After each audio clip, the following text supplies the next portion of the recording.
year 2026-2027, which were all laid on the table of the House on the 12th day of February 2026 to the Standing Finance Committee of the whole House of Representatives, consisting of all the members of the House, for consideration and report. This committee is now ready to start its deliberations, and I ask the leader of the House to inform us how we will proceed. Thank you, Chair. Let me welcome all the members to our Standing Finance Committee. The technical teams from the Ministry of Finance and Public Service are already seated. We will begin with with the Ministry of Finance and the Public Service and Minister Favour Williams and Minister Xavier Main, along with the Financial Secretary, and the rest of the team is here. And then we will move into, after we have taken that head, into the Governor General, Houses of Parliament, and the Office of the Cabinet. We have circulated, Chair, to the various ministers the schedule for the Standing Finance Committee, which will run over the next 2 days, and we do hope, despite the late start, that we will be able to get back on track so that we can finish in good time. With that said, Mr. Speaker, Chairman, after each presentation and the question, then we will have the various heads put, and we will move with that in mind. So with that said, Chairman, we can turn over to the Minister of Finance to take our first head, which relates to the Ministry of Finance and the Public Service. Before you go, I have two procedural matters to raise. One, the Independent Fiscal Commission would have sent its evaluation of the budget to the Parliament. It's important that that document be formally tabled or presented here. The time period between the tabling of the revenue measures and the estimates is to allow that entity to do its examination. I know it's been in the public domain, but it should be formally tabled here in the Parliament. That's the first. And before the Minister goes into the detail, I noticed circulated were, I believe, some corrections to the estimates of expenditure. So I would just ask at the beginning if you, Minister, could highlight what those changes are before we get into the specific pages. And just before, I'd like to inquire of the Minister, of the Leader of Government Business, that the agenda, the schedule, as has been circulated, is going to be strictly adhered to, because we are operating on that basis. So there won't be any shifting in that schedule. Yeah, so the schedule will be strictly adhered to unless something dramatic would have come up. I mean, it has been refined, so this is the final schedule, and all the ministers have been informed. Clearly, I'll ensure. I'll just send you so you can double check. But you should. That is the same one. Hasn't changed. It's the same one, right? Clearly, we've also set some time, which it would need sort of all our cooperation to ensure that the times, because again, that is the only thing that can make the schedule more difficult, right? So I hope we will keep that in mind. Other than that, the points raised by Member Robinson in relation to the amendments being addressed at the start of the presentation, I don't see a challenge with that, and I'll allow the Minister of Finance to speak to the Fiscal Commission's report when she starts.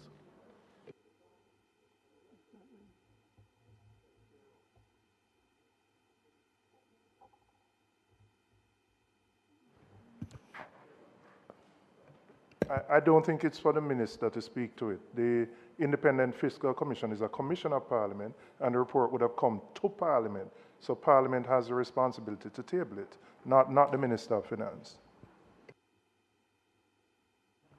So, just for confirmation, we're checking to make sure that it was laid on the table of the House, because it has to be laid on the table of the House before it cannot be done here, as advised.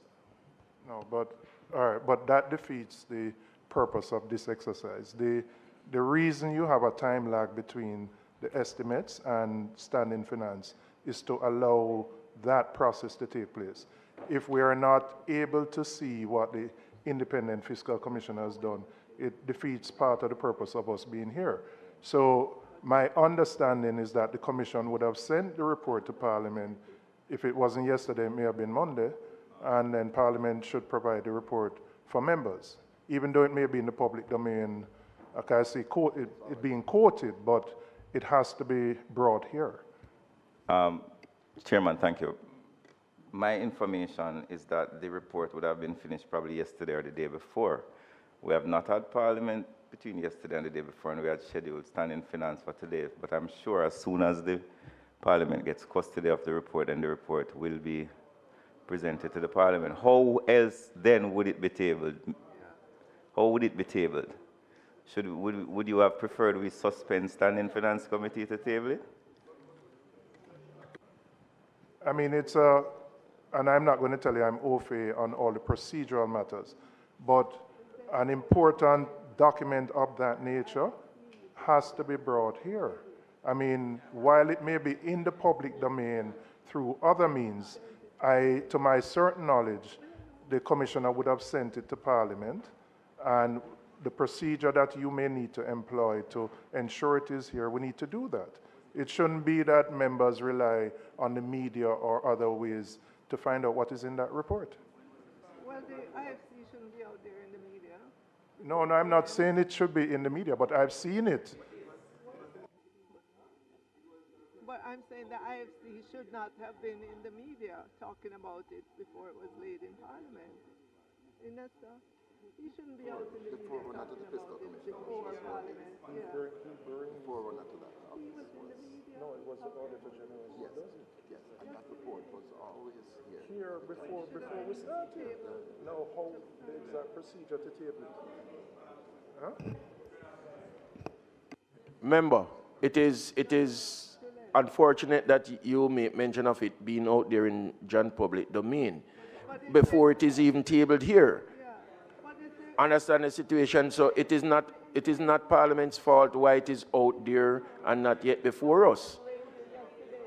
No, I'm not saying that he's blaming, but there's something has to be wrong if it is out there in the domain and not yet at Parliament to be tabled, because it has to be laid on the table of the House first. I heard it. Before it's supposed to be out there. So obviously there is something that is not right. But has it been received by I'm the Parliament, just saying the first thing to query, has the Parliament received a report from the Independent Fiscal Commissioner? And when did the Parliament receive the report? It's a very important procedural point, because that is the body that does an independent assessment of everything we're going through, right? So, member, we are confirming. No, well, you can't say that. You don't know if he has? We are making sure at what point it was received by the Parliament. So just a minute or so. So there are a couple of matters that have been raised that what I would suggest to the Standing Finance Committee is that, well, let me say a couple of things. One, clearly the Fiscal Commissioner report has to come to the House, right, and has to be tabled in the House. That's different as to whether it needs to be referred to the Standing Finance Committee. I can understand members saying that they would like to be able to take that into account as a part of these deliberations, but that's different than saying that by law we need it for these deliberations. So that's one. Remember, there is a budget process. This is a part of the process, and we still have a budget debate to come, and clearly the House will sit before, and when I say before, the House will have to convene to start the budget debate process. And I'm very certain that once the checks are done, once the House is convened and the document is before the House, it will be tabled. I know you wanted to say something, Chair? Just to confirm that the Parliament received such document on the 3rd of March, and the last sitting was on the 12th of February. So it has not been laid on the table or referred to the committee as. But Chairman, it's a simple process. The point that has been made is that this document is inextricably tied up with the work that we're doing, because it has to fit a fiscal framework. And if that isn't here to guide us, then much of what we're doing here will be meaningless. I think the Parliament can meet anytime to table any document, and it can do so right now. And I'm suggesting that we table the document and thereafter proceed with the work of the Standing Finance Committee, and we'd have solved the problem. Mr. Speaker, Chairman, I have never, in the history that I have been observing Parliament, both inside and outside, for over a decade, seen Standing Finance Committee suspended to table a report that is 1 day old. I have never seen it, so I'm suggesting to you that you continue Standing Finance Committee, as was requested by the opposition, that we stay on schedule. The report will be tabled when the Parliament sits, which is the procedure.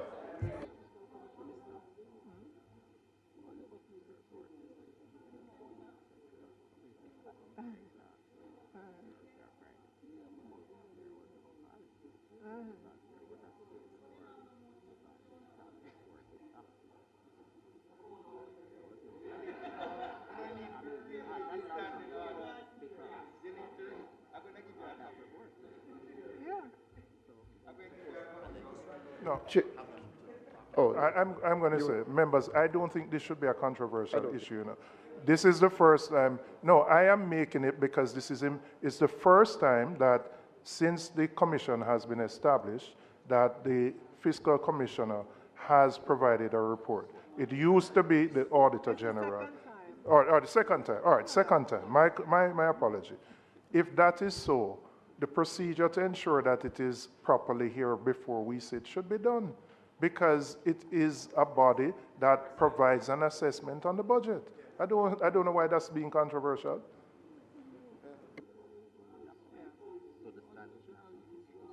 So, I hear the member, and there's no attempt to be difficult. But again, we kind of have to separate the matters. There is no requirement for the report of the Fiscal Commissioner to be tabled and sent to the Standing Finance Committee of Parliament. The requirement is for the Fiscal Commissioner to do his report and for that report to be tabled. Once that report is tabled, then it is public information, right? So what I'm saying, the challenge that I see the members have is that they want sight of the report and have not had sight of the report. So have not had sight. The Minister of Finance is indicating that the Fiscal Commissioner has already made the report public via his website. So therefore, there's no need. Tabling is different. We can table it when Parliament sits. If you want to review the report, then it's on a public platform, it can be reviewed. We ask that we proceed.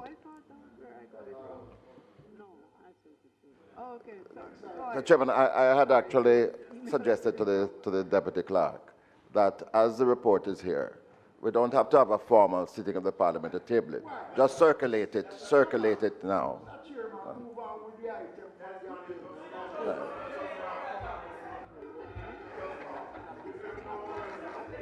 Member from West Central St. James. Minister, we start at 9:30 here. 9:30 we start. Chairman, the law, the Independent Fiscal Commission Act provides that the report, when the report is submitted to the Speaker of the House of Representatives and the President of the Senate, it shall, as soon as possible, upon receipt, be laid before the House, be tabled. And my understanding is that as soon as possible has not yet arisen. Meaning in respect of the sitting. So while it is important that the report be tabled, and the point made by the member is a valid point, there is no breach of the law. It is unfortunate that it has not been tabled, and the work of the committee is commencing, but it's important for us to know that there is no breach of the law. Next item.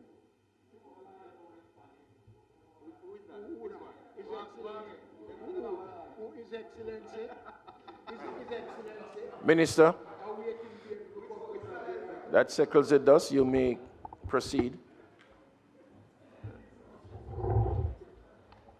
Thank you, Mr. Chairman. Good morning, everyone. Let me first introduce the team. To my right is my Minister of State, Minister Xavier Main. To my left is Ms. Darlene Morrison, our Financial Secretary. And in the many seats, starting in the second row, are the many team members whose work I commend in putting together the many documents that form part of this budget here today. And they do this while managing their day-to-day responsibilities in the continued aftermath of the Category 5 Hurricane Melissa. So today, Mr. Chairman, I'm pleased to be here to present the budget for the new fiscal year 2026-27. Today marks a little over 4 months since the devastation of the Category 5 Hurricane Melissa on October 28, 2025. It is characterized as one of the most powerful storms to ever hit the Atlantic, with sustained winds of 185 miles per hour at landfall. The initial physical infrastructure damage was estimated at US $8.75 billion, representing 41% of our 2024 GDP. The Planning Institute of Jamaica revealed an assessment this week that took into consideration not just the initial physical damage, but added the economic and social damage as well, and has indicated that the loss and damage assessment is now US $12.2 billion, or approximately 57% of our 2024 GDP. Of note, Mr. Chairman, we did not benefit from this updated data before we tabled the budget documents on February 12, 2026, as is required regardless of what else is going on around us. So I'm presenting the fiscal 2026-27 budget within the context of the Category 5 Hurricane Melissa. And additionally, Mr. Chairman, as of Saturday, February 28, 2026, we learned from the global news sources that the United States and Israel launched an attack on the nuclear capabilities of Iran. And in a week, we've seen oil prices go from about $64 per barrel US to $74, an increase of about 16%. As you know, Mr. Chairman, the Middle East produces over 30% of the world's crude oil, making it the world's leading oil-producing region. Additionally, the world's busiest oil shipping lane, the Strait of Hormuz, through which about 20% of global oil and gas passes, has been disrupted. Jamaica is an importer of oil, And so what happens to oil prices on the global market is expected to have an impact on Jamaica. As a government, we have a focus on energy security. Petrojam Refineries or sole refiner and continues to provide energy security as we continue to expand our energy sources. Let me add as well, Mr. Chairman, on Tuesday, PIOJ presented its estimate of GDP growth for the October to December 2025 quarter relative to the corresponding quarter of 2024. PIOJ estimated that the Jamaican economy contracted by 7.5%, the largest quarterly decline since the July to September 2020 quarter, when the economy was impacted by COVID-19 pandemic. The PIOJ said that the estimated outturn for the October to December quarter in 2025 largely reflects the impact of the Category 5 Hurricane Melissa that caused widespread disruption due to hurricane force winds, storm surge, intense rainfall, flooding, and landslides.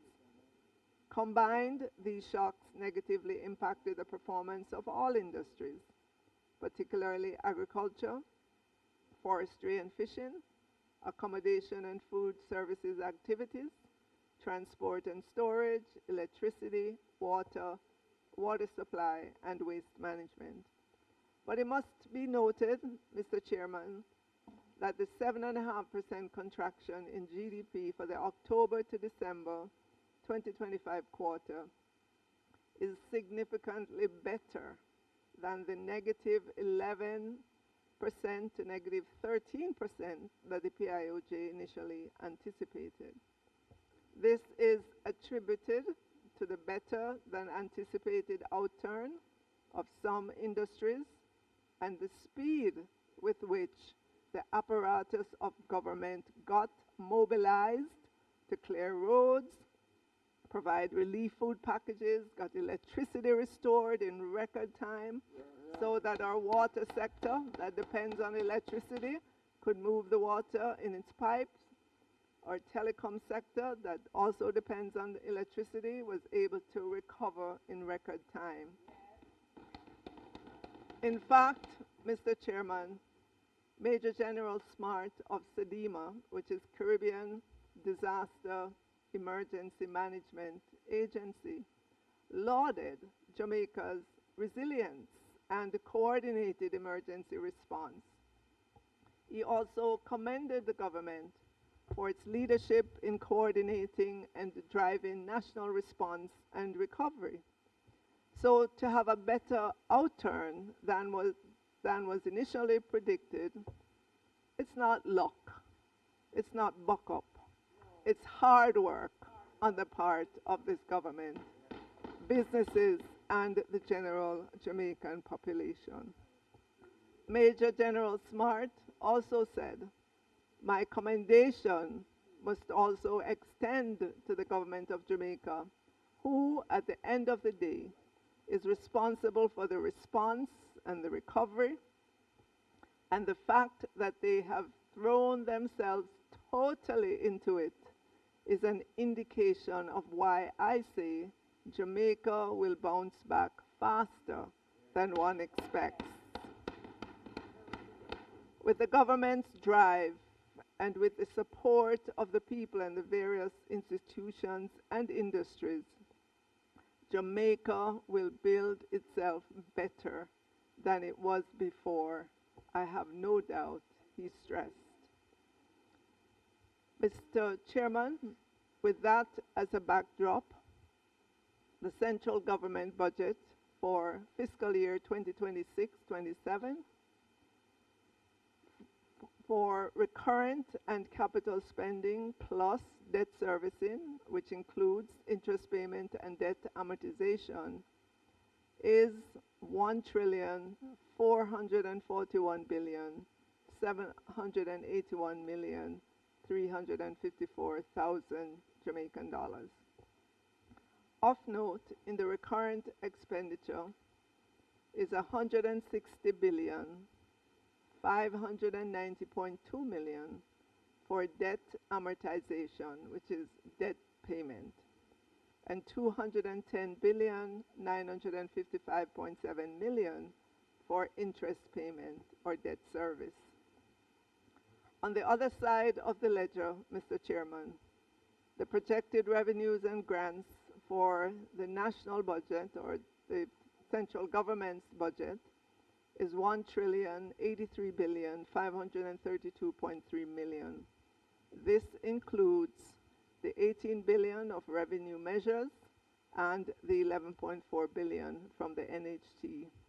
These measures were announced on February 12, 2026, when I tabled the fiscal policy papers and budget documents in Parliament. But as you can see in the fiscal policy papers, the expenditure for the new fiscal year far outweighs the revenues. All told, we have a total financing gap of $358.2 billion after taking into consideration the revenue measures of 18 billion and the 11.4 billion from the NHT. The 358.2 billion financing gap will be covered from loan receipts of 247.1 billion, other inflows of 7.2 billion, and use of the government's cash resources of 103.9 billion.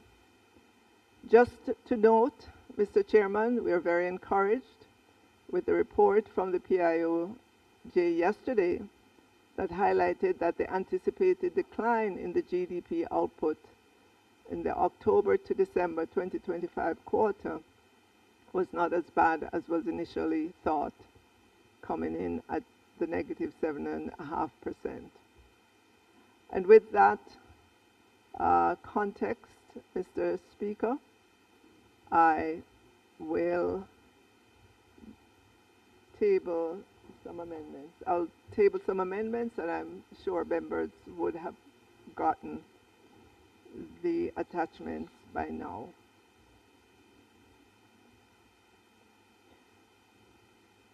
So the documents presented in the House of Representatives on the 12th day of February 2026, for which amendments are being tabled, are the following. Estimates of expenditure 2026-2027, Jamaica Public Bodies estimates of revenue and expenditure for the year ending March 2027, revenue estimates for financial year ending 31st March 2027, public sector consolidated estimates of expenditure 2026-2027, and Government of Jamaica Fiscal Policy Paper 2026-27.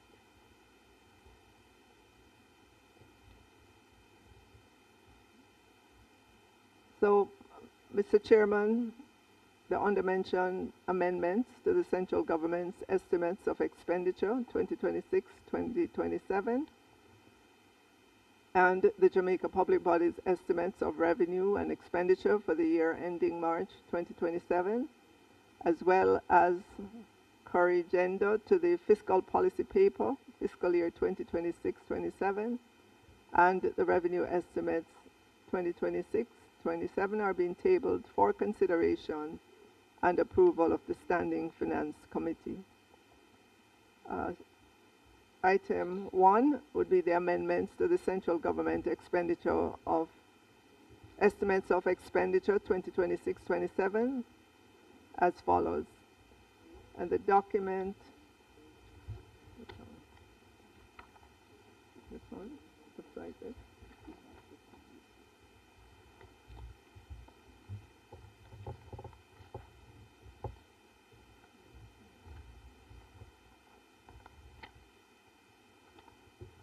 The documents that you should have. At the top it says Finance Committee Amendments, Estimates of Expenditure 2026-2027, Summary. The Minister, document, would you want to speak directly into the mic, because some of the members are having difficulty?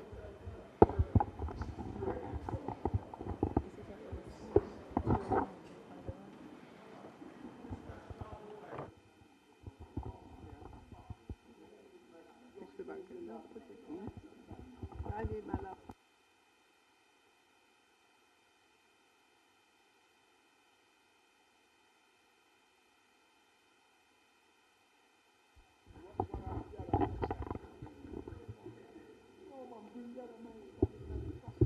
So members, the document that you should have at the top, it's called Finance Committee Amendments, Estimates of Expenditure 2026-2027 Summary. And just so you could follow, the page number is at the top right-hand corner. There are 6 pages, and the first page is numbered page 1 of 6. So the amendments, the first amendment is the amendments to the central government estimate of expenditure 2026-27, and they are as follows. On page 2 of the amended document, an additional $2 billion is being proposed for head 16,000, which is the Office of the Cabinet, under activity 1005, which is direction and administration, to facilitate the establishment and operation of the National Reconstruction and Resilience Authority, NARA, currently being created.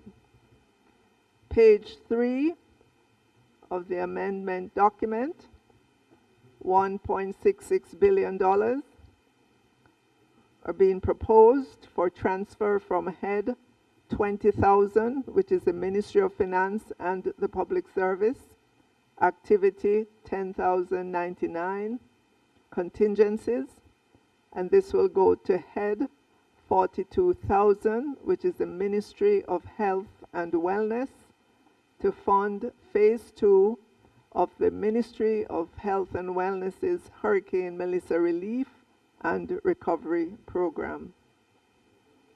On page 4 of the amendment document, a total of $20 billion are being proposed for transfer from the $30 billion allocated for the contingency provision for Hurricane Melissa reconstruction/restoration under head 20,000C, which is the Ministry of Finance and the Public Service Capital.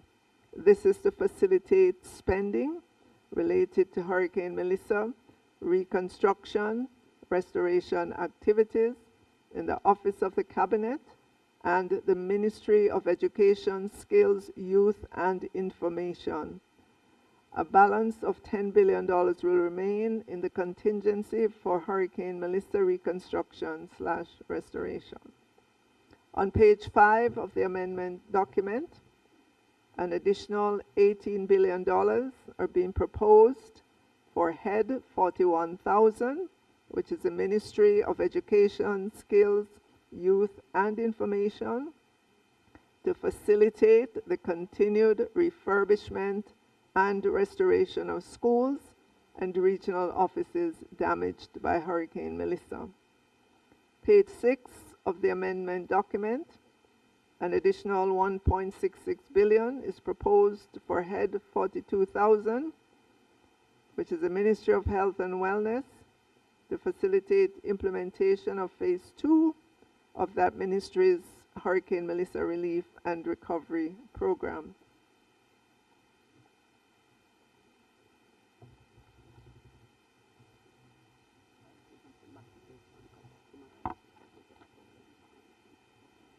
All right, members, if you go back to page 1 of the amendment document, which is a summary of the amendments, as reflected in the summary on page 1 of the document, these adjustments will not change the overall central government expenditure budget.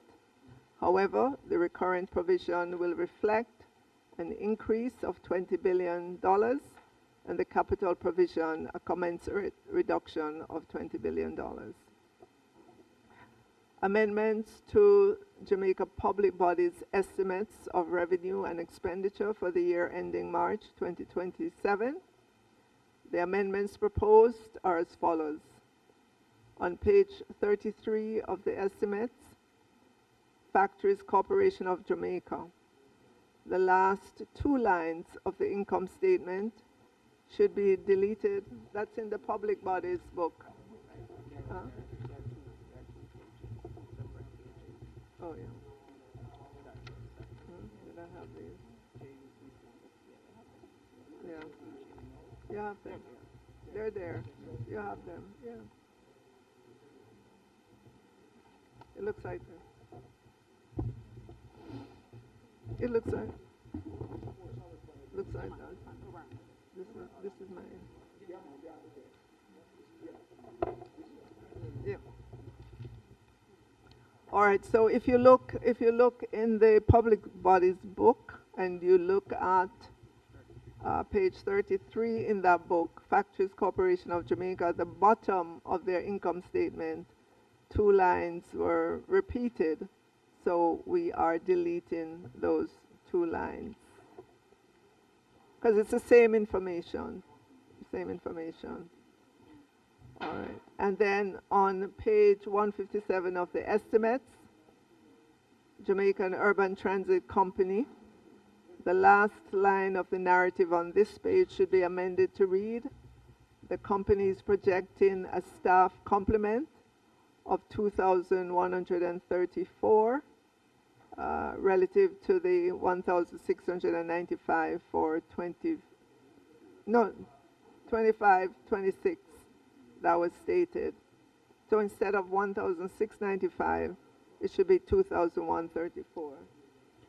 This follows the provision of updated information by the JUTC. These adjustments will not materially change the estimates.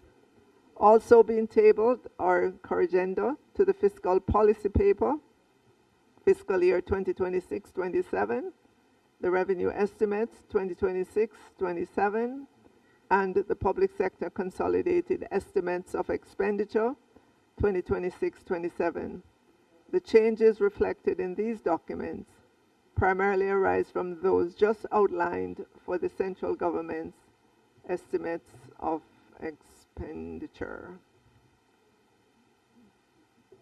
And that is it, Mr. Chair, in terms of the amendments. And we can now move to questions as per the agenda.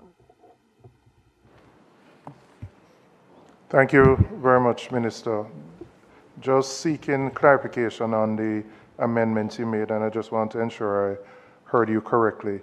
The sums that are being transferred for the hurricane relief, are those that were in the contingency on the capital side or the contingency on the recurrent side, the capital side? On the capital side. So we would, in effect, be reducing the capital budget by the order of these transfers.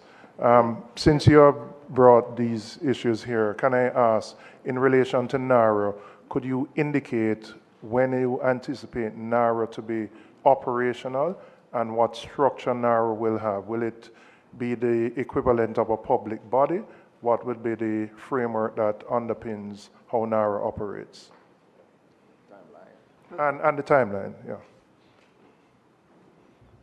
Currently, I know that the technical team is hard at work to get NARA up and running. It will be a statutory body with all the laws and regulations surrounding statutory bodies. So that, as we speak, is in train. You know that legislation would have to be brought to Parliament to get that set up. So that will be the first order of the day. So could you give a time frame? Are we talking first quarter, next fiscal year, second quarter? Give an estimate as to when you think it will be operational.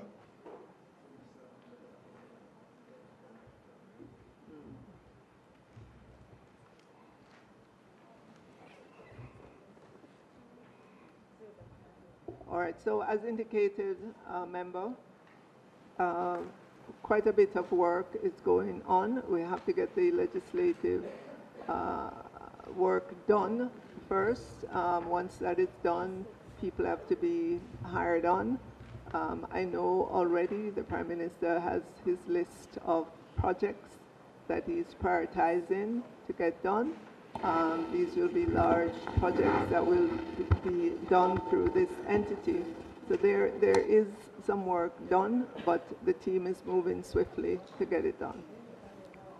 I appreciate the work being done, and I know everybody's working quickly, but is it that you're unable to estimate a time frame at this point in time, and can you come back to us and say to us by the close of play that you think by second quarter of the fiscal year it will be up and operating? That's what I'm asking specifically. Appreciating that everybody's working, everybody's moving quickly. I'm just asking for a time frame. Okay.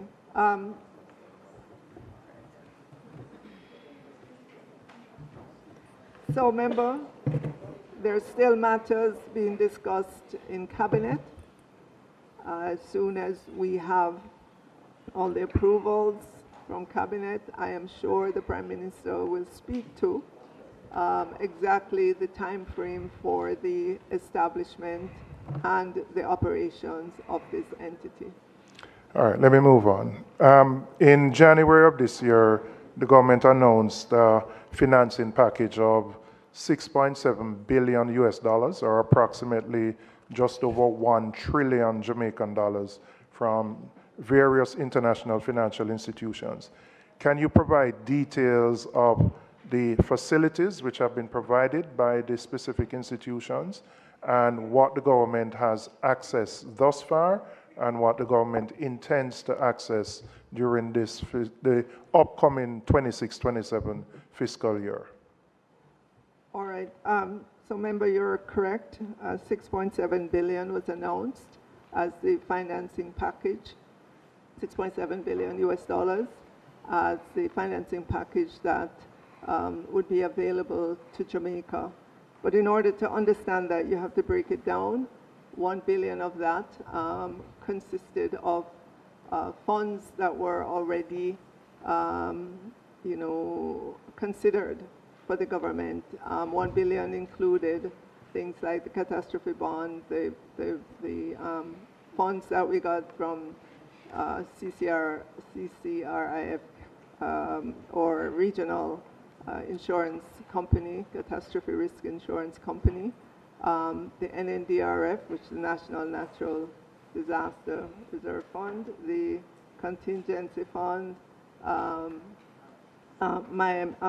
the IMF's IDB and World Bank instruments. So that was in that $1 billion.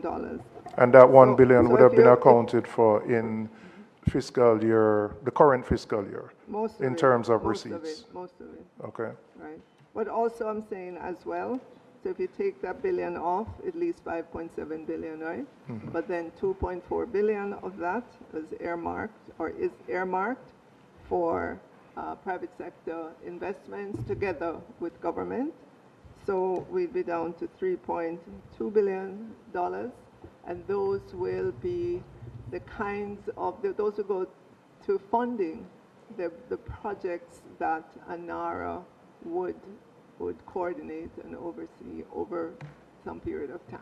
So would that then be reflected in the allocations that you are making to NARA, and you anticipate that those would be drawn down and spent for 26-27?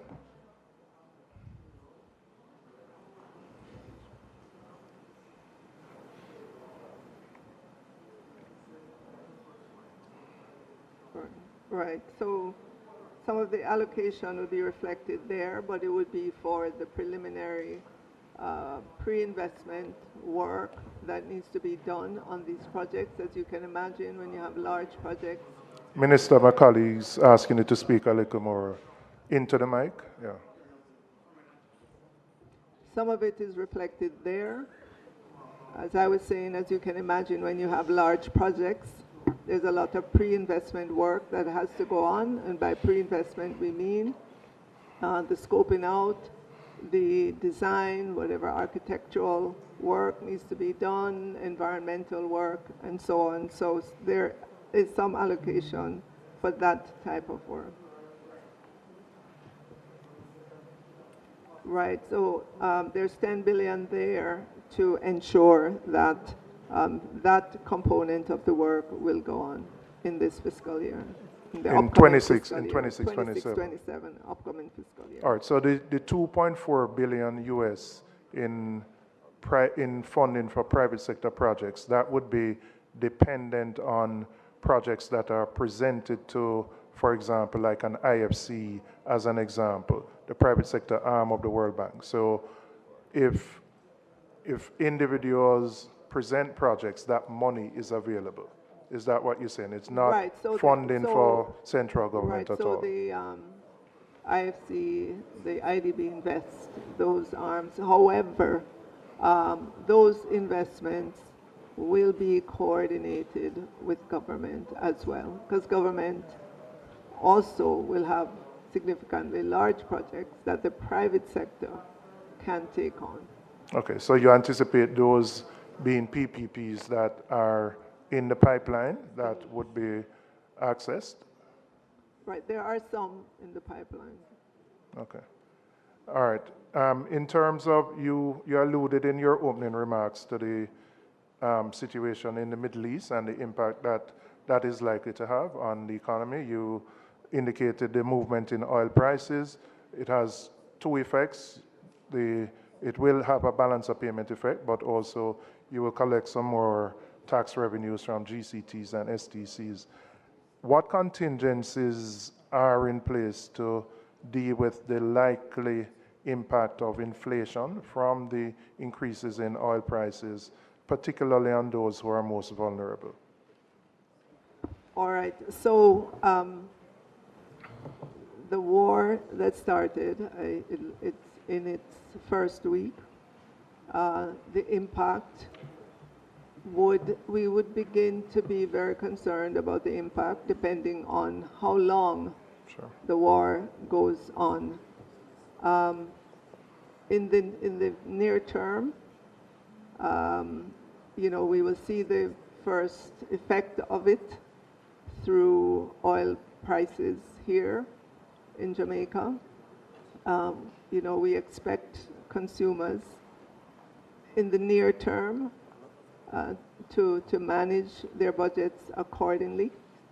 Again, it's going to depend the longer term impact of it and whether or not government will be required to assist will depend on the duration of this war that's happening in the Middle East. So it's something that we're watching closely, and of course, if government is required to assist, that is something that the cabinet will deliberate on, and then there will be an announcement to the country. All right. In terms of your projections, and I noted the financial secretary in response to a question from the opposition leader indicated that the inflation rate figure for 25-26 was revised downwards from 10% to, I believe, 5.6. You have projected a nominal GDP growth of 9.2% for 26-27 and a real growth of negative 0.5%, which assumes a deflator of 9.7%. Given the downward revision in inflation, does that deflator, do you believe that that deflator is still accurate and will still hold?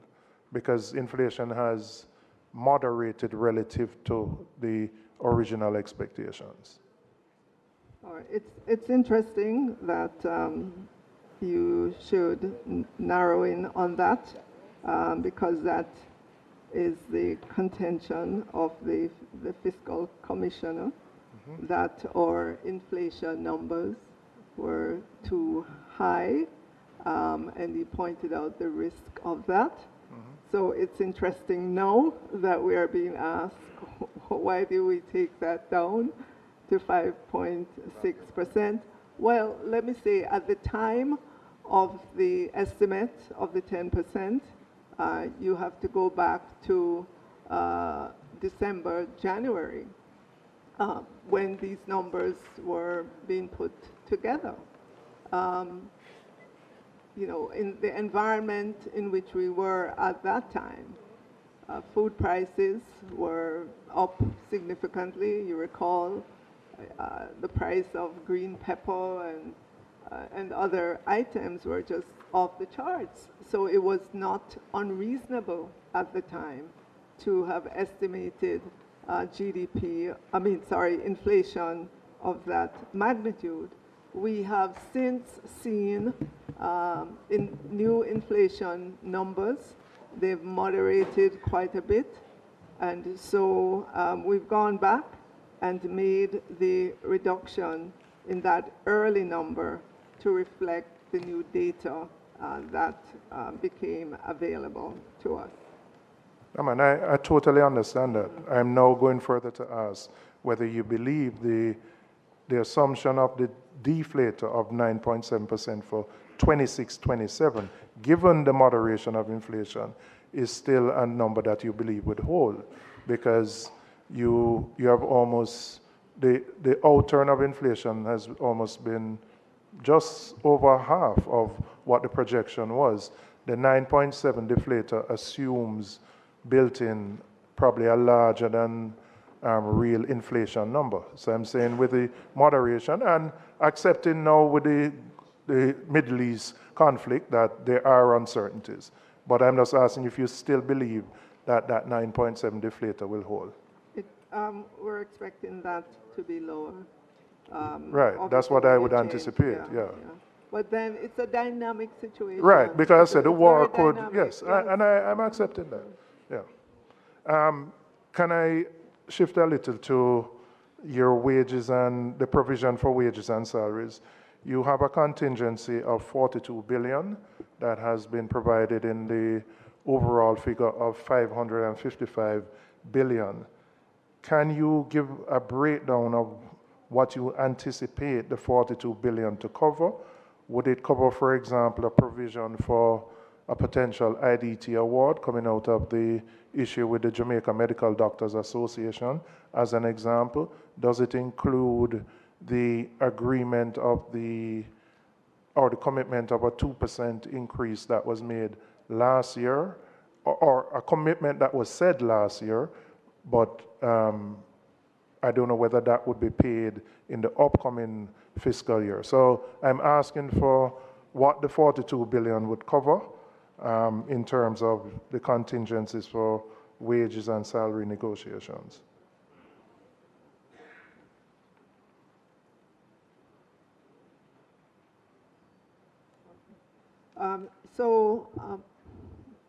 Member, as you correctly identified, the 42 billion that has been provided in the budget for wages and salaries anticipate that there will be a settlement in this new fiscal year, and we have to make provision for that, whether or not it happens. Settlement of which one specifically? The JMDA IDT one, and there may be others. Which specific ones? For the government wage offer that's on the table. At least we had to create space for that in the budget. We don't, with regards to the IDT awards, we don't know where those will come out at yet. We have other contingencies in the budget from which we could draw from. But given that we know what is the offer from government, we're able to estimate how much that is and put that in the budget.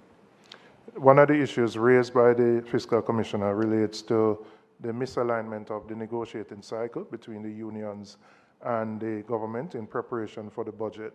I know for 25-26, the unions would have presented their claims in about November of 2024 in anticipation of the new fiscal year.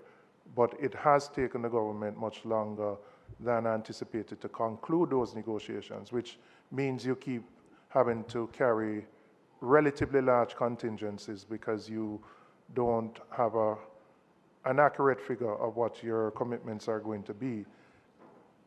Can you commit that going forward for the next fiscal year, that the negotiation cycle will align with the budgetary cycle, so that in preparation for the budget, you will have an idea of what your commitments are on the wages and salary side. Okay, so the alignment with the budget will be, it's not just the government. The government can't just decree that wage negotiations align with the budget. You know how negotiations work. Two sides come to the table. This side says, I have A. The other side says, I want A plus, whatever that plus is. And it takes a while to negotiate, to come back to the table, to leave, come back again, and the two sides have to meet. Yes, I understand what the fiscal commissioner is calling for. It's calling for certainty in the budget, but that's why we have contingencies in the budget, because there are always uncertainties in the budget. Of course, government would love to settle with the unions. That goes without saying, but it takes two. It's not just the government. Government cannot decree a wage settlement. We have to sit at the table with the unions as many times as required for us to get to an agreement, and that's how it is. We could walk into Parliament and we could legislate, but in reality, the process is what determines the cycle of the wage negotiation. But I fully understand where the fiscal commissioner is coming from, and just the risk to the budget when you have the wage negotiation outstanding without any idea of when it will be concluded. All right. I want to shift to your revenue measures, and in particular the environmental levy, the increase in the environmental levy, and the movement of the levy from 75% to 100% of sales. This measure will place local manufacturers at a competitive disadvantage vis-a-vis those who import products, and it could be the exact same product. The importer would pay the levy on the imported inputs, whereas the local manufacturer pays 100% on the value of sales. So there is a, if you want to call it an unintended consequence, where the local manufacturer is placed at a disadvantage relative to the importer. Have you recognized that, and do you intend to address that anomaly or that deficiency in how the tax measure was proposed?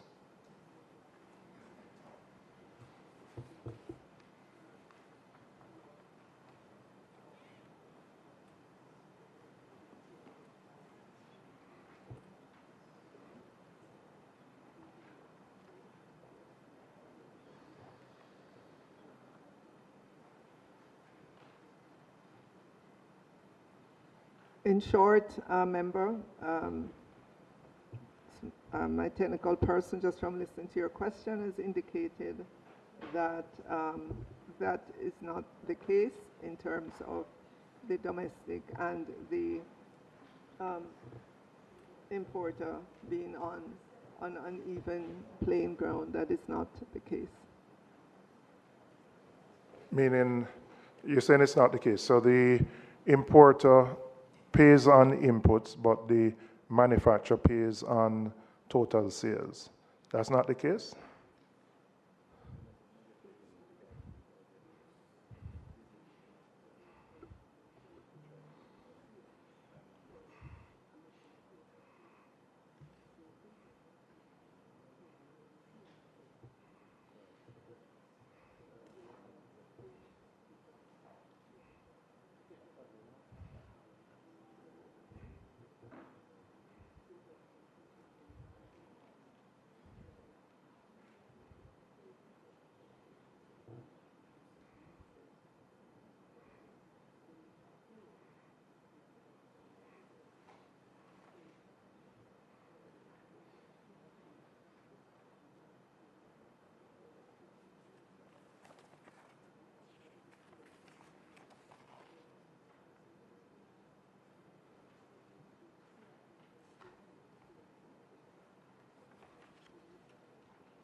All right.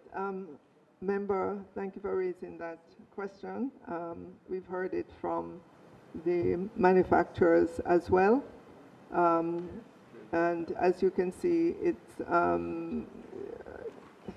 it's a technical issue. My understanding is that for the manufacturer, the 75% is on sales, whereas the importer, it is on CIF, which is a landed cost, but in that landed cost, there is a markup as well. But just to say, though, that we met with the industry yesterday to hear from them, and this is one that we will put some numbers to, because we do not believe that there is a disadvantage to the manufacturers versus the importer. So we will do that, and we will continue our conversations with the industry. The other revenue measure, the SCT on sweetened beverages, in particular for those producers who produce both for the domestic market and the export market. The tax applies for domestic production and consumption and for importation. But many of the manufacturers would have one production system. Given this imposition, it would necessitate someone who is producing the same product both locally and for export to, I suppose, manage separately those from an accounting perspective, how they treat with exports versus those for the domestic market for the same product. And from a financial management perspective, it's just an additional burden which the manufacturers would have to take on to separate what they are going to export from what they would do for domestic production.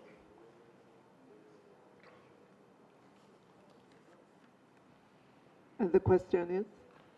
No, well, it's more a statement of the added, if you want to call it burden, that would be placed on those manufacturers when they have to make that distinction. So it's really not a question. But I'll pause here, and if my colleagues have other questions that they wish to ask the minister.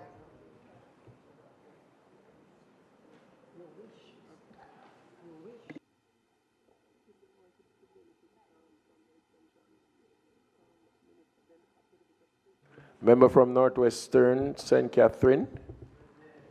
Thank you, Chairman. I bring greetings to the minister as well from her friends and relatives in Ty Dixon. Thank you so much. Yes. Minister, I'd like to start with some of the revenue measures, in particular sweetened beverage.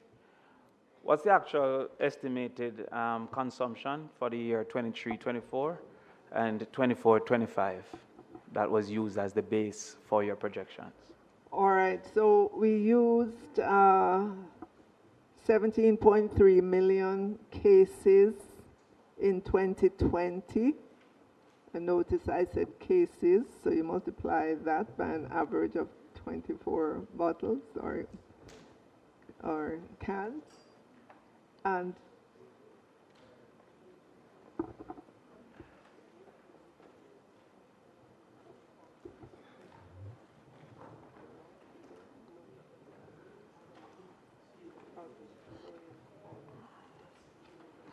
put it on calculator for me now. all right, sorry. Okay, so those numbers I'm told were just for carbonated beverage, but we used in our estimate roughly 40 million cases. 40 million. Minister, the taxes in milliliter, and you know they're varied sizes. Would you have a milliliter amount? You mean for the totality of it? Yes, yes, Minister. It's over 500 billion milliliters. is that within the range of 500 billion or 700 billion over has a wide gap? Is it approximately 500 billion? Right, approximately 500 billion milliliters. Okay, well, Minister, you estimate a earning of $10.1 billion at 2 cents per milliliter. Would you confirm, therefore, that you expect no reduction in the consumption of that sugary drink, being that that would equate to 500 billion as well, milliliters? Are you talking about consumption? Consumption. Are you talking about the 10.1 billion? Yes, Minister. The levy of 2 cents. All right. So here's the thing. One, these are estimates. Two, persons could decide that they want to drink less of the sugary drinks, and we see a reduction in that number. Yes. Right? That's a good thing from a health perspective. Persons could also decide that they will drink more, and we get the revenues that we estimate or more.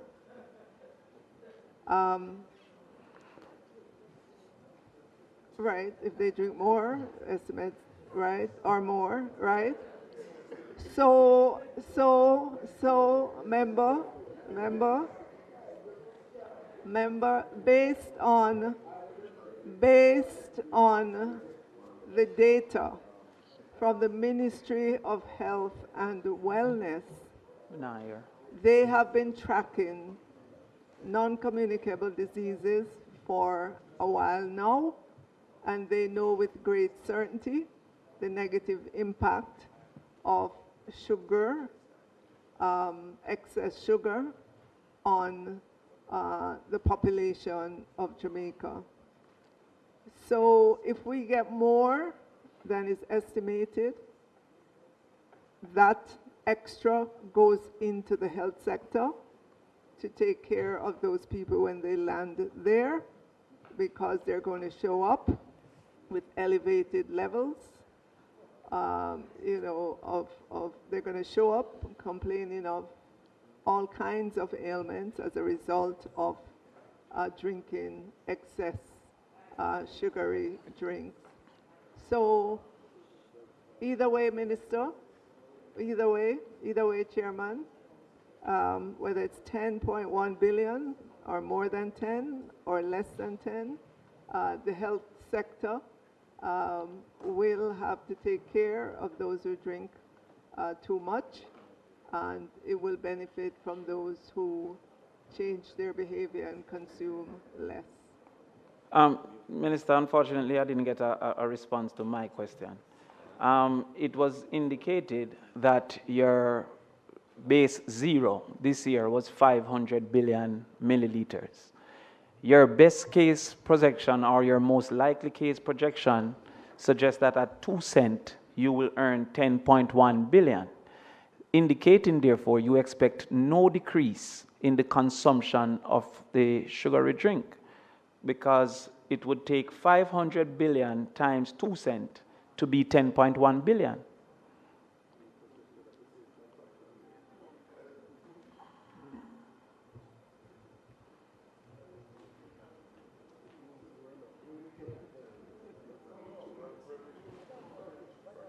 All right.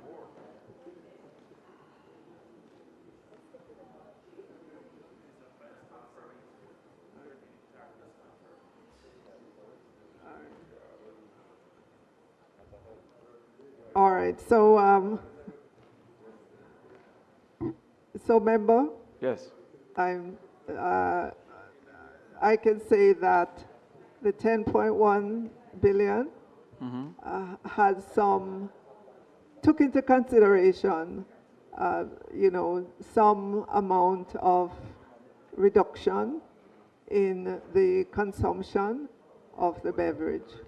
So your previous figure of 500 billion would have been incorrect then? Your base figure you're Well, saying? I told you approximately, and in fact, I just got confirmation that we used 533 billion, and that we looked at the experience in other countries that have instituted the tax to see what their what the behavior was of their consumers. All right, Minister, would you accept that at 500 billion milliliters, which is what your revenues project, that's equivalent to 400 bottles for every Jamaican soda per year? Well, thank you for that calculation. That suggests that each person drinks a little more than one per day. And that's why the Ministry of Health and Wellness is seeing the explosion that it is in terms of diabetes and other sugar-related illnesses. All right, thank you, Minister. So it is it's a real concern. Yes, all right. Minister, have the ministry conducted a distributional incident analysis to see which section of the society will be most affected by this tax? You know, I've heard the concern that this will impact poor people the most. The tax will impact poor people the most. I would have to ask the Ministry of Health and Wellness, based on the experience with those who show up at the hospital, if that is the same population that's showing up. Obviously, we want everybody to be, to reduce their sugar intake, because we know it's not guessing and spelling about the impact of sugar on health. There's no guess and spell about that. The data is there. Chairman, unfortunately, the minister is not answering my question. What is your question, member? There's an economic activity called a distributional impact assessment that is seeking to see any policies impact on the different quintiles within the society. Was such a study done, and what was the result of that study? That will confirm or deny if it is impacting the poor the most. We take our data from the Ministry of Health and Wellness. They have incontrovertible data on the impact of sugar on the health of Jamaicans. Given the population that goes to our hospitals, it is clear that those people who are drinking more of the sugary beverage are the ones ending up in the health facilities. Member, we want the behavior of persons to change. But your projections don't suggest that you'll be successful. Minister, when we look at some figures here, and I understand that the tax is at source. At source, bag juice, $16, the tax would increase it by 31%. At source, Starbucks mocha, $329, the tax would increase it at 2%. Red Bull Tropical, $2.93, the tax will increase it at 1.7%. Welch's sparkling wine, the tax, and this wine doesn't include alcohol, the tax would increase it at 1.6%. And Crush Peach, which is a juice imported for $841, the tax will increase it at 0.84%. No, you're not at the seat. You can answer when you get there. So, therefore, Minister, the bag juice tax is 31% just based on the quantity, as versus the Starbucks tax at 2.4. Can I have some protection, Chairman? Can I have some protection? So, Minister, would you agree that the choice of a quantity per milliliter tax disproportionately impacts cheaper beverages? Can I have some protection, Chairman? Oh, is there for? Okay.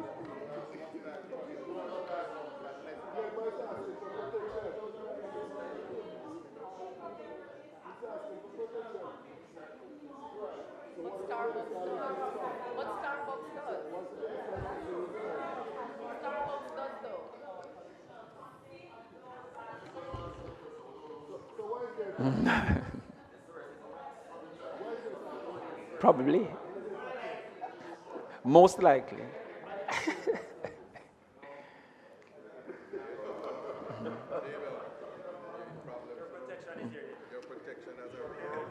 Yes, protection. So, member, I don't believe you're arguing for the poor and needy among us to continue to drink, the high sugar juices, the high sugar beverages. That's what you're arguing for. Minister, and we Minister, we Finance Minister, it is actually not the place to come and defend government policy. Policy set by the government at Standing Finance. We discuss the numbers in the budget. That is what... No. That... So, she is so... Minister,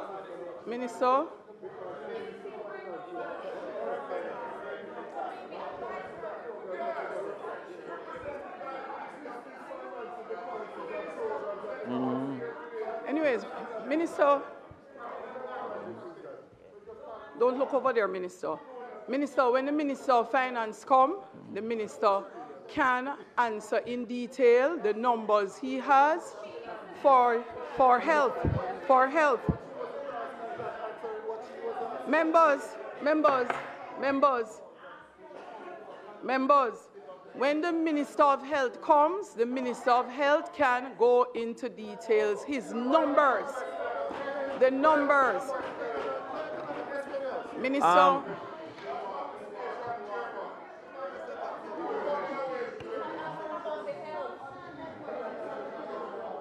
Minister, Chairman.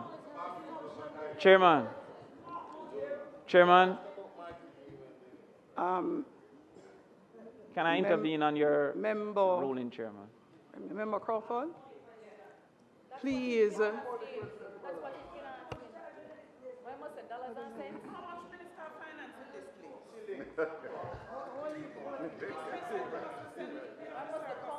Chairman.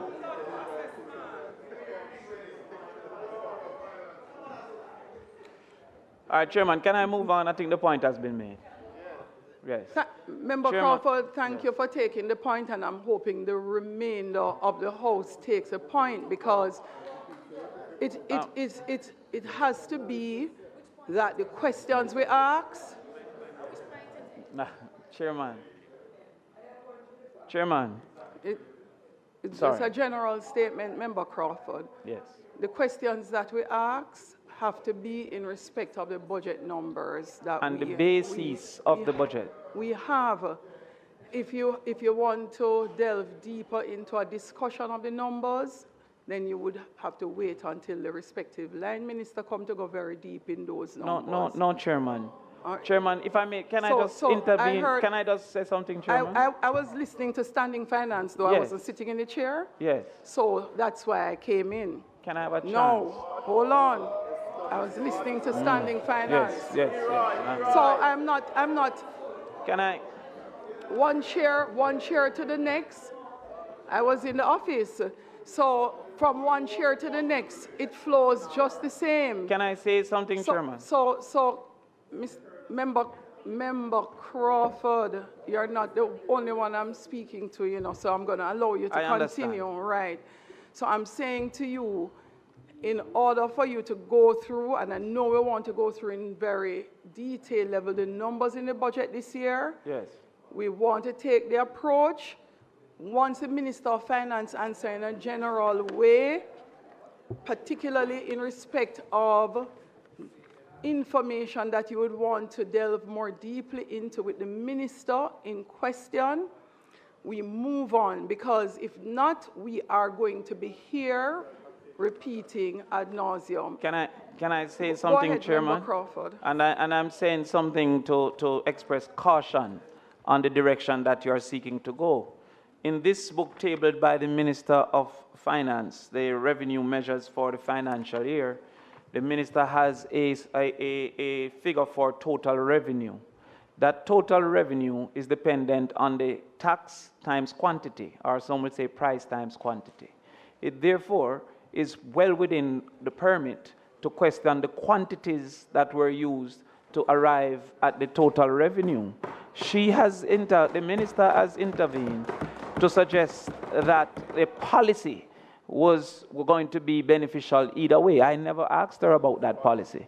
I asked her on what basis did she arrive at the quantities that carried the revenues to our understanding and analysis.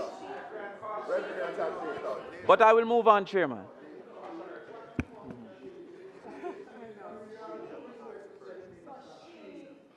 Yes. No, the Minister. No, I apologize, but I changed.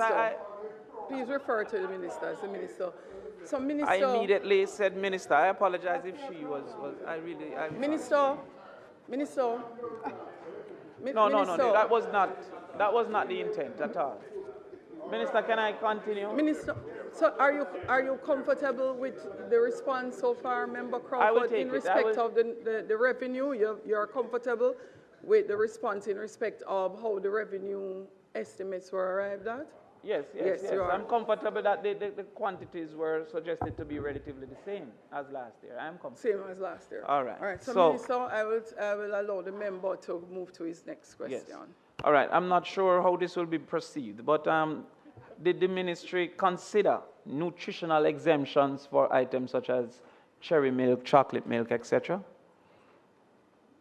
Going back to policy here, member? Yeah, but well, if those were removed, the quantities would have been affected. If they were not removed, the quantities would not have been affected. Member, so the total revenue. I don't know that we should be getting that detail in the policy of exactly which items are in the revenues at this stage.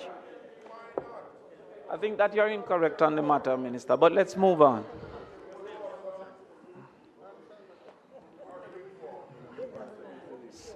So the answer has been given. Member, we have some milk-based products that are exempted, and these will be itemized in the technical document that will be published. Okay, so we have a future document will indicate that some nutritional products with sugar input have been exempted. Well, everybody's answering for the minister and contrary to the minister. The minister indicated that there are some milk products that would have been removed. All right. Well, I got two different answers. Chairman, my colleagues have indicated that they are interested. Minister, I'm not sure what your colleagues have indicated. Minister, you heard the question? I answered the question. Did you answer the question? I answered the question. Next question, member. I said there are some milk-based products that will be exempted, and that there will be a technical document that will be published itemizing these. Thank you. That's exactly what I said. No, is your side uninformed and was contradicting you, Minister? I was defending you. Further revenue measures, Minister, digital service tax. Now, having considered the impact of substitution services such as WhatsApp and the functionality of the Universal Service Fund, will a portion of the digital service tax be ring-fenced for the Universal Service Fund? Member, we have a consolidated budget that over the years we have been bringing more and more into it from the fragmented segments of the government that was prevalent during your administration. We, whatever we collect in the consolidated fund, we look across all ministries, departments, and agencies. We take into consideration their budget when we put out the budget call, and we put out the budget ceiling. We take all of that into consideration. So we try not to earmark monies because during the course of any fiscal year, there could be a need in one ministry relative to another, and so you have the flexibility when you manage a consolidated budget to be able to allocate where the needs are. So we will not be earmarking for USF in particular, but USF's budget will be considered during the budget process as it has been over the past several years. Reasonable. Thank you, Minister. Now let's look at some of your growth protections. What's the revenue elasticity in respect to GDP growth that you embedded in the medium-term fiscal framework, the fiscal policy paper? What's the revenue elasticity? So if we miss growth by 1%, what would be the impact on revenue?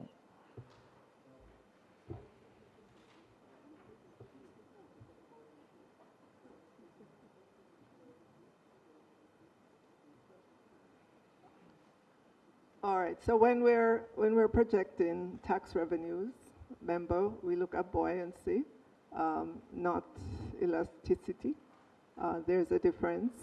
Our revenues are predicated on our projections for GDP, and we have, from a macro perspective, we know that in general, 25 to 27% of our tax revenues, 25 to 27% of GDP is generally where our tax revenues are. Of course, that's not the only factor that we use to project the revenues. We look at tax revenues from a micro perspective as well, in terms of all the tax types, and we do the projections that way. Then we calibrate the macro with the micro to come to some studied understanding of what the revenues are going to be. So it's not an elasticity calculation per se. We know there's buoyancy if GDP grows more than what we're projecting, then we would fully expect to see more tax revenues. Thank you, Minister, but I think the response is unfortunate because the GDP is dependent on the rate of growth. And so if the revenue is dependent on the GDP, then the revenue, therefore, is also dependent on the rate of growth. If there's a particular rate of growth, there will be a different revenue.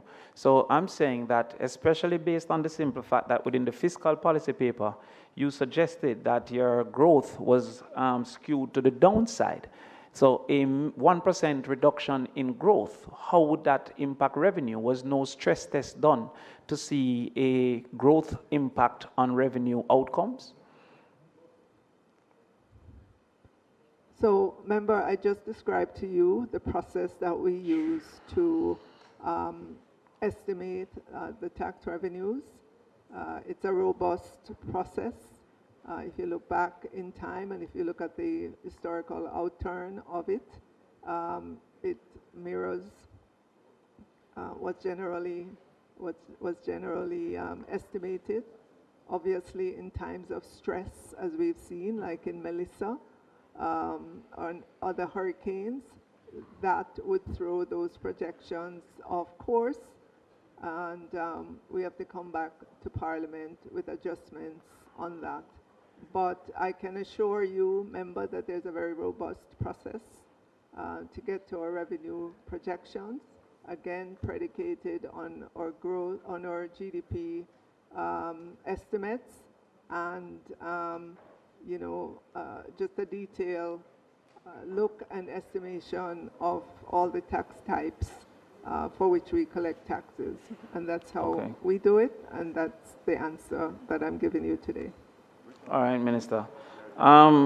Minister, the growth percentage that was in the fiscal policy paper, averaging about 1.5% per year over the next 4 years, it indicated that it assumed a rebound in tourism.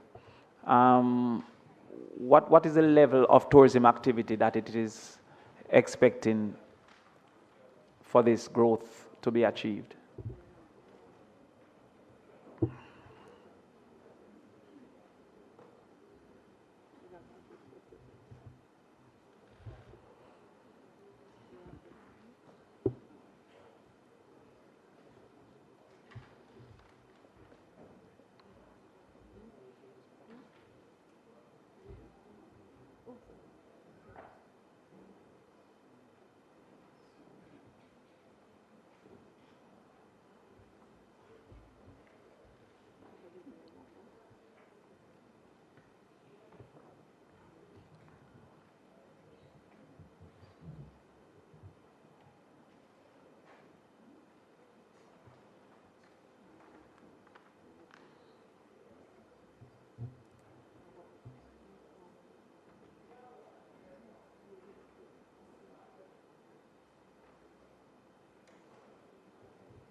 So, member, with regards to the tourism sector, I would ask you to pose your questions as well to the Minister of Tourism when he comes, but just to say from a revenue perspective, in terms of the planning, there is good coordination between us and tourism, and what we have as the underlying assumption is that there is a phased reopening of the sector.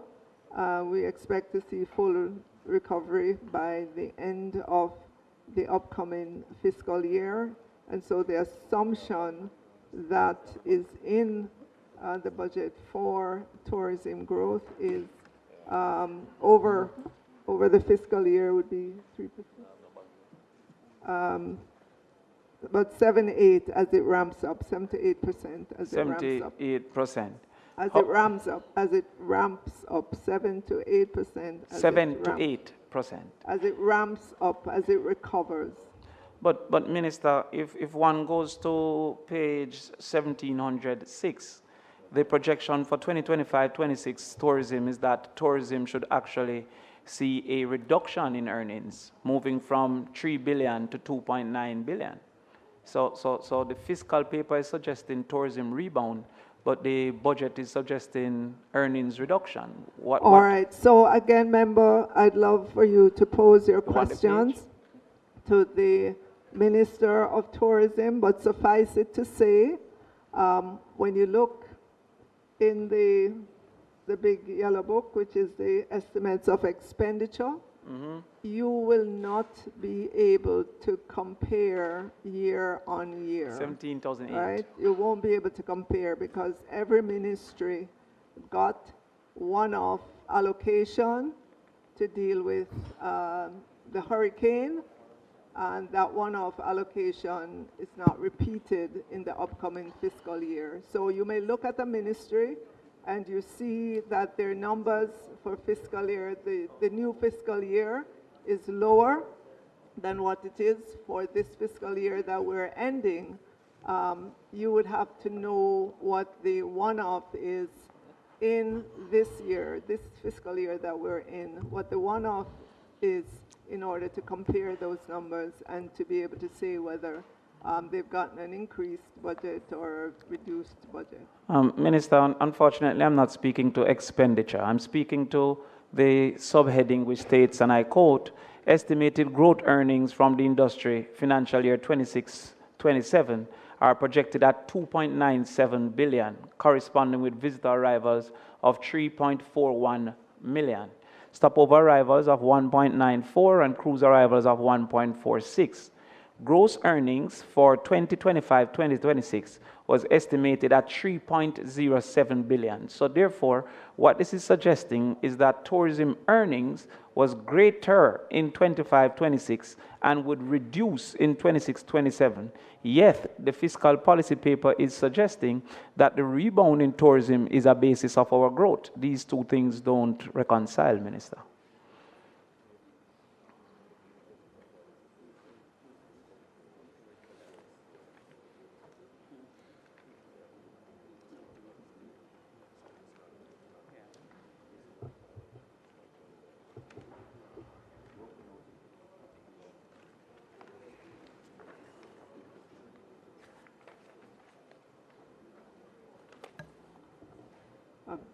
So, member, again, I'd love for you to pose your questions to the Ministry of Tourism. When we do our estimates, it's at a point in time. We take into consideration all the information that we have at that point in order to help with our calculation. So I would direct you to the Ministry and Minister of Tourism with your question. But Minister, Member, we won't belay this point. Minister, while we are going with additional questions, I would ask that the FS just take a look at the statement being made by the member in respect of the revenue estimates and the apparent contradictory statement being made by the budget documents in respect of revenue vis-a-vis the fiscal policy paper, and see if you can come back to responding to that question. Okay. So the page next 17, question. So, but I'll give the page 1708. I'll give the No, and what page on the fiscal policy paper? 17,008. Fiscal policy paper page.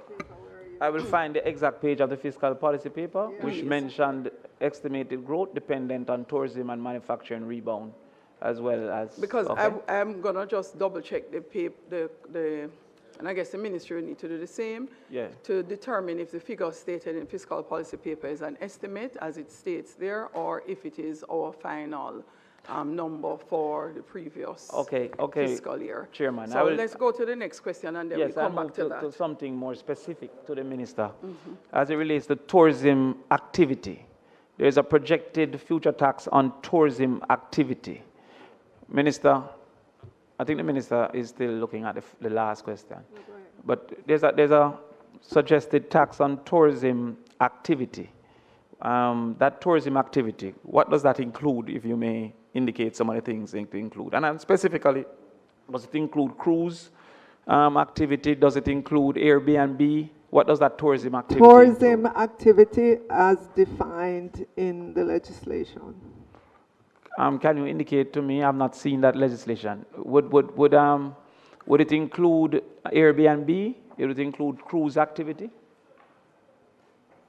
You have to go to the legislation. No, Chairman, with due respect, there's a tax here for tourism activity that has a revenue projection coming from the minister.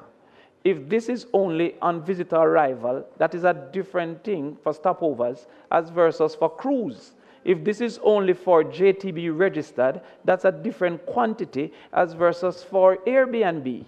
So therefore, it is reasonable for us to ask the current minister what is included in tourism activity, because the header for the tax, Member Brown, is tourism activity. Lend me a pink book. Pink book, revenue. When you sit here, but I've given him the answer, right, as defined in the act.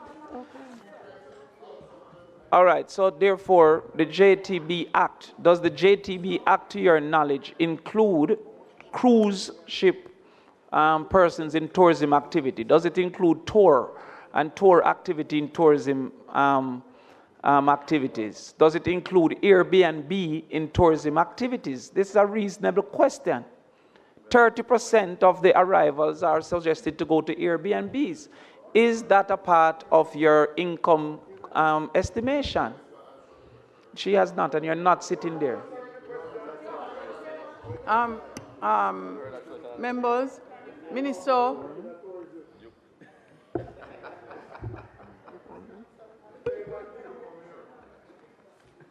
May I lose me the part when it there? What? Okay. Minister, it is not possible for the minister to search for every single thing in here. For some of the single thing? No, for some of the things, it will take some time. So, Minister, right. the member would like you to pull the act and read it for him. All right, I'll get back to that question then. So, member, would any member can pull the act so that we can read exactly what is stated there. It's not reasonable to ask the minister to remember all of it. So, pull in the interim.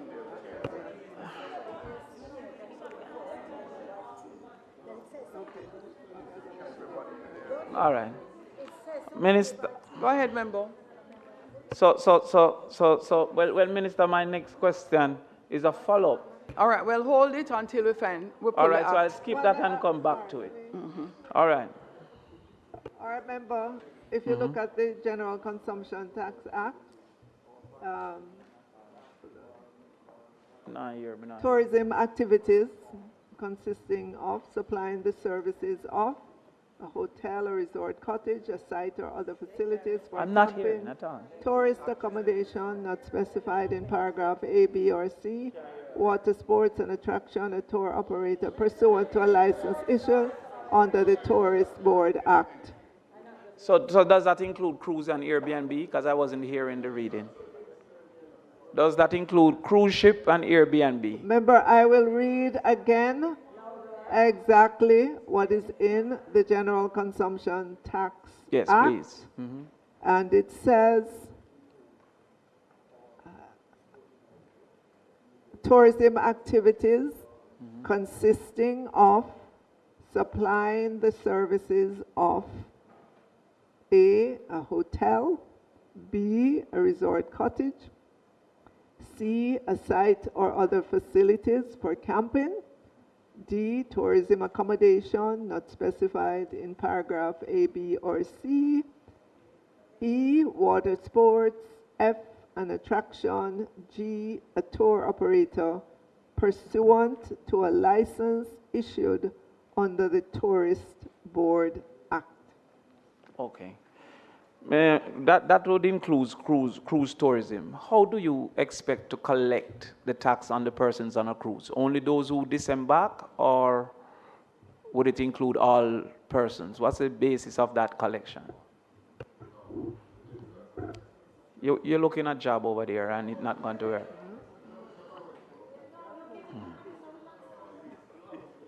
Okay. All right. So, member, what you need to understand is that on these services that I've listed, the GCT rate on them is 10%. Okay. No other industry has that rate. And we are equalizing the rate to the standard 15% GCT. All right, I'll move on, Minister. I didn't question the rate, I questioned who's included. But, okay. Minister, to what extent is the projected growth contingent on full utilization of the capital budget?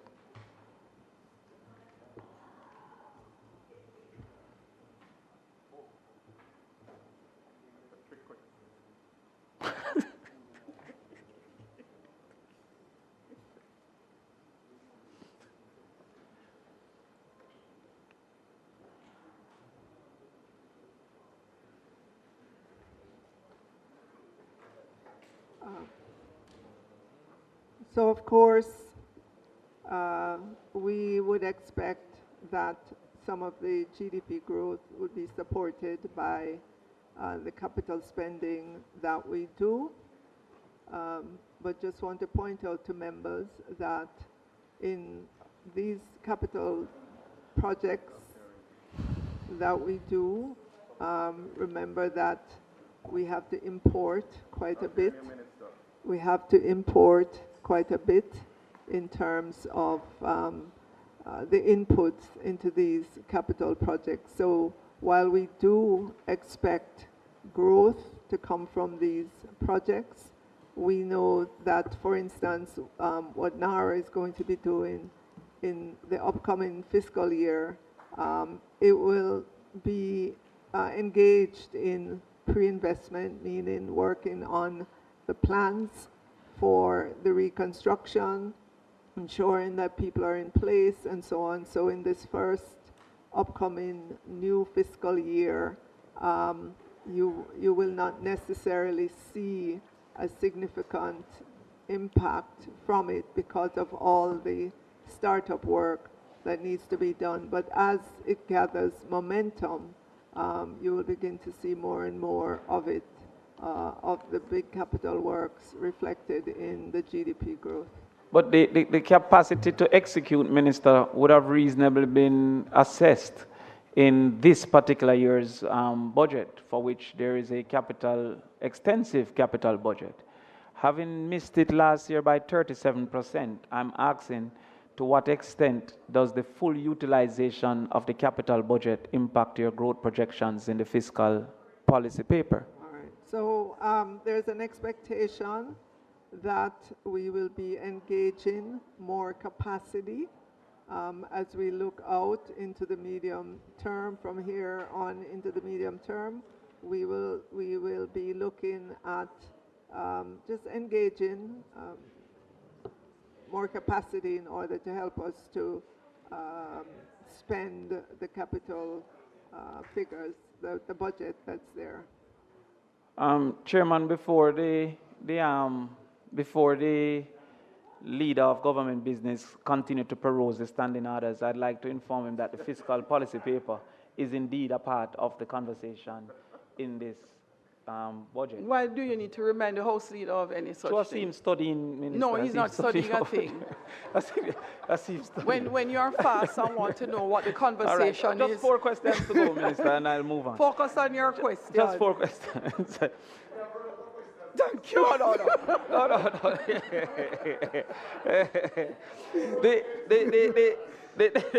The medium-term debt strategy and the fiscal policy paper overtly speaks to crowding out private sector borrowing and private sector investment. Can the minister indicate exactly what systems are in place to monitor and manage that activity? Sorry, what activity? Crowding out of private sector borrowing.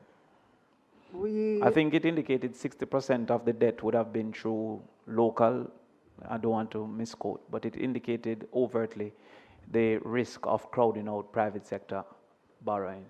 So as we put together the various budget documents, we have to consider just all aspects of it, and we have to state it in the book for completeness. We have not seen that phenomenon in the local market. If anything, there is a significant appetite for government debt in the local market.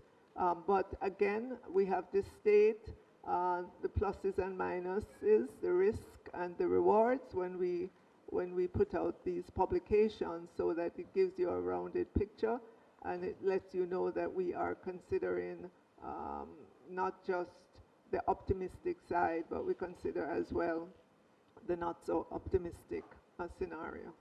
All right, Minister. Does this budget have an allocation for a renewal of the catastrophe bond? Yes, there is an allocation in there. And what is the targeted coverage for that catastrophe bond? We cannot say at this moment. As you would know, this would be a commercial transaction, that we will use our brokers to help us and our international partners to help us to place.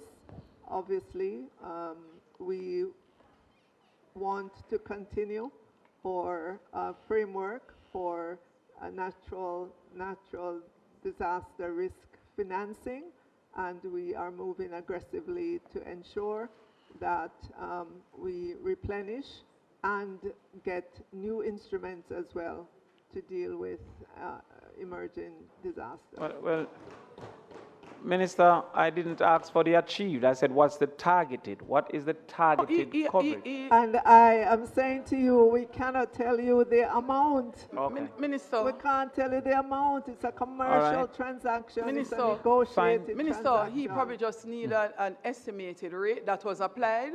No, it's not the rate I'm asking. No, it's he's the asking coverage. about What is the amount. targeted? Full coverage, But I'll move on. dollar I'll value move on. coverage you're asking the Yes, minister? I was saying, Oh, I yes. thought you just wanted to know what was the percentage used for her estimated cost calculation. So, Minister, perfect response. Next. On that note, I will just thank the minister and thank the chair. Thank you. Oh, you're finished? Oh. Good. Good intervention. So in respect of Member Crawford, we will come back in the calculations for the tourism revenues. That's one of the things that will come back.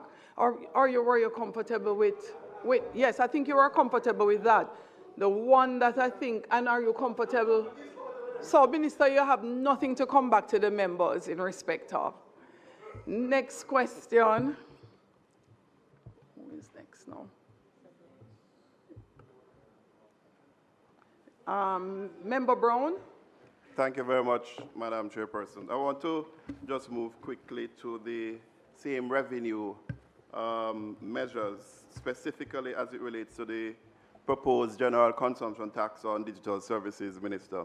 And I see where in the fourth quarter you expect to earn 300 million. Could you advise us what are the digital components that are expected to be have the application of the GCT? All right, member, you will note that the estimate of 300 million is quite low, and that is because it requires us to do quite a bit of work to get there, and that's why we're not overly estimating our intake in the upcoming fiscal year. We are working with the OECD. We're working with their framework because there's a lot that you have to put in place. We're looking at the experience of other countries. There are several countries that have instituted this. And in terms of the components of it, I wouldn't be able to list all of those today. I wouldn't be able to list those at all. As we do the work and as we get closer to implementation, we will speak more about that. All right, thank you, Minister. But that 300 million, I don't think you pulled it from a hat. So it must have been grounded in something. So what are those possible?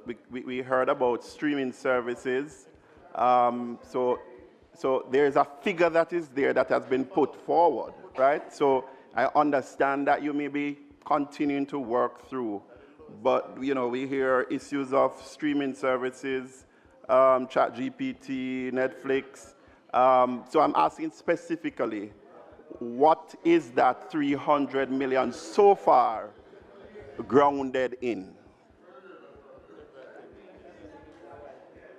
Chairman, can you allow the... Yes, Minister. Sure. Well, I'll just repeat what I said to you. In putting together what constitutes digital services, we are working with the OECD, who has had experience working with other countries on this to get to implementation of it. We will make decisions along the way. It will be premature for us to put those items out there now. We've looked at the experience of countries. We've seen where they started and how they ramped up, and those are the guidelines that we've been using. And as again, I say to you, our estimate is not overly optimistic because of the work we're going to have to do in the upcoming tax year in order to get to implementation.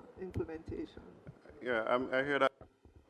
Member, next, because this revenue is all the way in fourth quarter, and for the very first time in our history, we are able to read revenue measures that give us some detailed understanding of the basis forming the revenue estimates. Minister, we have never had this before in our history. So let's move on from that question and move to the next one. Your mic went off? Lord. Press it back on for me, please, Member Brown. How come? No, they don't have to. Something is wrong, Member Brown.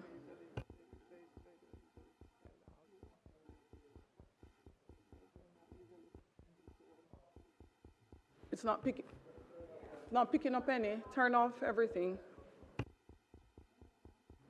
Member Brown, turn yours off as well. It's not picking up anybody's mic.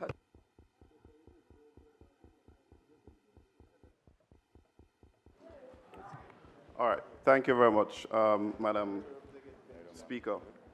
All right. The final question I have around that is the issue of how is it proposed. And I hear, Minister, that it is going to be, we are still contemplating and working out the mechanics around the, Minister Mackenzie, just hold on a minute.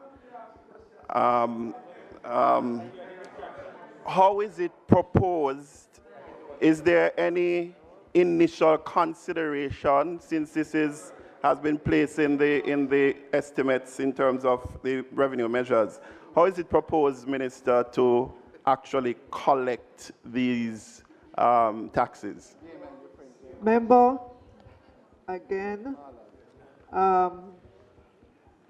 I can say to you, the most efficient way to calculate would be at source, but again, it requires quite a bit of work on our part, working with our international partner, who has helped many countries to put this system into effect. The details of it will become known. Just allow us to work through that process, and maybe at another meeting of Parliament or a committee meeting like this one, we can tell you the details of it. All right, thank you, Minister. I mean, a lot of our companies are, in terms of their planning, are waiting on the government for clarity. So I urge the Minister and the team to have that clarification in short order. So that's why we're not implementing it on day one. We're allowing time for this, for companies to ask us questions, and as we work along, as we move along, we'll be working with the companies. Thank you.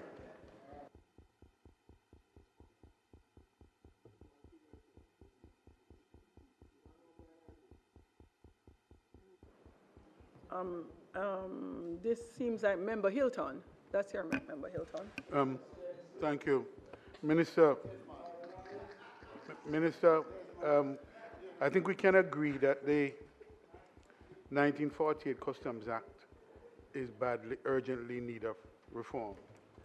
2020, the legislation was brought here. This is 2026. When are we likely to see the implementation of that legislation?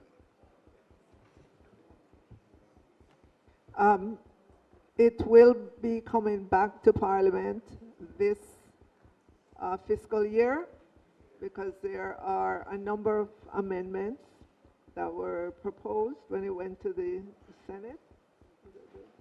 It is 5 years, 6 years ago. And given the intervening election, we have to take it back again through some parts of the process. But I am motivated and committed to ensuring that it comes to the Parliament during this upcoming fiscal year.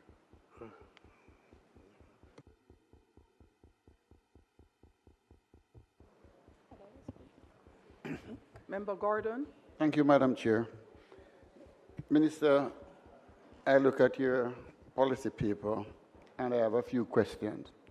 First one is, you have revised inflation, but you have not revised the 2024 poverty rate, which stands at 7.8%. The global projected rate is 3.3% in fiscal year 26-27 and 3.2% in the following year. What would inform... Member Gordon, I don't think we heard you properly. Revise poverty or property rate? What did you say? Poverty rate. Poverty rate. Yeah. So what would have informed that minister that you revise inflation, but you have not said anything about the revision of the poverty rate? I'm sorry, can you repeat the question? Because you started out with inflation, and then you... Inflation is revised, okay, from the 2024. But I have not seen anything, any revision for the poverty rate, which stood at 7.8% in 2024.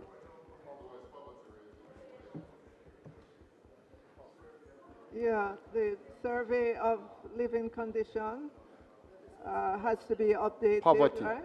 Yeah, we haven't laid that in.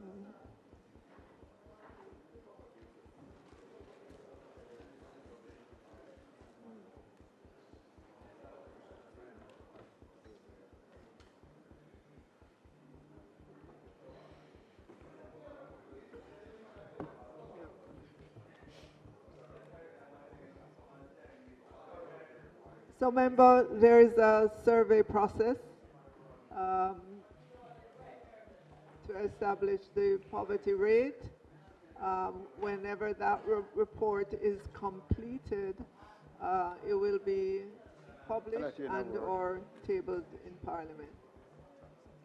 I don't hear a word.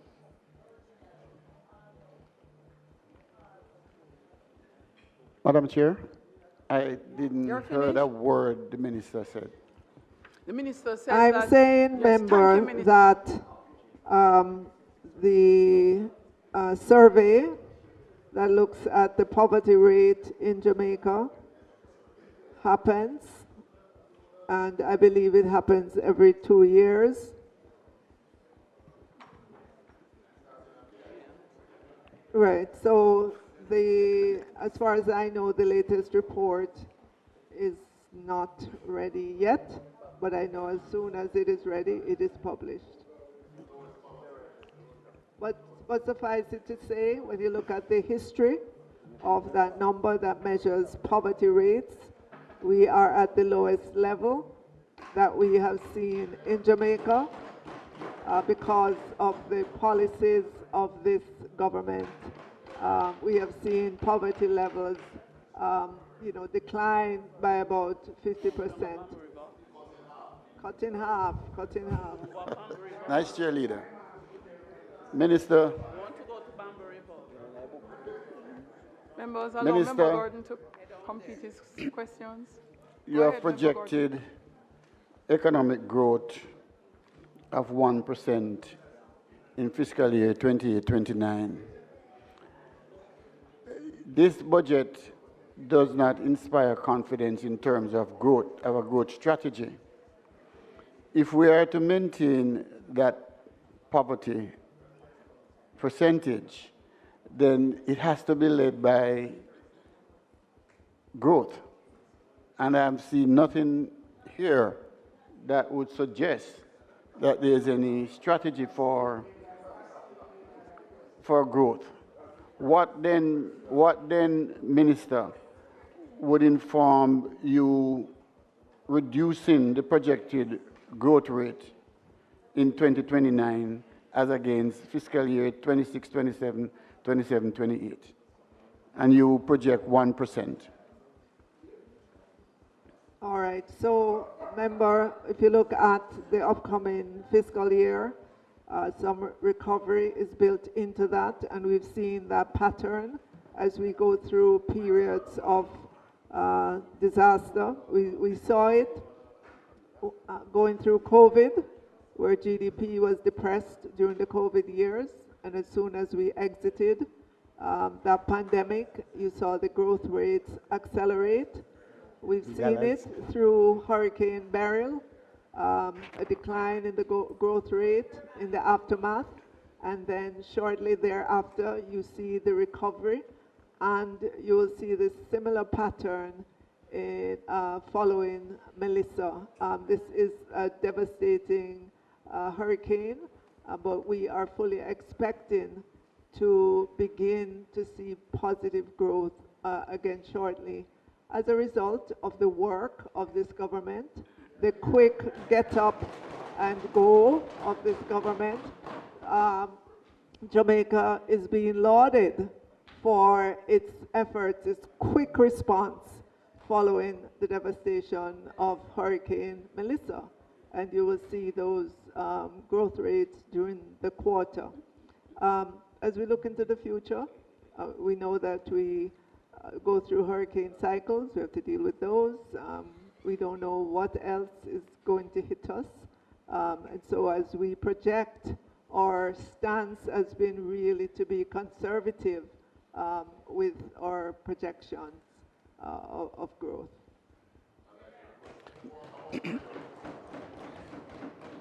Minister, I'm still fixated on growth. There's no way we can sustain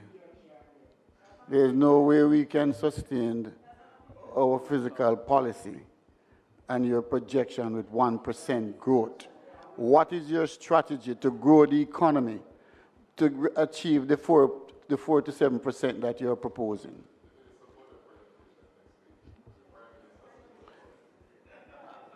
I didn't know we have multiple finance ministers. You know, this is above your pay grade. You shut up. This is above your pay grade, so you shut up.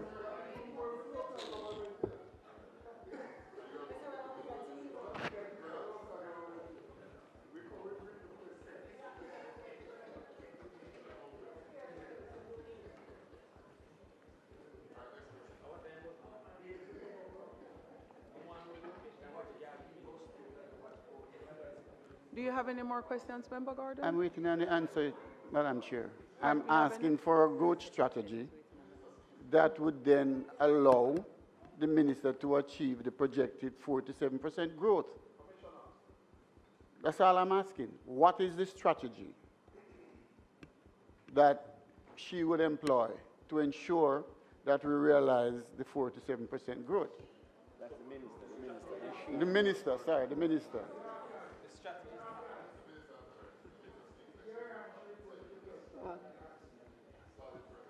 No, well, let me say, member, GDP growth is all of our business. If we look across the ministries that make up the portfolio, we would expect to see growth from agriculture.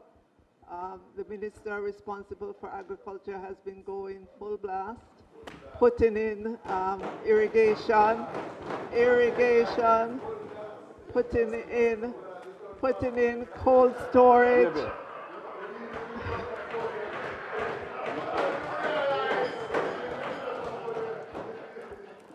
Opening up more hectares of land for agriculture.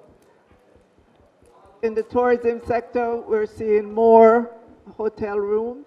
That will lead to growth. In the water sector, the minister there, he is also going full blast, just putting in the infrastructure so that it can be spread across Jamaica, and that's part of the growth. It's not in the book. Development. He asked the question, what forms the basis? And the minister is telling him with the decline this year, or the increases. So you don't like that answer? I'm telling you to shut up. Max, what form the basis? So no. I just did. Minister is not discussing policy. She's explaining what forms the basis. Oh, you're not liking the answer, Minister. Minister is only answering the member. Member, are you happy? Are you happy with the response?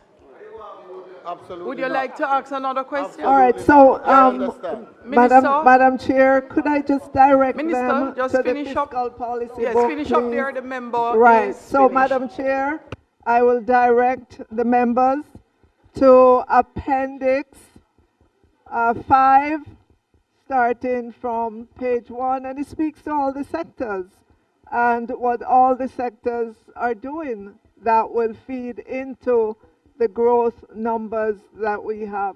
And it's all laid out there.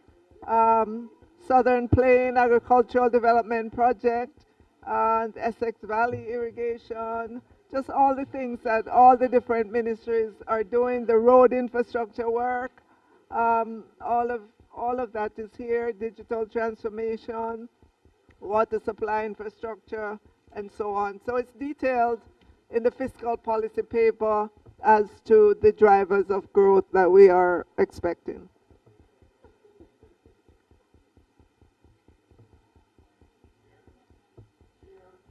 Put the pages.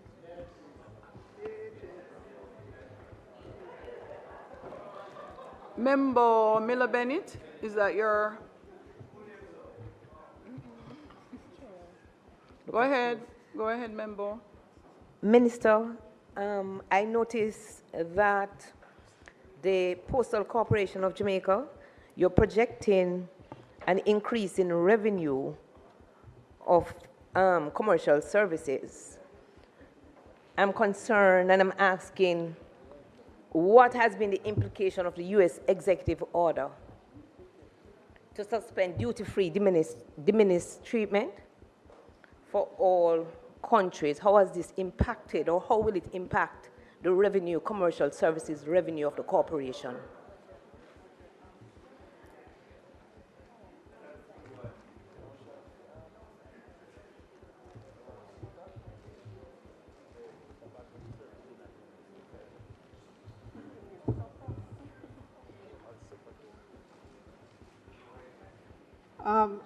So, member, thank you for that question, but the post office has not indicated to us that they're seeing any severe impact or any impact from that policy.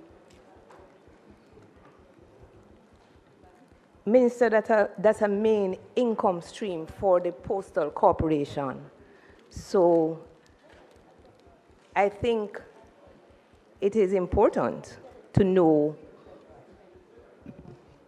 how this impacts it, in addition to the fact that many post offices were affected by Melissa. So your revenue income your commercial services revenue would be impacted, but you are projecting to increase this in the upcoming year. Is there some other way to increase this?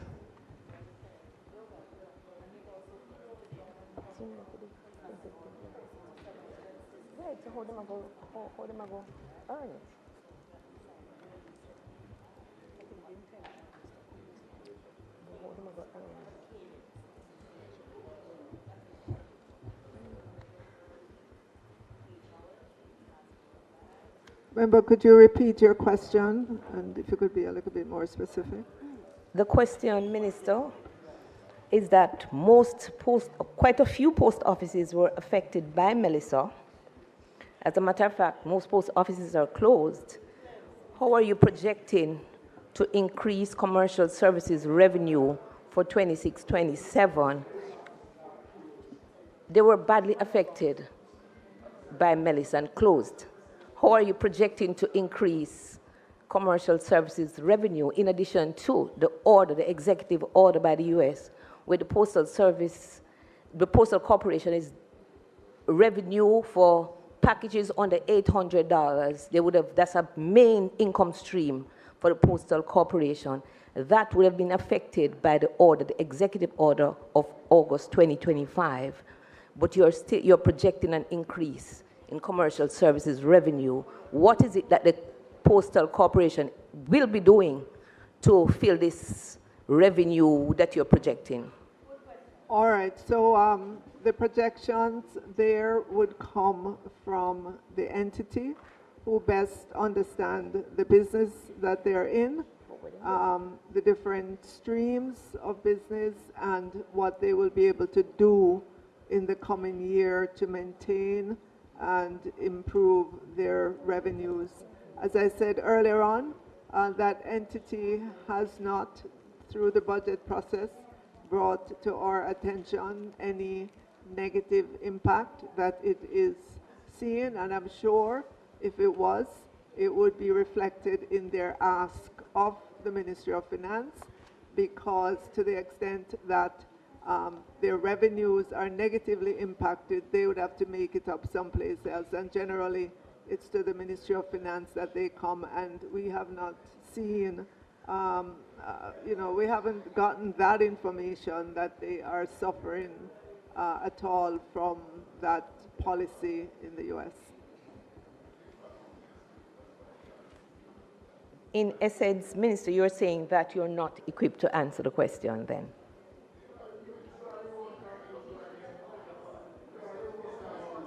So no. Let me respond, because obviously the member does not yet have an appreciation or know of the budget process, right? Does not.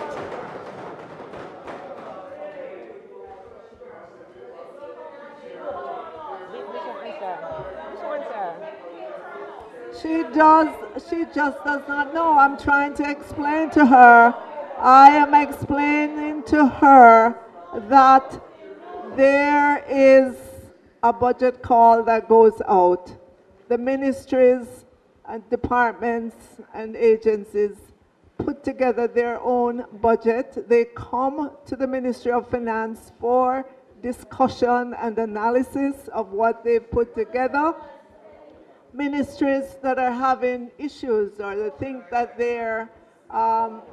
they will need some help from the Ministry of Finance because of whatever the marketplace is throwing up at them, that is when we would get that information. To the extent that it did not show up during the budget process, it is safe to assume that the entity is not seeing anything that would negatively impact its revenue projections. So that's the answer. So just because you don't like the answer, Minister, does not mean that I have not provided you with an answer. Member, do you have any additional questions? I'd like to make a statement. No, member, no statement necessary. Minister? No, member, no statement necessary. Do you have any additional questions? Any additional questions? Yes. Yes, go ahead, after which it is Member Dawes and then Member Jackson. No, not you yet, Member Jackson. Dawes and then Jackson. Member, go to your next question, please. Minister, while I can appreciate being a new member... No statements. It is at your next question. No, your next question. Listen, member, when you make comments to the minister is going to answer you as well. So if you can't take the heat, you have to stay out of the kitchen. But we move to the next one. No.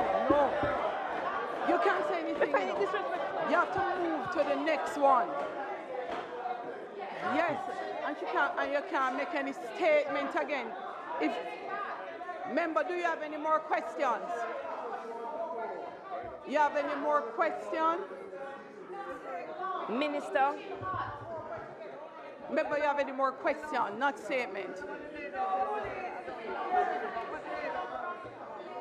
Minister?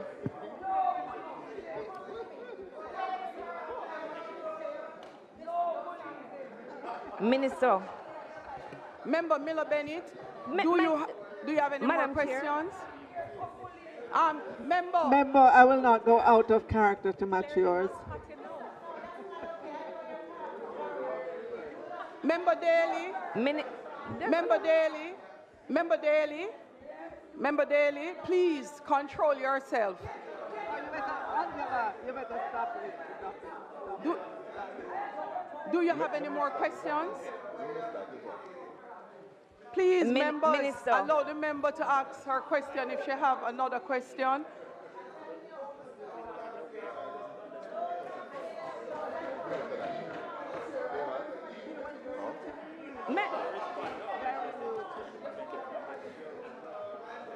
Member, Minister. your mic is on. Jesus. Member Miller Bennett. Member Miller Bennett. Member Miller Bennett, if you are taking instructions from other members in the House before you can move to your next question, if you have no other question, then you would have to let me know you have no other question so I can move to the next member. So I've been asking you, do you have another question? And if you can ask your next question. You notice I've been asking her?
Supposed to be done.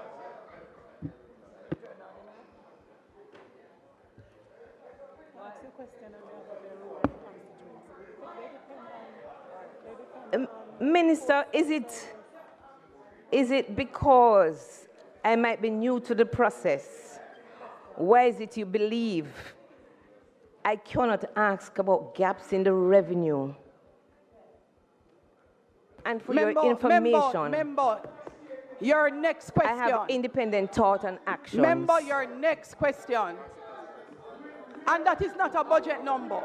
That's another statement. My question is, Minister. You know? Turn it on. Turn on the mic. Turn on the mic, Edo.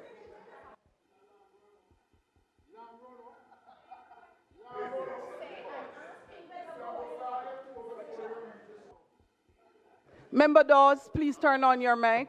Member Dawes.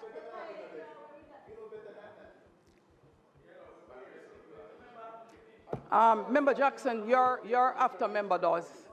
You're first, yield and to, then Member Jackson. Member Jackson is from yielding South. to you. Go ahead, Member Jackson. Madam Chair, I have a question on 16,004. But before I proceed, Madam Chair. Member Jackson. I will proceed. I will proceed. Thank you. And I'm proceeding to say. Member Jackson, man, get to your question. Yes. Yes. I'm proceeding to say what my question is. I am sitting here as a member of the Standing Finance Committee, like all members. Because in the Constitution, all members of Parliament have equal standing. The Standing Finance Committee is not for that, member. Madam Member Speaker, Jackson, am I going to be permitted to say? No, go to your question. I am framing my question how I choose to frame it.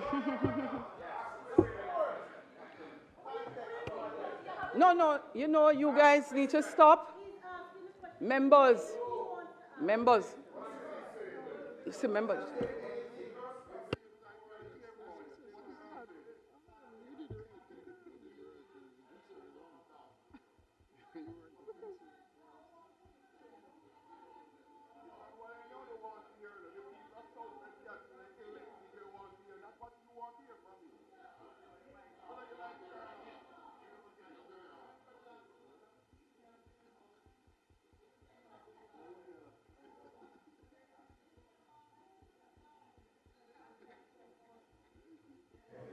Hi, members of Parliament, all here for Standing Finance Committee on an equal basis. The Standing Finance Committee is for the purpose of discussing the budget numbers. This particular Standing Finance Committee is even more special than we have had for others because our work is extended to the discussion of revenue numbers in a far more detailed way. So we will be here until tomorrow morning, and we'll continue tomorrow until tomorrow evening, and we are all prepared for that. I am asking members, stick to questions in respect of the numbers.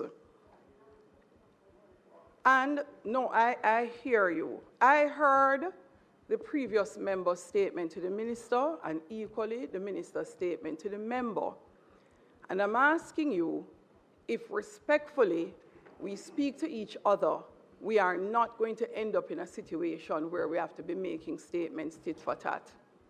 And so, Member Jackson, you have the floor next. I'm asking you, Member Jackson, to go to your question to the Minister of Finance in respect of the budget.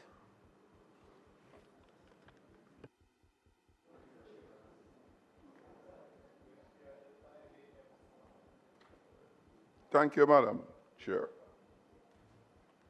I will pick up from where I left off. Is that a question, Member Jackson? Madam Chair, if you listen, you'll hear. Is that a question, Member Jackson? It is a question. I listen to Member Jackson, you know. You know, I believe one of the things that we're in an infant school. Madam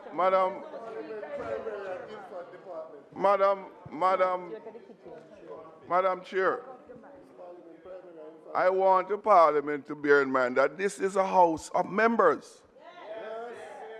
Of members. All duly elected by the people of this country. And I don't know about anybody else, but nobody that will muzzle me here. My point, madam, and question. This exercise, I'm asking the question in the context of trying to get a better understanding of what is tabled in these financial documents by the Minister of Finance. All of them. And what we don't understand, we get the clarification here at committee.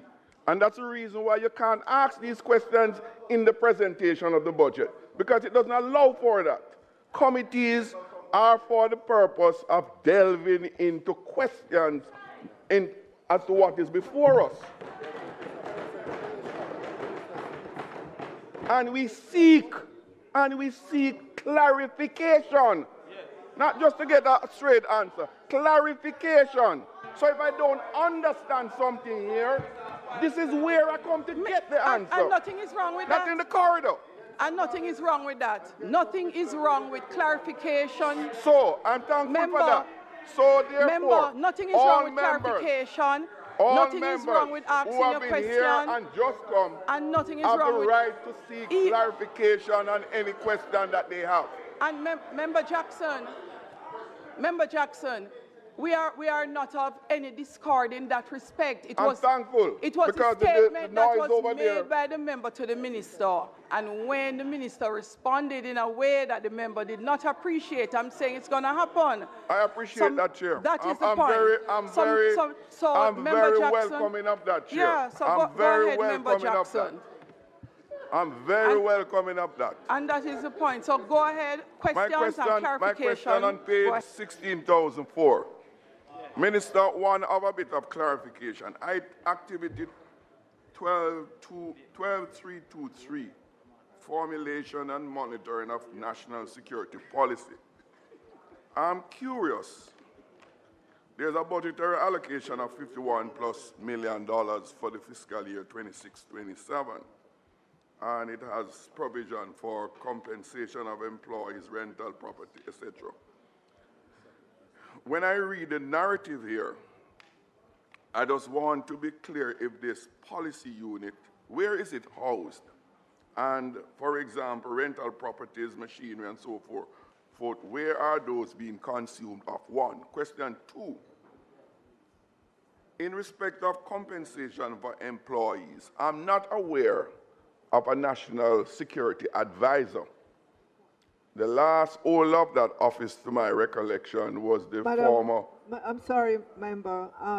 Madam Chair, could we, just for good order, could members indicate if they're complete with the Ministry of Finance itself before no, I moving on? I didn't get a sense that we had finished the Ministry of Finance. No, before moving on, this is the Office of the Cabinet that is asking. Oh, Look in the book. It's the Office of the Cabinet.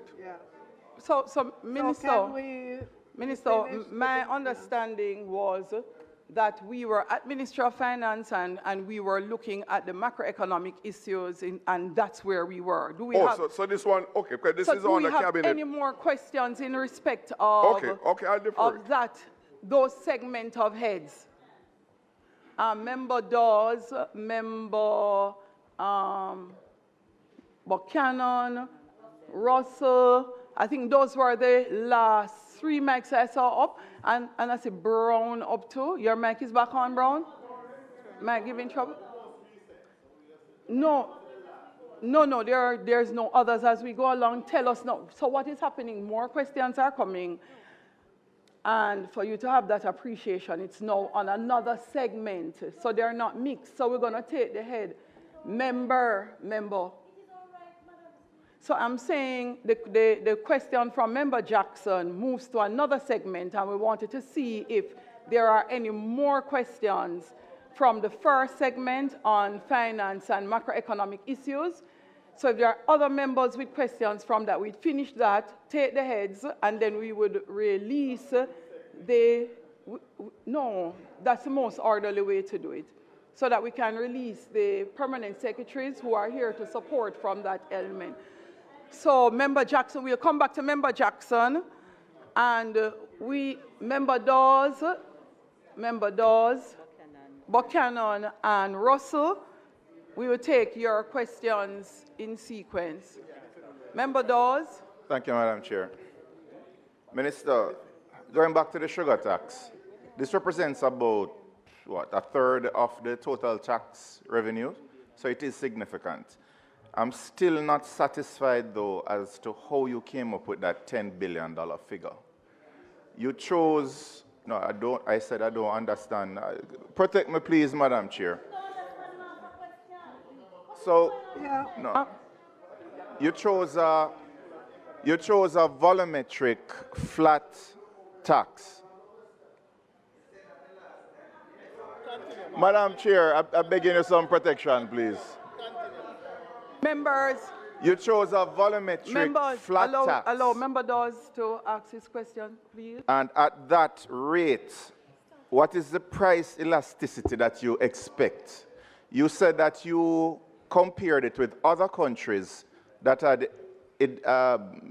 put in such measures. Would you care to share with us what was the tax, what was the price elasticity, and what percentage decrease in consumption you were expecting? Because that would significantly affect a third of the revenue for your tax budget.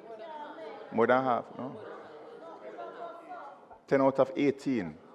I correct. More than half of your tax revenue.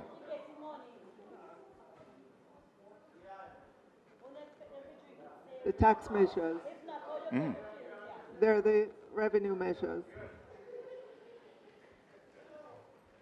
How did we get to the 10 billion is what I'm asking. Repeat the question. How we get to the 10 billion?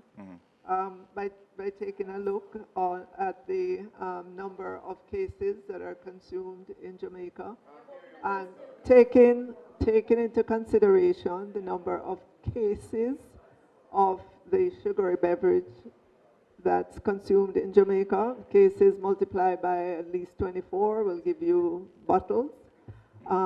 Looking at the experience of other countries, so for instance, we looked at the experience of Mexico that has instituted the sugary beverage tax, and they saw a decline of about 4.4%.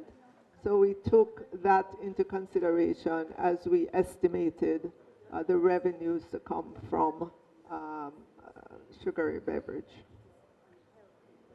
And there are other examples.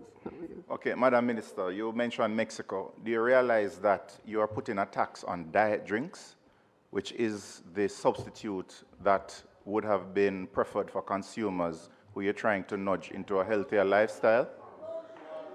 So in Mexico, you would have seen a decrease in sugary beverages sales overall with a commensurate increase in the healthier alternatives.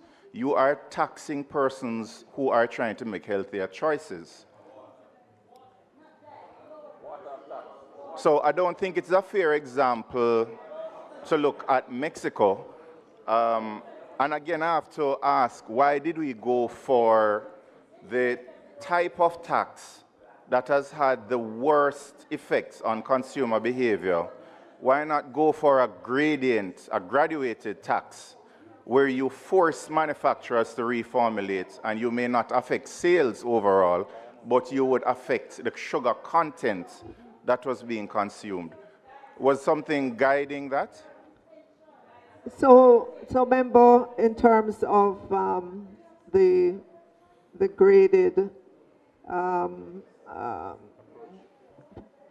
the tiered approach that's suggested, others have suggested that as well.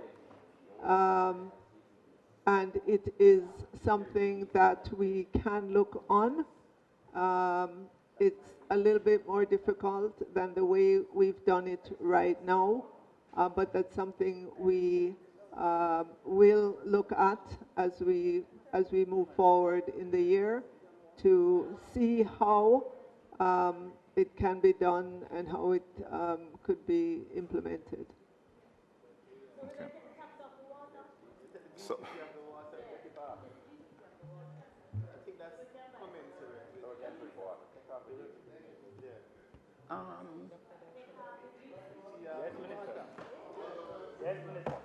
All right, Minister. Tax-free water. Member Dawes, you're finished? That's it. Minister? Sorry. No, but I'm still not getting the alternative that we're nudging people towards. So if we're nudging towards an alternative, would there be an increase in revenue of one of the members shouted across that it is water, there's GCT and water. Are you expecting an increase in sales of water, and as a result of that increased collection of GCT, is it reflected in the... member, we used the best knowledge that we had at the time to help us to estimate what the revenue measure would deliver, including looking at the current and projected consumption of the Jamaican population and putting forward the change in the SCT on that. So, and I mentioned, we're not averse to looking at the tiered approach that requires us to have a lot more data than we have currently, but I have a good team that I know will do that work to inform, and then we can do a comparison between what we have now and what that tiered structure would produce. Okay. This measure is listed as just for 1 year. Is it expected to continue as a tiered system next year? That's not how you interpret the revenue book. So I'm asking if next year it will be... Okay, I'm standing corrected, but next year can we expect a graduated... This is for information purpose, members. It's for information purpose. When you read the revenue book, when you read the revenue measures book and you look at the page that gives you the estimate of the numbers, it is only going to have the current year. Right, so I'm asking if this is consideration for a graduated next fiscal year. Next year. Is it next fiscal year you're asking about? member does next fiscal year, or are you talking about this fiscal year? Well, I mean, we're discussing the graduated tax. Is it something that you are going to look at for implementation later on, or is it you're going to change the structure of the tax completely moving forward? Okay. We will be looking at it. We will do our comparison with what that would deliver versus this estimate that we have here. And it will inform our decision going forward. All right. Thank you, Minister. Member Buchanan. Thank you, Madam Chairman. I seek your guidance and protection from particular members. I do not like to be bullied, Madam Chairman. If you're seeking protection before you start asking the question, I'm concerned. But you see, Madam Chairman, context matters, and it is important that I lay the context, and I see a particular member, Mr. Desmond McKenzie, he mean-facing me already, so I just asking for the protection. See, Madam Chairman. I wasn't. Member my apologies. I stand Member corrected. McKenzie, please stop mean-facing. Member Buchanan. Madam Chairman, now that I've been informed that Mr. McKenzie is not aesthetically up to date, I will proceed. Minister, my question is one of behavioral changes, and I'm instructed by the people of Portland Eastern in relation to the revenue measures for tourism activities. Now, in particular, there is rafting on the Rio Grande, and there's the unresolved issues of rafting and the usage of the Blue Lagoon. With the taxes, my question to you is there any consideration of behavioral change in that for both the rafting and the usage of the Blue Lagoon, what this is inviting is for persons not to regularize, because I understand that you would have to come into conformity with the JTB. And somebody, yes. Respond to the question. No, it's not loaded. I'm just concerned So, that. member, are you opposed to law and order? What? What? No, Opposed to law and order. Minister, respectfully, the law and order is the effect that I'm contemplating, and I'm just inviting you to tell me if you also contemplated this and satisfied yourself in that persons may very well, the TPDCO office, they may go up the river, down the river, and try to do that, and then you cannot do that. It's not a matter of conformity. It is a behavioral change. So I'm asking for the minister to simply respond respectfully.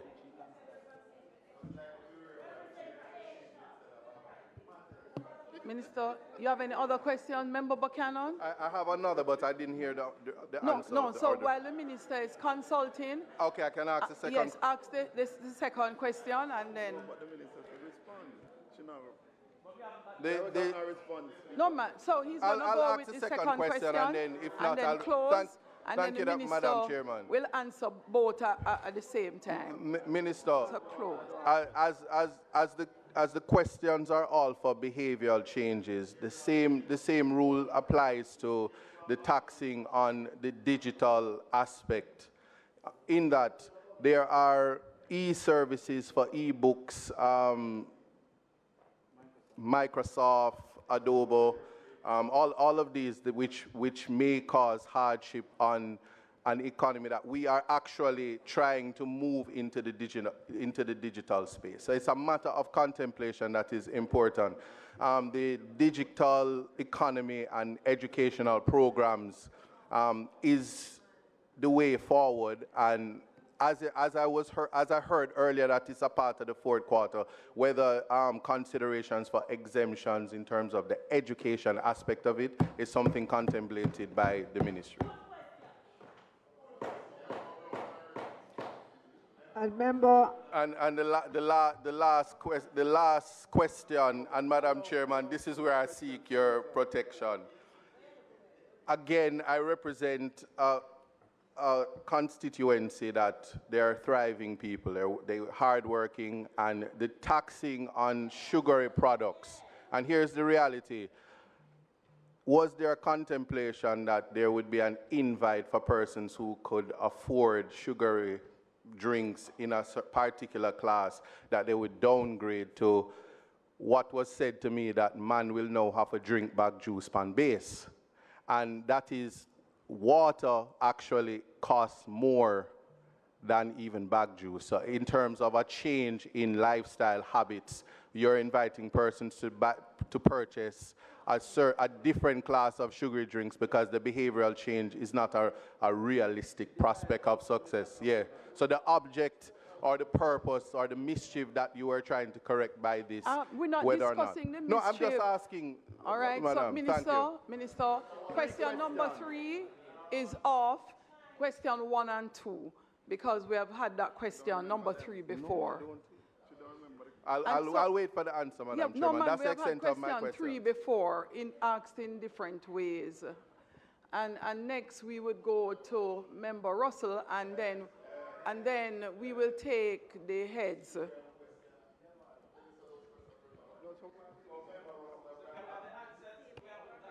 Minister, you may proceed, Minister, in respect of the questions asked by Member Buchanan. Those were,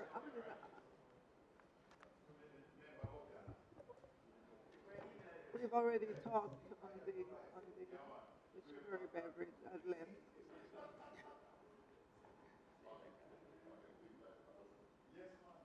Answer, Xavier. Madam Chair, I believe that we have exhausted the questions and answers on the sugary beverage, on. We have, and this government. No, but members are asking the same question. Minister, again, that's why I struck question number 3 because that question came before question number 3, but question numbers 1 and 2. The second question he asked was if we're trying to encourage the use of digital solutions for educational purposes in particular, whether or not the new tax would impact that development. And then the first question he asked was tourism and going rafting down Portland and tax avoidance. So both of them as the MP from Portland East. Madam Speaker, the tax on sugary drink has at its base.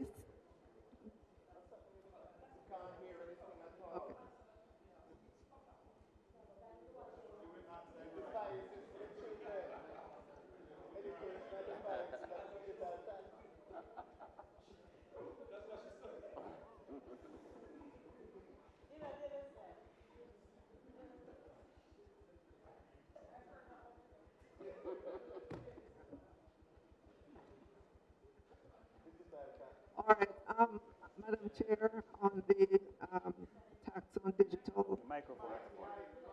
No.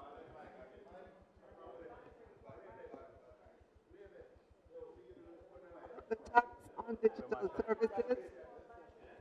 Members, the mic is not very loud, you know. Oh, the battery is going? Marshall? Marshall?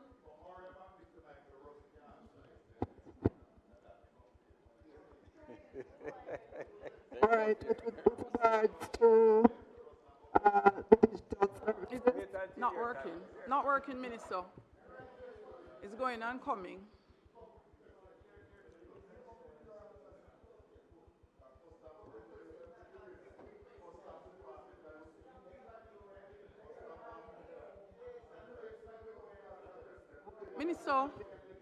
Minister, in the interest of time, would you be so kind as to respond to the question from the mic beside the FS here, so we can just turn it around? Just in the interest of time, it's a little out of the norm. Member Buchanan, I hope you're not turning on your mic for any more. Turn it off until we get to the next segment, please. Member Russell? No. So I'm asking Minister if she would, the mic isn't working, so we're asking Minister to go across and answer from here.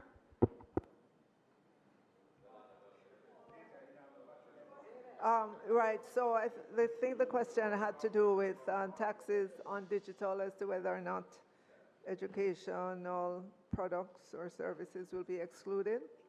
As explained earlier, and I think I've said this a few times, this is a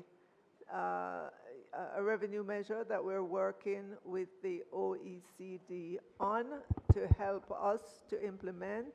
We're looking at the experience of other countries who've done it. If you look at global digital services across the world, it is a significant percentage of global GDP. Jamaica is not at the table. We have to be there. We have given ourselves time until the fourth quarter of the fiscal year to implement this, and during that time we will be looking, listening, just getting the full understanding of the implementation of it, and we'll be educating Jamaicans as to what it is and why it's important to do as the world transitions to more and more digital services. Thank you.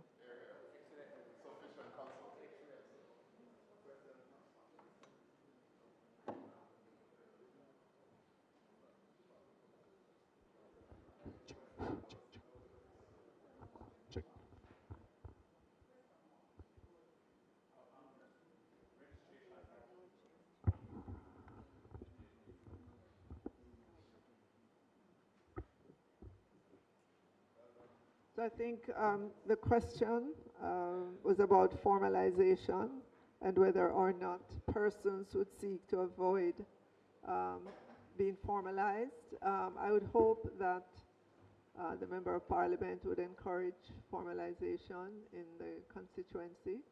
I know that the tourism industry has been working assiduously to ensure that the attractions all across Jamaica are up and ready and in a proper standing for Jamaicans as well as visitors. I know that the tourism industry is active out there to help these smaller attractions to become, to become licensed. There's a purpose for licensing. It tells the tourism sector where you're located, what business you're doing. It gives you access to insurance products, at least the knowledge of them and so on. All across Jamaica, we'd love to see all of these attractions regularized and duly registered and be a part of the tourism product in a formal way. And to all my colleague members of Parliament who have this kind of tourism business in your constituency, it is to be encouraged, and while you're encouraging them to expand, you should be encouraging them to be formalized as well. Good answers, Minister.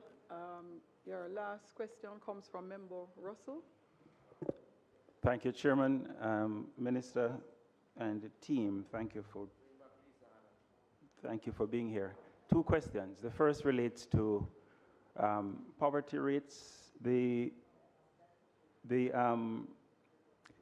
we know that the rates for rural poverty as well as poverty among children is much higher than the national poverty rate. In doing the revenue measures, was there any assessment of the effect of the measures, revenue measures, on poverty levels, especially? That was asked already, member. That was asked already. No, not an assessment. I'm asking about an assessment of the effect of the revenue measures on poverty rates in rural areas and on children. Member Russell, Minister answered already. And no, that wasn't the question. Listen, please. That wasn't the question. The minister answered already, because the minister said the document that does the assessment of poverty rate moving forward, she went through a long answer and she actually did so twice. That document that does the assessment of our poverty rates, yes, she said that assessment has not been done again. Chairman, she said that it's done every 2 years. Yeah, man, I'm aware of the survey of living conditions. Right, and she said that. But this is a very different question. The survey of living condition establishes the rates of poverty.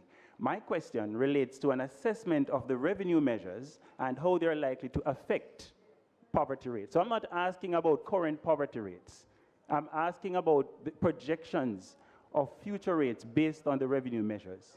But it's a different thing. Equally is going to not be an assessment that comes from the minister and the budget. It is equally going to come from.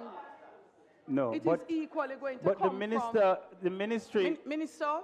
Chair, please allow Minister. me. No, Chair, could you please let me clarify, because I'm not doing this lightly.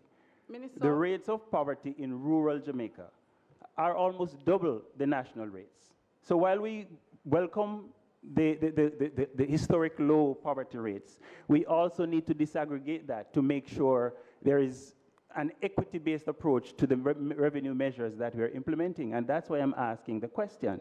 Because without that analysis, then we're using a one-size-fits-all, which will not address the problem, right, of sustained high poverty rates in rural Jamaica and among children.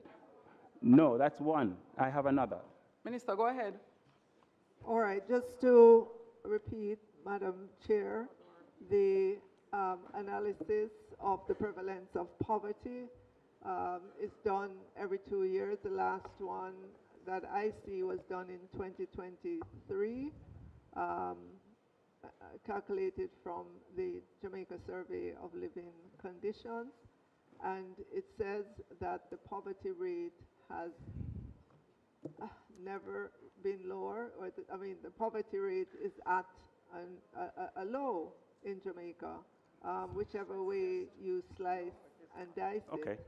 In 2023, it decreased to 8.2% from 16.7% in 2021, and it goes through and look at other measures. But that suffice it to say, this government has a robust social protection program. May I accept the response so far? Hold on, and to the extent that there are policies that may have a negative impact on different groups, the government is active through its social programs to ensure that there is commensurate benefit to the particular population. So that would be the answer.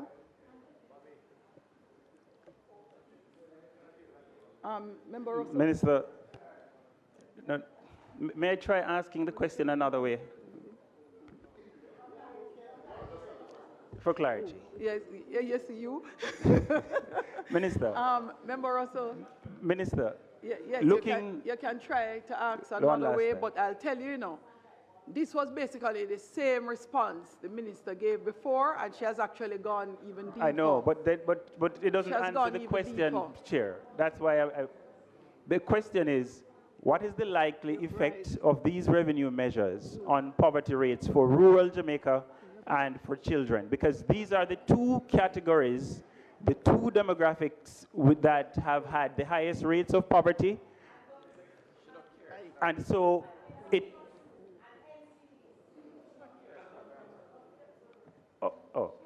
these two Sorry, groups. Member, I was distracted by one of your members. Could you start again, please? Angela, the question is, and the revenue measures that are announced and that are going to be implemented, does the Ministry of Finance, the minister and team, do you know what effect these measures will have on the two categories, the two demographic groups that have had the highest rates of poverty in the country, and that where poverty rates have come down the slowest, right? Rural Jamaica and children. That is the question. All right. So again, member, what I want to say to you is that this government has a robust social program in place that through that, if there is going to be an impact, or if there's an impact on those groups that you mentioned, that is where the government would provide the support, the social programs that exist. And I don't know how many different Minister, ways thanks for that to response. say that, right? It's through the Member social Russell, program. next question. All right. So, yeah, No, I was the expecting a minister has targeted approach responded. in the. The minister has responded. All right. I'll move to the next question, Chair. The point has been made. Member Russell. Yes. Member Russell. The social programs that are budgeted, that's what the minister is saying, continue to be skewed in its implementation to always those who need it the most. So it is included in your estimates. And how do you budget? She will be back here when needed for first supplementary estimates if the reality is not the same as we initially projected. So this first discussion... But Chair, that's what I'm asking. Right, like, what is the effect? So you then estimate. would project based on that, and you'd also have the policy measures in place, right? So it should not be left to chance, which if I take the minister's response, it is left to chance. What I'm asking for is, have you projected, and as such, having done the projections, are you then going to be targeted in your policies to ensure that we get, because historically the rates have not come down as quickly as the national rates, right? Okay, let me move to the next question. The revenue measure related to duty concession on motor vehicles, Minister. Can you tell us the effect this is likely to have if you've done can you tell us the effect this is likely to have on for a concession of for a motor vehicle in the range of about $5 million, what is the likely benefit that will accrue to the individual who has applied for this concession with the new policy measure? Secondly, has there been any conversations with the unions, given that there is the view that this concession was part of negotiations in a negotiated agreement with the union? So those are the two final questions. Thank you. All right, member, I am reliably informed again that this is not a union agreement, does not form part, and in fact, when the former Minister of Finance was doing the wage restructuring, this particular benefit should have been rolled up into the wages, but for some reason it wasn't rolled up. Should have been removed because of the wage restructuring that brought wages up to a higher level to market. So this should have been removed, but it was left in place. So it should have been removed, but we're not removing it fully. We're just asking those who avail themselves of it to pay the GCT. Mm-hmm. And the effect on benefits? What is the likely effect on the individual benefit? What is it likely to be now versus before?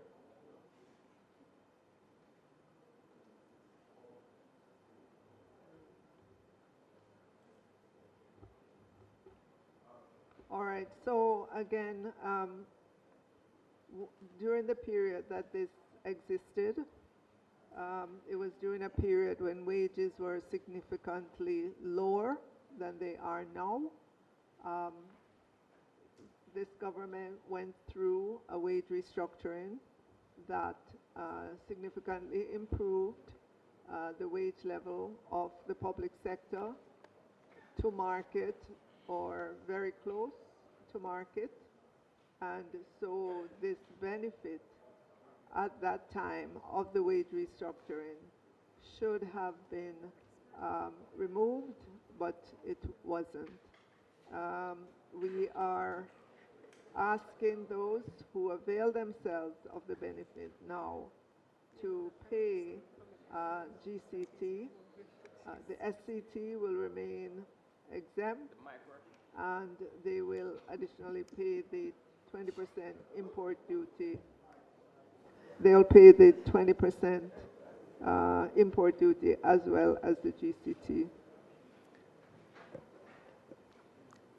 May I just, I had used the example of a $5 million vehicle. What I'm trying to get is a clearer sense of, at an individual level, what does it mean?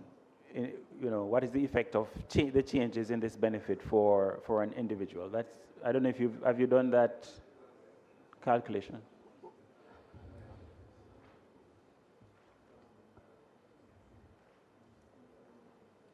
Right. So member, I am going to ask you to just experiment with your own calculation of 15% GCT. And I think you will come very close to the answer. This is, well, let's just say when you look at the general population of Jamaica, if you're buying a car, if you're an ordinary citizen buying a car, you have to pay the 20% import duty, you have to pay the GCT, and you have to pay the SCT. The ordinary Jamaicans within each of our constituencies, you have to pay that as well. So this is trying to equalize things across the society. Member Malahoo Ford. Thank you, Madam Chair. Madam Minister, my questions relate to activities 1042.9 on page 23, activity 1005, page 11, subprogram 23, and activity at 1004. Member, could you just repeat the page? All right. Beginning at 2005. Member Malahoo Ford, before you repeat the question, members, we are going to be working through lunch. So when it's convenient for you to do so, you may slip out a little at a time so that our quorum is maintained, and then return. Member Malahoo Ford, go ahead. Member, I'm assuming you're referring to page 20,005? 5. Yeah. Legal services. The activity supports the provision of legal advisory services to the ministry. And note the significant increase between what was approved, the revised amount, and what we're being asked to vote for. Madam Minister, what accounts for that significant increase? And does the Attorney General Chamber still provide legal advisory service to the ministry? Well, this is to the Ministry of Finance and the Public Service. You will note that in this current fiscal year, 25-26, That figure is $42.5 million. And in the new fiscal year, it's $42.9 million. So there's barely an increase there. As you can imagine, the Ministry of Finance has many pieces of legislation across the vast departments and agencies on which it has to work. We have to get legislation through Parliament. We need our legal persons internally. They interact with CPC, LRD, the Attorney General's office to get these bills out. And so I know, at least for the Ministry of Finance and the Public Service, there is a great need for legal services. That takes me to the next question in relation to sub-program 21, Policy and Regulatory Framework, the activity that supports the operating expenses of the Public Expenditure Policy Coordination Division associated with the development and amendment of legislation, guidelines, and policies. Could you give the page, please? 11. Governing public financial management. What accounts for the decrease in that sum between the approved, the revised, and what we're being asked to vote on now? Are you looking at page 20,011? Yes. What's the activity? The approved estimate was just over 718. The revised went down to 622, and it now stands at just over 617 for the development and amendment of legislation, guidelines, and policies governing public financial management. All right. The years that you're looking at are back years, 2024, 25, 2025, 26. And if you look, well, I can only say that the major change that I see there is in the use of goods and service in those years. If you look back in the past, that's where the significant change has been. It has not been, let's see, yeah, that looks like where the major change has been, member, in the use of goods and service.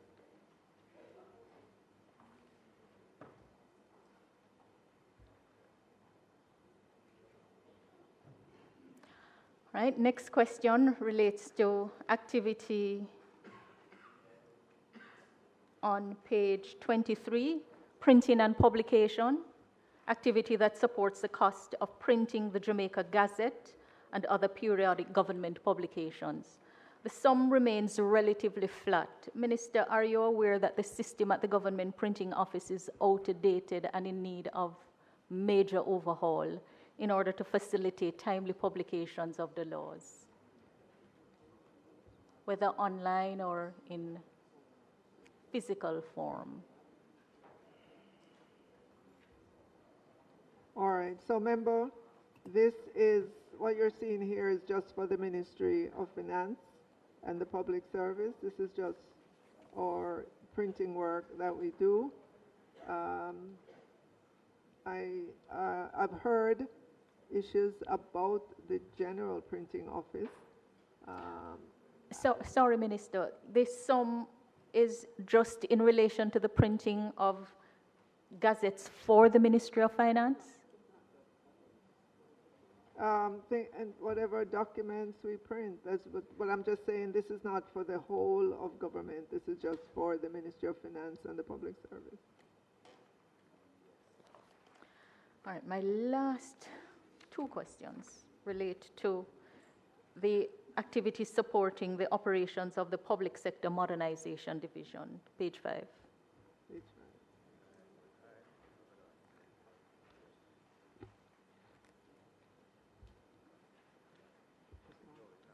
5. What accounts for the significant decrease between the revised estimates and what we're being asked to vote on?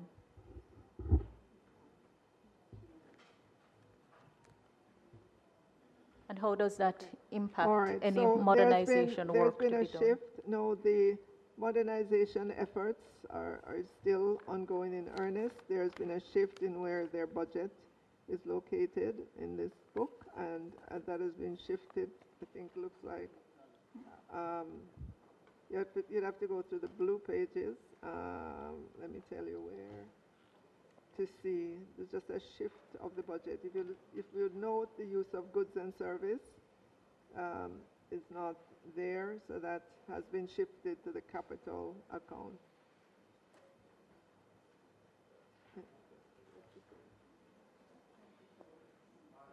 Okay, if you look at 20,000 C10, that is where you will find it. 10 to 11, 10 to 11.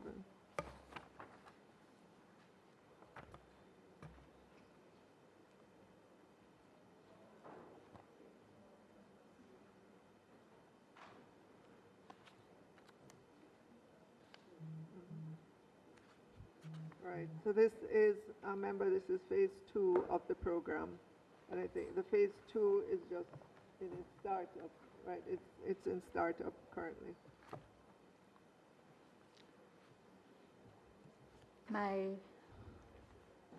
last question relates to subprogram 23, Oversight of Public Bodies and Executive Agencies, 23. page 11.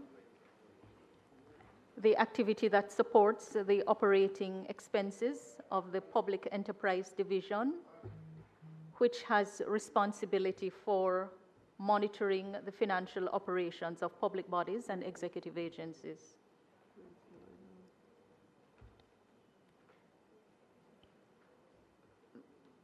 Go ahead with the question. What accounts for the decrease in the budget, and whether less or more monitoring is required for the upcoming financial year?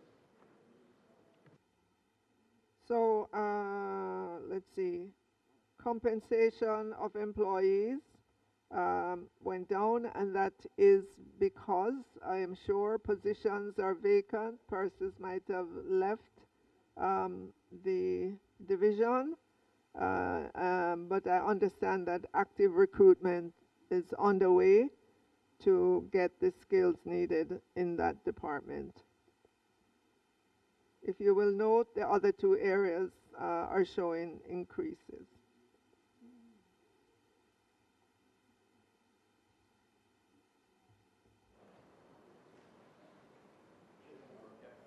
Member Campbell. Thank you, Chair. Minister, what percentage of GDP is salaries and wages currently?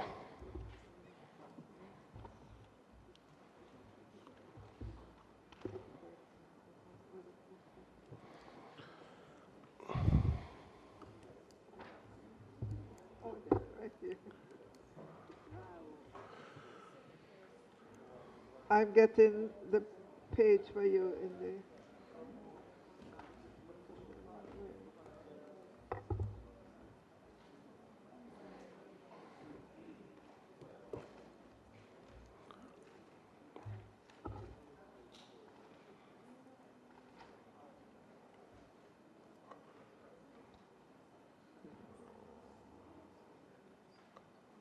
Wages and salaries for 26 for the new fiscal year coming up will be 13.5%. 13.5%. Yes. Can you say what percentage increase did you use in your projection for the salaries for the upcoming financial year? All right, we are still at the negotiating table. You have to allow us to go through that process. The unions, as you can imagine, they don't want to hear issues about the negotiations in public. So it is not something that I can talk about right now while the wage negotiation is still open and still underway. So you can't say what percentage you use to do the estimates that are here? No? So what was your last offer? Again, member, this is a negotiating process between government and the various unions. Protocol would dictate that you don't go into public and state what your offer is as government or talk about what the unions come to the table asking for. Please allow us to go through that process to get to an agreement, and then we can share what it is if the unions allow us to share that information. Okay. Your projection for growth for this year is -5%, and 3% for next year, and then 2.7% for the year after, averaging 1.5% over the next 4 years. That's correct?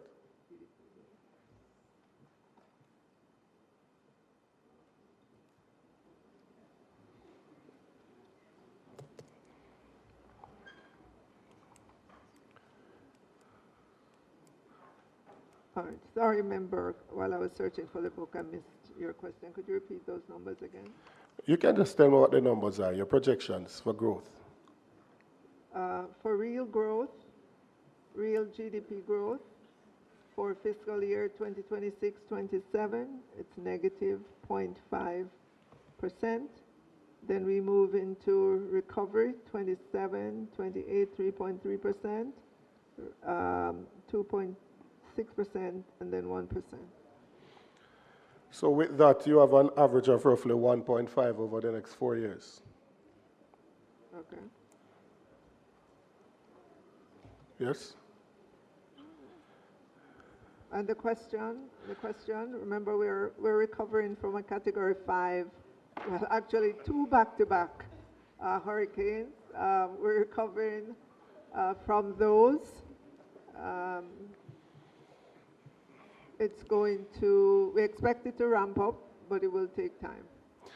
So what's your projected increase for wages and salaries over the next 4 years as a percentage of GDP?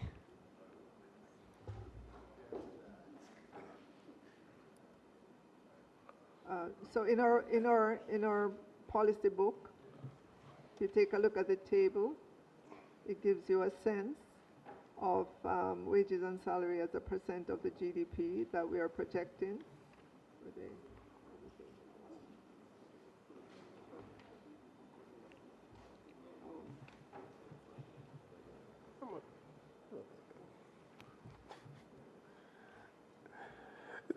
So, Minister, the fact that a percentage is determined by either decreasing your numerator or increasing your denominator here being GDP, the fact that that is projected to grow by 1.5% over the next 4 years suggests that either you're going to have to keep wages and salaries where they are, or you're going to have to decrease, or you're going to have to revise and grow the GDP by a much bigger number, or that percentage, that 13% that it is of GDP now, will balloon over the next couple of years.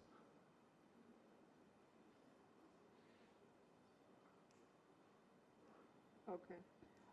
So member, in the projection for the upcoming fiscal year, the percentage may look larger there than normal, and that's because we're carrying arrears and other items in that wage account.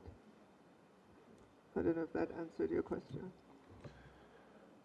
As normal, what do you mean by as normal? Huh? What you said, the percentage No, in the 13, which percentage are you looking at? No, I'm asking what do you expect it to increase to over the same period? But again, I can read it out to you, in 2025-26, which is this fiscal year in which we are, we're expecting to end at 13.8% of GDP. In fiscal 2026-27, 13.5%. 27-28, 13.2, and levels out at 13%. And that would be as a result primarily of growth in the GDP. The growth of 1.5% is going to cause this number to trend down over the next 4 years to 13.2.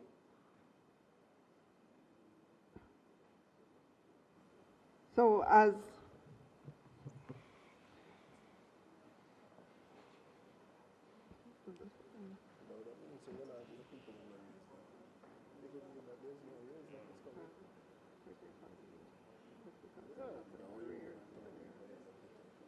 all right, remember this year, fiscal 25-26, that high of 13.8% includes quite a bit of one-off and arrears. There was a lot of catching up that was done across different ministries, across different educational institutions. There's a lot of sorting out to do in terms of some of the back pay and things that were owed to people that we did in 25-26. So that 13.8% is, it includes all of those things. So starting out in the new fiscal year, 2026-27, which also includes the arrears from last year because the wage negotiation is not concluded yet. So that's why that looks high.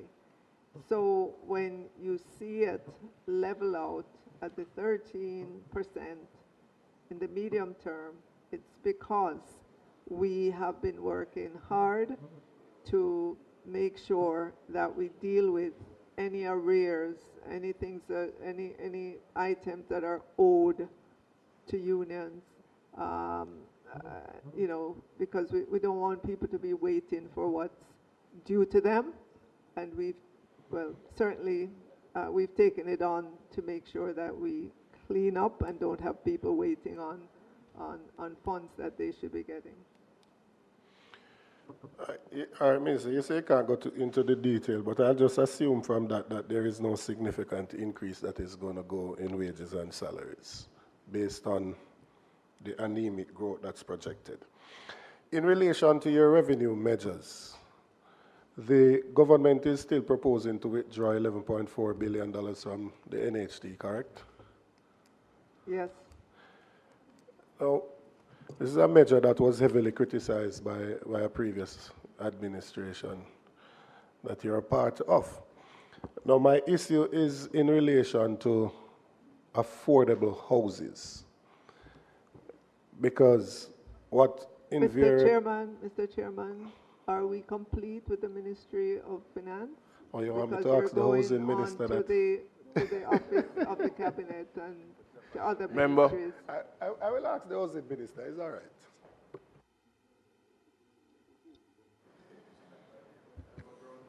Member Brownberg.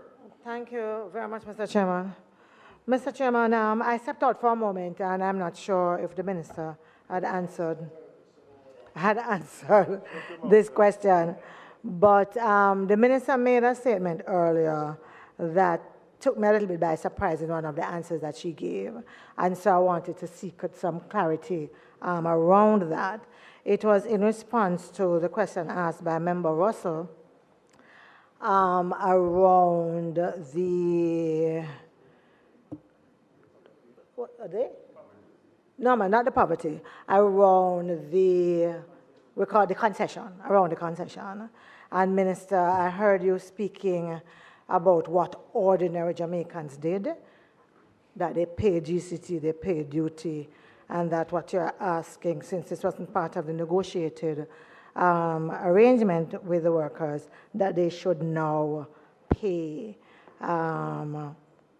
in terms of taxes, GCT, and so on. And I was wondering if that was really what you wanted to say at this time, especially since from day one when there was that discussion around increasing salaries, Jamaica knows that many of those who had this as a concession that they looked forward to, that they have been at pains to say that this makes a difference for them and that they have been continuing to ask. I'm not asking for the negotiation to be done in public, but I was surprised that those were your words, almost as if, listen, we make up our mind, you know, get it, nobody do nothing, nobody say anything. And the question is?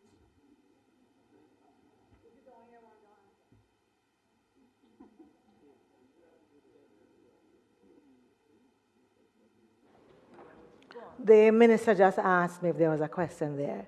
If she hasn't heard a question, I suggest that she doesn't answer. So, but let me clarify. Let me clarify, member.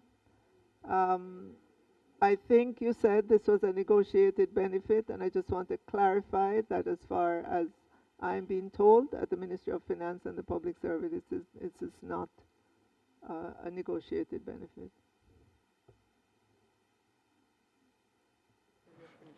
Can we now take the headings?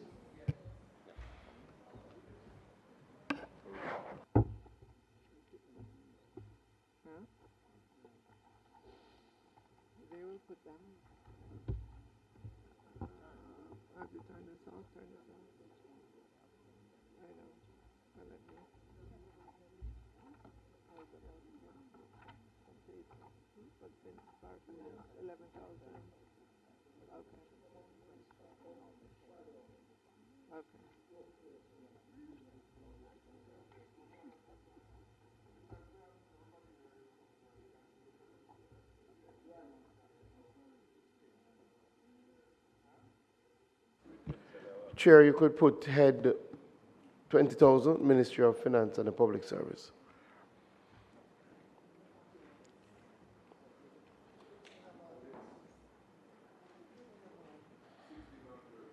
We're going to come to those. Hold on. Yes.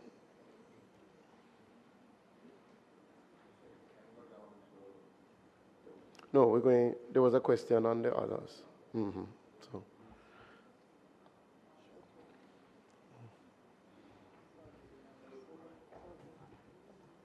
We take the headings 20,000 to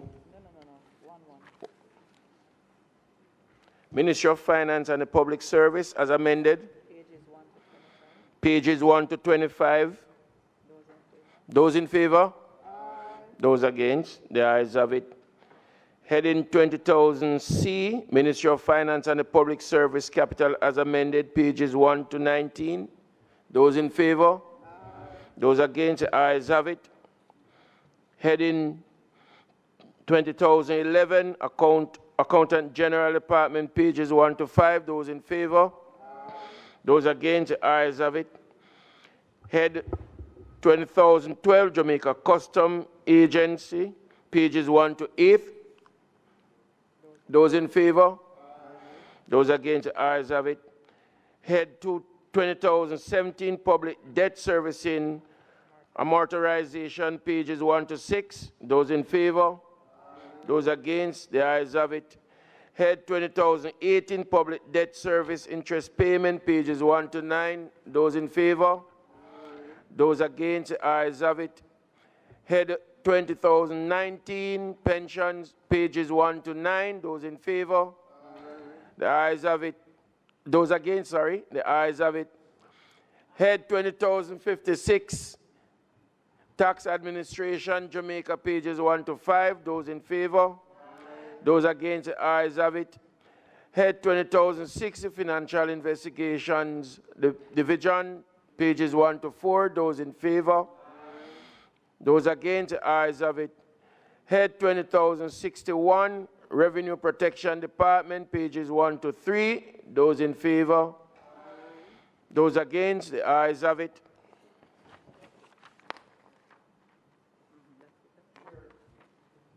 Thank you, Chair. Chair, the Minister of Finance and her State Minister will now take head 1,000, head 2,000, and head 16,000. I know the technical support teams are already in the House, so there may just be a little movement around. I know Member Jackson had indicated that he had a question in relation to 1,600. So the members can ask questions on these three heads now. 16,000, sir.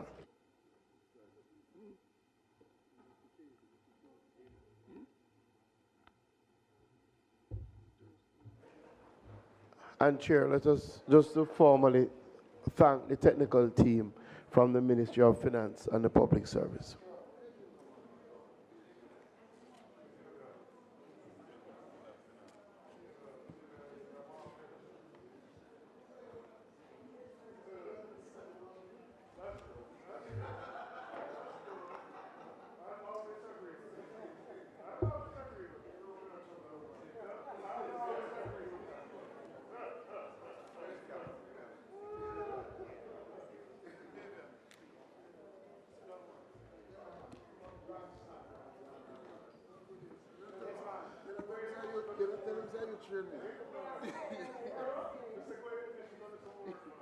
Xavier. Oh, I'm on mic, so we can't trouble you. No, I remember. I asked the last election, they would say, yes, they had the pressure to rock. It's transferred. Oh,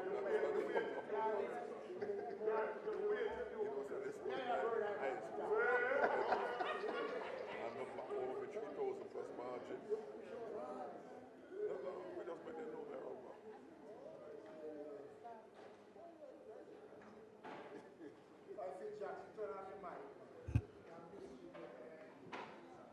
Mr. Chairman, I need the protection of the JDF. You know, you used to vote for me. When you were well behaved, you used to vote for me, you know. He used to be in my constituency and was well behaved at that time. But since him leaving, get out of hand.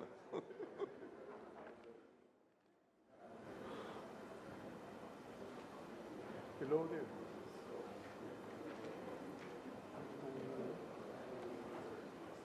Juliet, he used to live in Marine Park.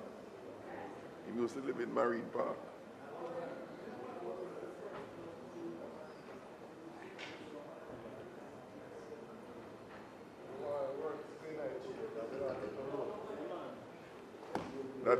Them time he used to vote for me. I used to come make demands on me as my voter. Clive, put work tonight here. I work to work. We go over to that. Put work tonight here. You too misbehaved. You're that terrible. Both roads, both back and front of you. Yes, all the way to the bypass. Yeah, man. No, from the Texaco station, Brayton, it goes all the way back to the bypass. Carrymaid, Grace. Yeah.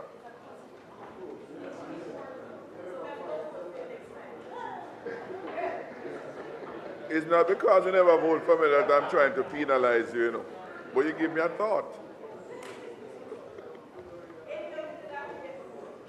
You give me a thought.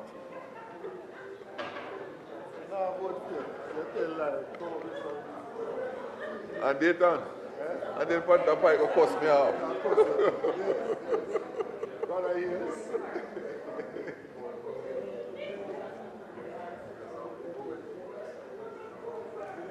But Juliet, the other one too, the one at the front, Bernard Lodge Road, go back to Spanish Town.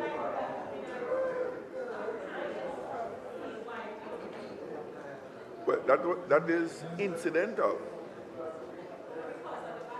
They're going to detour from Marine Park section to go around there.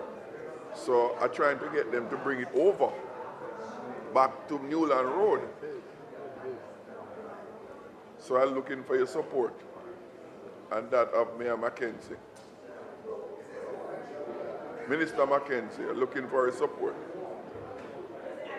so that the minister behind you can drive safely going home. And if it don't happen, it's because you never contributed to her getting home safely.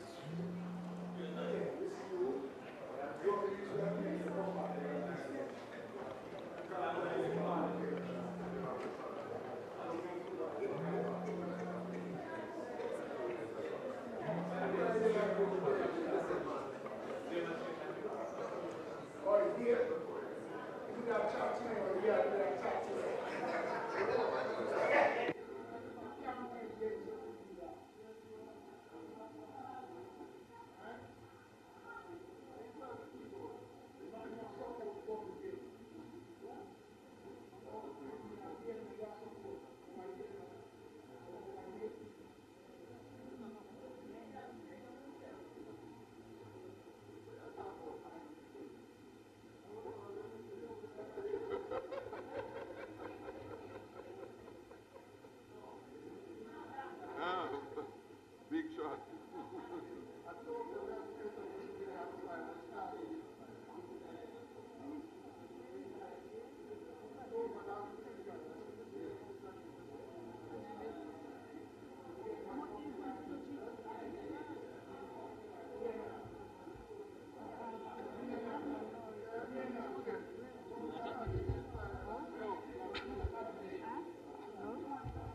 Who are you?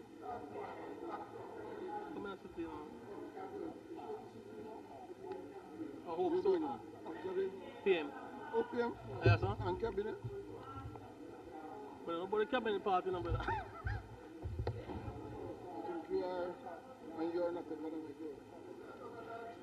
This is your list, you know, Like everything. No, I hope him. I'm sure I hope him.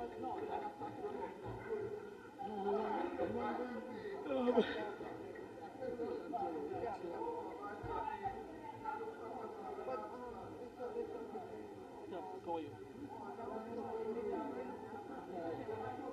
Oh, okay. So may I be there now? Ready in cabinet now? Kevin, no. I'm going to have to come in. Hey, Minister, how are you?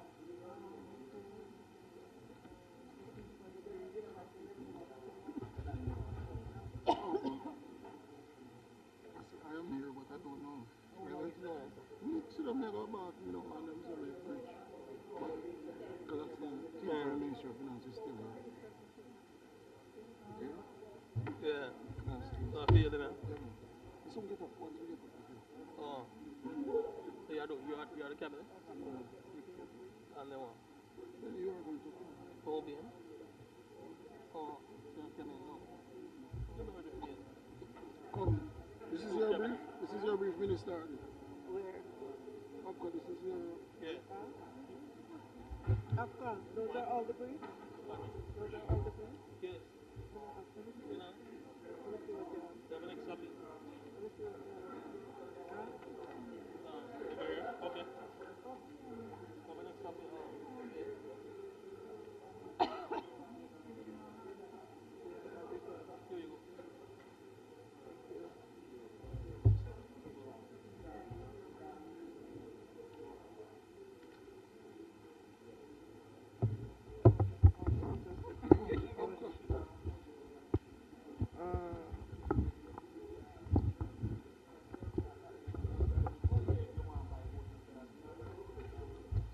I can't open that thing. So you're seeing this brief? Yes, because I was focusing on the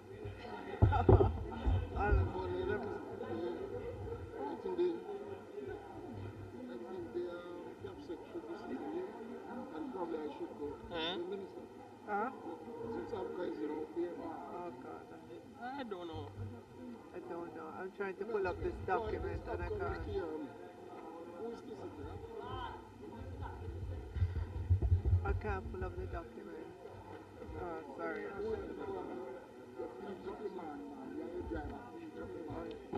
I can't pull up the document. No, there's a brief, OPM brief. I wonder if this is the same thing.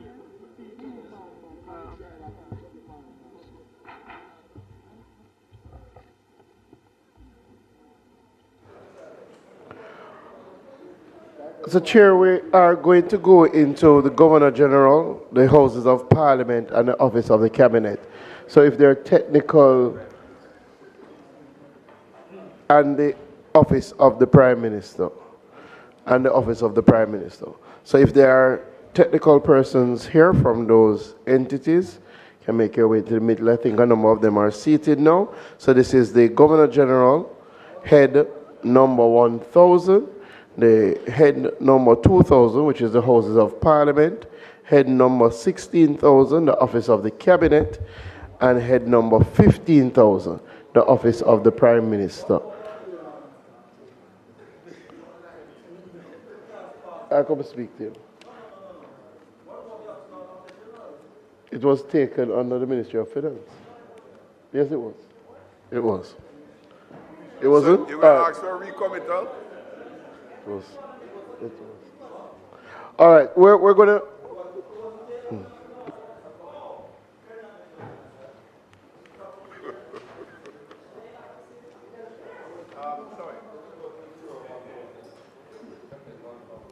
Minister.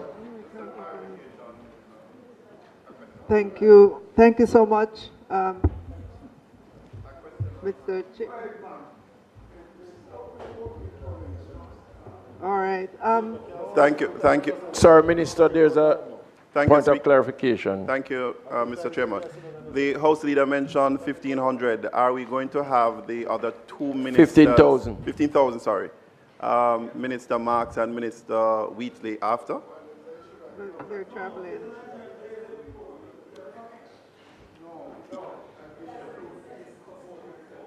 But they're on for now. No, so the Minister of Finance will marshal all of those sections. The two ministers are on government business. So we will raise those questions to her. Okay. If you have it.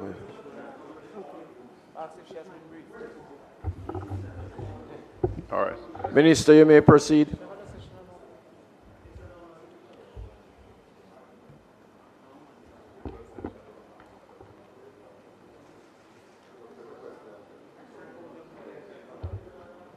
Yeah. All right. Well, let me just provide a rundown of the different entities as listed by the chairman, starting with His Excellency the Governor General and staff. The budget for the new fiscal year is 752.2 million. For the Houses of Parliament, it's 2.568 billion. For the Office of the Public Defender, it's 394.8 million. For the Office of the Auditor General, the budget there is 1.6 billion.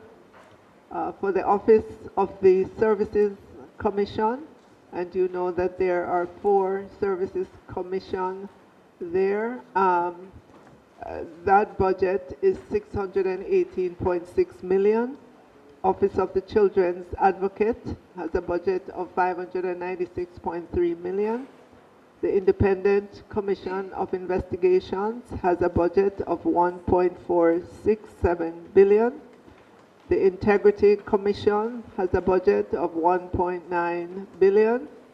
The Independent Fiscal Commission has a budget of 412.4 million. Then we get to the Office of the Prime Minister. The budget there is 67.575 billion. The departments in the Office of the Prime Minister are the Post and Telecommunications Department with a budget of 4.548 billion. NERA, which is the National Identification and Registration Authority, has a budget of 1.5 billion. Office of the Cabinet has a budget of 517.864 million. MIND, which is the Management Institute for National Development, has part of its budget from the Ministry of Finance of 358.946 million, but it also gets a part of its AIA, primarily from fees that are paid. And with that, Mr. Chair, I'll open it up to questions.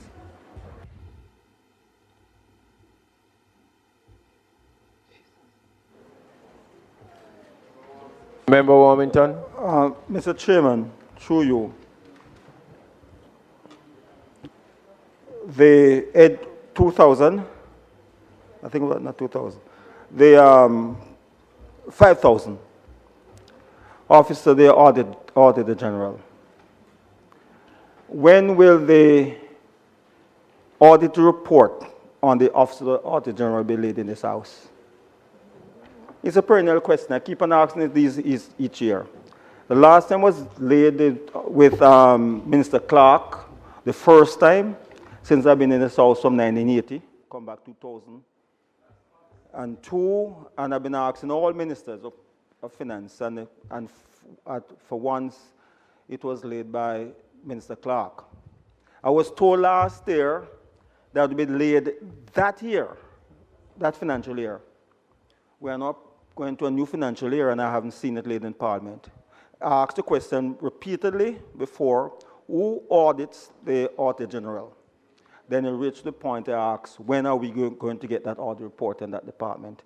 I see that this year, the department is getting $1.6 billion. And every department or agency or ministry that receives taxpayers' funding is obliged and must be audited, and that report laid in this House. Where or when will we see a current audited financial statement or audit report on that department? Madam Minister? By April of this year, we are expected to complete that report. Did you turn my mic off? It come back on now. No, Madam Minister, you said by April this year the audit will be completed. I got almost a similar question last year. The question I asked, when will we see the audited financial statement that is required laid in this House? I got the same answer last year, and I haven't seen it throughout the entire year. I'm asking now, when will we see the audited report? So, member, I am advised that the audit has been completed, and so it should be presented in the House by April. Oh, different business now. Thank you.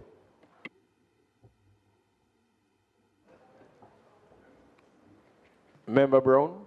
Thank you very much.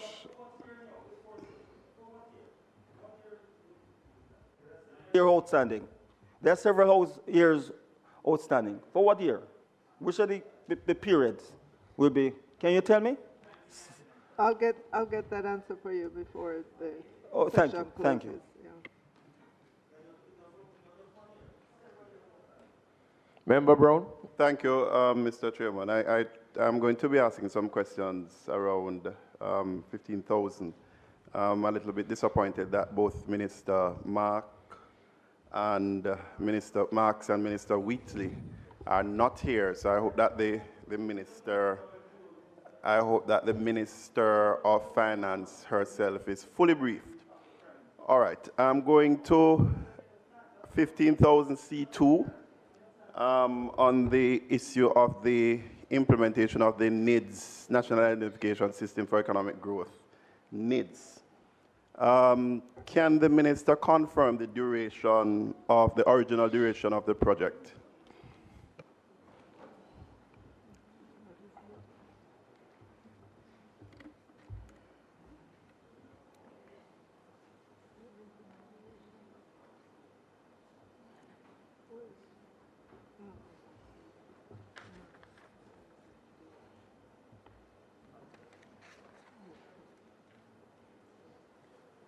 Member, if you go to 15,000C2 Yes. and look at item 5, you will see the original duration, February 2018 to February 2024, and then the extensions are there. So it's supposed to end February 2027.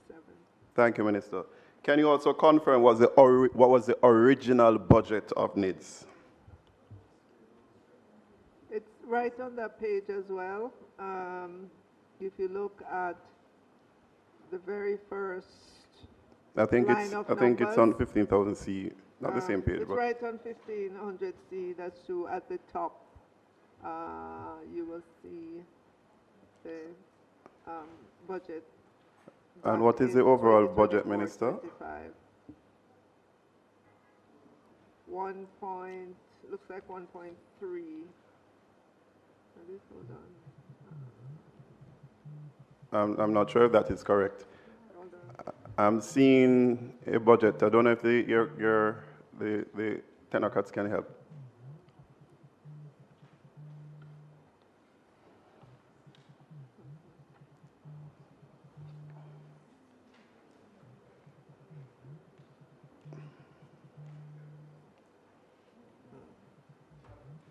All right, I'd have to get that answer for you. As I'm looking here at the blue book, it only goes. All right, I'm seeing here, and I don't know if the technocrats behind you can help you, Minister, and that's why I'm a little bit concerned that the Minister's responsibility is not here. I'm seeing an overall on 15,000C3 total estimated cost for the project needs of 8.825 billion. Can that be confirmed, Minister?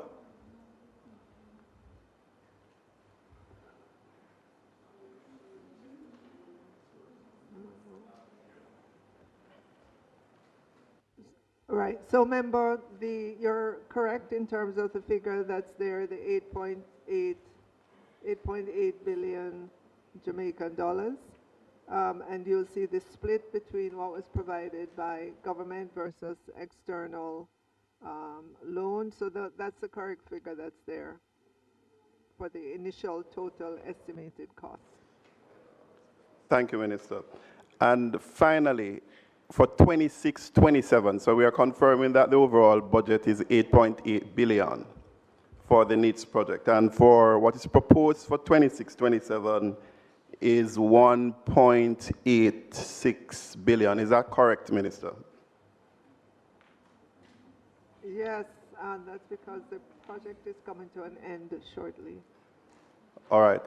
So with those figures, would you say that the planned expenditure, Minister, of 1.8 billion for NIDS for this proposed financial year, as shown in 15,000C2, would see we overrunning the budget by some 600 million Jamaican dollars?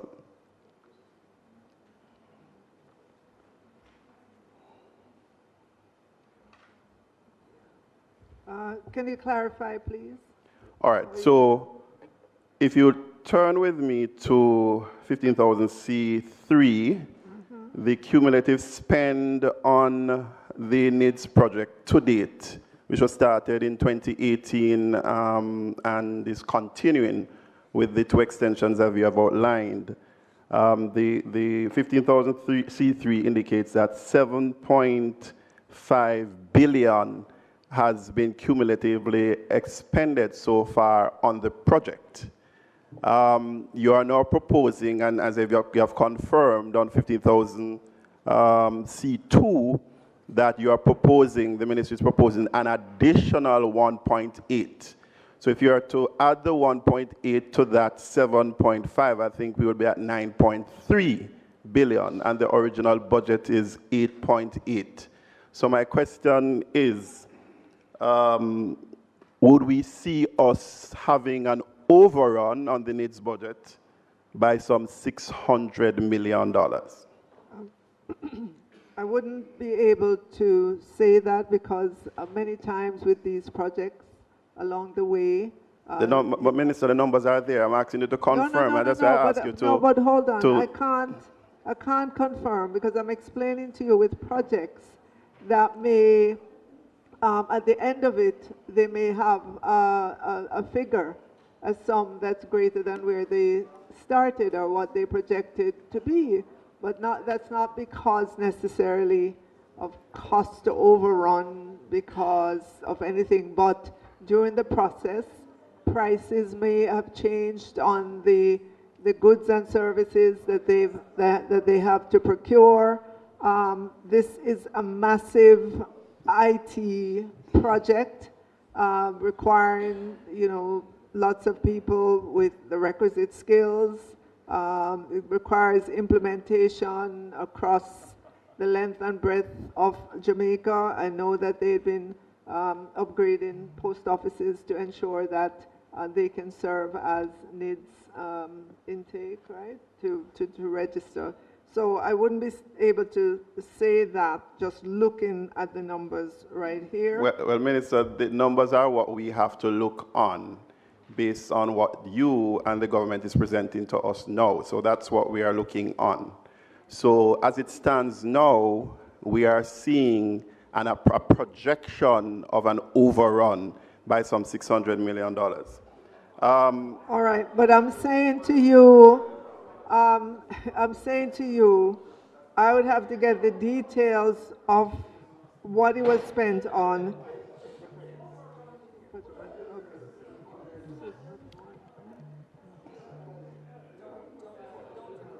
Mm-hmm. Mm-hmm.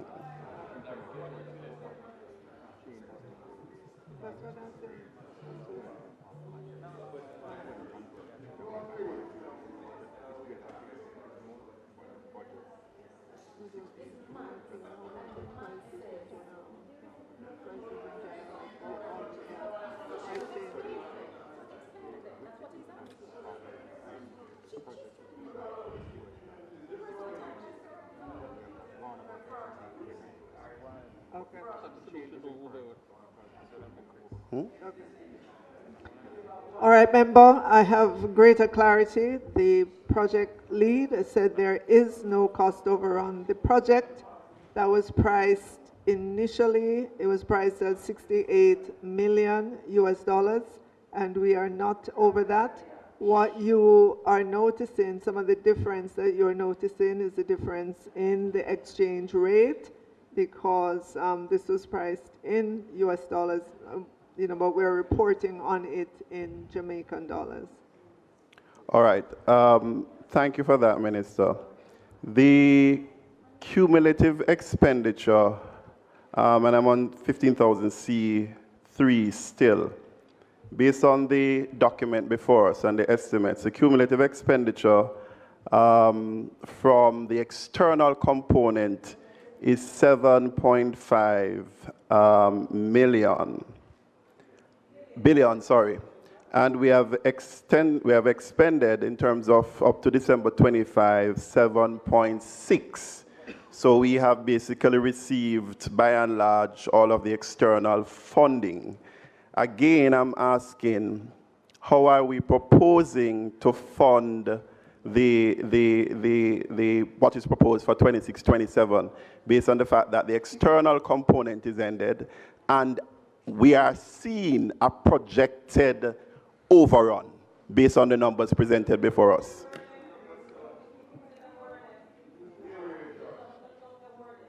Well, if it variation better, a negative variation. Yeah. The original cost of the project is $68 million US. I am reliably informed by the project manager that the project has not exceeded $68 million US. All right. Thank you for that. As I said, Minister, we are looking on what the numbers say here. In terms of the various extensions that we have had, the project has had 2 extensions. In terms of what is proposed for 26-27 is actually a 3rd extension. Can the minister advance us what are some of the reasons for the delays that require those extensions?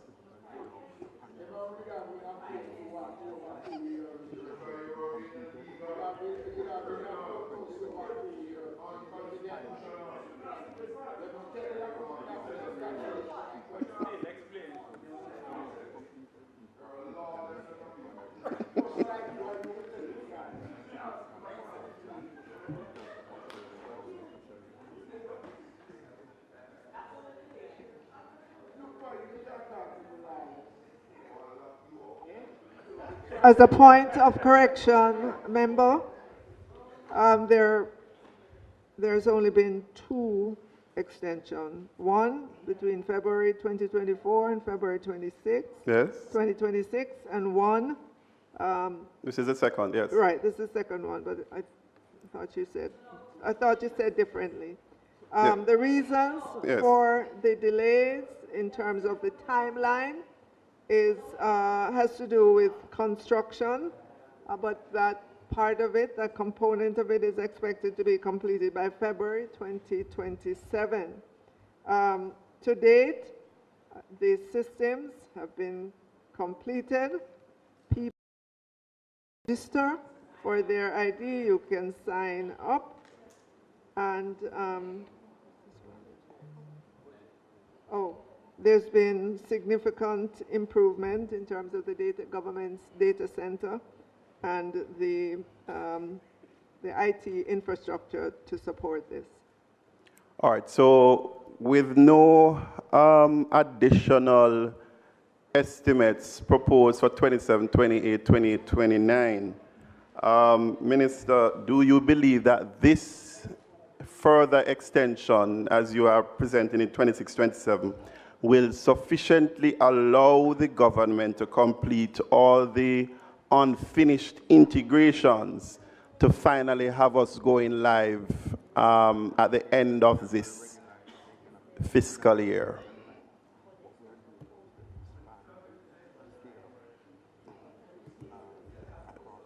The minister, wait your turn, Nestor. So, member, the system is already live, and you can register and get your NIDS ID. It's already live. What's happening in this final year is the push to expand and scale up across Jamaica. So it's live. You can get your national ID. All right, Desmond. Thank you for that, Minister. In terms of the integration, Minister, in terms of the integration, you're saying that it is already live. The last time I checked, in terms of the use of NIDS to identify and authenticate identity, the process is still in testing with the commercial banks, still in testing with several other critical financial institutions. So going live, yes, somebody can get an ID, but the ultimate purpose of using that document to identify and verify your identity, that has not gone live. So that's what I'm referring to. When will NIDS finally go live?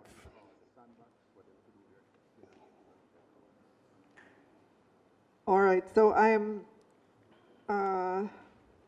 advised that I should inform you not to confuse the NIDS with the data exchange platform being implemented by the ICT authority, and that data exchange platform is to ensure the interface between the government and the private sector. So that is at work, that is being implemented currently.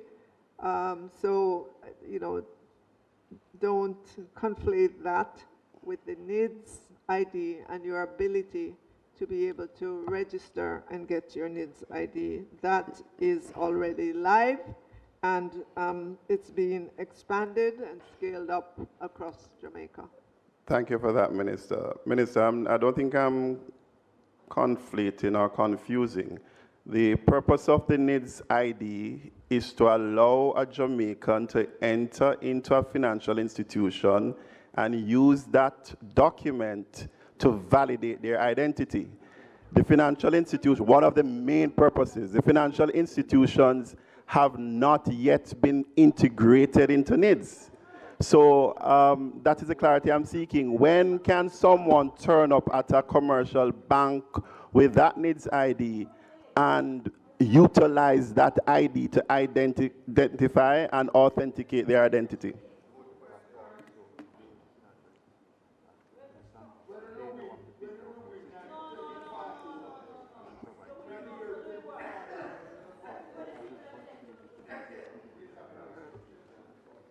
All right, so member, there will be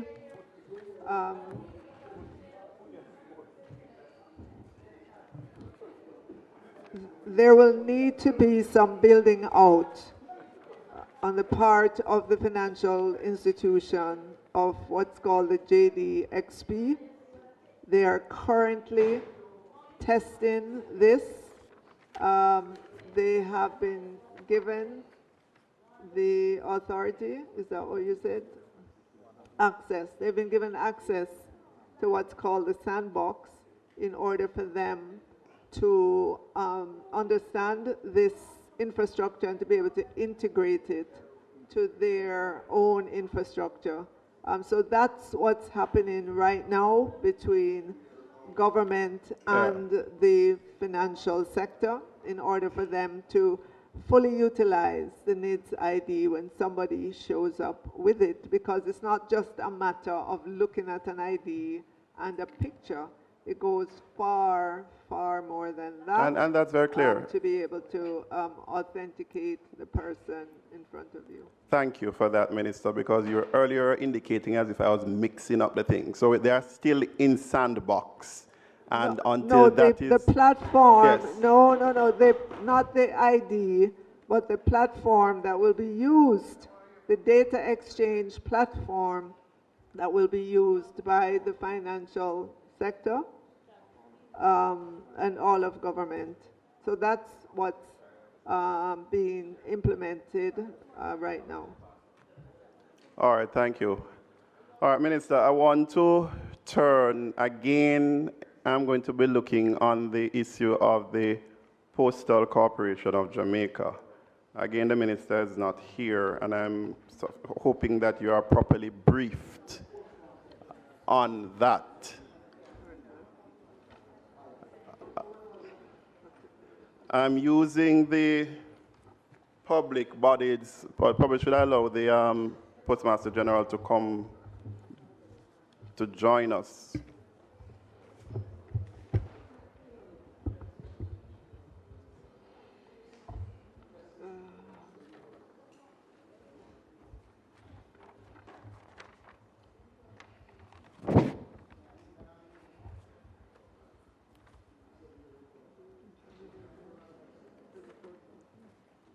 All right.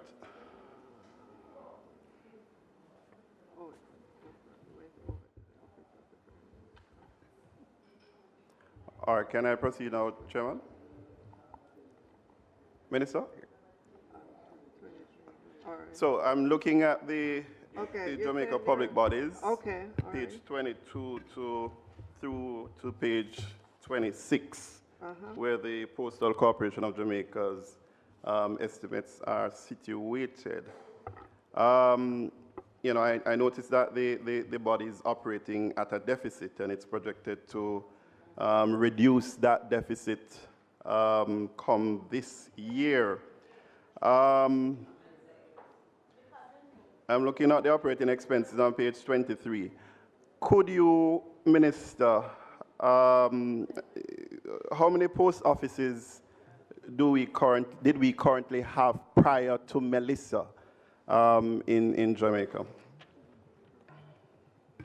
238 post offices. 238. Thank you for that. And I saw where Melissa, Minister, would have done significant damages to quite a few. How many do we now have operational since the onset of Hurricane Melissa?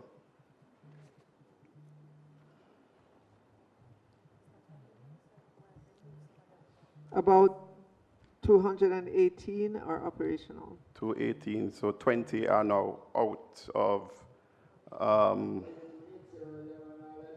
20 are now out of. Hmm.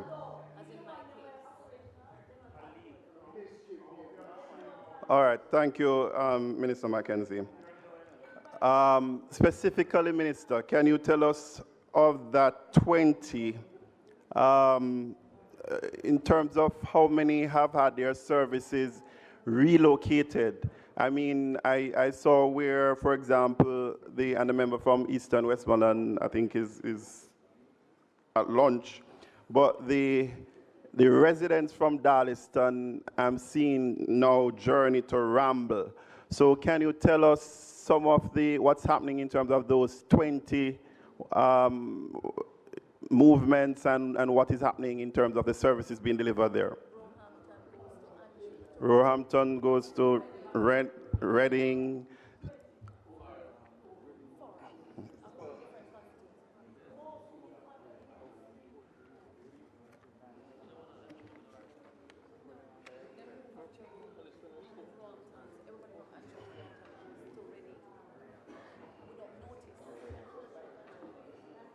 All right, so member, Darliston has been restored. Reading has not yet been restored. Reading not relocated. Some of those that are relocated, obviously they're looking to ensure that they come back to the original location where they were. But Darliston has been restored. Reading has not been relocated.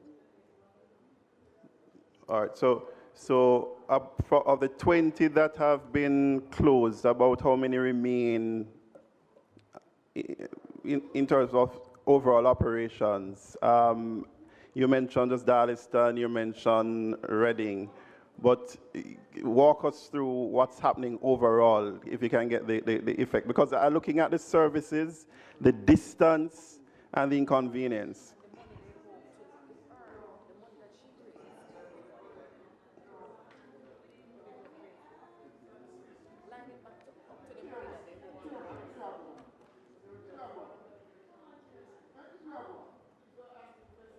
Allow us to ask a question.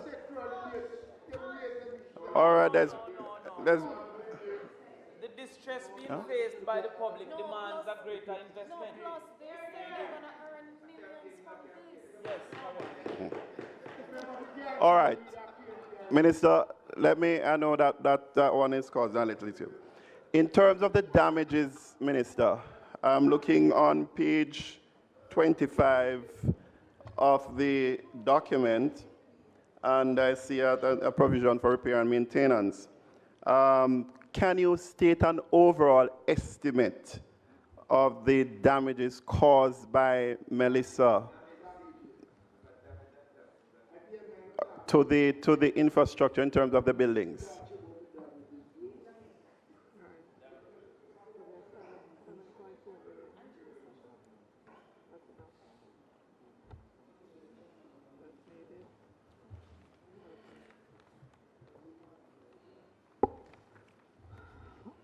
Okay, member, I am informed that the number that you're looking at for repairs and maintenance is truly not adequate. Okay. There's a greater need for more than what is written in the book here. So there's a greater need for more, but you don't have a specific figure to advise us as to what the overall damage is.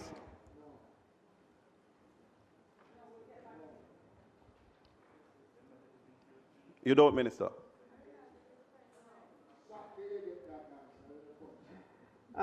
So, member, I know we have a lot of post offices across Jamaica. Many of them are going to be outlets for the NIDS ID, and so they will see some renovation to them. I don't know the numbers. The others have suffered, some of them have suffered damage.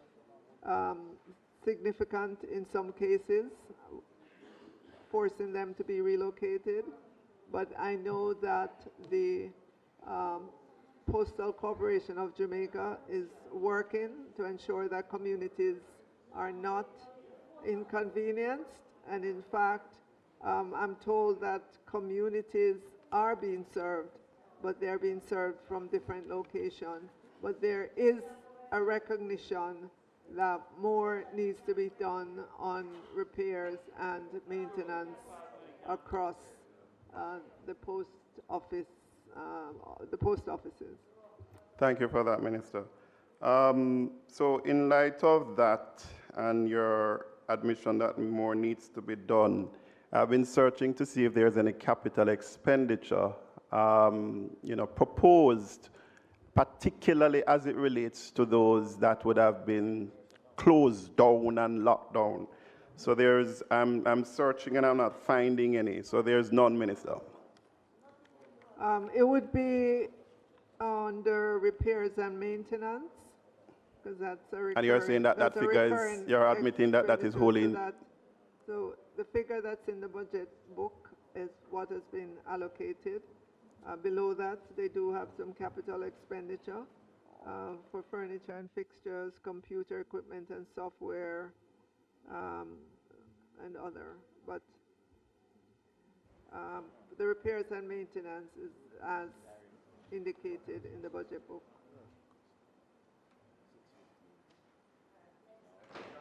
Member Jackson. Yes, thank you, Chair. Two quick questions.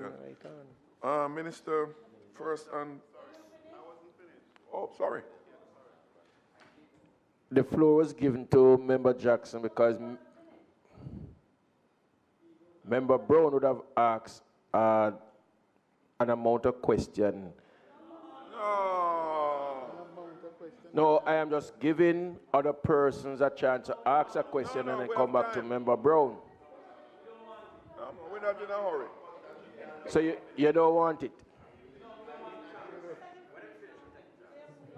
You making ask a line quick.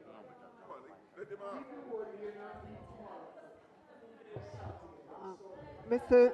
Thank Chairman. you. Sorry. Mr. Chairman. Yes. Mr. Chairman. Just allow me to answer a question that was posed by a member. I've just got the information. And this relates to the audits of the Auditor General.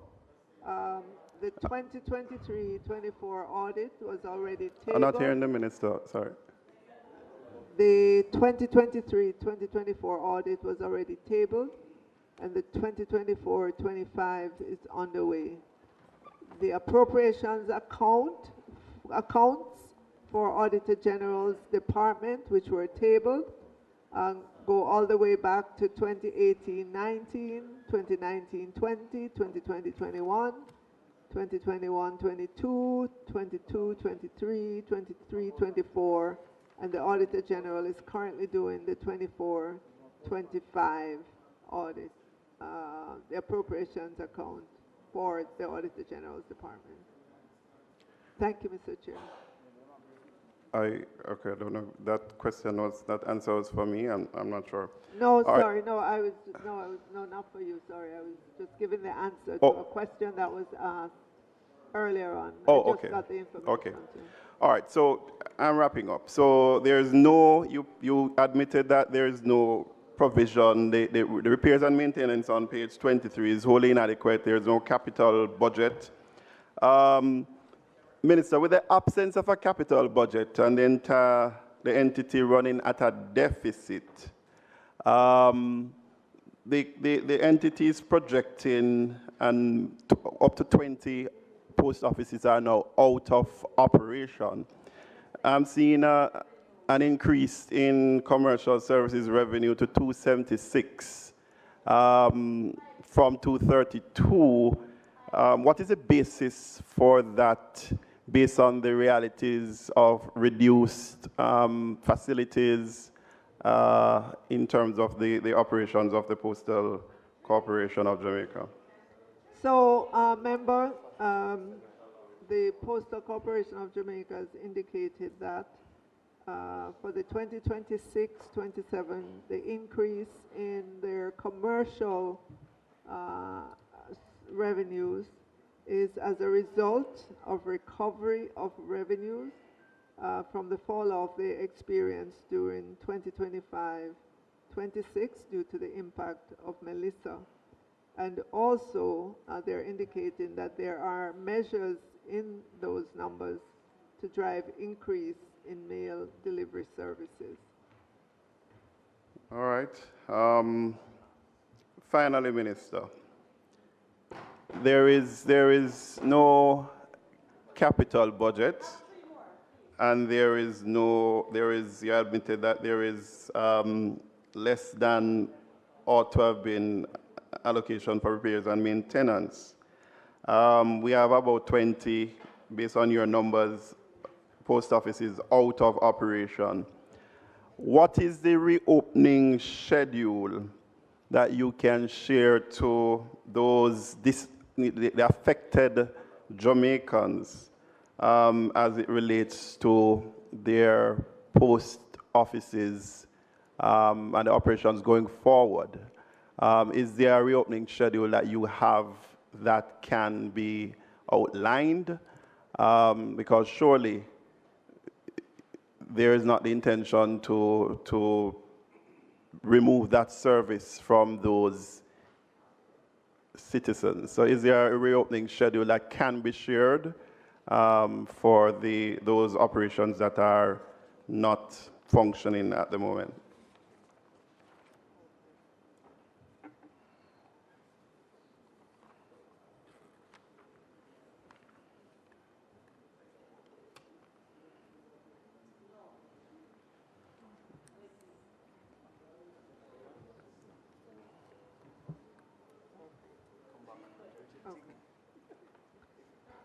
Okay, member? Yes. I'm told that the other post office will be opened on, the other post offices will be opened on a phased basis. That's one thing. And then the second thing is that with regards to spending for the post offices here on the Postal Corporation, that there is 140 million in the budget of PTD to help with these capital spending. All right. Thank you. Thank you, Minister. Member Jackson. Yeah, thank you. Two quick questions. Minister, on page 3002, the public defender, just glancing on the recurrent expenses, and I see some decline. Normally the recurrence for inflation and so on, you see them either holding steady or decreasing. Executive direction and administration, there's a decline. For 26-27, I saw in 25-26, it was 207 million. It was revised up in the supplementary, but it came back down. Could you just explain what caused those changes there, Minister? In fact, I see it remaining flat if you exclude the revision in late 25-26. Page 3002.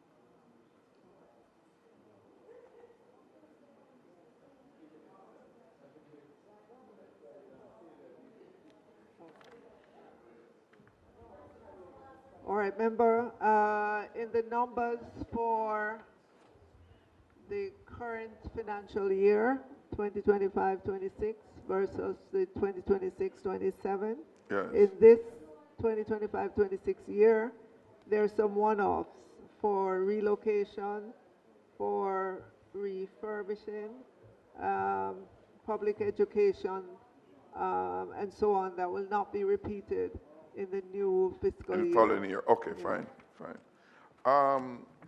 The other one I have is on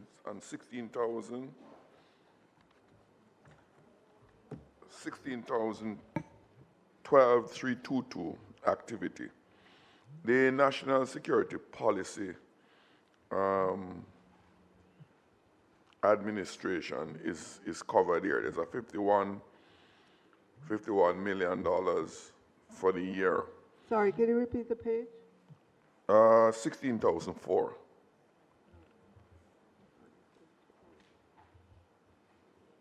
All right. I just for clarification and probably more information, Minister. The national security policy, my understanding is that the National Security Advisor Office, which is housed in the Cabinet Office, it resides there. So correct me if I'm wrong. My question is, since the previous Commissioner of Police demitted that position of National Security Advisor, there has not been any being appointed to my knowledge. So I'm just curious in terms of what the compensation provisions are for, and if there is anyone in place who is driving that activity at that section I made mention of. The budget is there, but I don't know about its execution.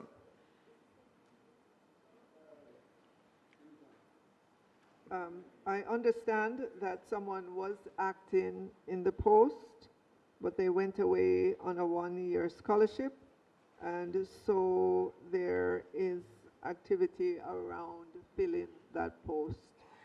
So I would imagine that in short order, someone will occupy that post. Well, you said the person went on leave and somebody was or The person was is seconded. acting? The person was seconded from another agency. Sorry, the person was seconded out of the office The person was seconded from another agency to act in to the act office. there. Right. Okay. Any idea how long that acting is to go for? But they, the person. No, people act for a specified period. Right, but the person who was acting went off. Sorry, Minister, I can't hear the answer. There's a lot of noise on the other side. The person who was acting was seconded from another part of government. That person has decided to go off on a one-year scholarship, and there will be a recruitment drive to fill that position. My Minister, my reason for asking, these are very important functions. And yes, personnel will move from time to time for various reasons. When someone is seconded from an officer to an office, it's for some specified period. Now it might change, but at least at some point in time, the information must be there. There's no mystery about that. So my question is simply for the secondment exercise, what is the duration? And that I ask the question to get a sense of the continuity of the office and its function. The office is continuing, and as said earlier on, they are looking for someone to fill that position. Oh, so the recruitment is now going on to fill the position of National Security Advisor. Right, which is what, as was stated earlier on. I just want to be clear. That was the extent of my question on that, Madam. Thank you, Minister. Tell you.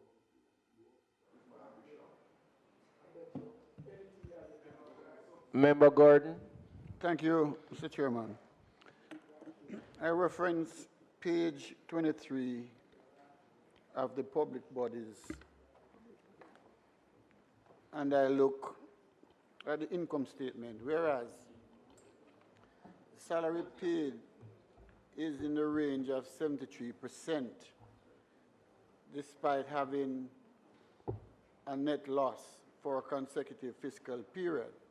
So my question to the minister is, could you explain how efficient that department is being run to ratchet up 3 consecutive fiscal year of deficit, and your salary seems to be growing?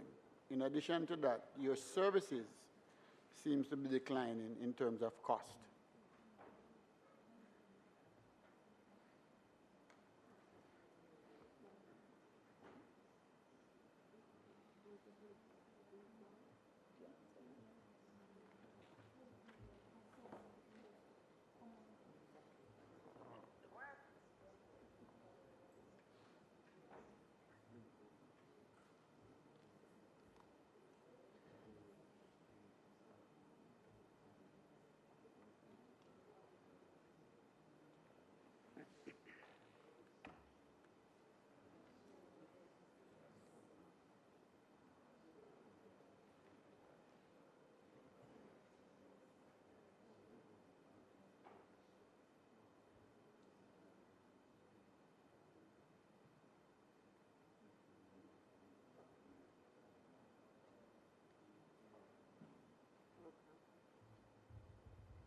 All right.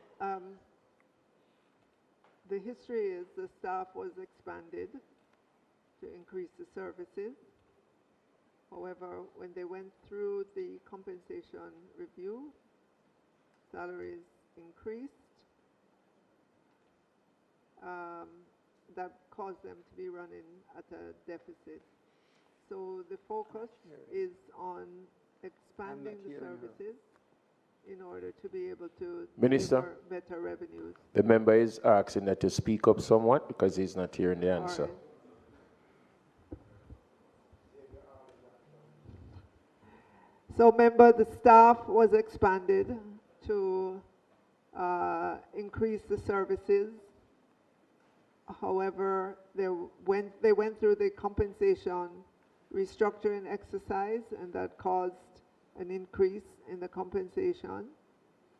They are reviewing their service, the different services that they offer, in order to expand those. And on page 22, you'll see some of the services they offer.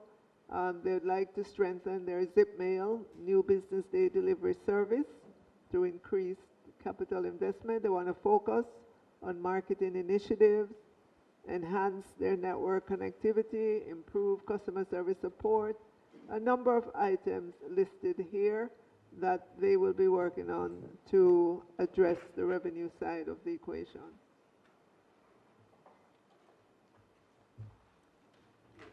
Minister, on the revenue side, there is no provision for any other income in 2025, 2026. What would have precipitated that, since there was significant amount of revenue in 24, 25?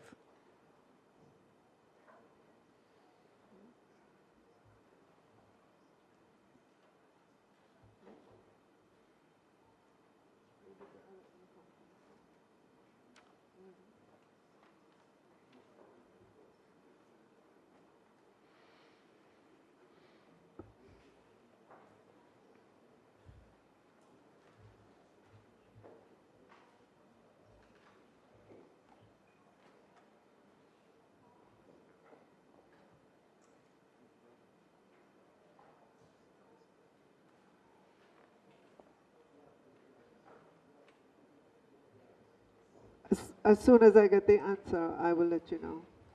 Okay. Because that happened back in Okay. fiscal 2024-25. So I will ask another question. Your net loss in your foreign exchange, how would that impact your interest income? In other words, are you trading in US dollars denomination, or do we trade in local denomination? The trade is in local Jamaican dollars. So what would have influenced the foreign exchange loss?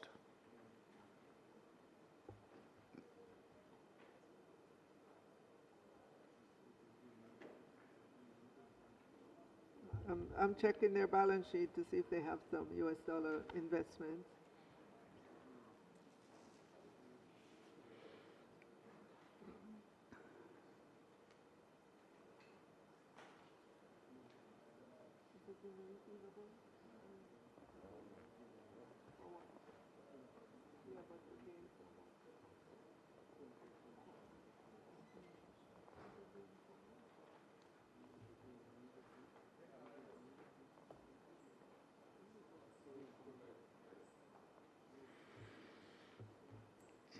Okay, it was a gain in that year from US dollar investment.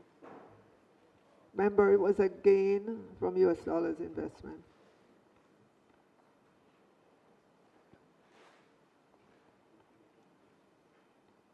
While I await the answer about the other income, the other expenses, Minister, in 24-25 was significant, and a steady decline in 25-26, and slight appreciation in 26-27. What constitute other expenses, and what would have caused that approximately 60% decline in 25-26 and slight appreciation in 26-27?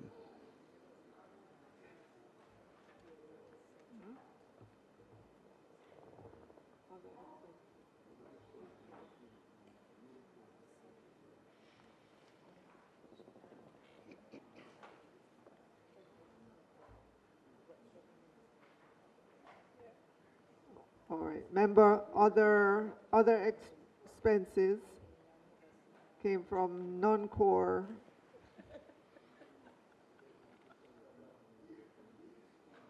Are you sorry? Remember, were you referring to other? Well, no, it's other expenses, right? Yes. Remember, other Yes. expenses. Yeah.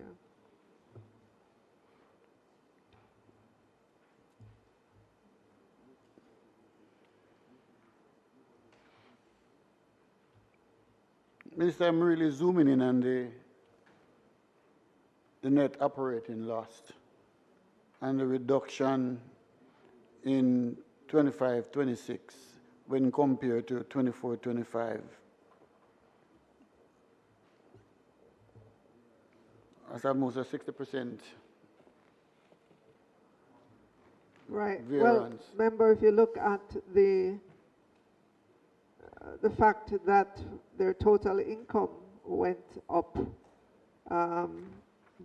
then that explains why that net loss went down. No, that's not the question I asked, Minister. Let me rephrase. Other expenses in fiscal year 24-25 was 34.19. When you look at your estimate for 25-26, it was revised down to 12.64. Notwithstanding that, you still end up with a deficit of 90.65.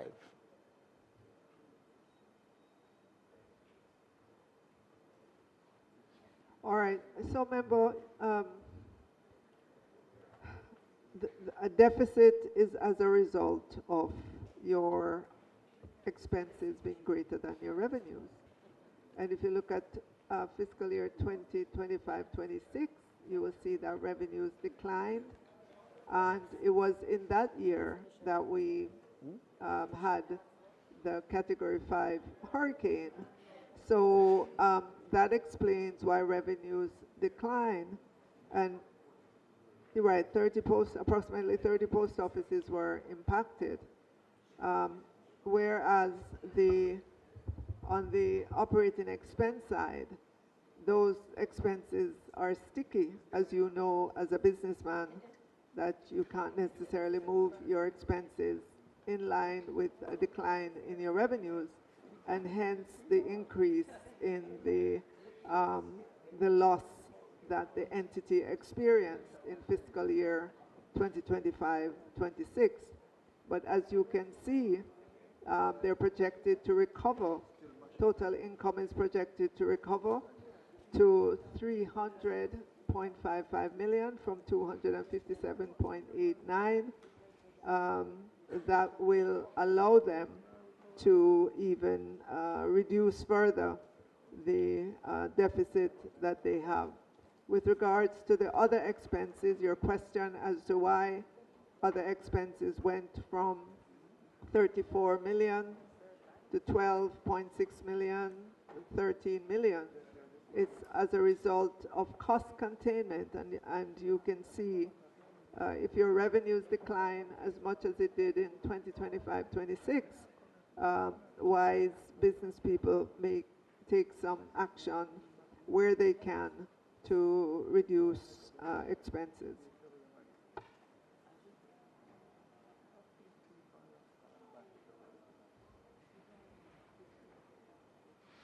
Mr. Chairman, I'm not sure that the questions were adequately answered, but I'll yield my time. They were perfectly answered. Member Miller Bennett. Minister, I'm still at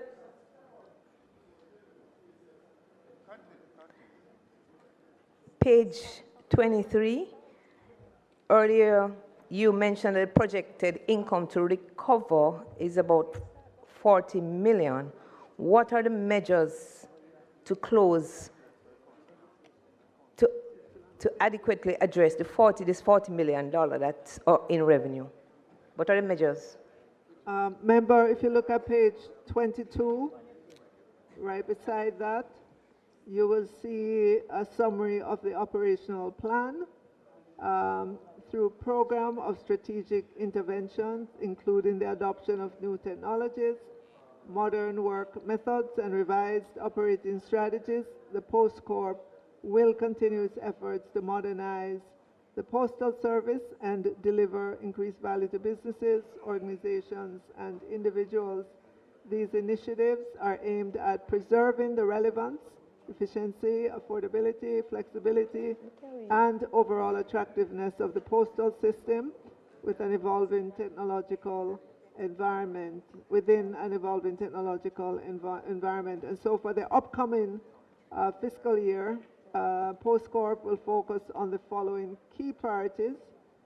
They will conduct ICT case study to identify modernization opportunities.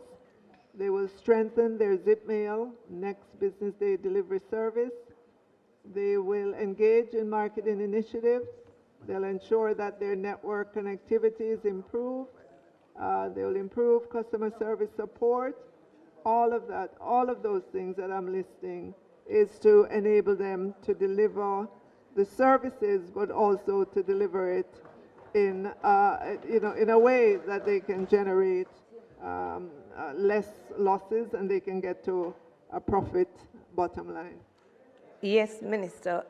I also noticed the upgrade of the tracking system and conducting a needs assessment for the National Digital Addressing System. I'm assuming that these come at a cost, but I'm not seeing where that is captured. So probably you can point me to the line item. And I'm new, so I'm asking these questions. I'm new to the budget process, so I'm asking these questions. Yes, very new, very new. Yes. Very good. No, you don't get. But they're not capturing. No, me new, so that's why I ask.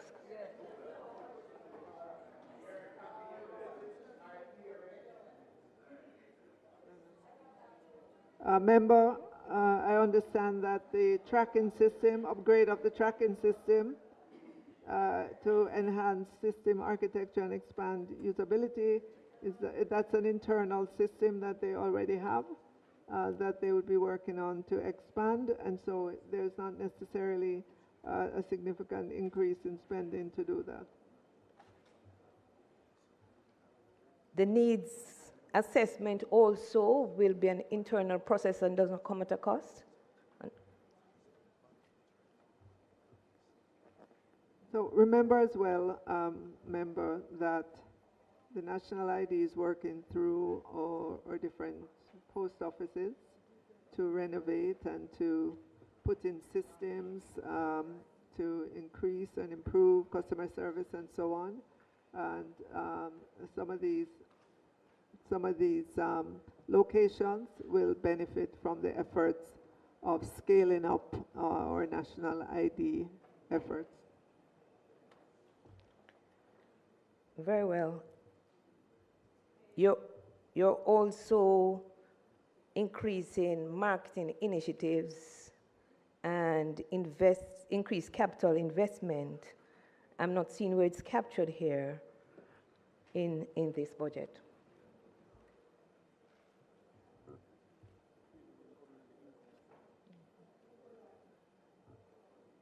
In a fair budget, I talk about.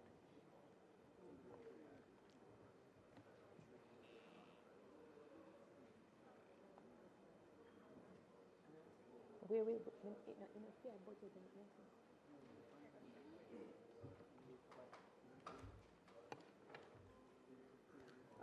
Member, the entity is not expecting for there to be a separate line item cost for that because it's the same staff that you will be using for some of these improved service delivery initiatives.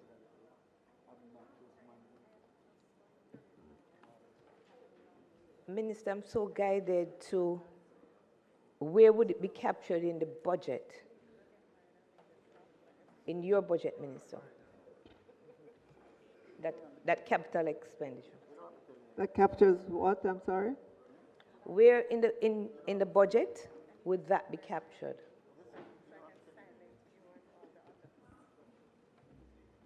I'm so guided. I'm sorry, what exactly? The investment in capital for the Post Corporation. Or is it that it's not captured in this period?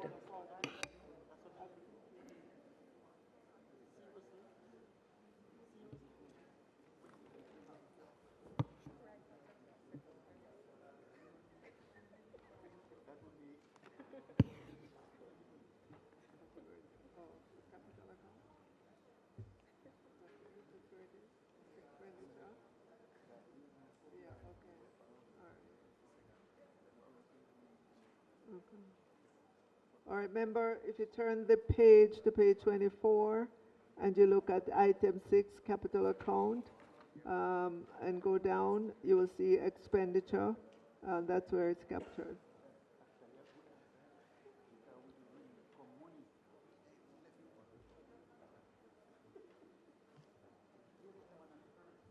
Very well, Minister.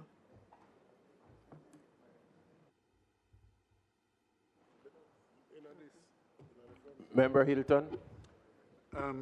Minister, I have been, I'm not surprised at the number of questions coming in this area because what we have, I've not seen a asset and liability part of the statement. Because I think if you were to say what the assets of this entity is, this entity has significant asset in holdings. Look at page 25, member. In land holdings. Oh, sorry, not 25. 20. Hold on.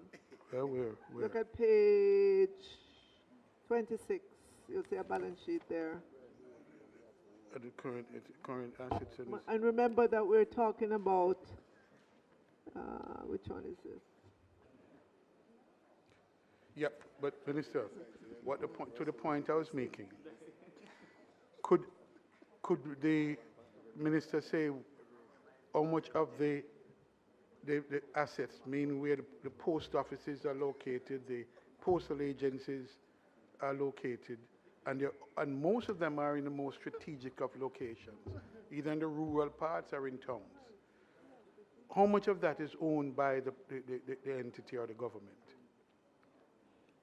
How much of those physical assets, land and buildings, are owned by the government?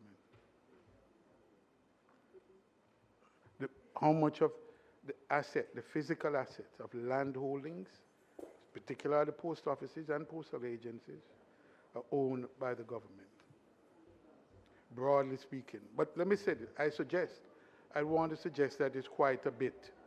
It's quite a bit. The point I'm making, Minister, is this. The areas of revenue that is being targeted by the entity are especially the area where it is very competitive for last mile delivery in the courier services, very competitive area.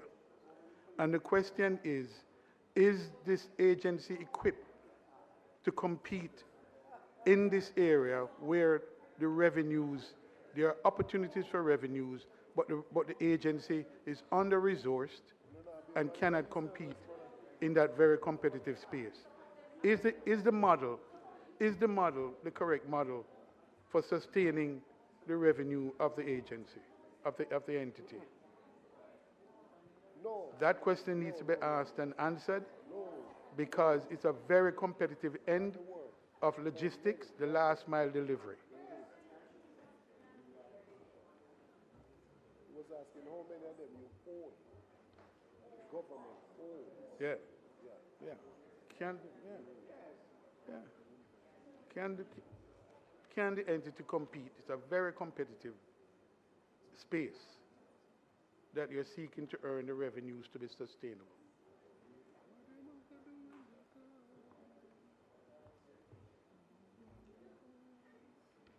Member, I'm told that there have been at least 2 postal sector reviews that have been done to help inform the way forward.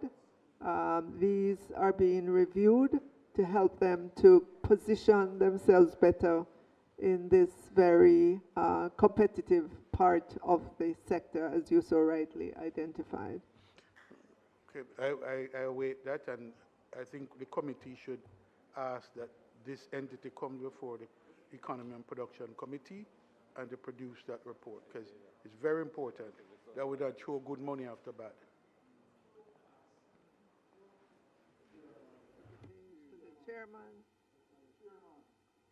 Page. Can we now take the headings? Oh. Member Russell. Yeah, just one question for the Minister, Chairman. On 15,000C, page 5, 15,000C, page 5, there are 4 projects related to the JSIF under the Strategic National Development Initiatives. And all of these, except 1, I think, comes to an end after this year. Given JSIF's role, what's the strategic role, and what's the strategic role of JSIF in the recovery?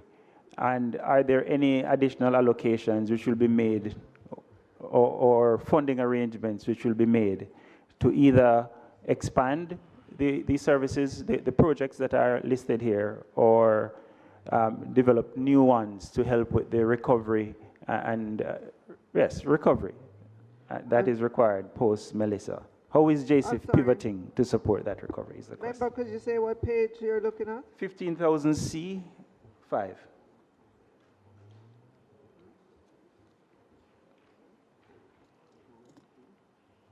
The Strategic National Development Initiatives, that's 24.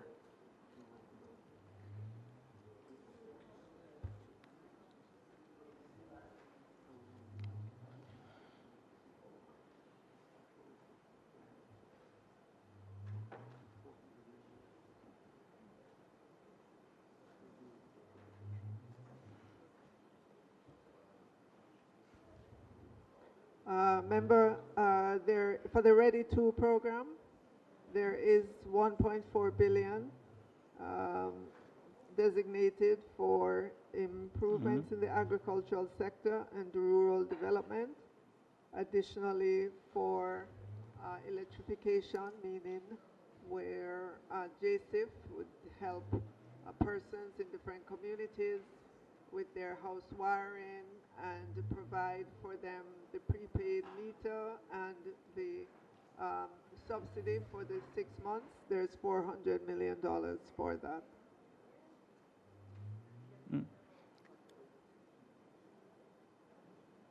But the question, Minister, is that all of these expire, with the exception of Ready, all the other programs come to an end this year. So the question is around the strategic thinking of JSIF's role post this financial cycle, this financial year.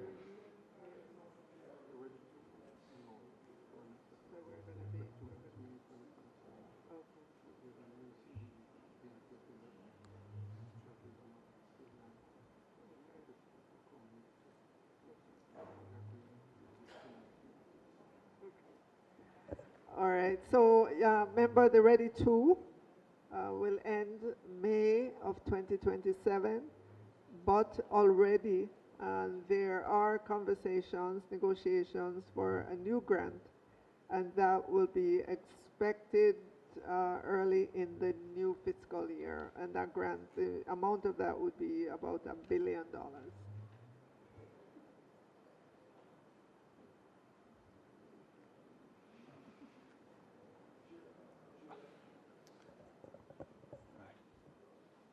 Thanks, Member Shaw. Thank you, Madam Chairman. Minister, I'd like to, under the Jamaica Public Bodies, on page 25,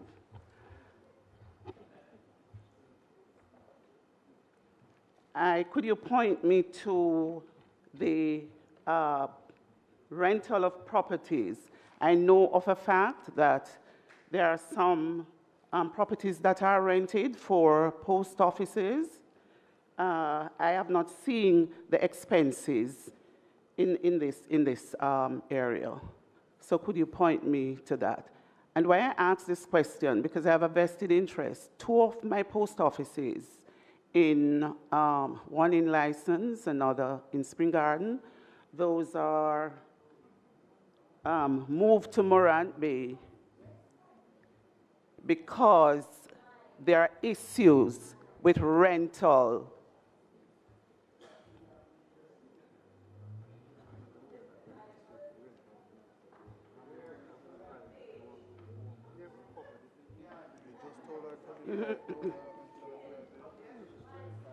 So member, the Postal Corporation of Jamaica is reporting that they are not aware of issues with rental. So if you know of an issue, no, Minister, you could slip. Minister, no. Minister, she would need, the member Shaw would need to identify where she's seeing the rental Madam figure. Chairman, that's what I was and then having seen the rental figure. Hold on. Right. Hold on, Madam So she has Chairman. found the rental? She I found asked it? the minister. I didn't know that there were 5 or 6 ministers of finance in this room. Other persons I need answering her. So member. No, you all can't answer her. Minister.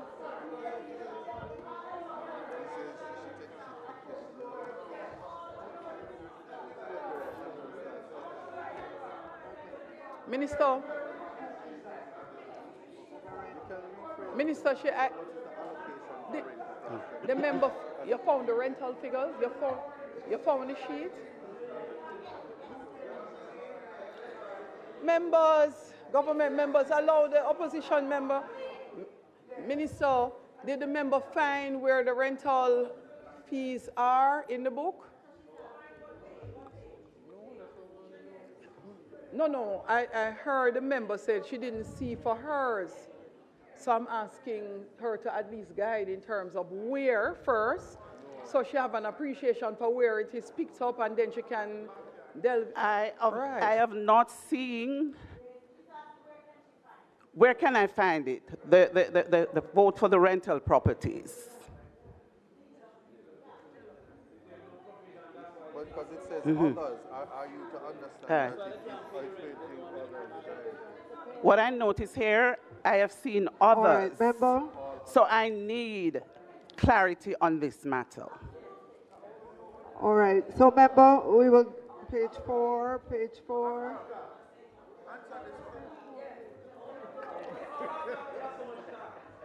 Okay.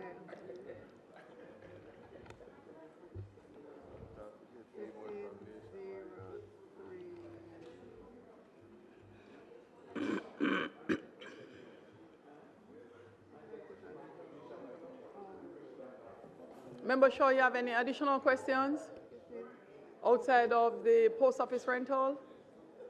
This is the only question I have at this time. Okay, thanks. All right. Yeah. No. While Minister is getting the answer, I will be moving to the next question. Thank you, Member. Member Malahoo Fort. Thank you, Madam Chair. My question relates to activity 10279, page 1506. The activity supports the independent appraisal. I'm sorry, Madam Chair. Could you just give me a minute to finish to provide the answer to the member? While you're looking for that. She need to make them. So, Minister. All right, so I wanted to point her to the page in the estimates of expenditure where she would find the rental, and that's on page 15039-2. There's rental of property and the machinery that's there. Item 23. So again, page 15039-2. And also, I'm told that there is a post office in license that the owner has indicated that they want the post office to vacate that property because they want it for development. The post office is in the process of doing that. They are reporting that they do not owe any outstanding rental. But you're not listening.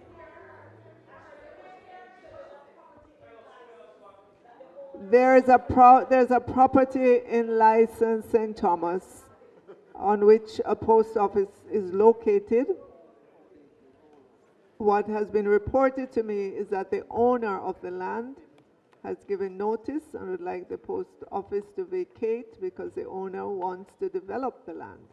And there are no issues with rentals, whatever, on that location.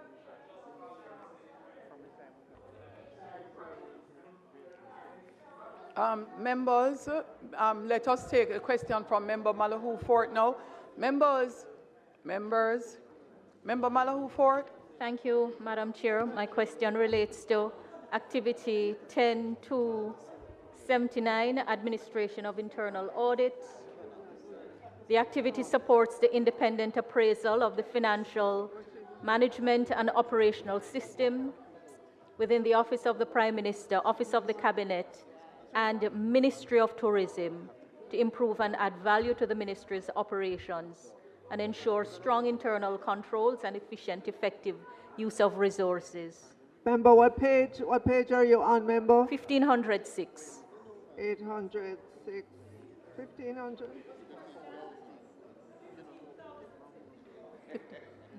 15,006. All right. Member, please ask your question again. Question has to do with the ministries that are covered by this activity and whether each ministry has its own administration of internal audit.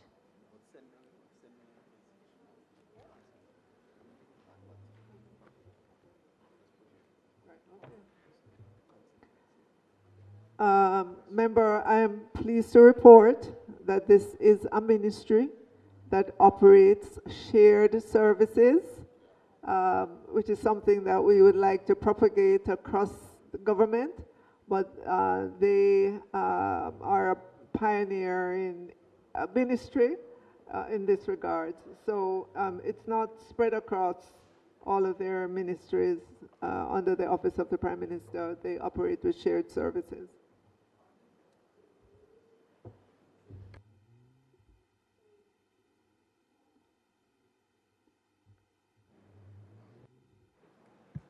Thank you, Madam Chair.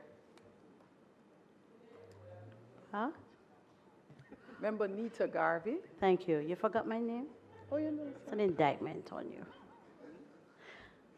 Thank you, Madam Chair. Thank you, Madam Chair. My question is regarding the program which I loved so much and was hoping that by this point in time I would have had my entire constituency properly electrified. So the rural electrification program started by the great Michael Joshua Manley. Hail a man, hail a man. And by the time I came, I would like to have an opportunity to ask my question. Member from Denham Town? Yeah.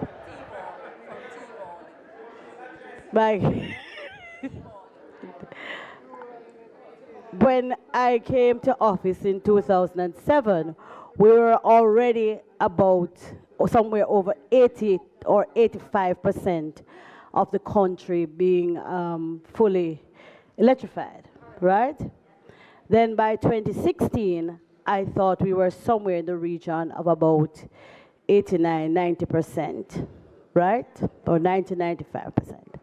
Now, that went to Nessal, a failed entity, which just shut down with all of the projects that were in train. Minister, I must give you your props here, so. Because the last time that we were ever able to identify a sum allocated to a constituency was when you had a brief stint in that ministry. I must let you know. And that the project that you had identified then, when you allocated, I think it was $3 million to each constituency, certainly those of us in the rural areas, only finished this year. The project finished this year. And that project has still not been electrified because we're told JPS has too many other things to do, right? So we've been waiting all these years. Now, I am trying to find out, especially for the new members of parliament, now that the program has moved to the Jamaica Social Investment Fund, outside of writing to JSIF, because writing to JSIF means just sending in a letter indicating all the areas which need the service. What is the process to determine when these communities will be served? Who determines the priorities? What is in the budget for this year for this project so that we can have an idea of what to tell those who sent us here as to when they're going to get extension of pole lines and wiring of their houses? Notice how much leeway you got, member? All right. No, because I was going to call you the name before. What's the process? What's the process? The process is that they apply either through the member of the person who applies to the member of parliament.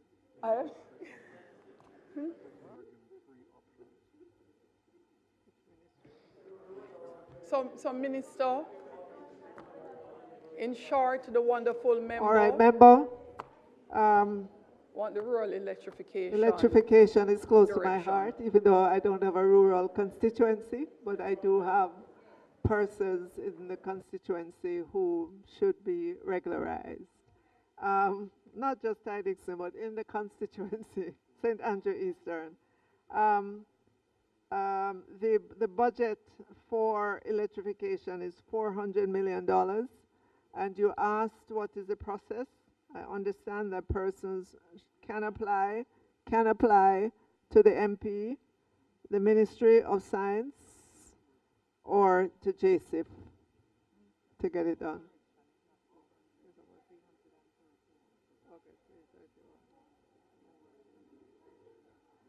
Correction on that number, it's 331, not 400 million.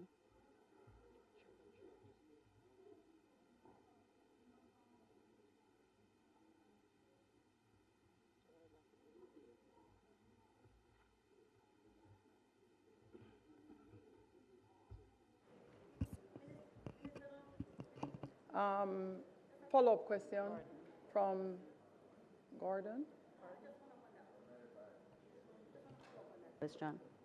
Minister, don't you think, through you to the JCIF, that it would be fair and just to allocate to each constituency and a figure which they can now budget and plan around and be able to have discussions with their community groups, and we can anticipate action?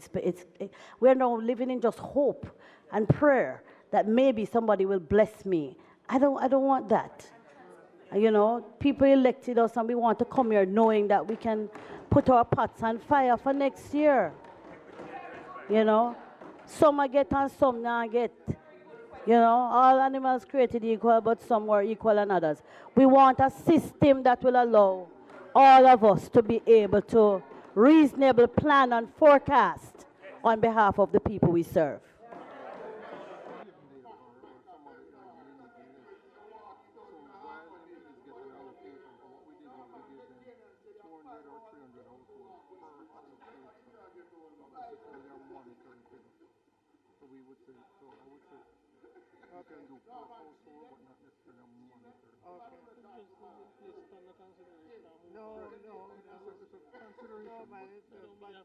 You're going to do a per household,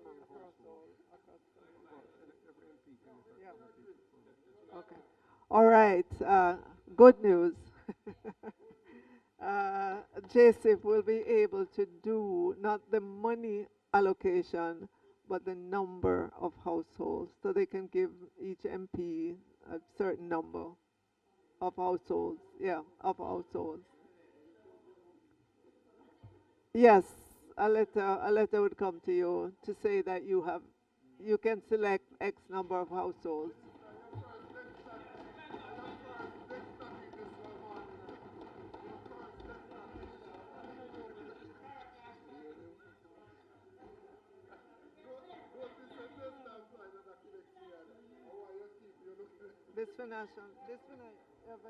You have a room for this financial year, Omar? Omar, this financial year you'll be writing those, the next financial year you'll be writing, yeah. Yes, for this financial year. This one, oh, the new one. Member, yes, it will be in the upcoming financial year. The upcoming financial year. Members, I know. Hello, member from you. Minister, I know put head. Financial year. I know put head 0300. Minister.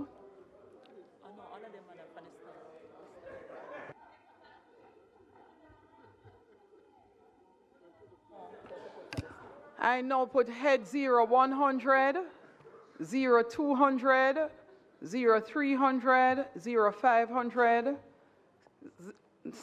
Not 500 at all. I now put 1000. His Excellency the Governor General and Staff, 2,000, Houses of Parliament, 3,000, Office of the Public Defender, 5,000, Office of the Auditor General, 6,000, Office of the Services Commission, 7,000, Office of the Children's Advocate, 8,000, Independent Commission of Investigations, 9,000, Integrity Commission, that's it. Head 10,000, Independent Fiscal Commission, 15,000, Office of the Prime Minister, 15,000 C, Office of the Prime Minister Capital Budget. What about this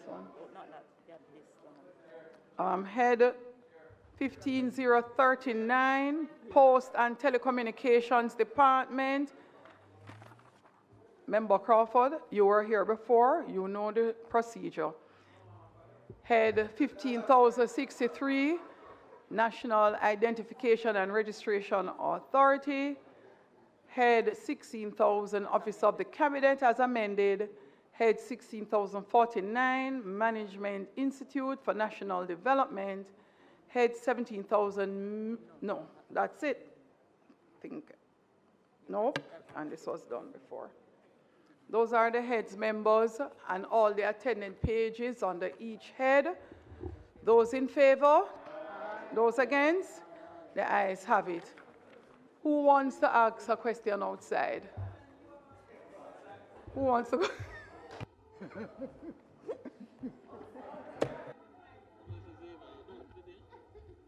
What do you have to say? I have to stay. I have to come here and ask what the bill or this was nice. Yeah, we have to say. Oh, yes. Okay. Well, Chair, we will now take the Ministry of Economic Growth and Infrastructure Development and its various departments, and that will be led by Minister Robert Montague and Minister Robert Morgan.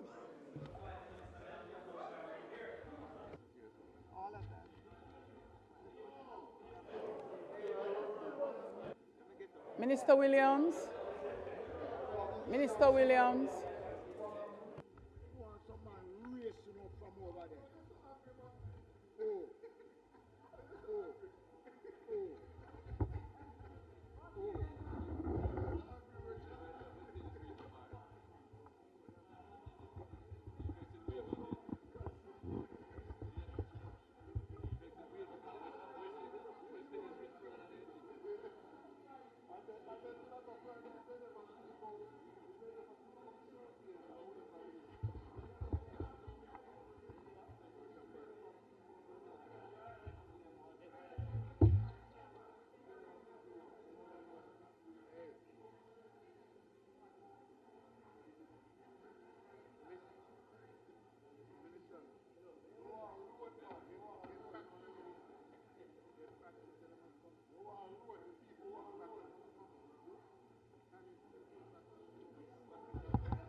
I'm sitting right here.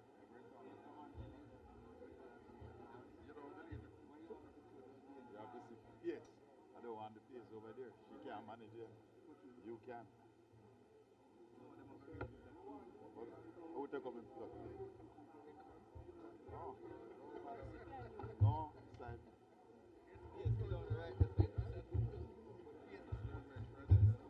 Yeah, man, pace sit up front, man. Pace sit up front.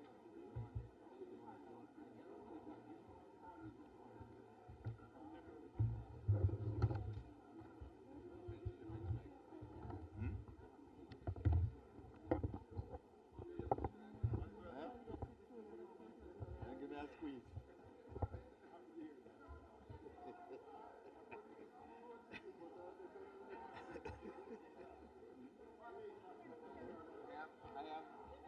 You ready?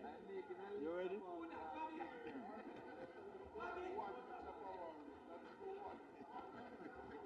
What me and me? Remember the goat they need land, you know. Huh? The goat they need land. In the middle? Why? Eh? What you answer? No, he's also a minister. I am just playing support today. Miss Scarlett is here. You can't ask no question, you know. Scarlett, have your team. Miss Scarlett. And him, me have to ask question. Tony, I ask you. I am a minister. I report to Bobby. Bobby, I'm his junior minister. How are you, minister? I am his minister of state. Bobby is my senior minister. Yes. Bobby is the senior minister.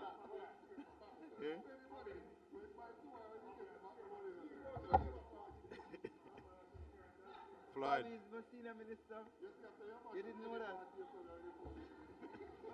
Hello. Anybody ask next? What question you ask next time?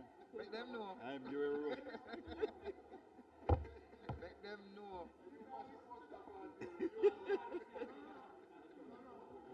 Of course. Why not? I want to pass out my picnic here at the time.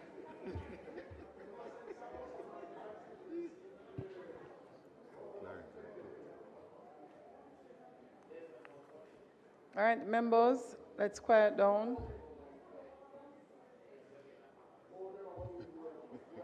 Let's make welcome the Ministry of Economic Growth and Infrastructure Development and its departments, head 19,000. Minister Montague and team, you may proceed. Madam Chair.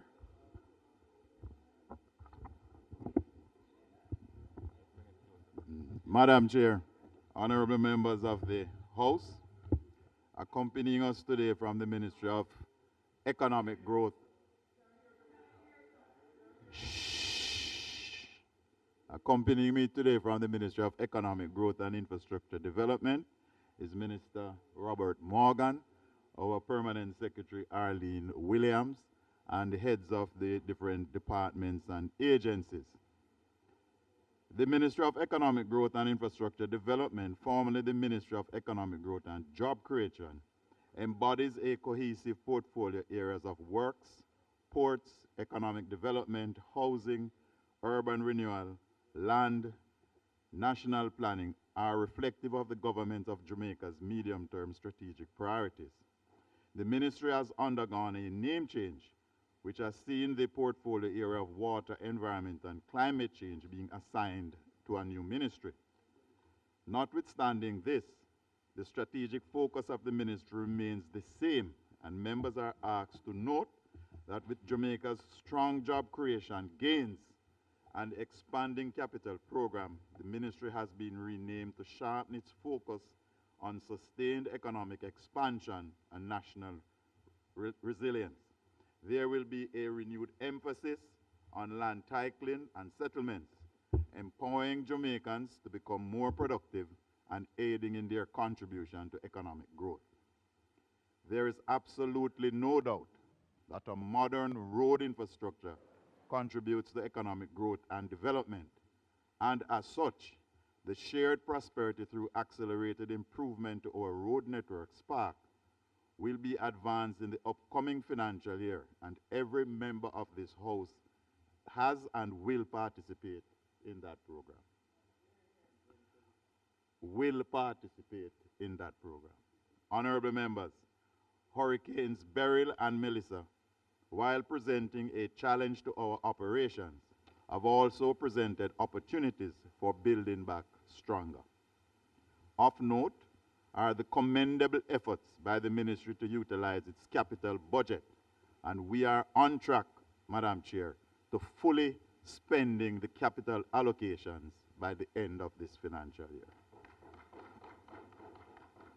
Additionally, most of the 400 roads were cleared by the National Land Agencies within 5 days after being blocked, and ports reopened in record times. Oh, works agents. Land is on my mind. An allocation of 2.6 billion was received in the third supplementary estimates to treat with housing-related needs in response to Hurricane Melissa.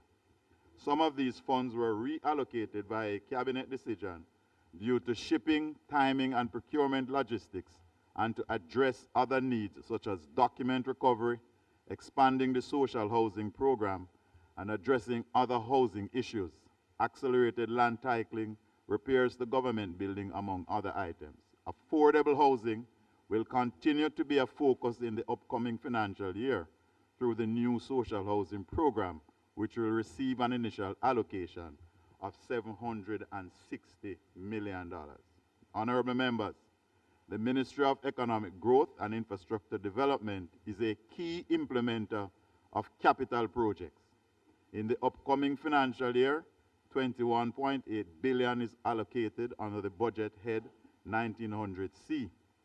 While at first blush, this is a 19% decrease when compared to the 2025-26 revised estimates of 27.2 billion. Members are being asked to note that as projects currently undergoing the public investment appraisal process are approved, the Ministry will be requesting budgetary support in 2026-27 accordingly. For the 26-27 financial year, there are 11 capital projects thus far, which are as follows. Electronic land titling, Southern Coastal Highway Improvement Project, the Montego Bay Perimeter Road, the Montego Bay Waterfront Protection Project, boosting innovation, growth, and entrepreneurship ecosystems, conserving biodiversity and reducing land degradation using an integrated approach project, the Troy Bridge, construction of the Portmore Resilience Park, establishment of the United Nations House, the shared prosperity through accelerated improvement to our road network, SPARK, and the dualization of the Brayton Road and Hellshire Main Road from Nagozet Texaco gas station to East Mid Street. Honorable members, the Ministry of Economic Growth and Infrastructure Development comprises major public bodies that implement programs to boost our economic growth. The 2026-27 fiscal estimates for these self-financing bodies, as presented on page 27 through to 91 of the public bodies expenditure and revenue, includes the Development Bank of Jamaica, the Factories Corporation of Jamaica, the Housing Agency of Jamaica, Port Authority of Jamaica and its subsidiaries, the National Road Operating and Construction Company Limited, and the Urban Development Corporation and its subsidiaries. I assure this Honorable House that our ministry will utilize the allocated funds in the most effective and economical manner. Furthermore, we anticipate seeking additional budgetary support from the Ministry of Finance and the Public Service as we implement our programs and sub-programs with efficiency. We work for the benefit of all Jamaicans and Jamaica itself. Thank you.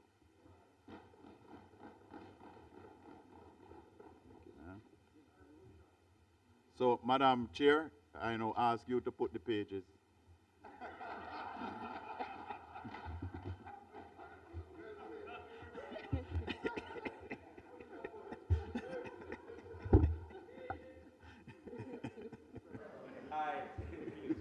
Members and? Yes. Let me welcome the Minister and his staff, entire team that is here. Minister, can you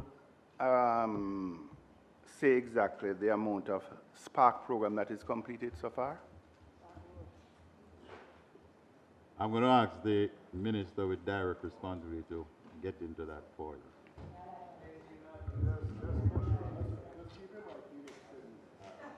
$10 minutes? You mean the next 2 hours?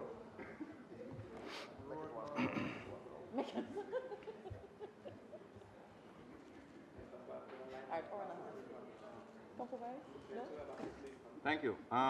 So far we have started 163 roads and we have paved 180. Now, I want to add a caveat, 80, sorry. I want to add a caveat to pave the 180. To pave Put up the mic, put up the mic. I want to add a caveat to the 80 being paved. So, being paved does not always mean the total completion of the road. The road is totally complete when the consultant does a final inspection of the road and hands it over to the government. And even after that, the contractor is still obligated for 1 year for any acts or omissions that may cause damage to the road. No. I still answer the question. We've paved 80 roads. Out of? Out of 163. Okay. No, that's what I'm saying, that you don't. How many completed so far? So we've paved 63, which are finished for all intents and purposes, but 80 have been paved. Okay. 63. Are totally complete based on our analysis. I want to ask another question. When we start Spark? I think we signed the contract in and around December of 2024, but for all intents and purposes, work really began in March 2025. And your target for this, up to this financial year, the end of the financial year was 40%. We're supposed to do 40%. And you're 19%. No, we're about 21%. No, you're 19% to your document. We're 21%. Your document is saying 19. The document was done a couple of weeks ago. 19%.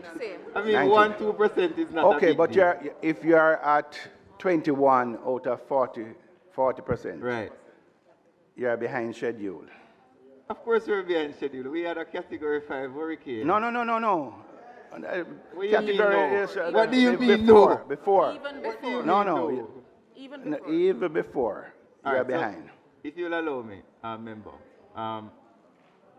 So we started Spark. We signed the contract in around December of 2024. The contractor mobilized over time, and he was able to start the first road, which was in your colleague's constituency, Everest Drive, in East Kingston and Port Royal. That road is complete, by the way. We are happy with the progress of it based on everything that has taken place, and let me explain why I'm happy with the progress. A lot of the roads that we're doing, we never had any designs or maps for them. So the initial assessment of the roads that we started doing was based on an observation of what the road is. When the designers came and they saw that, for example, on Everest Drive, when we started Everest Drive, we did not calculate that we would need a pipeline on Everest Drive. When we started our excavation, we realized that the pipe on Everest Drive had to be replaced because it was an old pipe that probably had asbestos in it. Not only that, but when we started excavating, poor planning. I don't know if you would call it poor planning. Poor planning. I mean, it's better planning than you did when you were a minister. No, poor planning. Much better planning. No, poor planning because 80 roads in 1 year is not poor planning. But at least, Minister. So if you'll allow me to finish what I'm saying before your subjective statement. When we were doing Everest Drive, we also realized that several sections of the hillside was unstable, and we had to add retaining walls to the program on Everest Drive in order to protect the house of persons who were there.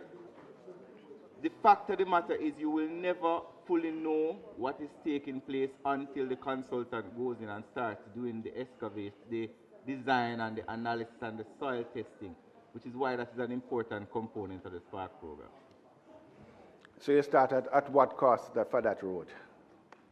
It's about 75 million. And you end at? And you end at? It's about 100 now. And it's not completed? It is finished. I told you it was complete. Okay. All right. You start last year with $8 billion on the Spark. That's correct. And it was reduced to 5.7? That's correct. And this year, as the minister, senior minister said, we are going to move up. Your budget this year is 4.5. So Not up.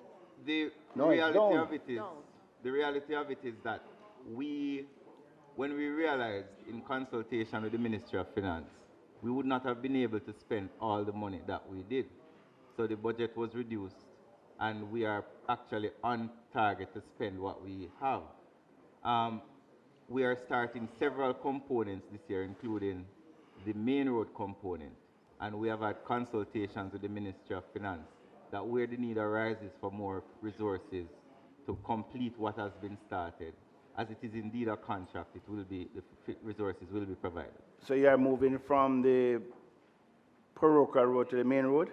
We're adding the main roads. So the parochial roads we'll be doing parochial roads and main roads at the same time. Okay, your Spark is supposed to be completed in 2028? Yes, but there's also a 1-year defects liability period that is also a part of it. And you're at 21% to what you're saying now.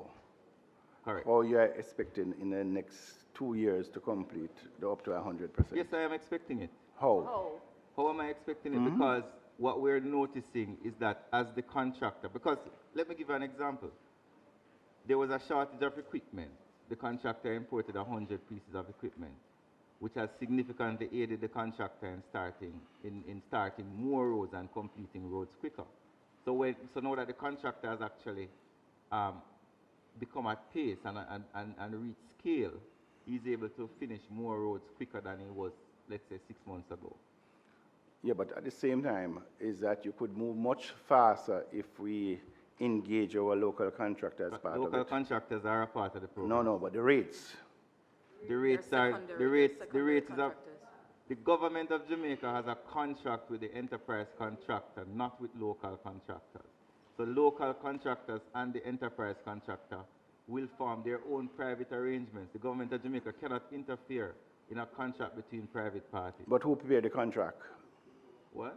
Who prepared the contract for the main contractors? That contract is long prepared and gone. Members and... Chairman, I want Madam to ask the question. Madam Chairperson. You can't tell me what to ask. Mr. Azan, let me explain to you how it works. The government of Jamaica had an international tender with Minister, in responding to that question, please make it very clear as it relates to that contract and which fiscal period it falls under, because the member cannot tell me that he cannot ask a question that does not relate to this fiscal year at all. No. So it's latitude. That's not the point he was making. His point was who negotiated. You know, Chairman, I think you should listen. I'm asking the minister a question, not you. And that is not a contract from when that you're asking about. I listen to your question. No. I think you're She's preempting you. No, you can't tell me what to ask. Go ahead. All right. Yeah. Minister, I'm yes. saying... What was your question? It is so unfair what you're saying that we don't engage the local contractors. So, remember, there's a thing in contract law called privity of contract. An entity that is not a party to a contract cannot interfere in a contract. The contract is between the government of Jamaica and China Harbour Engineering. It would be illegal and a breach of contract and a breach of the law of contract for the government to go to China Harbour and say... It's poor negotiation, yes? In the first place. How is it poor negotiation? In the first place. So you are better at negotiating than the public sector workers who did this procurement. That's what you're saying. It is your government. It's your government. It's your government. It was the public sector workers who negotiated the contract, It is your not government. You sign it off. It's cabinet signed it off. So I'm asking you, if you're at 21% now, how you're expecting in the next 3 years? I'm saying to you that the contractor is at scale, and as time goes by, the contractor increases the pace at which it's completing roads, and he will finish his roads during the contract. Okay, Minister, will you agree that with the China Harbour contract, most of our Jamaican workers are reduced to flagsmen and flagswomen? I don't have any data of that. Do you have that data? Yes. What is the data? Majority. When you go on the projects, it is the Chinese who are working, and our workers are flagsmen and flagswomen. I challenge you, member. Has he done an audit? You would need to present that evidence. You cannot come to Parliament and this committee with hearsay, without facts or without evidence. You're making a statement based on what is not correct. You have an audit of the persons who work?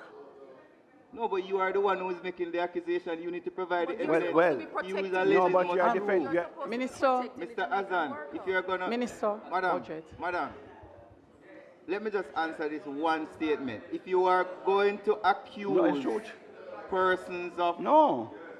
Asking an them how offense. many. Ask him You then need to how provide the many. evidence. You're the one Ask making the him- accusation, ask and him what how does that many. have to do with the budget that we're Ask him discussing? what is the What does What that the have ratio? to do with the budget that you're What is discussing? the ratio of Jamaican workers? Madam Chair, the question that is You being don't- asked. I'm fully aware. No, I'm Madam fully aware, Chair. Minister. The question that is asked is what is the ratio of Jamaicans to overseas? I will undertake to provide the honourable member with that information Right. as soon as possible. Thank you. Thank you. See experience there, Nesta. Do we have the list of Spark Road to be? Yeah, but he just politically put it away, but it's okay. No, it come in. It's fine. Do you have the list? It's not just numbers. Do you have the list of Spark Road to be done this financial year? So the Exactly. The poor negotiation. But this We is not are- this is not where we have that discourse. Yes, we have the list It's of not where Spark we have roads to that be done. discourse. He's Okay. asking more questions. Minister, what was the damage last hurricane? Melissa. The damage, the value. To the road. To the Was road. that the Spark roads or to all No, roads? the national roads.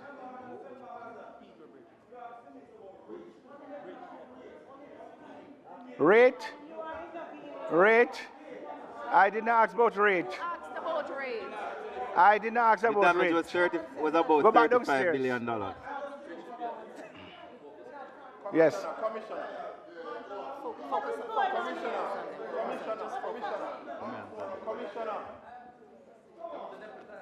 The damage. I answered you already. No, I don't hear. I said it's about $35 billion. 35 billion? How much have been allocated to do the repairs so far? What do you mean? How much money? Money have been allocated to repair So of the far, 35. we have allocated $5 billion for various stages of the repair process. Okay. Okay. Million? 45 billion, you said. 35 billion and you have 5 billion to do repairs. Yeah. So we have short 30. And how is that 5 billion? I don't know if that's a fair comment. I mean, there Yeah. are. You have different- 35 damage, you If get you'd allow 5. me, I would love for you to allow me to answer. So, the repairs of roads take different stages. Yeah. So, for example, we have to clear, then we have to assess, then we have to design, and then we have to build. So, we will not be able to repair all the roads. No, I'm as not they saying are that. damaged. No, We're talking about planning and allocation. I'm just asking what is the allocation? I am saying to you, $5 billion was allocated Yes, for and repairs I'm of just roads asking during what this is the next period. plan for the other 30. Because our roads are in terrible condition. The government will make allocations over time to repair the roads. Okay. Minister, I want to ask, over the last financial year, could you say the amount the government collect for gas tax? I have no idea. I'm not the Minister of Finance. I'm sorry. That was a different ministry. But the road maintenance, the gas tax is for road maintenance. What portion of it? I am not aware of that. They've received.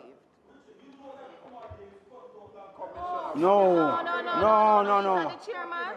Commissioner. Richard, don't sit No. still, just talk. Don't listen to him, don't listen to him. Commissioner Warmington, Commissioner. It's because it's warming. It's because it's warming.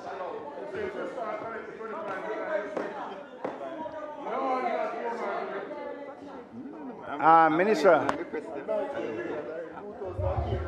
Madam Chair, the minister is available to answer questions if the members just allow him. 19,000. Not me. Anyways. Okay, Minister. Could you Member, say how Member Azan? many bridges Member were damaged in the Azan? hurricane? Member Azan?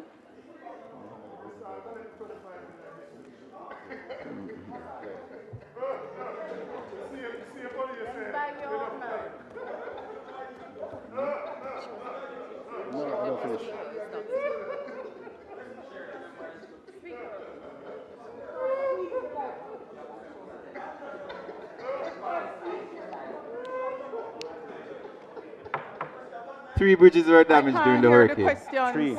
Okay. Members, and I'll speak a little louder in the mic. I heard your last question in terms of road repair. No, he answered.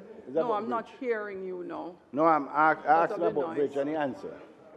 Okay. No, I heard that question. I'm not hearing you now because of the Yeah. noise. So. Okay, Minister, there was a contract signed about a year or two about some bridge programs across, and you announced about a number of bridges across that will be constructed. I'm unaware of that contract, sir. Could you say exactly where I am we are? unaware of a contract that was signed as you describe it. I am. He says he's not aware of the contract that you Members, I have sat here and I've heard the minister needing to repeat responses, not even twice, but thrice because of the noise. The commissioner. And even questions need to be repeated.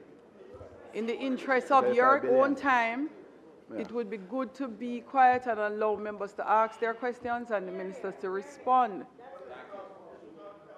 Minister, of a Yes, part sir. out of the 5 billion that was allocated, of the 35, how much of it been used to repair road and patch? How much of it will be used to repair roads and patch? Yes. For which fiscal year? I'm asking you. You said that 5 billion out of the 35. But I'm trying to ask you. We're discussing the budget for 26-27. So no, that's why. So I'm trying to so ask almost if that. that 5 billion is not in this budget. So when it. Are you asking the question or he? So where you pull it from and game? Why you mention it? Because he asked for it. Ask you about the damage. I'm trying to understand what you're asking. Is your question All right. related Minister, to this budget? hold on a moment, please. Minister, I think in order to get us under some semblance of control, because I was also of the view that you were speaking about $5 billion in this budget, and that's why I said to Member Azan that you should not ask certain questions, because it literally confuses the House when you refer to periods that are not in this budget book. So what happened is, if you're asking a question, Member Azan, and the period covers several budget periods, having heard 35 billion over a period, talk about the portion for this year, this fiscal, and what will happen in this fiscal. I was coming to that. How much long talking you like? I was coming to that. Member Azan, Okay. Minister, please assist Member Azan. So Member Azan, find where you are coming from and ask for the line item in terms of the amount that is budgeted for this year, how the budgeted figure for this year breaks down in terms of patching work and repair work and bridge work and every work you'd like to ask about. Okay. Okay, Minister. Yes, sir. Of the 987 million in this financial year. Of the what? 987 for improvement of main roads. Right. But you mentioned before that it was 35. 987, that would not be the correct number, member. The upcoming financial year is 987. The maintenance of secondary roads is about a little bit over $5 billion, which I think that is the area that you're seeking to question me about. Yes. So what would you like to know about that? Of that amount, how much of that will be used to repair the hurricane damaged roads? All right. So I want you to allow me to explain something to you, just for the benefit of the public, because you and I probably know it already.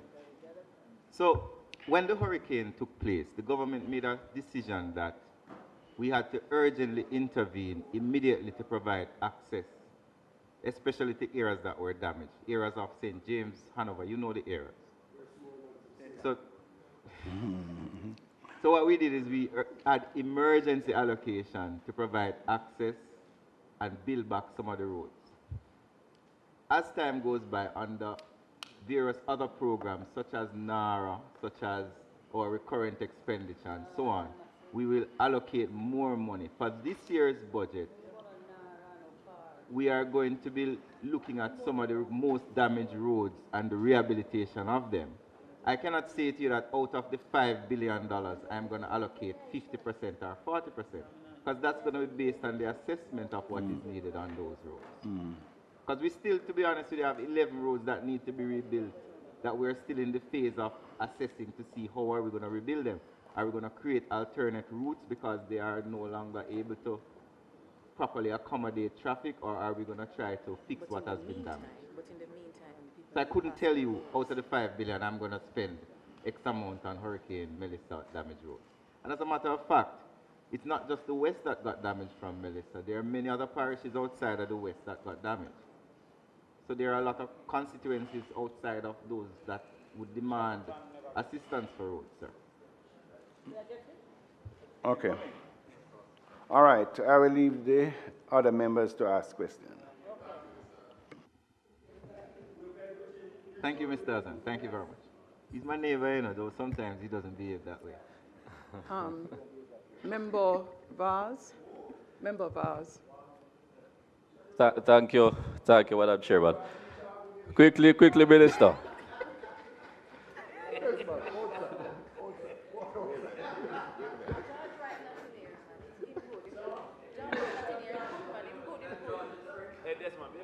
Minister, tell me when you can hear me. When they are finished with talking over there. I'm listening. All right, Minister, just taking up from where member from Northwest Clarendon left off with the Spark program. I just want to ask a question to put into context of Spark. What is the total number of roads listed across Jamaica, and what is the kilometer associated with that total? And then tell me what is the total amount of roads associated with Spark and the amount of kilometers now which will be associated with the Spark program. He doesn't actually.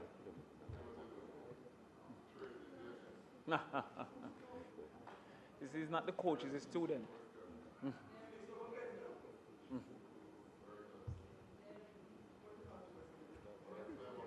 All right.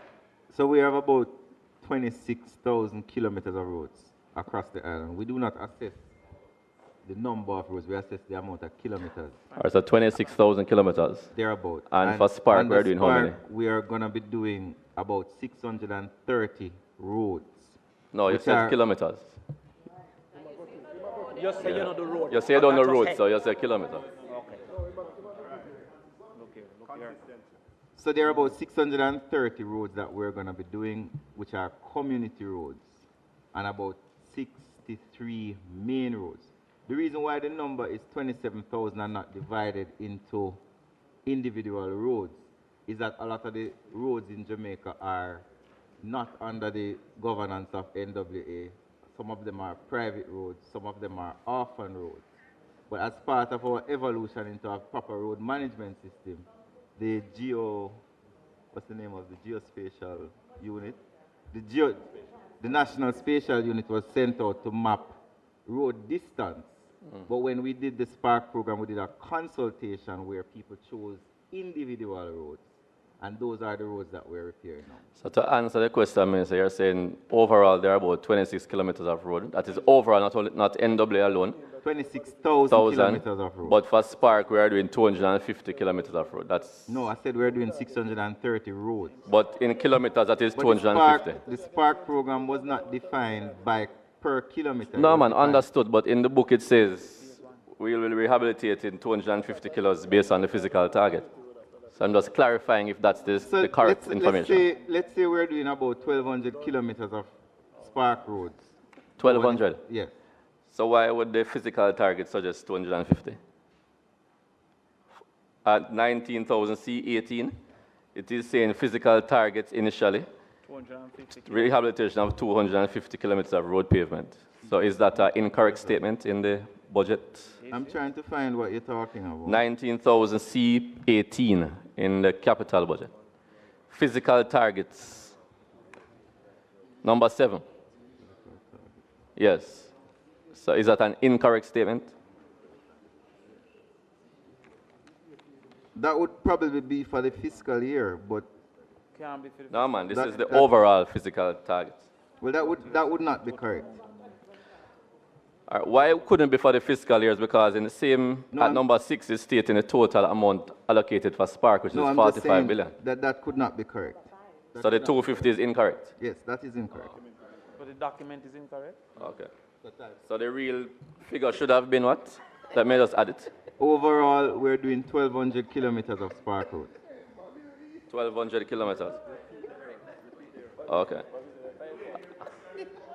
And you said no for the difference between parochial and main roads. You said 630 parochial and 63 main roads roughly will be the total. That's correct. That's All right, the target. Minister. You can't ask. All right, just to add on to that question, could you tell us the average per constituency that 690 plus roads represent? So Is the it an Spark equal program is allocation? not- the Spark program is not predicated on per kilometer in terms. The Spark program. We is passed that already, Minister. The Spark program is predicated on the roads suggested in the consultation, where each constituency got 10 roads. Each 10. Right. So out. So the answer is 10 per constituency, Minister. So there are 10 roads per constituency. That's all I'm asking, Minister. Okay. All right, Minister, another follow-up question. Based on how I know the system operates, you would have instructed roads to commence. How many roads would you have instructed persons to commence, and what you think would have been a reasonable allocation to complete such? So we are expecting, we have started 163 roads, which is what we have instructed to commence. And your second question was? No, I saw an article saying it's instructed 401, so is that incorrect? No, we're saying by a particular time we will. That's not what we have done. All right, for the so you have instructed them to commence 120? 63. 163. And what would you think would have been a reasonable allocation to complete this 163?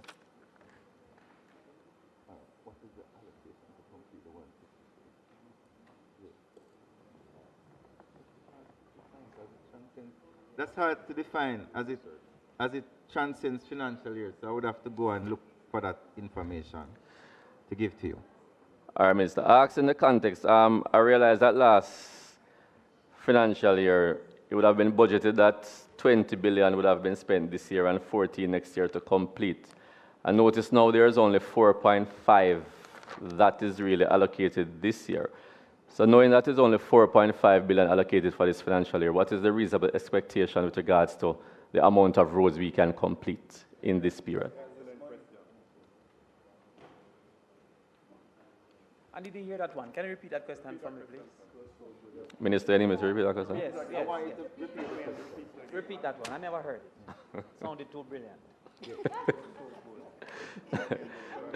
All right, Minister, I'm saying that last time we had predicted to allocate 20 billion for this financial year and 14 next year to complete.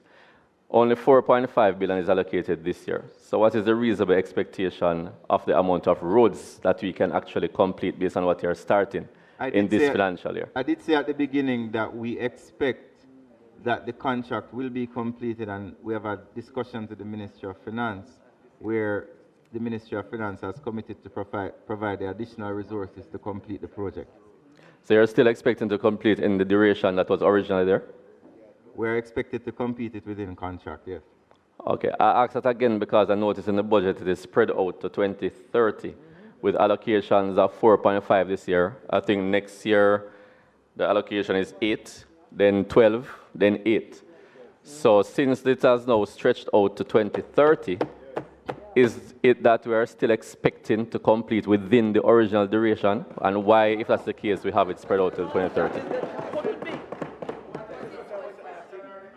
So we want anything you know. So- That's a big question. Is your purple tie look like you got married?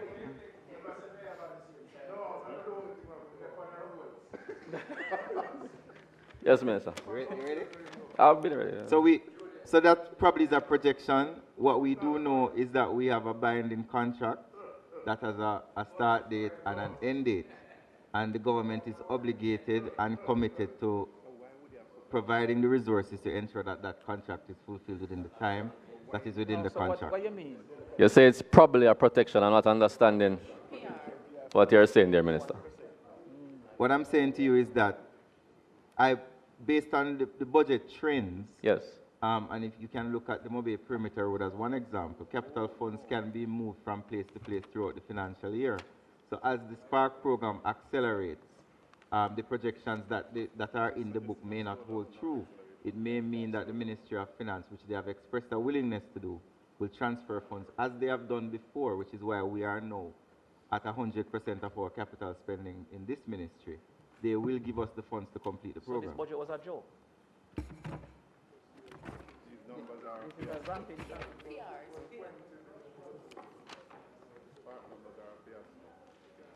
Well, Minister, last question on that. Since we have moved from the 20 to 4.5 for this fiscal year, what estimated fiscal impact you think it would happen based on this reduction in capital investment in this financial year? I must apologize, my colleague. I cannot comment on fiscal impact. That's a matter for the Ministry of Finance. Okay, Minister. Can you turn to 19,009 in the recurrent bridge rehabilitation and maintenance? Just a question. Repeat that for me. What was your question? Capital 19,009. 19,009, activity 10625 on a bridge rehabilitation and maintenance. Just a couple of questions. 19,009. Yeah, and a recurrent. Oh, recurrent? Yes. 19,000 is capital. No, it's When was the 19,009? Going back to the recurrent budget. Okay, you may go ahead. Minister, the figure for the allocation for bridge rehabilitation notice is 240, and it states that there's an allocation in that for 133 to complete the Craig Mill Bridge. So that would leave a remainder of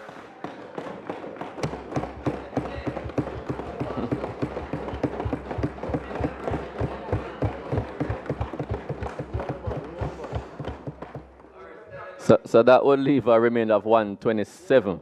Mm-hmm. Is it reasonable to assume that 127 billion would be an average amount to rehabilitate one particular bridge? No. So this fund Yes. that you see here, part of it is for Craig Mill, as you see. Yes. There is some for Spring Village, which is in St. Catherine. Oh. And there is some for maintenance of other bridges across the island. Okay, I was asking because of the number of bridges across Jamaica that are in a deplorable condition, including some that would have been affected in Hurricane Melissa. There's a different program for that. Yeah, I heard you mention earlier that there are only 3 that were damaged in the hurricane. So just for clarification, if you could list those, because I know in my constituency alone there are 2, and we have submitted those. But based on the damages assessed, what is the allocation now that you have in place for that particular program to repair those bridges, not only those damaged in Hurricane Melissa, but those that were long-standing from before? So the National Works Agency would have about 800 bridges that is in our custody. Yes. Annually, we assess about 10% of our bridges. We have a program called the Accelerated Bridge Program, which for this year is going to look at fixing approximately 47 bridges across the island, a large portion of which are in the disaster area. These bridges would have been assessed from before the hurricane. The damage to the 3 bridges during the hurricane were assessed as bridges that were damaged and require intervention. Okay. We would not have put out minor damage as damage that require intervention. Okay. Well, I didn't ask about minor damage. Everything we speak of would be major, like the ones you spoke about. We have 3 bridges that were damaged in Melissa that received major damage that require intervention. All right, last question, Minister. 19,002. I'm going to refer to 19,002 and 19,000 C1. When they head in road construction and repairs. So for 19,002, I noticed that the approved estimates would have had 11 billion. The revised would have had 16. But now the estimates for 26-27 would be down by half, 50% from the revised to 8 billion. And in the capital budget on 19,000 C1, it would have gone down by about 20%. So I'm asking, with the deteriorating road conditions that we have had before Melissa and complicated by Melissa, how do you justify the figure being reduced by such a significant amount for road construction and repairs? Well, I did say already that the Ministry of Finance does make allocations throughout the year during supplementary estimate as the need arises. And so why wouldn't it be in the original? Since we already know the situation, why wouldn't we have budgeted it for it from now instead of waiting on the supplementary to the stuff like that? I note your comment, and I'll definitely ask the Ministry of Finance why they didn't do it immediately rather than do it over Why are time. you throwing anti-favor under the bus? All right, thank you, Minister. No further questions.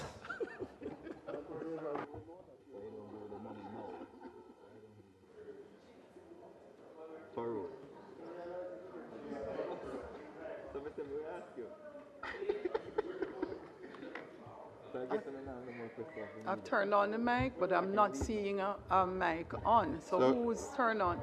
No, one should be red. One should be red. Member Miller. On mean red. Minister, I'm looking at page 19047.5. That speaks to land tenure. That is 19,047.5. Could the minister indicate how the projected allocation for 2026-27 budget to improve land tenure will tangibly address the long-standing insecurity faced by residents, particularly since Hurricane Melissa? 47.3. Member, the specific question, I just want to be sure I have you clearly. You want to know what plans we have to address land tenure, especially after Hurricane Melissa? The 5%, you have a 5% to improve land tenure by 5% while facilitating optimal use of government-owned lands by 2022. And my question, Minister, how this projected allocation in the budget to improve land tenure will tangibly address the long-standing insecurity faced by residents? Is this enough, given what has happened since Melissa? Member, thank you very much for your question and also for the support that you are giving in terms that we know that a budget in Jamaica in these times will never be enough. But the challenges that we have and face, this is the best budget that we could present to the country, a very credible budget. And I do understand that right across Jamaica, not only in Hanover, we have persons who would want to have their land tenure issues settled immediately. But I assure you that this government takes the matter extremely important, and that is why there's a special carve-out in the ministry where a minister has overall view of land titling and settlements. And I must assure you that the national land agencies will be stepping up the programs of public education first to say what are the services we offer under the agency. There are two major services, the ad hoc registration and the systematic registration. We do have a program to inform Jamaicans, and we have seen a take-up, especially on the ad hoc, but I must also tell you that the systematic over the last 4 years tend to produce at least twice as much as the ad hoc system, so there's still a lot of room for improvement. And the ad hoc system allows citizens to come to the National Land Agency and to share some of the costs in producing a title, while under the systematic system, it is the government that bears the full responsibility, and that caveat is then lodged on the title, and over time, the citizen will pay what is owed. So I do understand, because even my constituency does suffer from some of the issues you have raised. Approximately how many households then this 5% captures?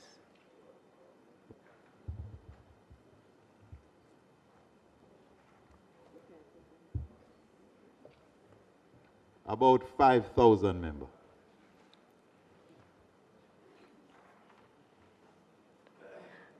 Will priority be given to the hurricane areas, hurricane-affected areas? Yes, yes indeed, yes indeed. And whether there will be an accelerated program for that? Yes, because I believe there is.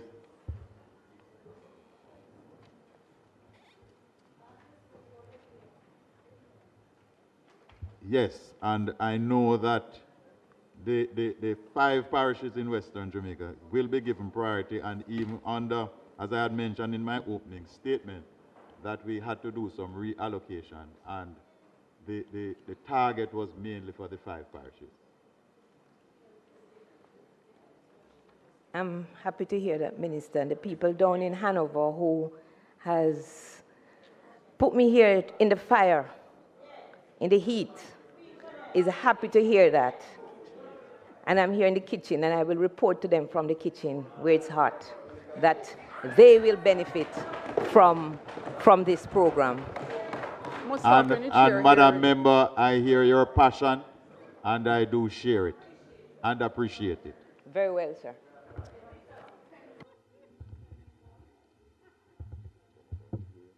You have 10 that I can readily identify. If your mics are not up, it's hard to recognize your intent. So the suggestion is that we attempt to split the questions. So let's complete like either the road questions first with one minister, and then we do all the other questions if you're okay. So I know you want to go back to roads. I suspect we have most of the questions will be on road. No, it wasn't 10. Oh, more went on. More went on. Like, remember Nita Garvey always go on once I count the numbers. 14 including our 2. Who is up next? Who is up? I guess there are no questions.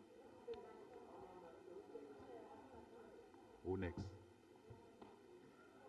Some members were suggesting as much, so I'm putting it out to the membership to see if you want to just do all the road questions and then you do the rest. But persons may have questions for both, so I'm going to continue in the way that we have been doing so far. All right?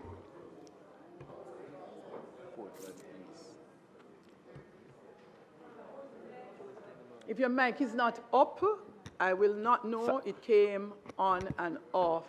And I feel like we just skipped Portland East, because by the time you pull it up, it's gone. No, he lost his space. Thank you. Oh, it was New York? Thank you, Chair. Your mic? Yes. So, no, it's okay. His mic just came on. He was on, man. Thank you, Chair. So the first question, just on the road maintenance aspect of the budget. Minister, is there any allocation for the Northern Coastal Highway, which has some significant compromises along the way?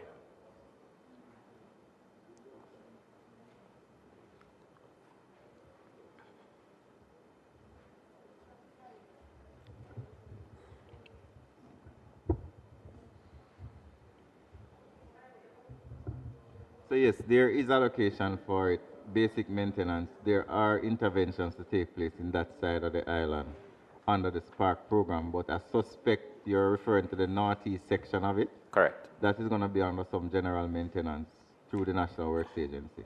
Thank you, Minister.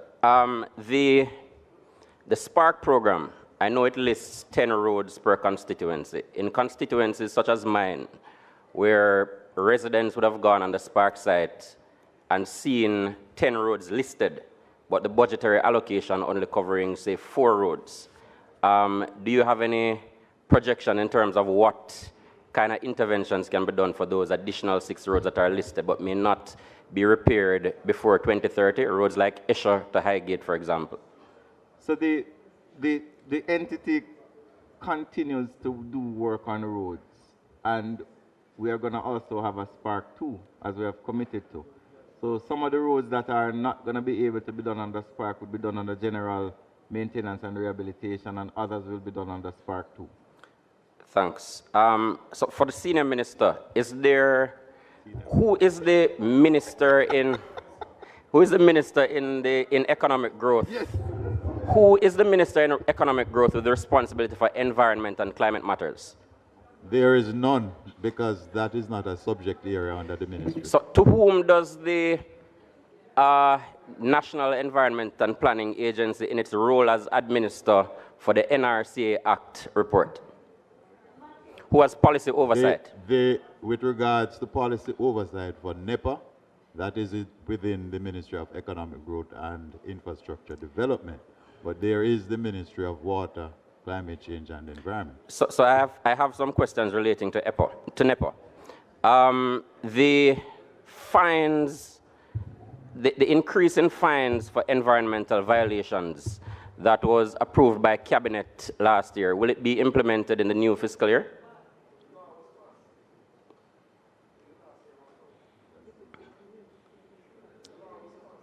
They have been implemented, member. They have been. In terms of housing, Minister, there are a number of developments that the ministry would have inherited from different legacy projects. Is there any plan for example, the HAJ to intervene where there are infrastructure deficiencies in those housing developments in the coming fiscal year? Yes, indeed, member. So communities such as Frontier Phase 2, can they expect some intervention to complete their water and road projects, which are long overdue? At this point in time, I am not able to tell you when a start-up date, but I can invite you, as we intend to do, members of parliament for consultation as we move to implementation. Thanks. And will you be able to share just with the House I a most list of certainly will projects share that with will us, be... because, for example, member, earlier this week we had a consultation with a number of your colleagues, because the National Land Agency has proposed some action, and we felt it to be prudent to invite the members of parliament and have a consultation with them. And we will continue that program. Thanks.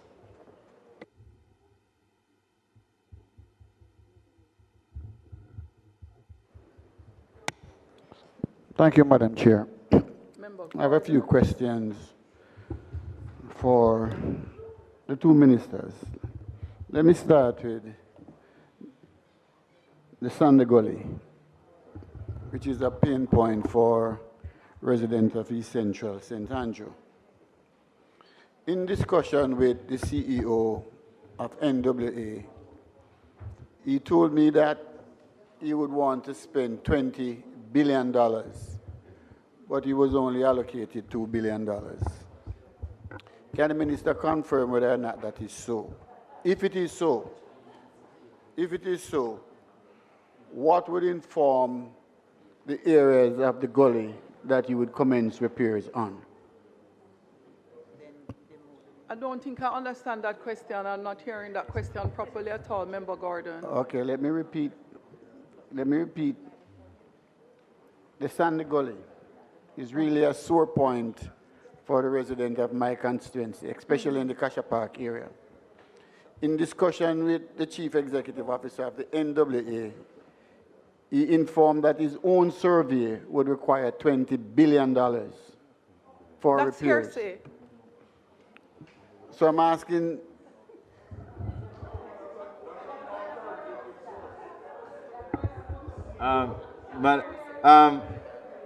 Mr. Let me finish the question, Minister. Let me finish the question. Go ahead. Okay. All right. She did that at her own risk.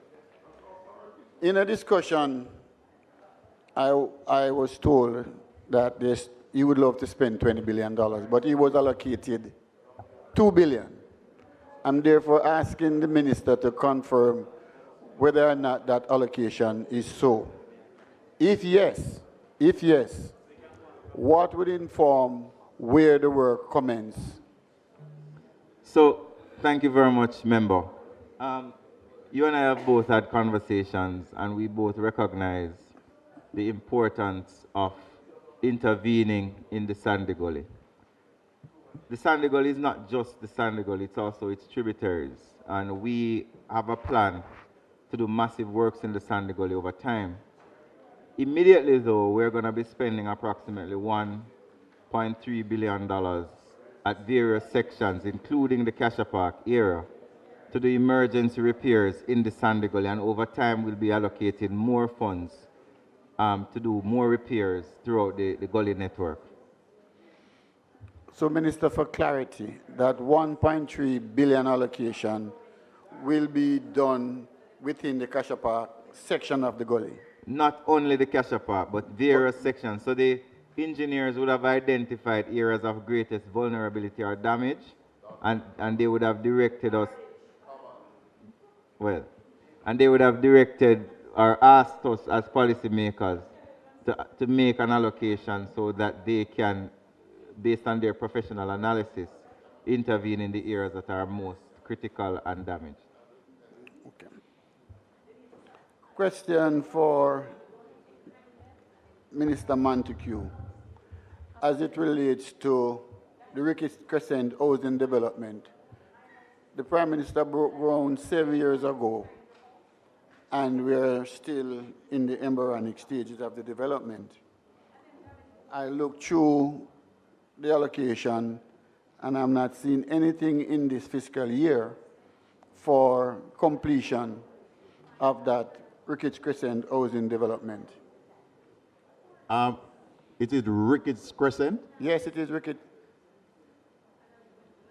That is in your constituency? Yes. Yes. What is housing? Member, allow me some time to research that and get back to you. All right. Perhaps if I use the nickname, you will be familiar with it. No, member, if you will allow the member to ask, because it could be an NHT scheme, so allow us to do some research and carry back accurate information. Okay. You have any more questions, Member Gordon? Reasonable. Let me continue. Member Gordon, how many questions you have there? Beg your pardon? How many questions you have there left? A few Give to go. yourself the man. About how many? No, there are 4 Okay. maximum. After you will be Member Buchanan and then Member Crawford. Thank you, Madam Chair. My apologies. It's Member Malahoo Fort, then Member Buchanan, then Member Crawford. Yes. As it relates to land titling, Minister Montague, the residents of Rome in East Central St. Andrew would love to know when they will have titles in their hands. Again, member, are you sure this is a Ministry of Housing scheme? No. It is not? No, it's not. Okay, well, what we will do is consult with you and the NLA so that a suitable meeting can be arranged and they could offer you and your constituents guidance in accessing the services of the National Land Agency to acquire titles for the people of Rome. So does your portfolio covers housing agency? Yes. Okay. So a similar question about those residents who live on Mandela Terrace.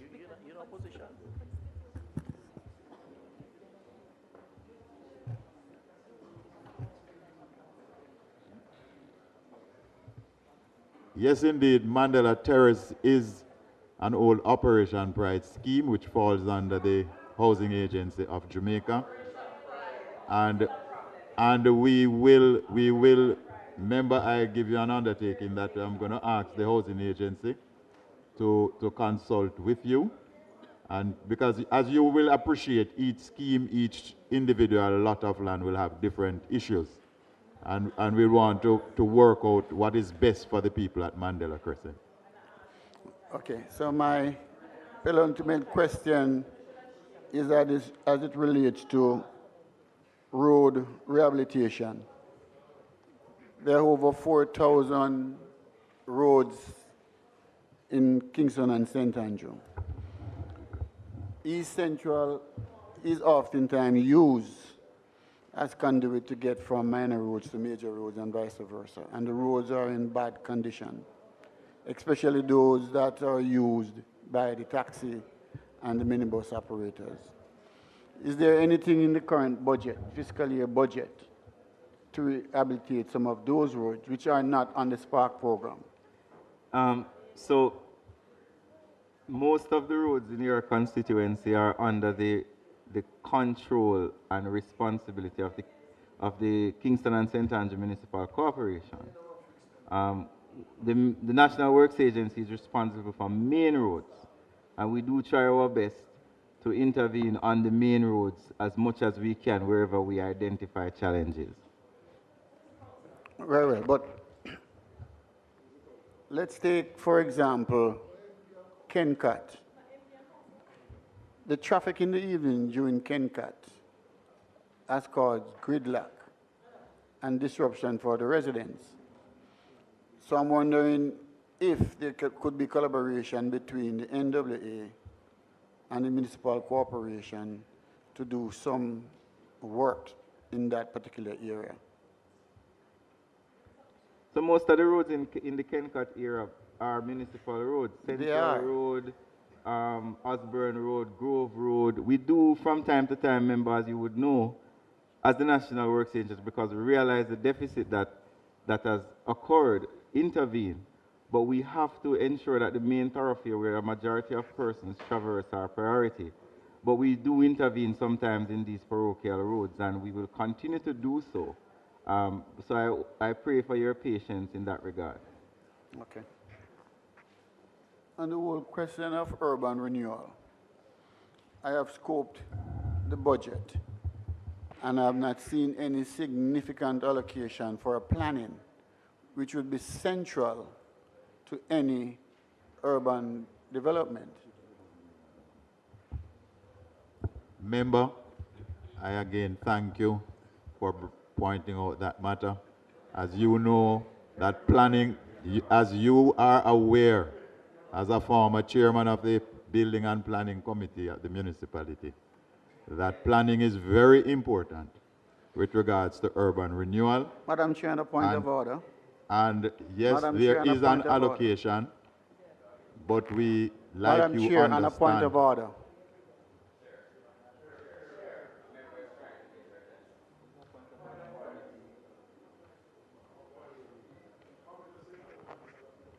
Madam Chair, the minister is misleading the country. I was never ever the chair of that.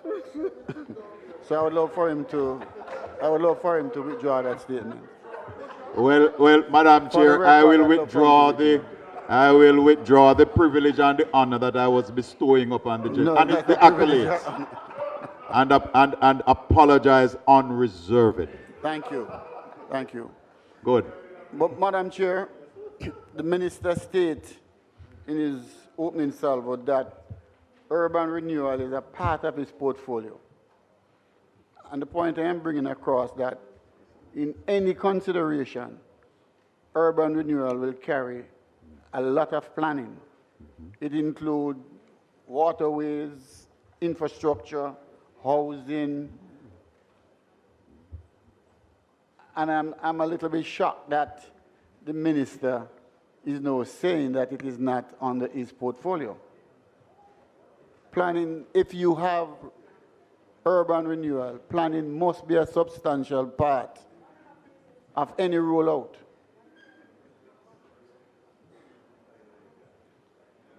So if planning is not with urban renewal, then direct me where?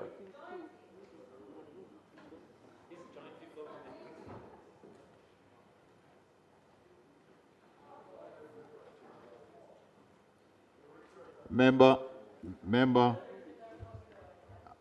we have in our portfolio, as we said earlier, and when I was commending you, that urban renewal is here, and we do recognize and agree with you that planning is a very important part of anything, whether urban renewal or even road construction, as Member Azan will assure you. So yes, we agree with you that planning is important, and yes, we agree with you even further to say that we need more funds to deal with the planning. But as you're aware, Member, that the country is facing certain challenges at this time, and while we wish to have everything done at once, it is just not possible.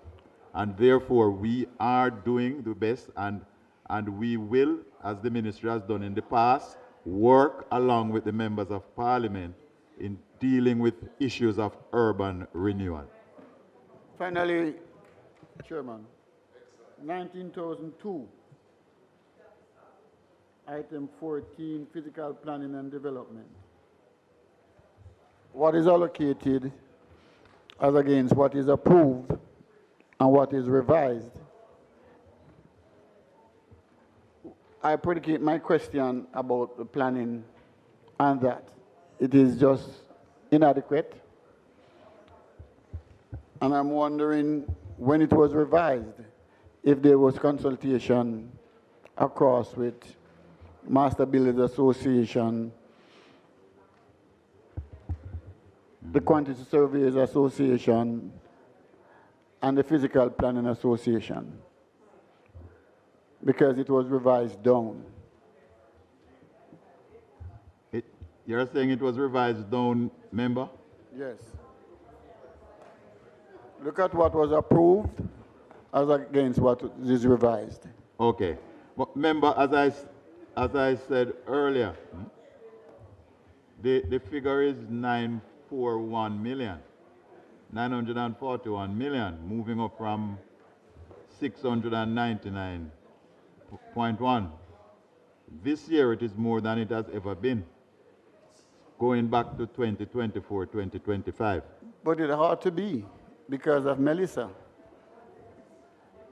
So, Minister, Member, what exactly is the issue that you would want us to help you to resolve? The issue is planning for me is a central part of any redevelopment. And you have revised the planning allocation downwards. Member, regardless, let us agree that we both agree that planning is important. And let us agree that we do face certain challenges as a government. If we do, this government believes that if we must collect the maximum amount of revenue so that we can spend that revenue back on the communities and on the people. We do not believe that we must spend what we do not have. You just misplaced. And that is why the minister this morning was very careful in explaining to some of your colleagues the importance and sought their support with the sugary tax. And we are happy that they agreed with the Honorable. And therefore what we are saying is that we also have the national spatial unit that is working to develop a national plan for the country to last 30 years. So let us agree that planning is very important and essential. My final question, as it relates to the Factories Corporation,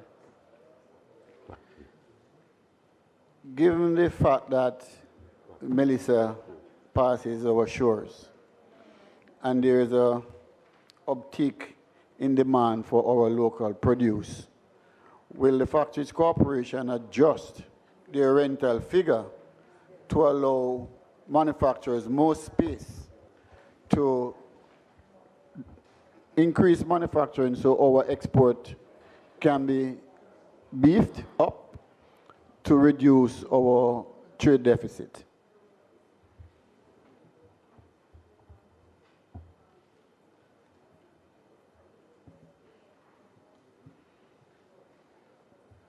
Member, I am being informed that the Factories Corporation do have a policy which has been triggered to grant up to 30% as a concessionary rate, especially in emergencies and national challenges as which we are going through now. And I am also very pleased to inform you that this morning, 8 entities signed leases, long-term leases and contracts with the Factories Corporation to occupy the Morant Bay Urban Center.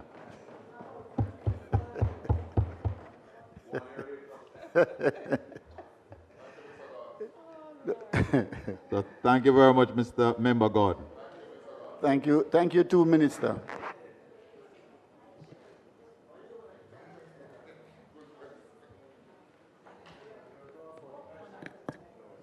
Mr. Gordon, that is a beautifully new record.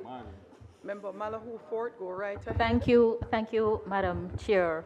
As you can appreciate, as members of this honorable house, we all come under pressure about roads. So my questions relate to sub-program 20, Land Development and Administration Support, Activity 10-600, Repairs to Roads, Activity 10-614, River Training, Activity 10-625, Bridge Rehabilitation and Maintenance, Activity 10-643, Cleaning of Gullies, Activity 10-647, Maintenance of Secondary Roads, Activity 10-774, Construction, Renovation, and Improvement, and also in relation to the National Land Agency, the National Works Agency, the National Road Operating and Construction Company Limited.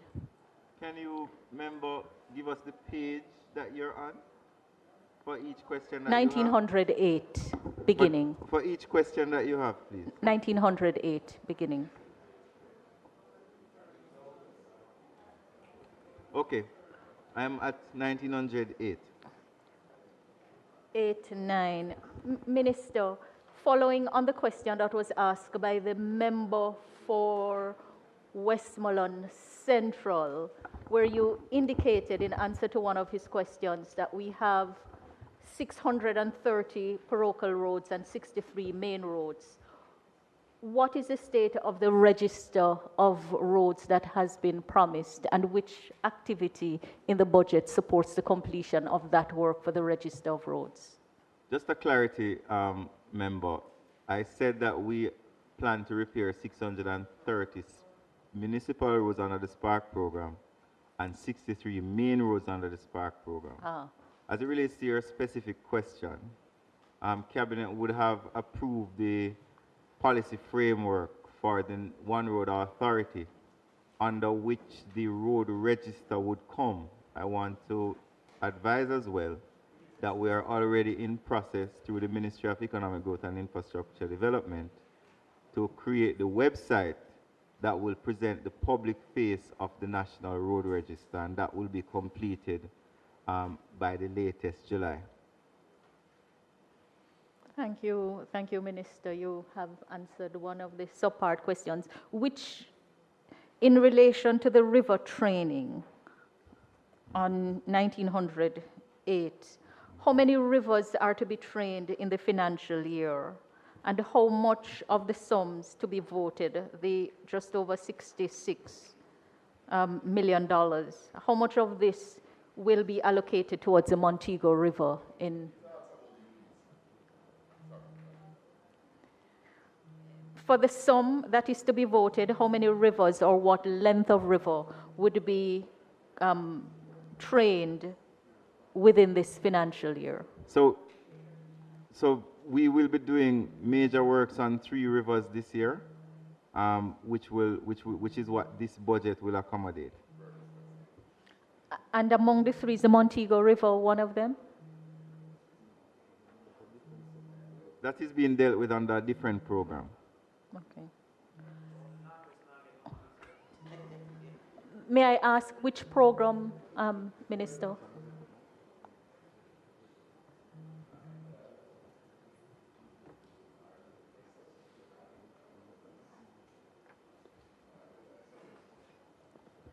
So the challenges with Montego River predicated a detailed engineering assessment to be done. That assessment is taking place currently. It would not be under this item in the budget because the assessment has not been completed, but as soon as it's completed, the entity will make the necessary allocation to execute the works on that river. Still not sure. All right, moving on to activity 10643, the cleaning of gullies. Similarly, yes. Which Minister, page are you? Over on to 9, okay. 1909, activity yes, 10643, cleaning of gullies. It says this activity supports the implementation of preventative measures to minimize damage due to flooding and by keeping water channels clear from blockage. The sum to be voted on, just under 203 million. How is that sum arrived at, and how many gullies do we anticipate it will clean to achieve the goal of the preventative, as a preventative measure to minimize damage? Repeat that last part of your question, member. Trying to understand, Minister, the sum to be voted on, 202,902 million. How many gullies are to be cleaned by that sum, and what is the method by which the sum is arrived at? Meaning, is it a per, how is it measured? But remember, the National Works Agency has a myriad of programs that deal with gullies and the cleaning of gullies. This allocation is but one of them, and it does not reflect the quantum that is spent annually by the government as it relates to the cleaning and preventative maintenance of gullies. And as I said to you before, as I said to the House before, where, as occurred in Melissa, we are confronted by urgent events, the government has shown a propensity to make additional allocations to ensure the prevention of disaster in case we need to do additional works in our gullies. So I would not be able to tell you the specific gullies that will be cleaned this year, other than to say that this is the allocation, a part of which we'll be using. No, Minister, I appreciate that at this level we wouldn't be going into that minutiae, but we have cleaned more gullies than we have ever cleaned before. But the hurricane season last and the upcoming one makes this a matter of concern to all members in this House. And so if there are other sums that are appropriated, the question really is to enable an understanding of the adequacy. And we know that the needs far exceed available resources. But when we go back to our constituencies, we still have to answer the questions, and we still have to give explanations. Remember, I want to really thank you for your acknowledgement that we have cleaned more gullies than any other government. And I want to also, remind all members that 3 times for the year, allocations are made to every single constituency in this House to assist in the mitigation that take for the hurricane season. Thank you very much, member. So, all right, the other question relates to page 19055, activity 10205, rehabilitation and maintenance work. And it says that the activity supports the rehabilitation and maintenance of the nation's arterial, secondary, and tertiary road network in accordance with a rolling program of routine, rehabilitative, and periodic maintenance. And just to focus on the routine maintenance, which is a concern of constituents, the sum to be voted on, how is it anticipated that the sum will be allocated to achieve the goal of routine maintenance within the financial year? So this sum, So thank you for your question, member. So the allocation, for the most part, is determined by need. We do recognize that there is always a competition for resources, and the experts at the National Works Agency make a determination as to the priority areas that this money will be spent on. Periodically, you will notice that the government does do rehabilitation as well as patching across the island when the need arises. And we have done that consistently for several years, whenever the need arises. So while this money is what is in the budget, we have spent more than that consistently. As a matter of fact, for a comparative analysis, in 2014, we were spending $500 million for routine maintenance. And last year, we spent over $7 billion for routine maintenance. Thank you, Minister. My second to last question relates to the NROC. The summary of the operational plan that is set out at page 57 in the Public Body's Estimate of Revenue and Expenditure for the coming year indicates that NROC's strategic objective of accelerating development through infrastructure will remain paramount during the 26-27 financial year. And the focus is underscored by the ongoing construction of the Montego Bay Perimeter Road project being executed under design-build contract with the China Harbour Engineering Company Limited and is scheduled for completion by May 2026. Key activities for the financial year will include review of the finalized detailed design of various sections, including Barnett Street, West Green Avenue, road rehabilitation, the design and construction of the Long Hill bypass. And just because these fall in the constituency of St. James West Central, which I represent, I just wish to ask how much of the construction of the Long Hill bypass is anticipated to be completed by the sums being voted for in this financial year? It's the first part of the We expect that all of the Long Hill bypass will be concluded with the funds allocated. Happy to hear, Minister. Thank you. And to ask whether the construction of the Perimeter Road, the timeline has been affected by Hurricane Melissa in any way? To some extent it has. The revised end date is before the end of this year. Lastly, in relation to this matter, in respect of the detailed design of various sections of the Barnett Street and the West Green Avenue, whether that takes into account the drainage survey that is being done, and how does that impact on the work of the Barnett Street and West Green Avenue? And just to say that I know the head of NROC is fully aware why these questions are relevant based on a meeting we had last week in the constituency. So we did finish the drainage study for the project that has informed the design and build out of the project. And we are expected to complete the drainage study for the city of Montego Bay, for the entire Montego Bay by May of this year. Thank you, Minister. You're Last welcome. question in relation to the land agency.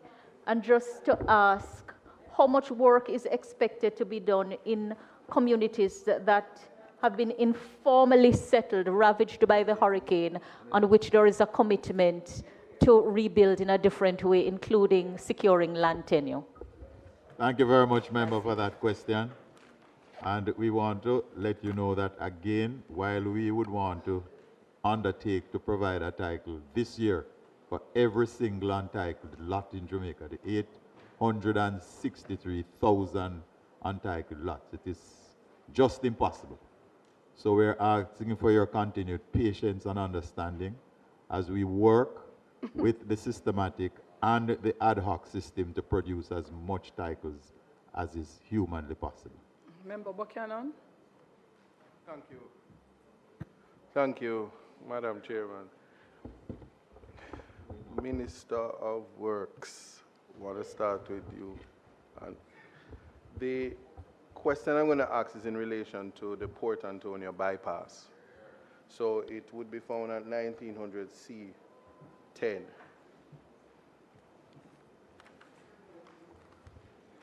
C12 actually, because it speaks of Port Antonio bypass and it says 90% complete. The construction is 10% complete, and then land acquisition is 5% complete.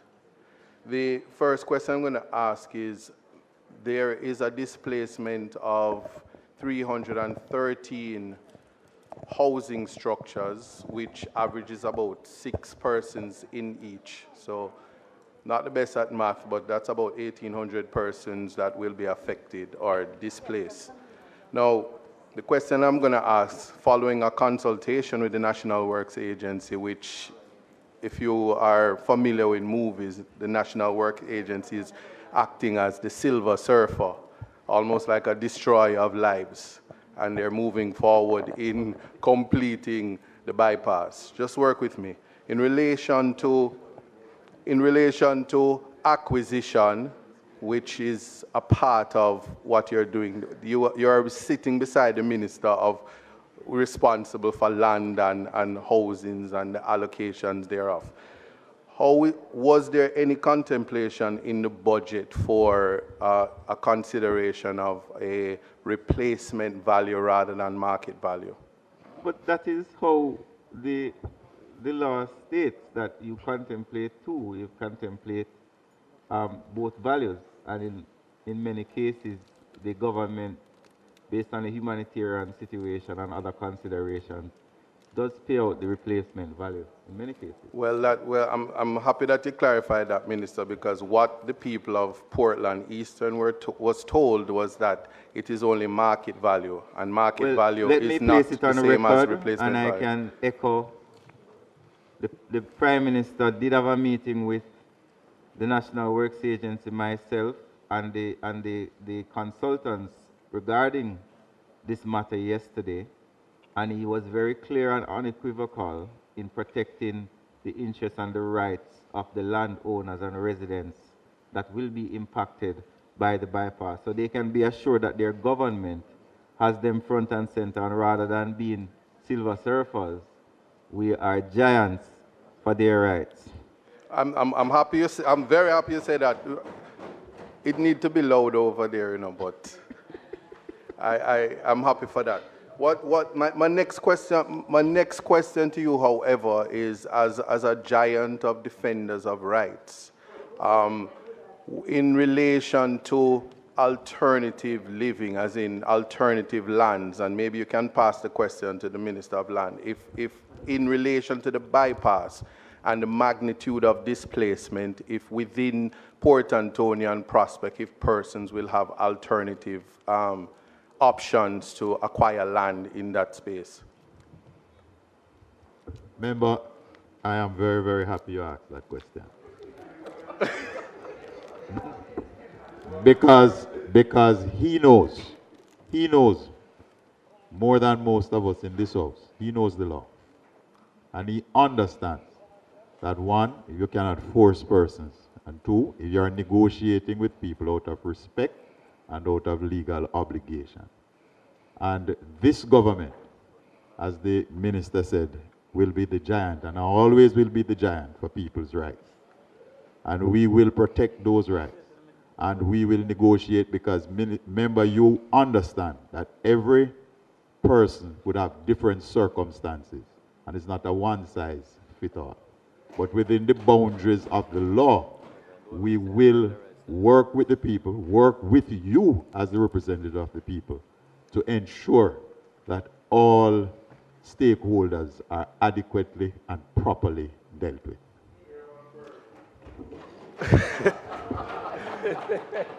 Minister, I appreciate that beautiful response, but I'm making reference to whether lands such as lands in Ponciana Park, lands in Pasley Gardens, lands in Fairy Hill, lands in non-such will be made available for this type of displacement. Understanding the context that we already had experienced Melissa just last year. It's fresh in our minds. And there are persons who were homeless, which some have families, and as such, it is something that weighs heavily on their mind. So I just want to know that in your capacity, if that is an option on the table, and I will respond thereafter.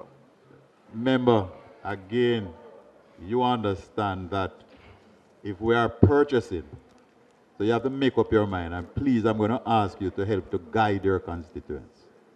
Because if we are going to purchase outright, we cannot provide the alternative accommodation. So if we are going to provide the alternative accommodations, we can't purchase. So we have to make up our minds which one of the tracks we want to run on. No, an alternative purchasing land and structure is completely different from providing land in the alternative after purchase. And this is in the context. Allow me. This is in the context. This is in the context that one, after consultation with the National Works Agency, it was clear that their mandate was just to build. NLA has not given any consultation as yet. As yet? As yet. But let me just say this. What is clear is that the principles of recreational holdings apply.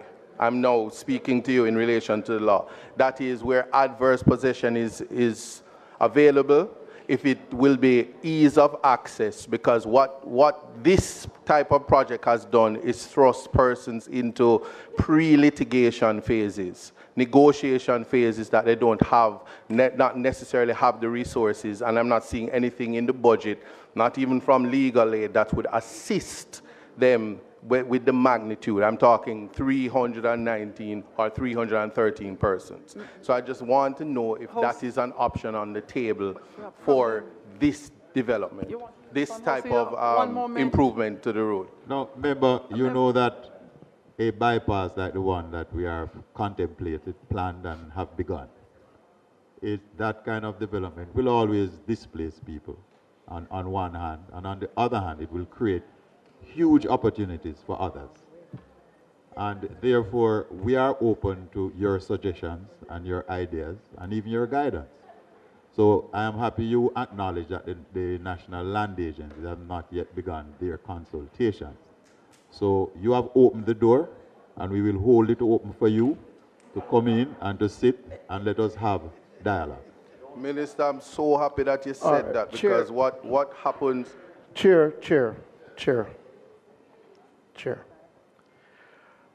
Apologies that I have to be utilizing your mic, but just to not infringe on the other persons who have already pressed. We do understand that there are some questions that require expansion, and there are some matters that have underlying issues. But not all of those matters can be treated with here. There are some things that may require follow-up meetings, further discussions with the ministers. But if we are all to take a position that we're going to try to get to the bottom of all the items today in this process, then not just the ministers, that I know parliamentarians, we may be used to this, but bear in mind, we try our best to communicate a schedule. For example, for this ministry, we would have allotted 1 hour and a half, which we believe is more than adequate if people, one, stick to the budget, questions in relation to the budget, and not go over questions that have already been canvassed. No, well, so, no, I'm not saying you're doing that. Okay. I'm speaking in general. We are.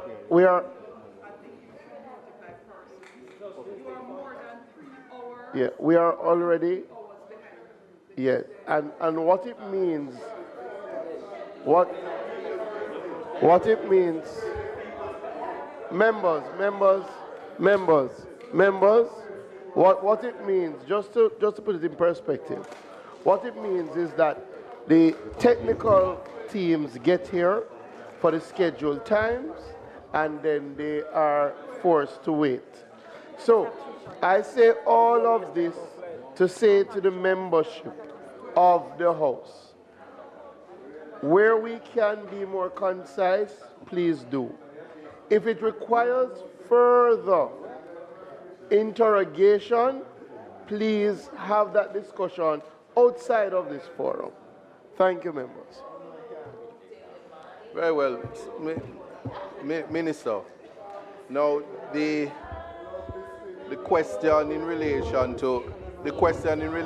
to land acquisition, which is at 5%, you can appreciate that we are governed and guided by Section 15 of the Constitution. What is happening here? It would simply mean that the statements were made to the public. Allow me. But yes, statements were made, and what I'm doing, Minister, which is why I'm using this forum while you have the Minister of Works beside you, is to prevent unnecessary litigation in a constitutional space. And so I'm simply asking, you said you left the door open, and you can give me a response that is palatable so that we do not have to put this matter before the court, because we are guided by the law. You know, member, I know that you are very competent when it comes down to litigation. And we have a framework that we have used in other areas, other communities. St. Thomas, on the North Coast Highway, Long Hill, in terms of acquiring, engaging community and engaging the representatives of the people. So we want to say, rest assured that the concerns of your people will never be ignored by this government. Thank you very much for that. And then lastly, my last question to the Minister of Works, if I'm saying that right, NWA boss. The bypass is expected to run drains into outdated drainage system. So there's an anticipation of flooding if those drains aren't updated. I can speak of Port Antonio and Prospect. So specifically, so I just need to know if there's anything in the budget anticipating to correct that and upgrade those drainage. Otherwise, it will affect other properties, the town, and just certainly cause flooding in the long run. So this is a matter that has been of concern to myself, the National Works Agency, and we have worked with the consultants. We have looked at the watershed area. They have made adjustments to the designs to ensure that no water runoff floods the town or damages property. That is something that we had a long discussion about yesterday, and the solutions were indeed shown to myself and the Prime Minister, and we are satisfied that the solutions will ensure that there's no flooding. My final question to you, for emergency roads such as hospital roads or roads leading to the hospital, I know that those roads that aren't on Spark, if there's anything in the budget that would allow those roads to be attended to because of on a humanitarian basis. Well, if it is a National Works Agency main road, then you can always engage me as the minister, and I will intervene. Thank you very much. Angela? Oh, I don't know. I think it's yeah, but Damon gave up his mic for ISIS.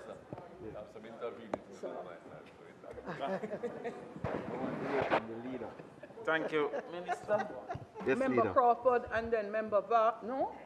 The President. Member Crawford, I'm on. There's one beside. Hines, and then Hines, and then... No, so it's not Hines first. So Member Crawford, then Member Russell, and then Member Hines, and... Thank you. Then Member Brownberg. In the sequence of your mic coming on, I saw your mic on for a while, but it's not coming on, so... Today I'm Minister's Day, okay?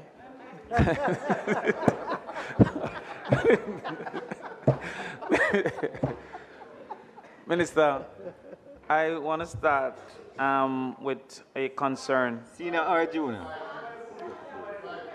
Wow. I have two. Education is tomorrow. Member Crawford have two questions. No. Not many though, not many. But Northwest St. Catherine is affected by the highway. And the highway have very excellent drains that end in the communities. Who is responsible for the damage or for the appropriate drainage that should take the water coming from off the highways into these communities without equal level of drainage? Where is that in the budget? Yes, where is that in the budget? Are you asking for, you need to ask me a specific question. I cannot speak in generality because we have many highways in Jamaica. Well, the highway to Otrias, what's it called again?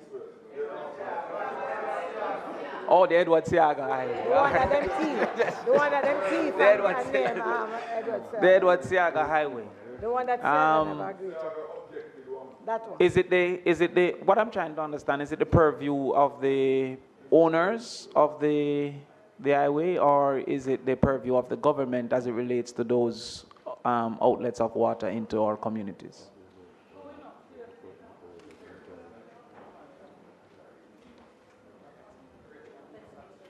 So the operators of the highway are the ones who maintain the drainage. We have not been made aware of any adverse situations. If you have any, you could surely reach out to us. Also, I'll have to write to you directly. No, you can write to NROC. You can call me. I'm always available, as you know.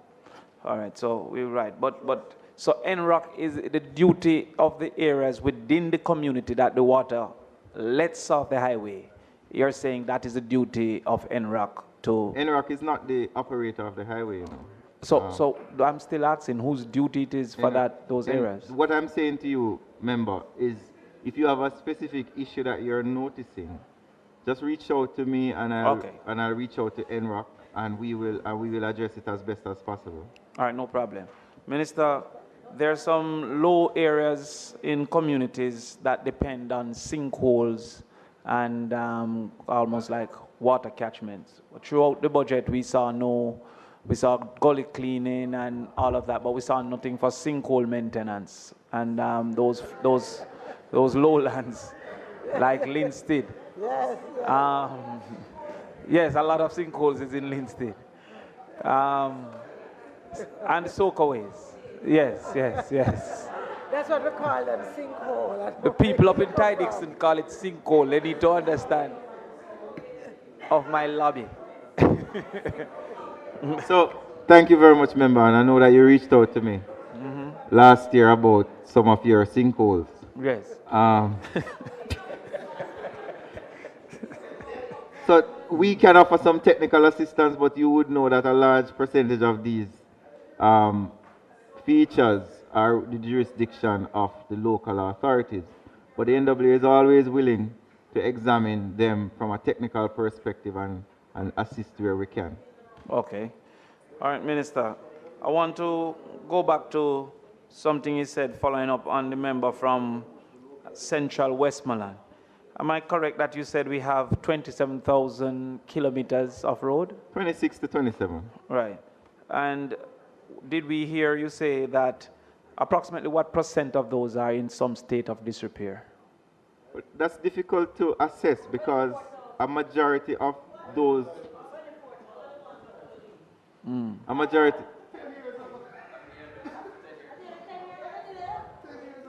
That's an estimate %. A majority of the roads that are in Jamaica are not under the jurisdiction of the agency of which I oversee. A majority of them are under the jurisdiction of the municipal corporations and other agencies and private roads and so on. So I would not be able to tell you the state of disrepair for a majority of the roads which are not ours. No, but Minister, you do have a program called Spark that is seeking to deal with all roads. No. Not just yours. No. We have a program called Spark that is dealing with roads that were recommended in consultation, 10 per constituency, where members of parliament, opposition persons, councillors, civil society groups sat down in a room with the residents and they made recommendations, and those are the roads, not all roads. Okay, is that they reserved to a particular type of road, those recommendations? So they were for parochial roads. Which is parish council roads. That is correct. So therefore, I'm still asking, because you have a program that is to encapsulate both parish council and NWA roads, for which you have indicated that you are fixing both. Do you have any idea of the percentage that is in disrepair? Any No, concept? I don't. All right. Did you indicate, therefore, that you thought that the 250 kilometers was incorrect and your correction was 12,000 or 1,200? 1,200. Minister, when you made that response, I thought it is something that you should just take a look back at the numbers. The percentage looks like something maybe off with it when you divide that by the 26,000. And I think we should leave that. You're asking my... No, I don't no, understand. I think You're we in should, the maths class. because it's the second time I've had the concern. Madam Chairperson, the 26 cannot be divided into the 12. No, the 1,200 was the 26,000 630. in total the first time, in the first session, and then went to 1,200 with the correction and the division. I suspect we will review it. So I think we should go back to that afterwards, yeah. So, Madam Speaker, I'm not sure if you're offering the answer, but okay. So we're confirmed that we have 27,000 kilometers of roads. Current conversation is that the Spark program is targeting 1,200. No. 630 municipal roads. Kilometers. 630 individual municipal roads. 63 main roads, cumulatively 1,200 kilometers of road. I think we're on the same page. So you are targeting to improve 1,200 kilometers of road? Under the Spark program? Yes, under the Spark program. So do you recognize that that is a 4% of the total roads that you have identified? Yes, if your assumption is that the only program repairing roads in Jamaica is Spark, which would be a gross inaccuracy. Would you agree, Minister, that the Spark is the dominant investment as it relates to road infrastructure over the next 3 years? No. We're spending more on capital projects cumulatively than on Spark. But is Spark the dominant program? No, it cannot be the dominant. When we're spending more on capital projects, we're fixing Otterwin Drive, we're fixing Hellshaw, we're fixing Grange Lane, we're fixing Mobay Perimeter Road, we're fixing Brayton, we're fixing Long Hill, Barnett Street, and there are also other programs under the National Works Agency, routine maintenance, where we're fixing roads. So Spark is not the dominant program. As a matter of fact, if you add up all the money that we're spending on roads in Jamaica, it's more than what we're spending with Spark. Okay, all right, I'll accept that. Minister, you indicated that the contract was signed in 2004. Work started in March 2025. 2024. 2024, and work started in March 2025. The first 2 years you indicated, Minister, was for actual works, and the final year, the third year, was to ensure that the work was completed in appropriate manner. That's Am not I what correct? I said. Can you That's not what remind I us? said. Mm-hmm.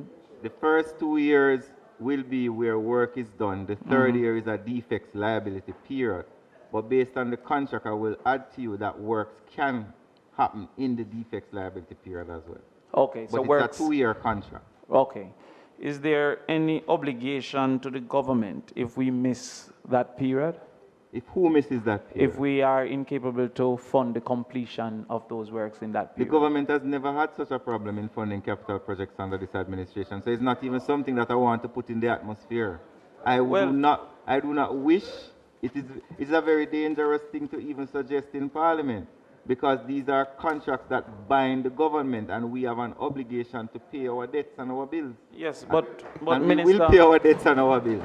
So please, I'm asking you not to raise that specter, because it will not happen. It has never happened, and it will not happen. We are working from a budget that you created, that as highlighted by the member from Eastern Westmoreland, Central Westmoreland, that you are expecting to be only $20 billion in at the end of 2020, of the financial year 2027-2028. And remember, I want to say to you that the country has just had a Category 5 hurricane, and the Ministry of Finance would have had to present the best and most credible budget it could. based on the history and the relationship and the conversations and what this government has been doing, where the need has arisen in the past to make additional allocations to our capital projects, the government has done so. It has done so last year under the Perimeter Road project. So I am very confident, based on conversations with the Ministry of Finance, that when the need arises, they will find the resources to fund the project effectively.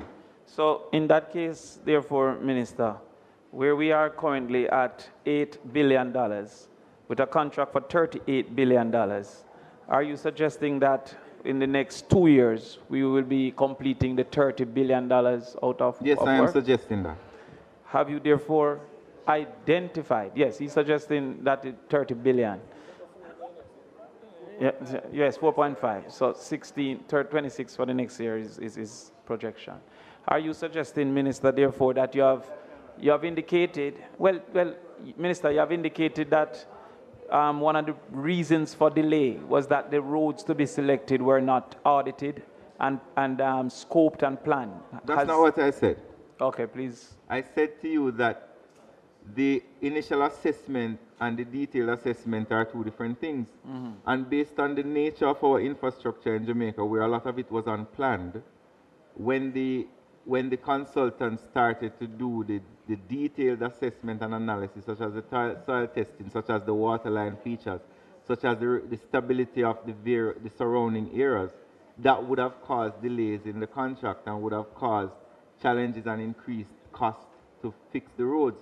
The objective of Spark is not to fix a road within budget and at the end of it, you fix it at a substandard. We're going to fix the road at a high budget based on what the requirements of the road are. Right. So you said that caused some delay. Has that been done for the roads identified now, the other 600? So it is a continuing process. As we issue work orders, the engineers and the consultants have to go into the communities and they have to do the assessment.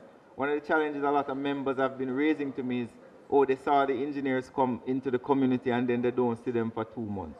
They don't see them for 2 months because they have to do the soil testing, they have to do the water line testing, they have to do the hydrology and geology, because that is a new standard that we're trying to implement. Yes, it's not going to be an easy standard, but it is a standard that the country requires, and it's a standard that the country deserves. Do you have the number of roads that has been done for? So we have started 163 roads, and we have paved 80 roads. So I can confidently say that we have completed the geotechnical analysis and all of that for 80 roads. So you realize, therefore, Minister, that you still haven't started 530 roads?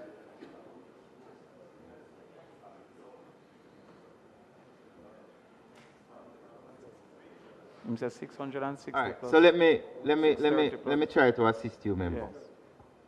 And if you allow me to explain. The reservoir of roads from which we pull to do work is 630 community roads. So let us stick to community roads. Mm-hmm. Of the 630 community roads, yes, we have so far sent out correspondence to the contractor that we have 300 roads that we are ready for you to begin work on. Of these 300 roads that we say you're ready to begin work on, final instruction to say start this road has been issued for 163 roads. Of the 163 roads that we have given final approval to start work on, 80 have so far been paved, which means asphalt has been on them. Yes. Of the 80 that have been paved, how much complete? About 60 of the 80 have been totally completed and ready to hand over to the government. Yes. So despite your effort to inundate me with numbers, you're saying you have started 163 roads? Yes. And therefore, you still have at least 470 from the parochial roads that have not started.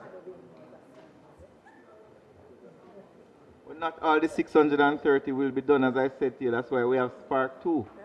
Another of your colleagues asked the question, and I don't know if you were, were hearing. Yes, sorry, continue. And I'm saying to you that In the reservoir of roads, there are 630. Based on the budget that we have, and based on what we're noticing in terms of putting in water line, in terms of retaining walls that we never thought we would have done, the budget that we have, the $48 billion, is not going to be able to do 630 roads. Okay. So that's why we decided last year and announced that we're going to be doing a second spark. Okay. Because that will compensate for the rest of the 630 plus add some more. So you're saying that the current target is not of 630 might not be achieved. Do you have an estimate of what is likely to be achieved? About 400. So therefore, you're likely to achieve about 400. So you're going to be about 60%, 66% of what you had announced and proposed. Well, you need to make a decision, member. Do you want? We Not have just to the decide. numbers. Member, you see, I am not here to play a numbers game. I'm here to play a road quality game. Yes. And the fact of the matter is, if we had not as a government decided to increase the budget for Everest Drive, then there are several persons who live on the hillside on Everest Drive whose houses would have collapsed, and there are people who would not have water. Yes, but the fact of the matter is, when we started the Spark program, we had to make a decision. Are we going to do quality or are we going to do quantity? And we have decided to do quality. Okay, fine. So we're now at 400. Have those 400 roads been identified? Yes, they have. And have the members of parliament been informed of those roads? Whenever the work orders are distributed, all members of parliament are written to. There have been 8 work orders that have been distributed so far, and members of parliament have been written to based on those 8 work orders. So the initial conversation was a desire for 10 roads per constituency. Your recalculation would give approximately 7 roads per constituency. Thereabout. Are we maintaining that equality and equilibrium between constituencies? So, yes, we are. Yes, we are. And there are some constituencies that will get more than 7, some will get 7. Right. So, therefore, no constituency should get less than 7. It is indeed a possibility because I do not know, and the engineers do not know when they go on a road if they may meet up on something that causes the budget to go up. So it's not number of roads per constituency that will be the basis of equilibrium. It's the spend per constituency. Correct, sir. What is the estimated, therefore, at this time, spend per constituency over the next 2 years? It varies because each constituency was given a base of $200 million. Yes. And then they were given another allocation based on the length of roads in their constituency. So every constituency across Jamaica got $200 million under the Spark program as a start.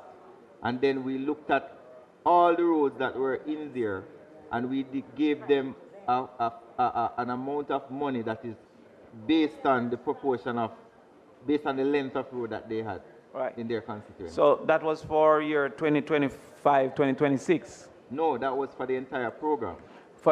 No, you said each constituency was initially given 200 million. No, I'm saying when the budget for the program was being decided, the first step was we said, as a base, every constituency gets $200 million.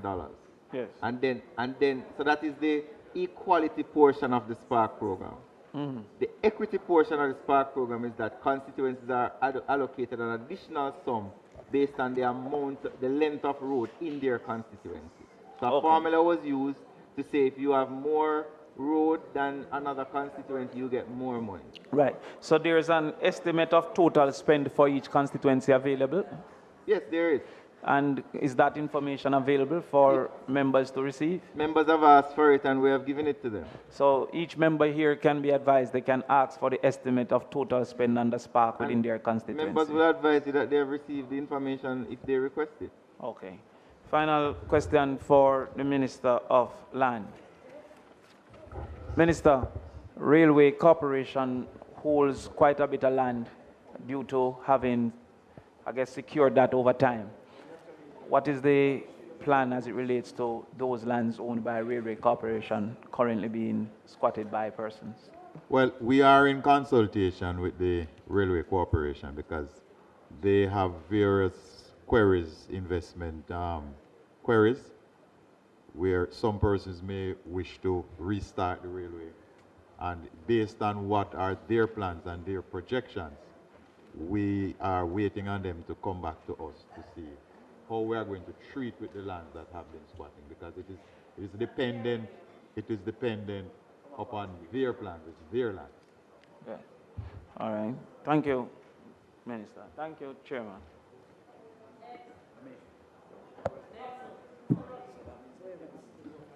Member Russell. Thank you, Chairman. 225, Minister. What's that? 225 kilometers of NAA managed roads runs through Southeast St. Anne, the most of any constituency in the country. Southeast St. Anne. Part of that, and you know, the Toll Act provides for alternate routes for the toll road. And part of that 225 includes the Mount Diablo to Ocherius, which is the alternate route for part of the north-south highway. However, that road is poorly maintained. And so I associate myself with the question asked by the member from West Central St. James and your response to the process of deciding which roads are maintained. You said by need. So given the provisions at activity 10647, does that include maintaining the road from Mount Diablo to Ocherius, which is part of it's the alternate route to the toll and fits perfectly with the secondary road maintenance provisions that are made there? Yes, we do, sir. Your road, that road is a part of our maintenance schedule, and wherever resources are available, we do. I'm not hearing you clearly, Minister. I want to hear this. I am saying that that road is a part of our maintenance schedule, and when resources are available, we do the best we can to repair it. Minister, you said it's determined by need, and I'm saying to you now that the need at the moment is great. I'm very happy, member, that you're such a great advocate for your constituency, and we take note of your advocacy.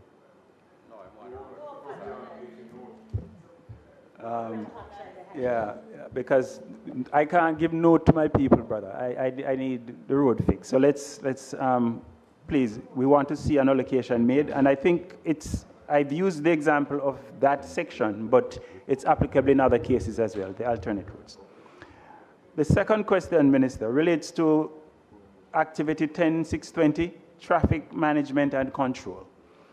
I understand there used to be a program for managing the weight of vehicles that use the road, trucks that traverse sections of roads or roadways that carry heavy load, right?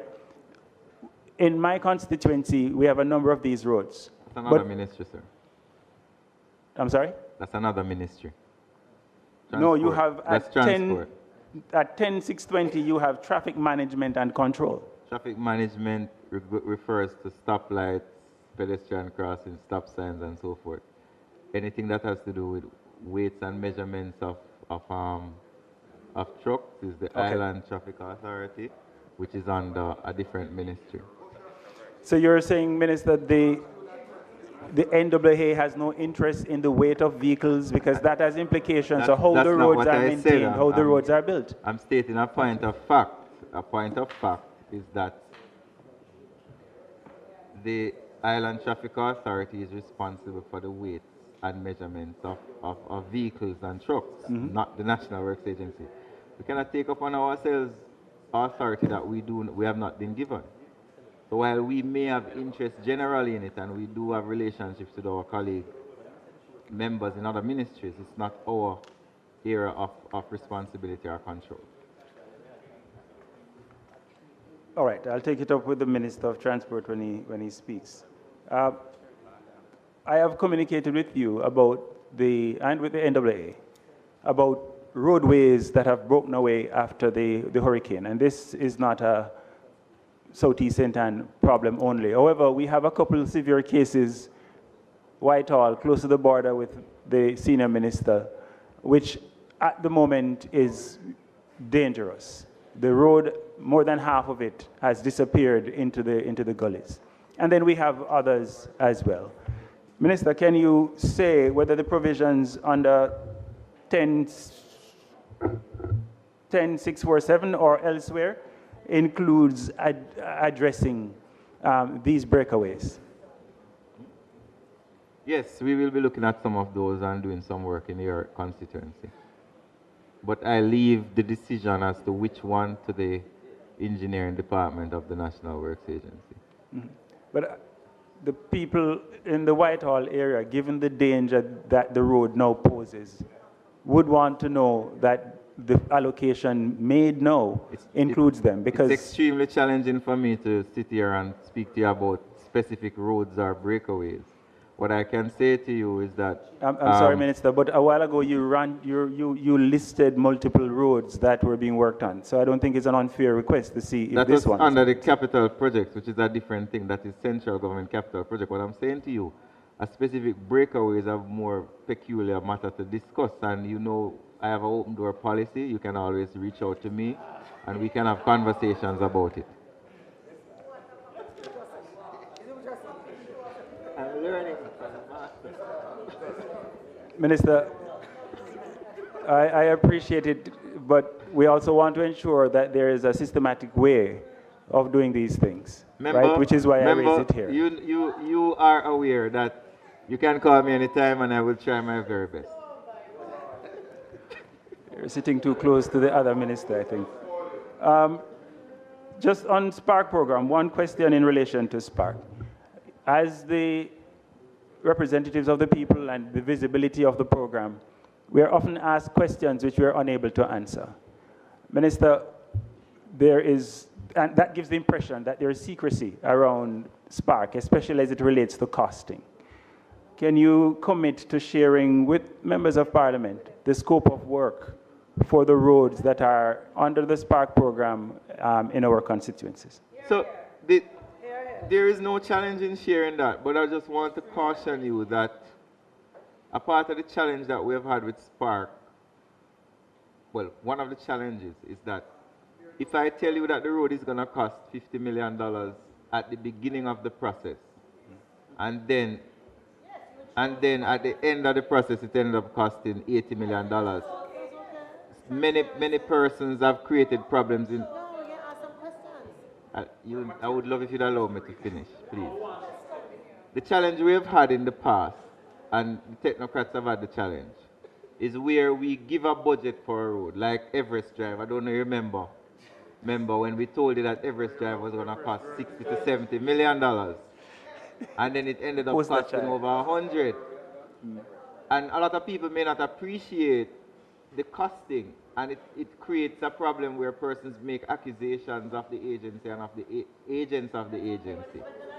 But trust us that if the changes are justified, then, you know, and that's important that we're able to communicate that as well to the people. So I take it that you're committing to ensuring that we get the scope of work for the roads, correct? Well, listen, member, I accept your concern, and it's something that I'm having conversations with the entity about, improving the communication with the various members and communities regarding the road. So I take your point. Will we get the scope of work, Minister? That, I'm not sure what you're saying. You will? Okay, so it just wasn't clear. Finally, for your senior colleague and my neighbor. Let me clear up something. Let me clear up something. We are equal at the cabinet table. Yes, we are. We are. So I am not going to sit here and allow you to disrespect my cabinet colleague. Minister, members. It was meant as a question. Yes, my neighbor. It was meant as a Yes, my neighbor. Members, Minister. Activity. Hold a minute, please. Whilst there are times when we are here alone as 63 members of Parliament that we can go on, ask questions and side talk and enjoy ourselves, please bear in mind that we have had technocrats here from 9 o'clock this morning who have not had lunch. And because you know exactly why we go in, So I'm asking us, let us just keep the deliberation to question and take them into consideration. We still don't have break. We still have providing lunch. Still take that into consideration that they are here. All right, my final question for Mr. Montague regarding land titling. The first, the heading at activity 11338, I think is unfortunate. Squatter is not, I don't think in this day and age this term should still be. No, I'm just saying, when the facts change, we change. So let's just something to consider. But the question for you, Minister, for places like Parrytown and Beechertown, you know, there have been discussions and steps taken to regularize those communities. Can you provide us an update on what will happen next? Does this fit under the regularization program? And if so, what is the process going forward to regularize the people living on the lands in these communities? Member, thank you very much. I will have to repeat myself because in my explanation, I was very clear about the two programs that the National Land Agency is undertaking. And whether you are an old Operation Bright scheme or you're squatting on private lands, the program is available. And we will be inviting all members of all political representatives to a workshop to update you on how to access the program so that when your constituents call upon you, you would have the relevant information. Because what we have discovered is that a lot of persons don't have the information and the correct information. And what we would want to do is to ensure that we all have the correct information so we can advise and guide our constituents properly. Mm-hmm. Time frame? Very soon. As in this first quarter of the financial year? Definitely. All right. Thanks, Chairman. Thanks, Minister. Member Hines. Thank you, Mr. Chairman. Minister Morgan. Yes, one question. Yes. Just want to find out about Spark 2. Will the selection process take the same format as Spark 1, where the constituents and the elected representatives are included in decision making? That is the plan when the time arrives. Say again? We will have consultations through the same procedure for the selection of roads in the constituencies. For the main roads? No, not for the main roads. What format will the main roads take? The main roads are the purview of the National Works Agency. They are not constituency-based roads. They are national roads. Because remember, main roads on many occasions traverse or border more than one constituency. Okay, thank you. Member Brownberg. Yes. Thank you very much, Mr. Chairman. Mr. Chairman, I want to be very efficient with the questions that I want to ask. Yes, so the first one I want to talk about is Spark. And I am pleased to hear the minister say that we're not talking about substandard, we're dealing with information sharing and we're dealing with quality. I, in this matter, speak on behalf of the people of Southwest St. Andrew. And I have some challenges with how we have been approaching the Spark program. And let me be clear that it hasn't been the same for each contractor stroke subcontractor. But what I find is I don't believe that, as was said earlier, that any MP should have to write you to get the scope and the details of the work to be done. I find it very dysfunctional that you send to say this road has been approved, and then the next thing somebody say, send me a liaison. The first thing to remember in this is that the relationship that is being established between whoever the contractor or the contractor's liaison is with who is a liaison from the constituency is one of authority and power. And what that means when you seek not to include the member of parliament in terms of the details about what is to be done, so that you are clear in being able to look and to monitor and to choose the appropriate individual who can manage that, means that you leave the thing wide open. I'll tell you that sometimes I suspect that it is being done deliberately because it is a way of trying to keep the member of parliament out of the loop and in the dark. I'm telling you. I think so too. I'm telling you. That's why I'm raising it here, right? So I raise that. The scope, I think, is very important because if we look at Oakland Crescent, for example, that was started, people come and all you see happening is the sidewalk being dug up. Nobody knows if the road itself is going to be fixed, when in fact their priority is the road to be fixed. When you dig up the sidewalk, a little rain falls, nobody knows if NWA, the contractors, or anybody has taken into consideration that the carrying capacity of water on that road is tremendous. And if something is not done to carry that water off the road, whatever road you put up there is going to be damaged in no time. Yes? And so, as would have happened, is that the last time some rain fell, every house on that road got flooded out. And whatever little sand, whatever was there, that got washed away. So again, it is a waste of resources. Yes? And I believe if there was that conversation before, some of these things would have been explored and they could have been prevented. So I want to make sure that that does not happen in the future, and I'd like to see that fixed. That is in that case. And I'm just going through them so you can answer afterwards. Take a look. You have not asked a question yet. No, yes, I am asking. No, I mean, it's very clear. I am asking that the information sent to the member of parliament is detailed. We just communicated that a while ago. Sufficient to allow for the proper selection of a liaison officer and a clear understanding. Accept it. Okay. What was your next question? So that's one. My next question actually has to do with a program that you had called Hope.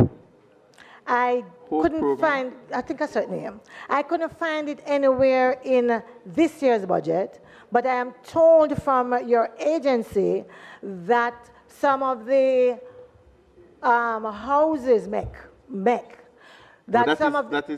some of the houses that you approved back in 2016, which has not yet been started, where 2 people dead and buried already. So, you are the minister? No, so I'm not. So hold it. No, so hold it. Well, tell her. Yeah. So, minister, let me talk to the 2 ministers. I don't know which one has what responsibility. And I'm talking in particular about the Big Yard project. You remember the Big Yard project? The tenement, same. So remember someone call it Big Yard tenement? Okay. So for that one, we had approved a 10 apartment one. It has been years. People have died. People have run away. People have gone to country, and nothing has taken place. I have written letters. I have called, and nothing. I have another young lady who was, well, not a young lady, an older lady. She suffered a stroke. She was made homeless, yeah? And all of that, and nothing to date. Let me tell you what is frustrating about a project like that. These are individuals who are most vulnerable. I'll be honest, I have not submitted one other project on any of those. Apart from thinking that it was a scam because it wasn't moving, I also did not want to raise the hopes of individuals in the constituency only to drop it because we hear nothing. I think it is unreasonable. I think that it is horrible, yes, in terms of how we treat individuals, and it should not happen. So to you, Minister, I want to know, where do we go from here? And what should I say to those individuals who should be recipients of those houses? Member. Me write letter till me tired this year, so me come Member. First of all, let me, on behalf of the program, apologize to you and to the constituents who have been affected by what you have detailed. I appreciate that. Thank you very much. Secondly, the records have shown that you made 3 applications under the program. One has been completed, I believe, and one is to go to tender, which is the big tenement replacement. I would even know. Right. Secondly, contact was made with your office sometime this week, and an update was provided, and I would be very happy to off-air go into the details with that. I off-air will have that conversation with you. I must admit they did say, but by now I've lost faith in the project. I understand. And I know I was coming prepared to deal with it today. I understand that you have lost faith, yes. And this is a program that the Prime Minister has personal overview of, and we would not want you, as such a vital stakeholder, to lose faith in this program. Thank you very Chairman much. to chairman. Thank you so very much. we will undertake the challenge before us is to get back that faith of yours. Yes. And I'm open, so I'm waiting for that conversation. And finally, Minister, Majestic Gardens has 2 major drains. And I don't know what else to do or to say. When NWA did Chesterfield Avenue and removed one of the overhead, what you call it now, bridge that was there, yes, they created a challenge in the community because that walkway is so low that every time there is some rain, anything in the gully gets trapped there, water backs up in no time, and the entire community is flooded. Again, I have spoken, I have written, I want to know that something is going to be done. I've asked the entity to look at it based on what you just said, so you can expect them to reach out to you. Thank you very much. You're welcome. They're nicer to me than you. Member Shaw. Yeah, Minister. Thank you very much, Mr. Chairman. Minister of Works, question for you here, sir. Walk with me over to 19,008.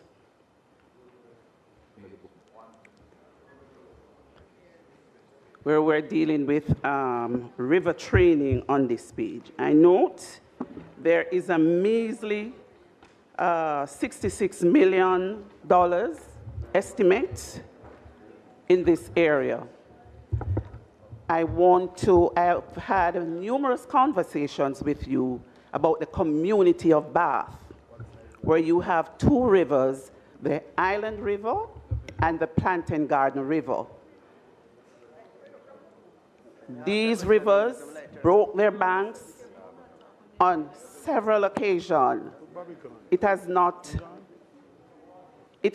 did not start yesterday. I recall a story when member MHR, Isaac Barrett, was sitting on that side, and he asked Sir Alexander Bustamante about Bath. And he said in his own word, Bath a wash way. Now, I want to repeat this call this afternoon about the community of Bath, 5,000 residents strong. Yeah, you must tell them that anyway. Tell them about you. Yeah. Anyway. Minister, you're upset. She begs. Minister, You started off well, you know. And then you I am lost your way. focused. The community of Bath, this measly $66 million, Minister, I'm no engineer, but I've called on you on several occasions to do a comprehensive study and review in this area. My question to you, Minister, what are the plans for this community, also the Bamboo River Salt Lane Church Corner community, which is affected by the Johnson River in the same way? Thank you very much. That's it? Thank you very much, Michelle. Yes, we have had conversations. One of the bigger issues that we have had to contend with, and I suspect you as a representative, is the Planting Garden River, which has essentially probably changed its course or is now interacting with hundreds of houses. The cost, and we have done studies on it, we have looked at it. As a matter of fact, St. Thomas is one of the areas that the National Works Agency has spent a lot of time analyzing how the rivers are affecting persons all the way from is it 10 miles to Planted Garden and other places. It's going to take a significant amount of resources, and we have been having conversations from a policy perspective as to what the solution is for the people who live in these areas. Because the reality of it, and if you look at places like Danvers Pen as well, where the river continues to break its bank, there are some areas where river training may not be a solution, and we're going to have to start having conversations with communities as to whether we need to find other means. But that is something that we're going to have to have a conversation about. The government will not make an arbitrary decision. When the policymakers have come to a reasonable conclusion, we'll definitely have to consult with you and the residents to see what the best solution is. We're going to have to do river training in some of the areas that you have spoken about, and also some drain cleaning. And we will try to do some of that throughout the year. But the bigger issue of planting garden is a matter that I think we do take it seriously, I can assure you that. And it's something that we're going to have to have more conversations with you. I'm sorry I can't give you a more definitive answer today, but we're working on it. So, Minister, this takes me to another question. Along with your technical officers, is there anything that can be done in the to do temporarily in the interim? You know, the interesting thing about it, you know, that you and your predecessor apparently are reading from the same hymn sheet. Not at all. I take exception to that. Both of you are advocating in the same manner, and I think that demonstrates to us the importance of the matter. Remember, I'm asking you to allow us to see, we would have to re-engage the Ministry of Finance to see what can happen in supplementary estimate. But the reality of it is that what we have here for river training would not in any way dent the problem that you have, especially at Planting Garden River. Okay. Minister, another question. The SPARK program. The Lantop community is now faced with great difficulty. The program had started about four weeks ago. The road has been dug, and it is left unattended. I would like to ask, what are the plans for those old age pipes situated in Lantop Because what is happening now is that the drains are already done, the road is dug up, and there is no plan for pipe to replace those old pipes.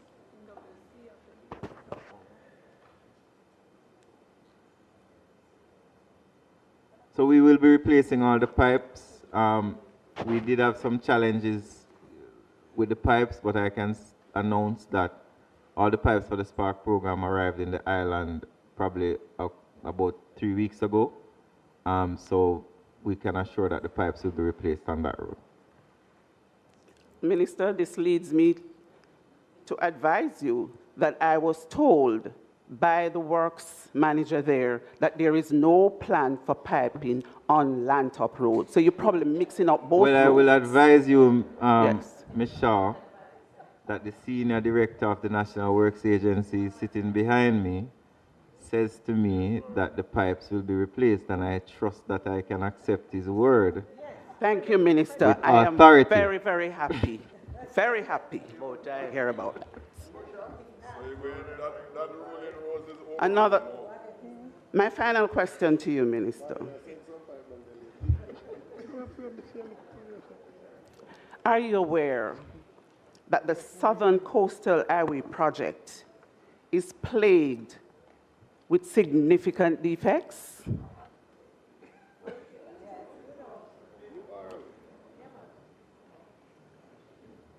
I'm aware that there have been challenges in the past. Oh, so you're speaking on her behalf now.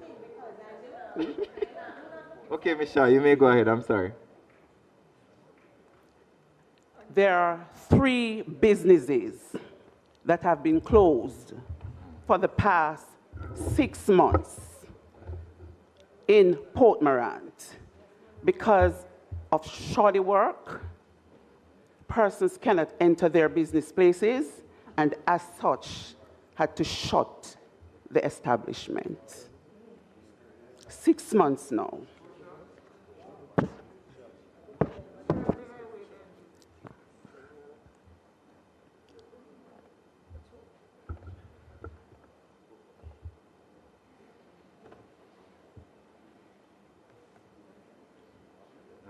All right, so. No, I'm not finished, Minister. Okay, I will allow you go to ahead, answer I'm when sorry. I am. Catch your breath. There is also one of my constituents, and I can call his name, Derek Jones, on the Lethal Main Road. He cannot use his bathroom for the past 6 months because of defects on that main road. You finished, or you have another? Final question. Minister, I want you to point me the way how bushing of main roads and maintaining of drains and verges are done. That's it? All right. Yes. So Thank you. Thank you for your questions. Minister. Yes, but before you answer, again, to appeal to the members, the level of detail in sharing the questions lengthens the process and is unnecessary. I think Member Shaw started out wonderfully, identifying the area, asking a relevant question around the river, but going into the specifics does not help us here today. It just extends the time. I would ask the members to keep the questions concise and to the point. Don't need to give the additional explanation. Please, members, bear with us. We are on the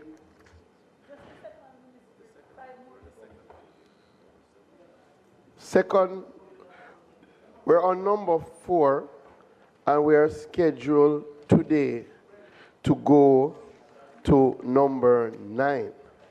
Already number 9 was scheduled to start at 7:45 p.m. based on our original schedule. Number 5 should have started at 1:45 p.m. So we are now 4 hours behind our original schedule. Thank you, members.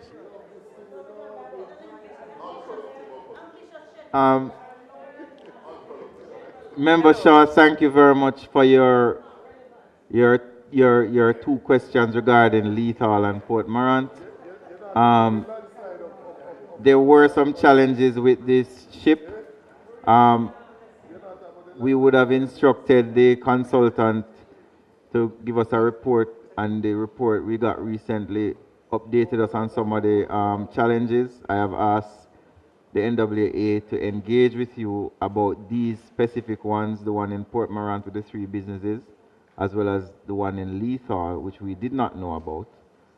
As it relates to the issue of main roads and bushing, I don't understand what the question is, but I'll speak to you about it after, because that's not a part of the budget, but I'll speak to you about it after. Thank you very much.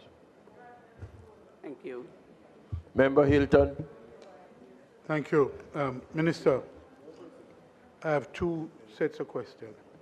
I have to, Minister, the Duane River is the only river that rises in Kingston and runs from St. Andrew into the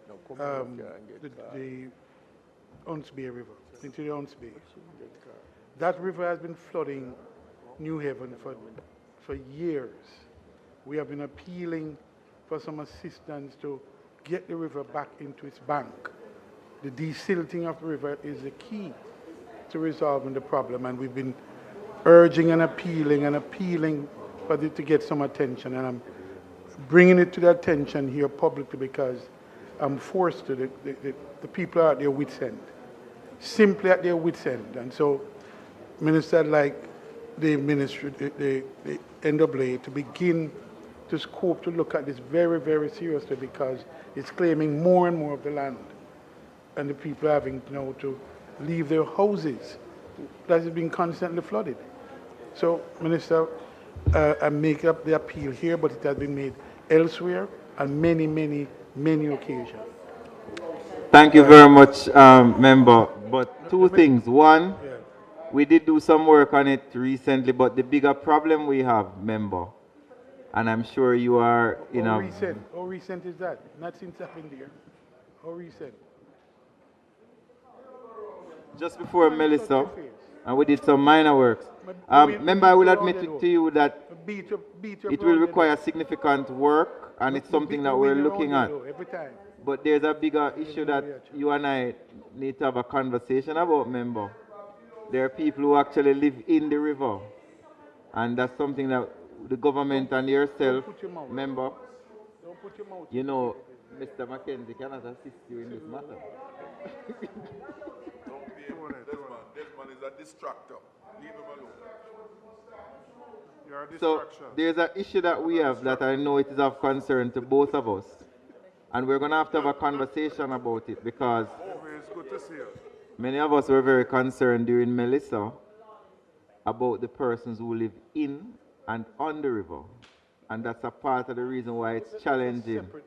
No, it cannot be separate, my brother. It cannot. But I will say to you. But we're looking at some work to do on the river. We did the minor works just before Melissa, but it's a matter that is on the NWA's radar. Okay. Minister, the ministry, and this is for the ministry. No.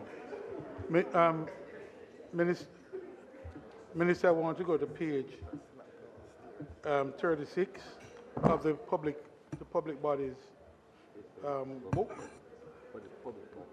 And I'm looking at the Factories Corporation. At page 36 in assets, there's a loan to joint venture. It's a loan to joint venture for 24-25, continuing on to 25-26, and projected for 26-27 into billions of dollars. My understanding, what was made public, is that there's a joint venture in which Factories Corporation has a 20% about 23% shareholder. That's what was made public. It was a 23%. The factories, the Mount Bay, Members, urban. member, you have to speak up. I have been. Pull the mic up. Yeah. Yeah. So I'm talking about the Mount Bay Urban Center. The Mount Bay Urban Center.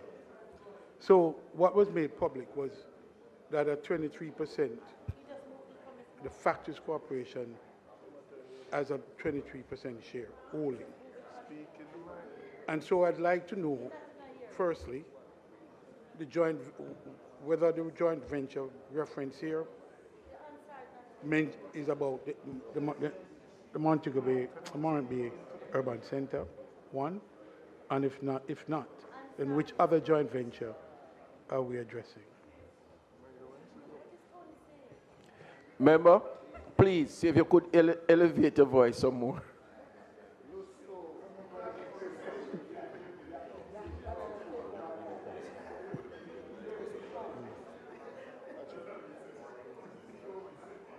Really? Member, the information I have is that the Factories Corporation have 29% of the shares in the Morant Bay Urban Center Company Limited, and Czech has 40% and NCB 30 and NCB 21%. Was that the original number or that was expanded later? Because that was not the first publicly announced numbers. The advice I have, which I will be happy to pass on to you, that yes, it is the original number. Okay, so, and this loan, what explain the loans in the 3 years and that going forward? What is that loan for?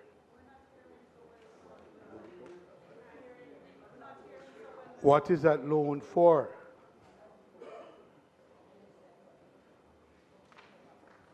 There is a loan for $550 million that was borrowed from the Ministry of Finance for the payment of GCT. For the payment of? GCT by Factories Corporation. For this project, for the Mount Bay Urban Center?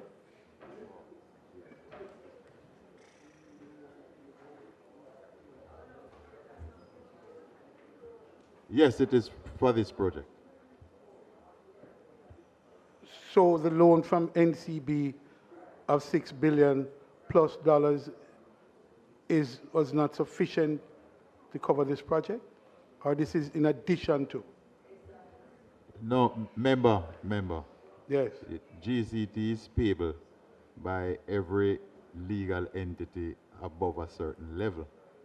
And the $6 billion plus was for the construction and development of the urban center. And nearly $3 billion is in GCT? Is that what you say? No, 550. No, so 550 million, not billion. 550.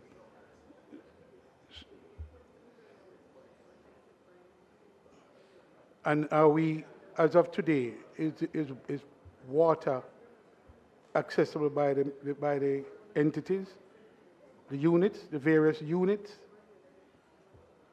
Member, I am very happy that you are raising these pertinent questions. Yes. Water and the light are available on the property and has been for a little while. In addition to that, member, we signed lease arrangements this morning with 8 entities to occupy those premises. Minister, may I be clear? It's a land that I've known for the longest while. And there's water has been on that land from the beginning. So my question is not whether land water is available on the land. The question is whether water is available in the unit, in the various units as of today. Member, remember, I know you'll be very happy for this reminder that there were plans to put a Hollywood-type movie set on those properties. There were plans to do many things. However, this government undertook an investment to build out the most modern urban center in the entire Caribbean. An investment Is it functional? That's the question. Investment, member, that every Jamaican is proud of. An investment that will repay years and years in the future. An investment that is creating opportunities for the people of St. Thomas. An investment that will create jobs. And yes, water and light is available for the tenants of the Morant Bay Commercial Center. And we would like to invite you, as a former resident of St. Thomas to come and look. I'm happy to join you tomorrow. Thank you very much. Unfortunately, I can't join you tomorrow, sir. I will be at Standing Finance Committee. I'll join you on Monday. Are you through with the question, member? No, one more question. Sure. Page 33. On page 33, the scrap metal expenses. What accounts for the increase, the significant jump from 81.47 to 114.82? What accounts for that jump?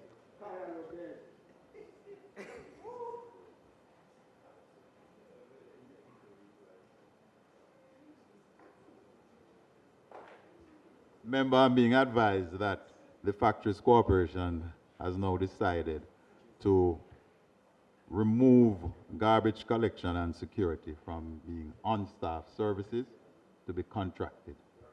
So we are opening the door for private operators to get another opportunity to expand their business.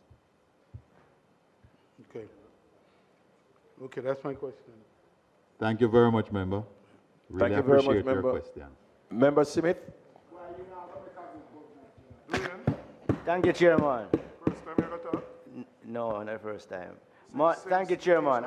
Chairman, I have a question for Minister Montague, Minister responsibility for titling. Minister, in the constituency of Northwest St. Andrew, excellent constituency which I represent. For decades, the residents of Akiwak and Jackson Town been working and waiting for titles for their properties. For many. A true comrade up the way you give it Minister, for many years, as you are well aware, decades, the residents of Jackson Town and the residents of Akiwak been waiting on titles through many different members of parliament. Chairman, I know a lot of work was done in this financial year through the systematic land titling project. A lot of work was done. I just want an update as to when the people in Akiwak and Jackson Town will finally get their titles. Minister. Chairman, the Akiwak Jackson Town project is one that was started, conceptualized and advocated for by the former Member of Parliament, and then this current Member of Parliament has done yeoman service to that project. The 40 lots that are involved, it went to adjudication, and we had to hold one of the 40 because the application was not properly dealt with. But I'm happy to tell the Member of Parliament that the information I have is that the 39 others have been approved by the adjudication committee. And the invoices have been lodged and the certificate of adjudication will be issued in very short order.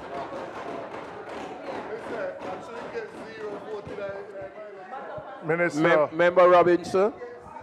Minister Morgan, I am looking at head 19,000.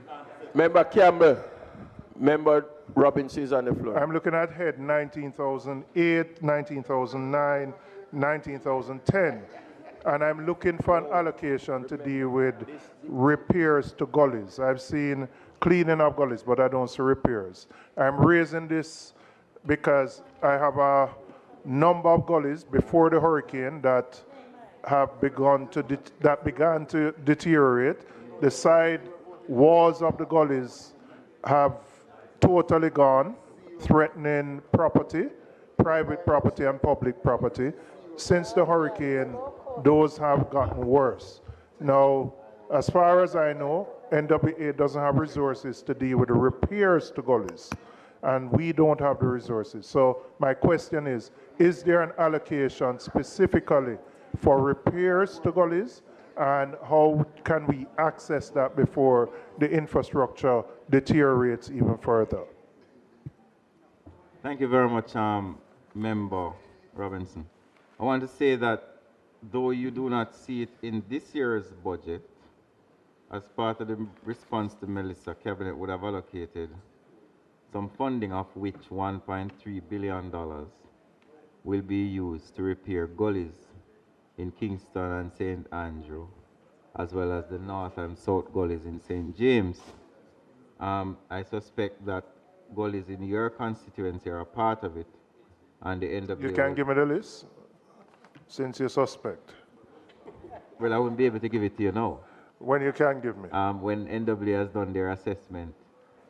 We have not finalized the program as yet, so I wait on the technical persons to give me... So I should send my list to Mr. Varden down now. I'm advised of your advocacy, and we are always willing to accept recommendations from... You were advised by who of my advocacy? No, I'm saying I acknowledge your advocacy. No, but let me tell you the problem. You see, if you don't deal with some of them, the walls have gone, private property, and you just I saw what happened in McGregor Gully, Burger Gully, all of them. And all of those, especially in your colleague seat. And there's a person, so I'll send my list to Mr. Downer and Mr. Hunter at NWA.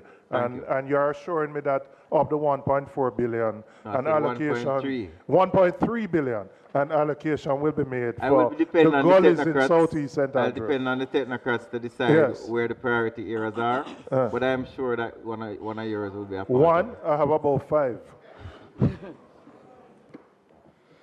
Member Jackson. Thank you, Chairman. I have a few questions here. I will start with those regarding the HAJ. I look in the public bodies document, page 37, and on the summary operational plan, it reads, access to home ownership and the regularization of informal settlements will be enhanced for lower income households. Mr. Chairman, I have 2 communities in my constituency. Gilbert's scheme in Dunby Holden, where the persons have paid up all the monies that they are to pay. And for over 8 years now, HAJ is unable to provide the titles.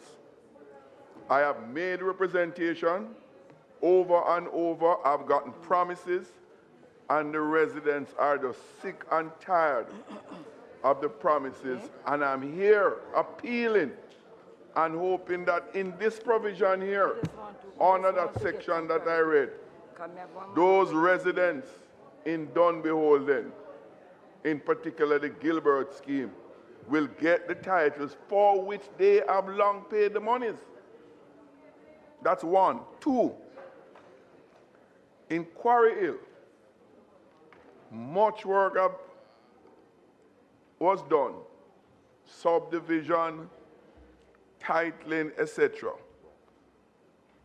A small portion of over 500 lots.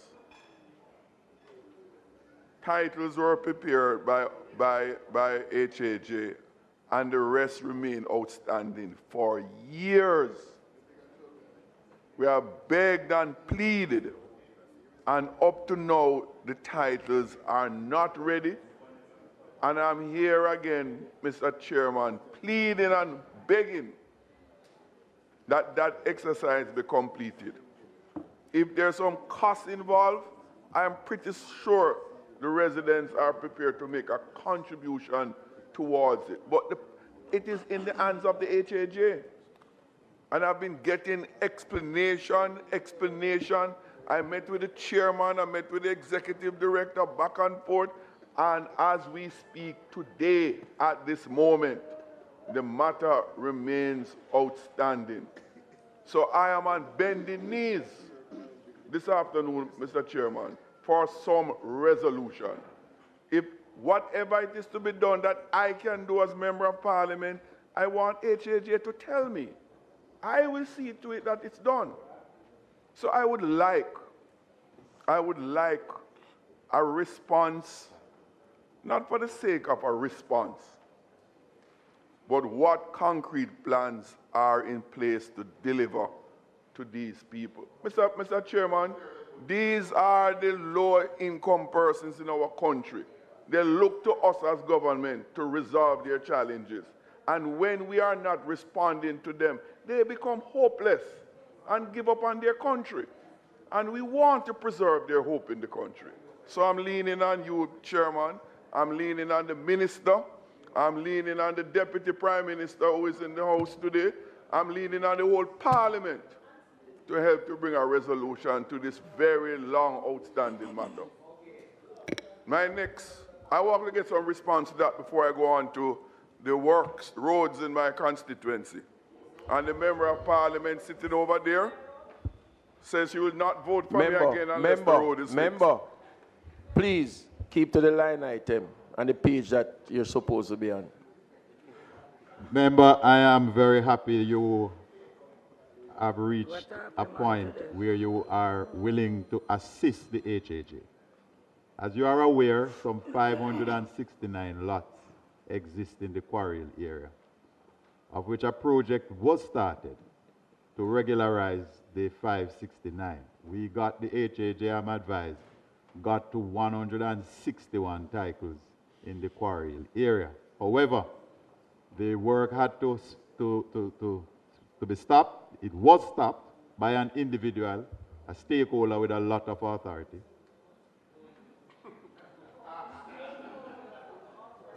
And since then, the HAJ has been in dialogue with this stakeholder with a lot of authority to restart the program.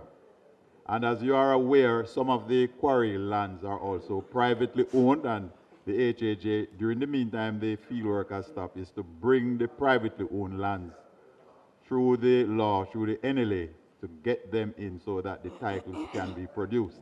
I am now thankful for your commitment, member, that you will work with the HAJ, and I am going to hold you to your word. You're a man of great honor, and I'm going to work with you and the HAJ to ensure that not only the 164 lots with titles, that those are delivered, and that the rest of the lands are titled. So I am going to see you as a senior partner in this venture. Mr. Chairman, Mr. Chairman, I wish to respond to that. Because I deliver. No. Member. I must respond. Member, you do not have to respond. Member, you gave your word earlier that you're asking that HAJ tells you how you can assist. The minister with the responsibility is saying that he will take up that offer with you. But so there's no need to go any further. We have gone. No, Mr. Chairman, the minister made some statement that I must respond to. No, you don't. You have to. Well, look here. You don't. No, I have to. Not and here. I'm afforded that No, you that don't. right here. No, the minister made a Member. statement here, which is, look here, I refrain from indicating that the HAJ was trying to extort some people at Quarry Hill by charging them for some of the titles and to use the money on somewhere else. I intervene and stop that. If that is the intervention they're talking about, yes, because they went there and sent them letters behind my back, Mr. Chairman, charging them $1 million. Member, elsewhere and not on the infrastructure in Quarry Hill. Member, first. That must be told. I deliberately never mentioned it this evening. It's when I intervened that they altered that exercise. They were doing that. So to come here and talk about stop and starting, they were extorting the money to go and spend elsewhere. When the arrangement was to collect money from the people in Quarry Hill to use to complete the infrastructure work there. Mr. Chairman, let me be very clear. Minister, it is very unfortunate. Extremely. It is very unfortunate that the member on the floor can now make those statement allegations without even being named. I did not hear the minister mention a name. The minister mentioned just a person. So I don't know how you're hearing that from me for the first time. Make the minister withdraw his statement first. Chairman, the member has made some statements, very serious statements against the agency. I would like to invite the member, when we meet, to provide the necessary proofs and evidence of his allegations. I have it. Because I am still going to meet with the member because I still hold him as an honorable gentleman. Thank you very much. I have some roads I want to speak to. That was about the titles, some house. Mr. Chairman, through you to the minister, I see where the road widening exercise from Naggerhead, which has started and welcomed. It is part of a three-phase exercise. One involved Grange Lane, which has been completed, which is welcome, in East Central St. Catherine. And the project, which is over 5 years old, has finally get going. Mr. Minister, the challenge I have, and I plead to you, the widening exercise now from Naggerhead through to Elsha Road. As I understand it from the NWA, the traffic through Naggerhead via Marine Park, Brayton Phase 1, will be diverted onto Brayton Parkway. And that necessitated the widening of a portion of that road to take the traffic coming through Naggerhead. With Naggerhead closed off, there's a serious bottleneck that will occur on Brayton Parkway, going back to the intersection from the Municipal Boulevard, otherwise popularly known as I-95.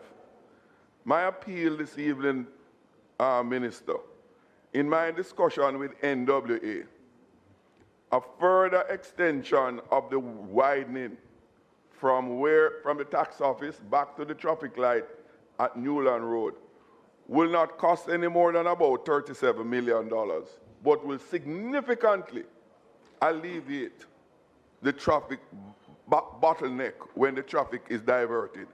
And the member from West Rural St. Andrews joining me in inviting the NWA, one who has to use that corridor very frequently and can attest to the major congestion during the peak hour traffic right through the week, Monday to Sunday, right through the week. So, Mr. Minister, give me your commitment to enable the efficient movement of traffic in Portmore. I'll ask for you to consider that extended expenditure. Secondly, the main roads from that same Texaco station by where the widening is taking place, along Brayton, Old Brayton, through to Dunby Old End, through to the Spanish Town bypass. That is not a South St. Catherine road. That's a major road that carries a lot of traffic from the toll road, from Portmore into Spanish Town, Western Jamaica. It is in a terrible condition. A lot of traffic use that road. Some repairs started on it last year under the REACH program. They dug up some portion and they never completed it, and it has gotten worse. And there are two members of parliament here who can attest to that, the veracity of my claim. And there's a second main road from the I-95 Municipal Boulevard in the vicinity of Caribbean Estate through to Spanish Town. And that road, in fact, is shared by the Member of Parliament from East Central St. Catherine. It is in a deplorable condition. And the residents along there and the motorists that drive that corridor asked me to appeal to my fellow Member of Parliament to join me in appealing to the NWA as a matter of urgency, not for South St. Catherine and even not for East Central St. Catherine, for the motoring public on a whole, to attend to that road. My question, look here. Member. In closing, Mr. Chairman, in closing. Are you going to close the question? Yes, closing question. Please. Mr. Chairman, Mr. Minister, I'm asking you, for this year, I've gone through the book and I can't see any program. Every page under your ministry I went and I can't see any allocation to deal with those two major roads. Could you advise me if that will be done in this fiscal year? And if it's so, about what time? Thank you, member, for your intervention. There's a budget for the dualization of Brayton to Helsha Main Road, which is 222 million given to us by the Ministry of Finance. That bypass road we're doing, if we were supposed to do what you request, would add another $40 million to the allocation. It is something that we have to think about. So I'm not going to be able to give you a definitive answer today, but we'll look into it. As it relates to those two roads that are pretty much parallel to Spanish Town, that is I-95 and the Salt Pond Road, we know that these roads are challenged, and so are a lot of roads across the island. I have asked the NWA to give me an outline as to what it will cost to do any intervention to alleviate the challenges that are on such roads. Thank you. Member Denise. Thank you very much, Chairman. Minister, I am at public bodies, page 87. Public bodies, page 87. The Raintree Commercial Complex. I'm not going to be long because I realize that this project is at the Cayman Estate Development. Minister, can you say if there is any financial problem in regards to carrying out this project in the appropriate time? And can you say whether or not July 2026 is the completion of Block 1, or it is the entire project that you are speaking to in this book? Member, as you are aware, the Raintree Commercial Complex is one of the flagship projects of this ministry and this government. a project that I know you are very proud of, a project that will change the face of the Caymanas area, and a project that will have, we have already earmarked some 69 lots for light commercial and industrial businesses. 9 lots are zoned to provide infrastructure and amenities for the development. And we are pleased to tell you that there are no financial issues surrounding this project, and the only issue we have is that more persons are applying for lots and we do not have enough lots. It is a project I know you are very proud of. What percentage, Minister, of the project is completed so far? The deadline for completion is August 2026, this year. You have in your book here July. Yes, indeed. Right. But you will be assured that we will not be extending that time. All right. So, just one more question, Minister. I don't know, Minister, Chairman, I would love if you would cheer alone. We have so much cheerleaders over there that I would love to see you cheering alone. Mr. Chairman, to Minister, can you, in terms of the 10 roads that were, in terms of sparks, the 10 road ministers, we have gotten how many so far? I've gotten 2, going 3. Can you assure us that the others, when you get the names of these roads, well, I'm speaking on behalf of myself, that when we identify the priority roads that we would want to get done now, that it is adhered to, and if it is not, we will be able to be communicated with in order not to have confusion in the constituency, stroke the communities. Right now, there's a lot of problems out there. For one, Minister, and I'm going to say it to you too, for phase 2, in terms of discussion and community engagement, we named 74 roads in the community because there was a big meeting. And everybody went back believing those roads were going to be fixed.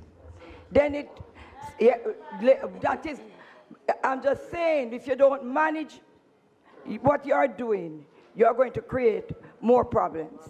So therefore, we need to find a way in order that we can put a cap on how many roads we will take in these meetings in order that persons don't go away believing that everybody who named a road and their name was written down, their photograph was even taken.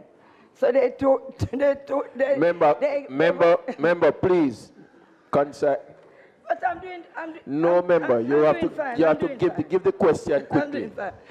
I'm just saying their photograph was even taken, Chairman. And they thought they were going to get their roads. And up until now, it's only 2.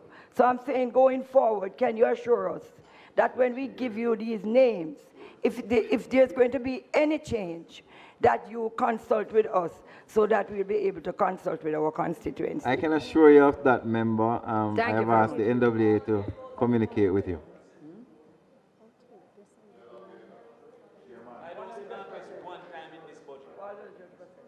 I answered. Member Perkis.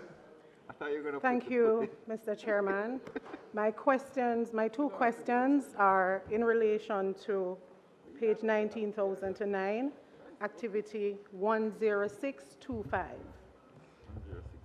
Minister Morgan, on behalf of the citizens of Woodsville, Eastern Hanover, and our European and Canadian travelers who appreciate the interiors of Jamaica, I would like to know what was the rationale behind prioritizing Craig Mills Bridge which collapsed or was damaged in 2024, over the Woodsville Bridge that leads to an authentic Jamaican attraction?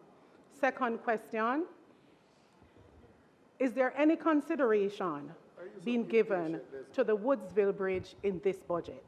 Representation. Good question. Yeah, representation. You're asking why we have chosen. Based on the number of years that Woodsville Bridge collapsed. I am aware that the bridge that you're mentioning is on another program to be repaired. And as customary, you know, you can reach out to me for any concerns you may have. But I believe that the bridge you're speaking about is on the accelerated bridge program, which will start this year.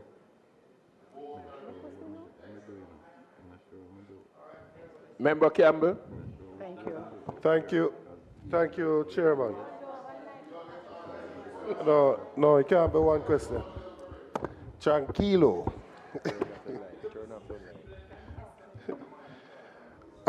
Thank you, Mr. Chair.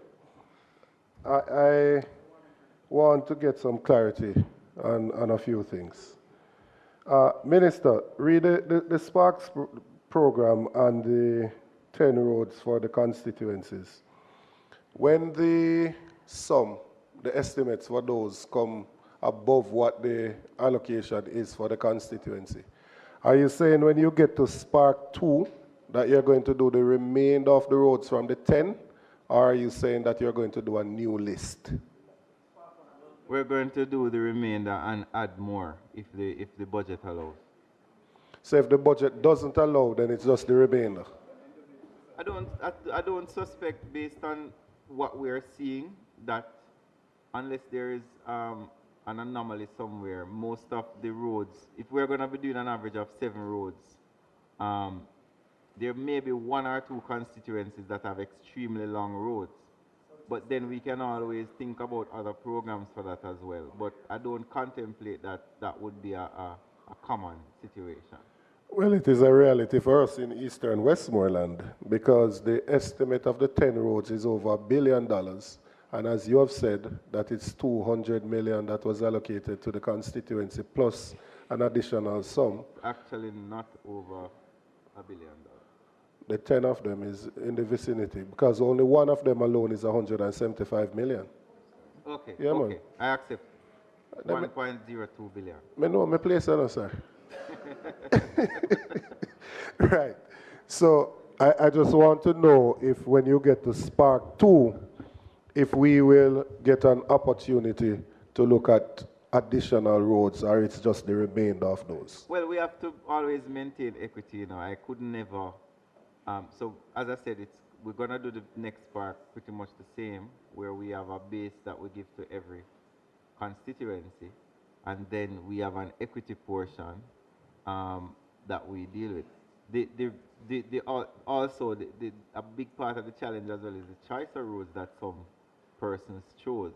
But that's something that I think we can discuss as we're framing the program. We're not going to frame it without consultation, so we're having consultations with colleagues as to what's the best approach for Spark 2, but the fundamentals will remain the same. All right, and I want to move to the roads that were damaged by the hurricane. As you would have seen in your travels, that Eastern Westmoreland was severely affected, and that includes the infrastructure, the roads within the constituency. Now, I want to know what is the process to actually repair some of those roads.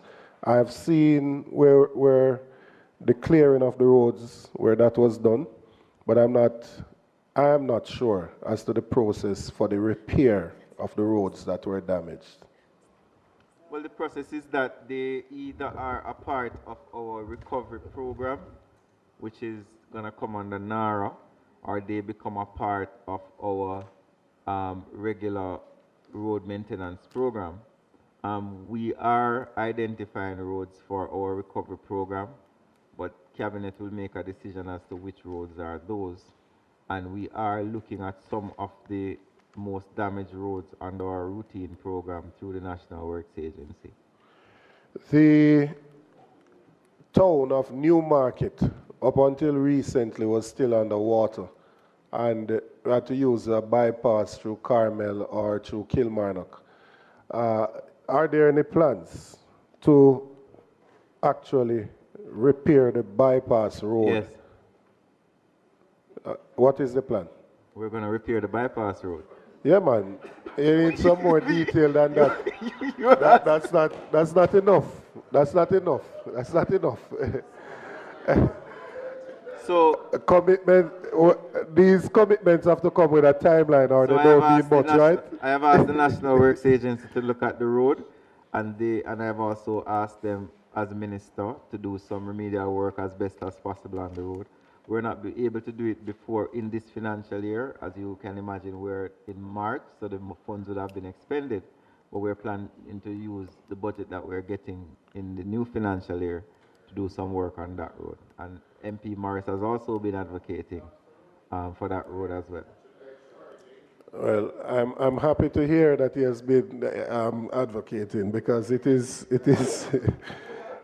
it is in dire need of attention. Minister Montague, on behalf of the entire Westmoreland, the high percentage of persons without land titles causes people to build more temporary structures because they do not have the security of tenure. And then that puts them at an increased risk, which is what happened with Melissa, that the housing stock was not what we would want it to be. And as of such, we had over 5,000 people in Westmoreland Eastern that lost everything. And as people are trying to rebuild, we don't know when the next weather event will come. So I am essentially trying to find out if we will be able to prioritize Westmoreland to ensure that we can get the land titling to those persons so that in rebuilding, they can build more permanent structures. Member, thank you. Yes, the situation in Westmoreland has gotten our attention. One of the parishes that have a lot of untitled lots. And under the reallocation of funds that I spoke of earlier, to do an accelerated land titling program, I'm pleased to tell you that Westmoreland will be getting the large majority of those titles. Well, I'm happy to hear that because no, I'm happy to hear that. Final question, Minister. In relation to housing, you cover housing too, right? Yes. In relation to housing, what is the update on the housing intervention post-Melissa in terms of the modular units, the container units, and those that are supposed to come on board? Again, member, I wondered when that question was going to come. And I want to thank you. I can count on you. And I also want to thank you for your membership of the Housing Committee within the Ministry of Economic Growth and Infrastructure Development. So we want to thank you for your service and your intervention, because your interventions are very valuable, and we do take the information you raise at these meetings. We were having some logistics issues. I spoke of it in my opening, because the Chinese New Year holidays, we were challenged in getting shipping space. So even the units that were a gift from the government of China got caught up in that. We now have new dates of arrival starting the 9th of March, that's the new projection, going through the rest of March for delivery of the units. I am aware that the municipal authorities and the Ministry of Labor and Social Security would have done their assessments, and when the data came across to us, because we do have the spatial data management unit, we discovered that some of the data sets were not clean. So they have started a program of cleaning the data sets. And what we found was that you will have more than one person from the same household reporting damage to this one household. So you'd have your multiple counting. So we are clearing that, because what we have been doing is using geotagging. When the MLSS officers go out, they do the geotagging. We also have found clustering, where the geotags are clustered, and when you look at the drone shots, you don't have that clustering. So we are working through to clearing it. But the units are on their way. We have an arrangement with the municipal authorities in the affected parishes to build out the bases to scale. And those contracts and MOUs are about to be signed.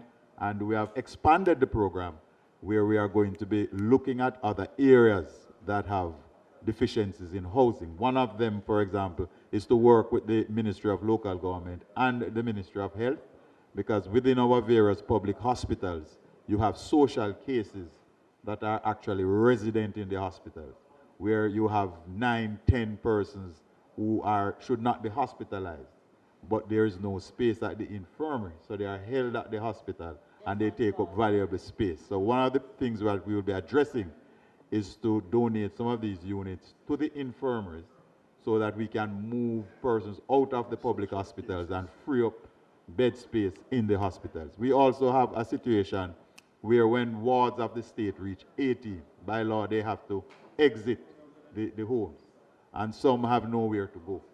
And our Minister of Gender Affairs and Culture has been very strong, and the Prime Minister has also made an announcement. And we want to assist in that program as well, to establish what they call a halfway house until these persons who are 18 can find their feet. So yes, the program is on track. We have expanded that. And I know what you want me to say, so I'm going to say it. We're also going to be inviting every member of this House to make a recommendation so that we can erect one of the units in their constituency. One. At least one. We're starting with one. one cocoa full basket. You hear what I'm saying? You don't have anywhere to put it. That's what he just said. Member Burchell. Thank you. Minister Morgan. And I will go further. Minister Morgan, speaking specifically to the NAA's rehabilitation program, 19,000 C, thereabout. In the instance of South St. James, which is a landlocked constituency, and following the arrival of Hurricane Melissa, the major access way into the western part of South St. James has been cut off at Spring Mount, which is in East Central St. James. And I'm looking through this to see if there is any allocation for Spring Mount, because that has to be rerouted. But in the meantime, the bulk of the traffic now goes through the other minor access routes into the constituency.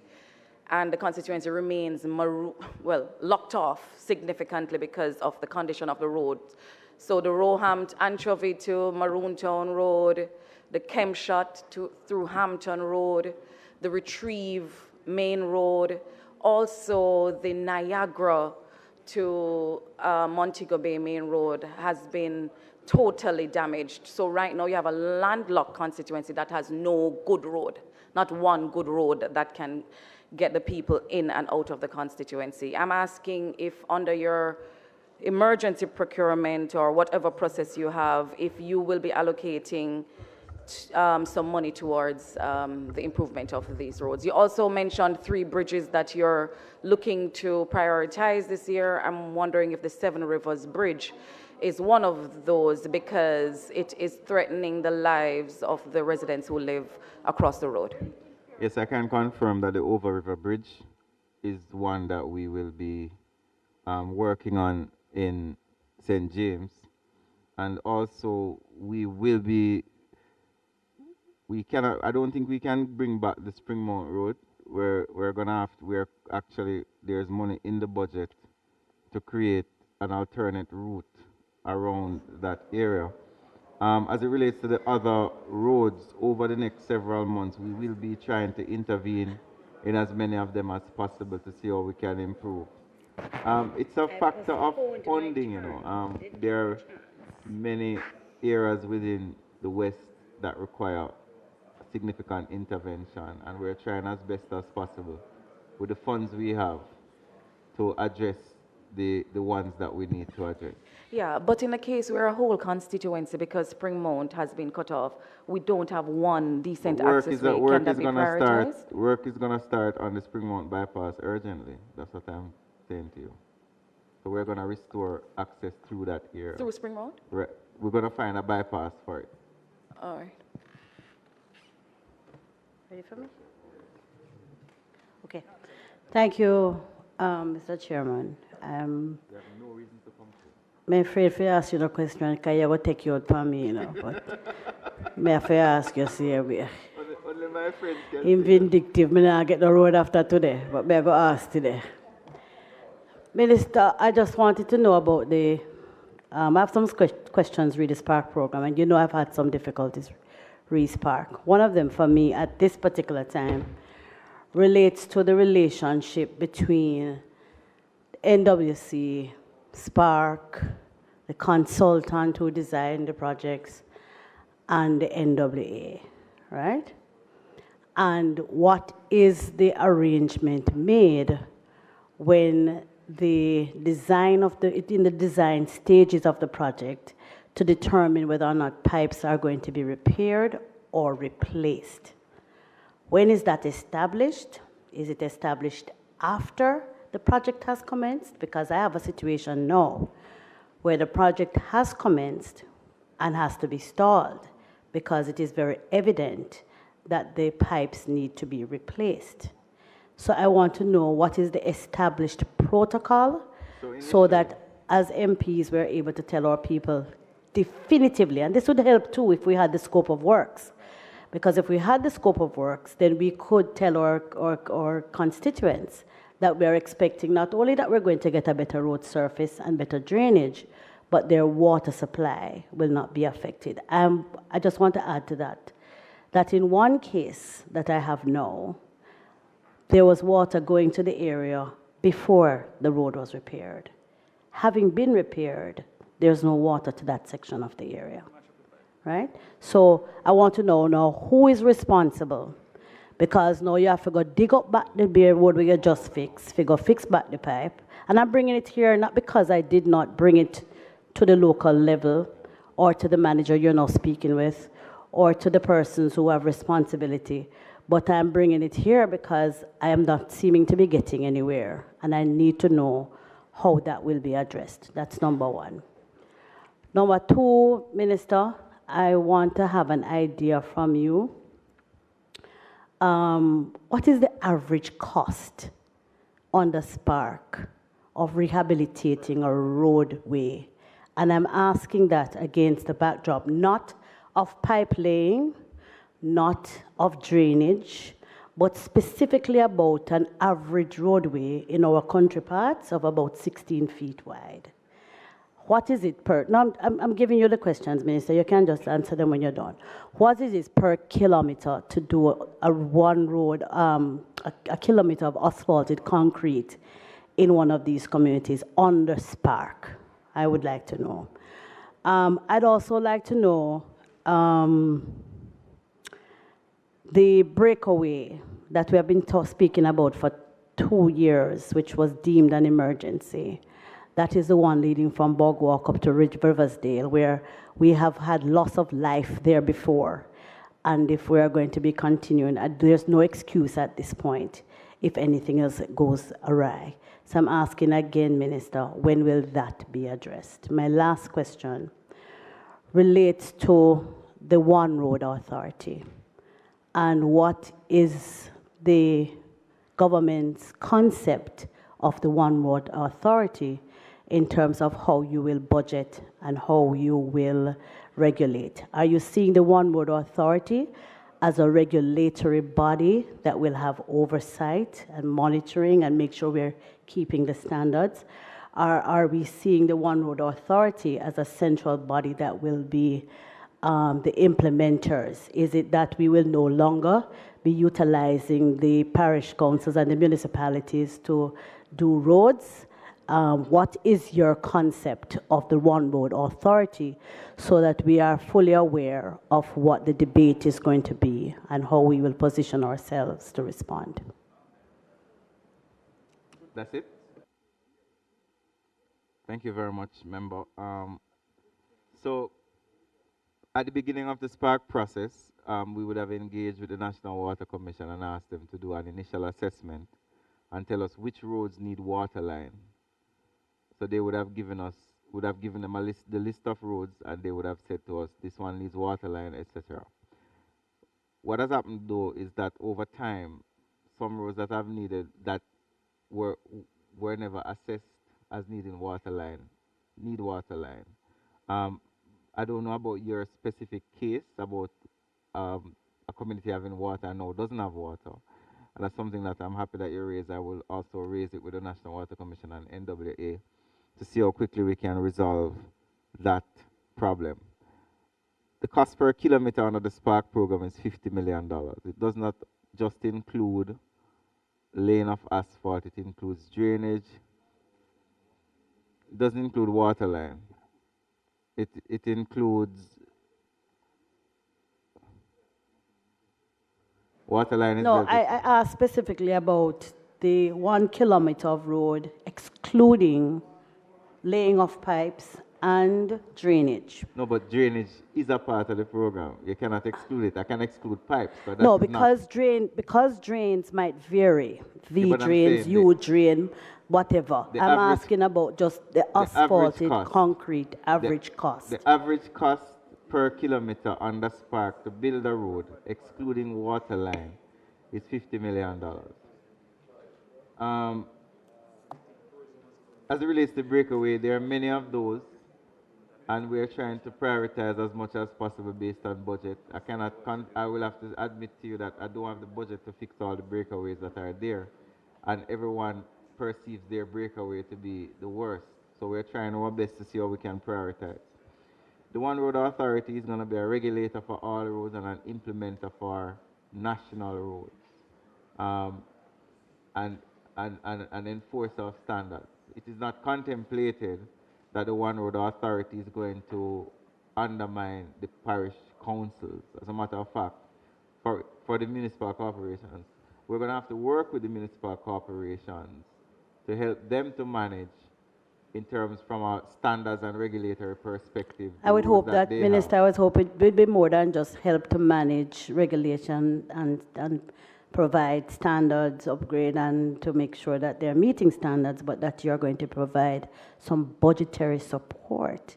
Remember, to make sure that it's local government, it's local government, but it is also part of the One Road you are talking about.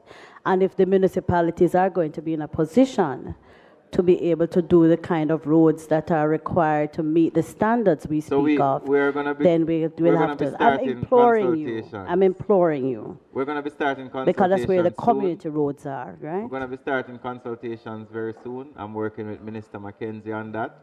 And we're going to be speaking to our municipal corporations all across the island to outline to them what we're doing. So you will definitely hear more, especially when it comes to Parliament, with the policy and the legislation. You can't help me from Thank you very much. We now put the head 1900 through to 19. Sorry.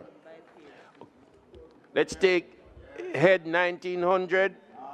Those in favor? Those against? The ayes have it. 19,000 C, Ministry of Economic Growth and Infrastructure.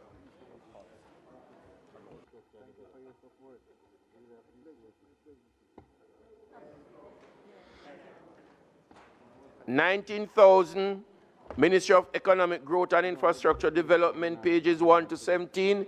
Those in favor? Those against? The ayes have it.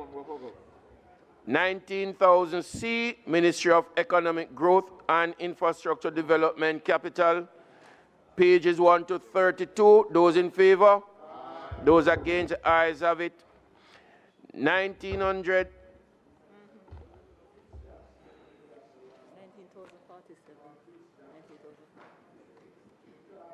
19,047, National Land Agency, pages 1 to 8.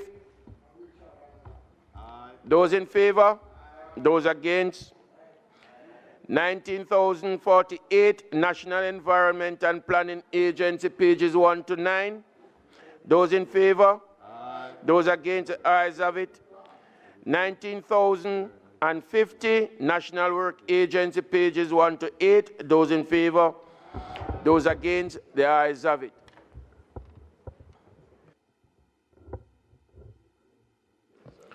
Thank you, Chair, and thank the ministers and thank the technical team from the Ministry of Economic Growth and Infrastructure Development. Chair, we will now invite the Ministry of National Security and Peace to take the center. We have a procedural matter. Oh, okay. So, Ministry of National Security and Peace. And we ask the Ministry of, well, let's deal with this.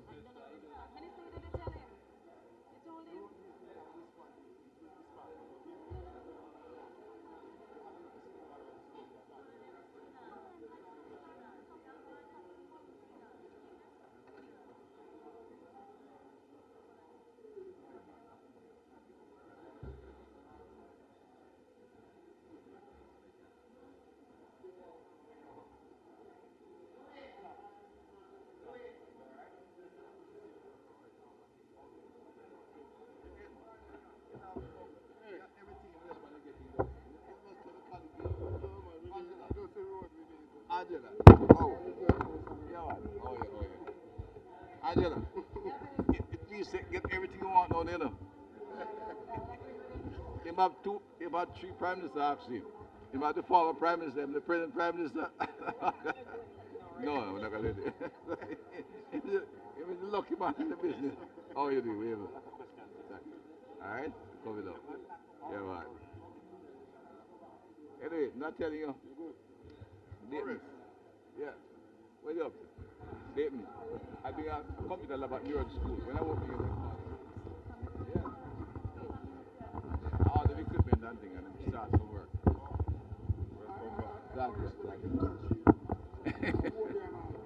Who will belong it? The first one, Pitts. Pitts, you have to prepare for Pitts. We're going on the corner first, you know. We're going on the committee first.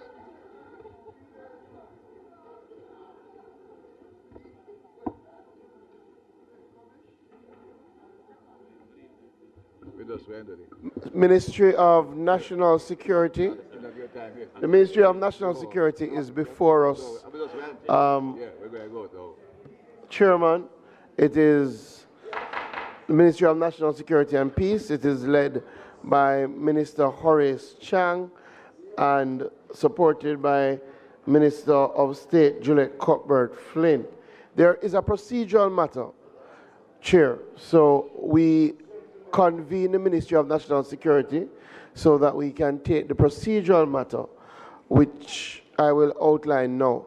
The Ministry of National Security also treats with the expenditure in relation to the Jamaica Defense Force, the estimates around the Jamaica Defense Force. And it is our procedure that those deliberations happen in camera by a subcommittee of the Standing Finance Committee of Parliament. As such, Chairman, be resolved that a subcommittee comprising the following members: the Honorable Dr. Horace Chang, the Honorable Mrs. Juliet Cuthbert Flynn, the Honorable Mr. Xavier Main, the Honorable Ms. Tova Hamilton, the Honorable Ms. Carencia Morrison, the Honorable Mr. Delano Sivright, along with Mr. Fitz Jackson, Dr. Kenneth Russell, be appointed to consider and report on a Defense Force estimate at head 26,000, pages 1 to 10, and head 26,000C, pages 1 to 9. The question is that a subcommittee comprising the named members be appointed to consider and report on the Defense Force estimate at head 26,000, pages 1 to 10, and head 26,000C, pages 1 to 9. Those in favor? Aye. Those against? The ayes have it. Thank you. Mr. Speaker, what we now propose, what we now ask is that the subcommittee be permitted to meet outside the chamber to consider the Defense Force estimates. Thank you, Chairman. First, it's good to be back with you, and let me just express my... The question is before us. Yeah. Those in favor? Those against? The ayes have it. Your mic not working. That's right. Thank you, Mr. Chairman.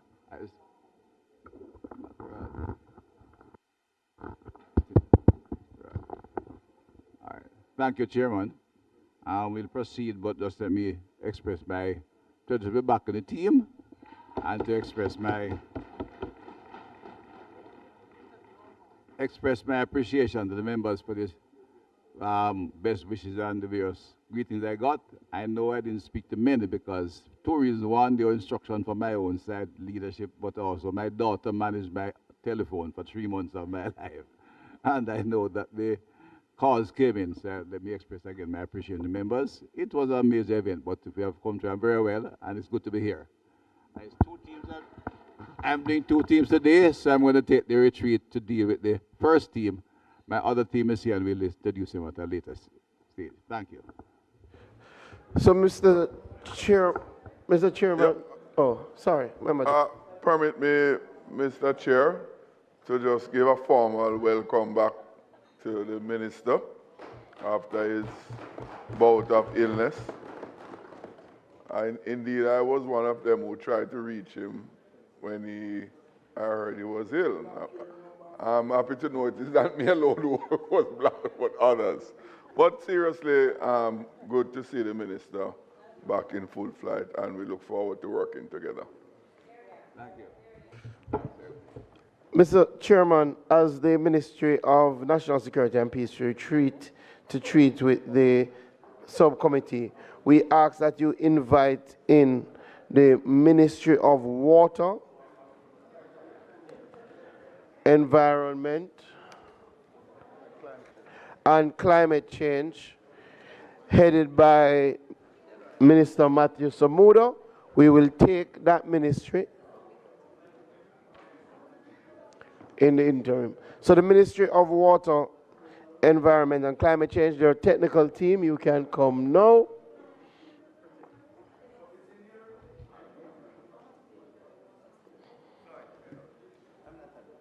No. Glad.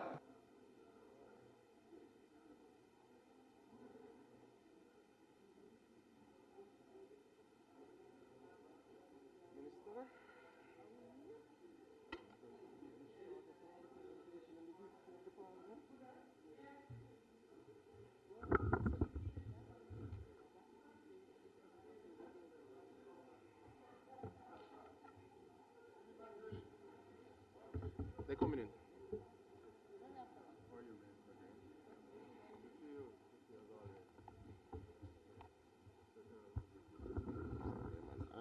I know what the project is.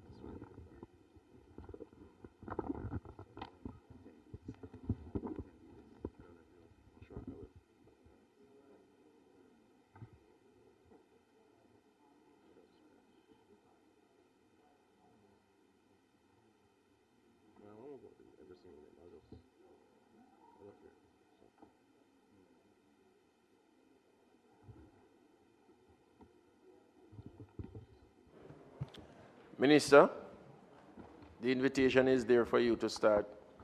Thank you. Let me try and get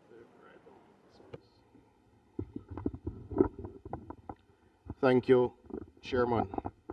Allow me to welcome to the Houses of Parliament the senior leadership of the Ministry of Water, Environment and Climate Change in its first occasion to appear before this committee in this current form. With me this evening is our Permanent Secretary, Mr. Wayne Robertson, Dr. Sharon Morrison, our Director General, of course, Chief Technical Director, Ms. Gillian Guthrie, members of the Water Policy Unit, members of the Environment Risk Management Branch, of course, members of the Climate Change Division, and of course, from our agencies, we are represented by Mr. Kevin Carr, Acting President of the National Water Commission, Mr. Peter Clark, Managing Director of the Water Resources Authority, Mr. Franklin Watt, Acting Managing Director of Rural Water Supply Limited, Mr. Ainsley Henry, Conservator of Forests, and Mr. Conrad Russell, Director of Finances and Accounts from the Forestry Department.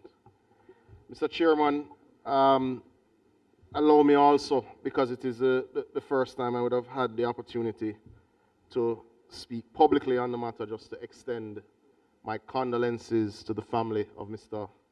Devani Shearer, who is a young man who would have lost his life in tragic circumstances at the Ocherios High School this evening. So I ask members for their understanding just in me extending my own condolences to his family and friends, of course neighbors and the entire Ocherios High School family. Mr. Chairman, the Ministry of Water, Environment and Climate Change was established after the September 2025 election to promote sustainable management and conservation of Jamaica's water resources, protect and preserve our environment, and lead the nation's efforts in adapting to and mitigating the impacts of climate change through a cadre of highly skilled, competent, and experienced professionals.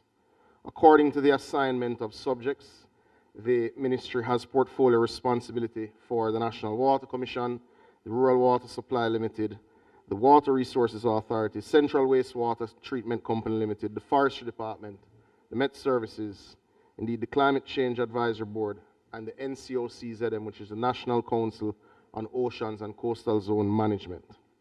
The vision of this ministry is to become a center of excellence in sustainable water management, environmental stewardship, and climate resilience, ensuring a healthy and resilient Jamaica for current and future generations. The budget allocations we will discuss represent our first full year in having stewardship of our own affairs. This ministry was created at a critical and crucial juncture in our journey towards a sustainable future. It comes after Jamaica would have experienced Hurricane Melissa in October 2025 and was once again reminded of the scale and severity of climate impacts. The devastation caused by Category 5 Hurricane Melissa underscored a harsh reality. Even with sound macroeconomic management and ongoing development progress, a single extreme event can set back decades. The path from loss to recovery is indeed challenging, but it also presents opportunities. Opportunities to build resilience, foster innovation, and create a future where communities are better prepared and more adaptable to an uncertain climate future. At this stage, I am duty bound to report that the National Water Commission has restored some 97% of its customers, with only 12 systems nationally still without JPS power being operated intermittently on generator. What this means is that 16,500 customers are still impacted, predominantly in the west of Jamaica. Our focus in achieving our responsibility in Vision 2030 is well known. Our commitment to the implementation of the SDGs is well known, and it is underpinned by our efforts in working very closely with the Ministry of Finance to stand up the ministry's operations. The ministry is located now at the 16A Halfway Tree Road. The building is indeed owned by the government of Jamaica, so no funds are being expended on rent.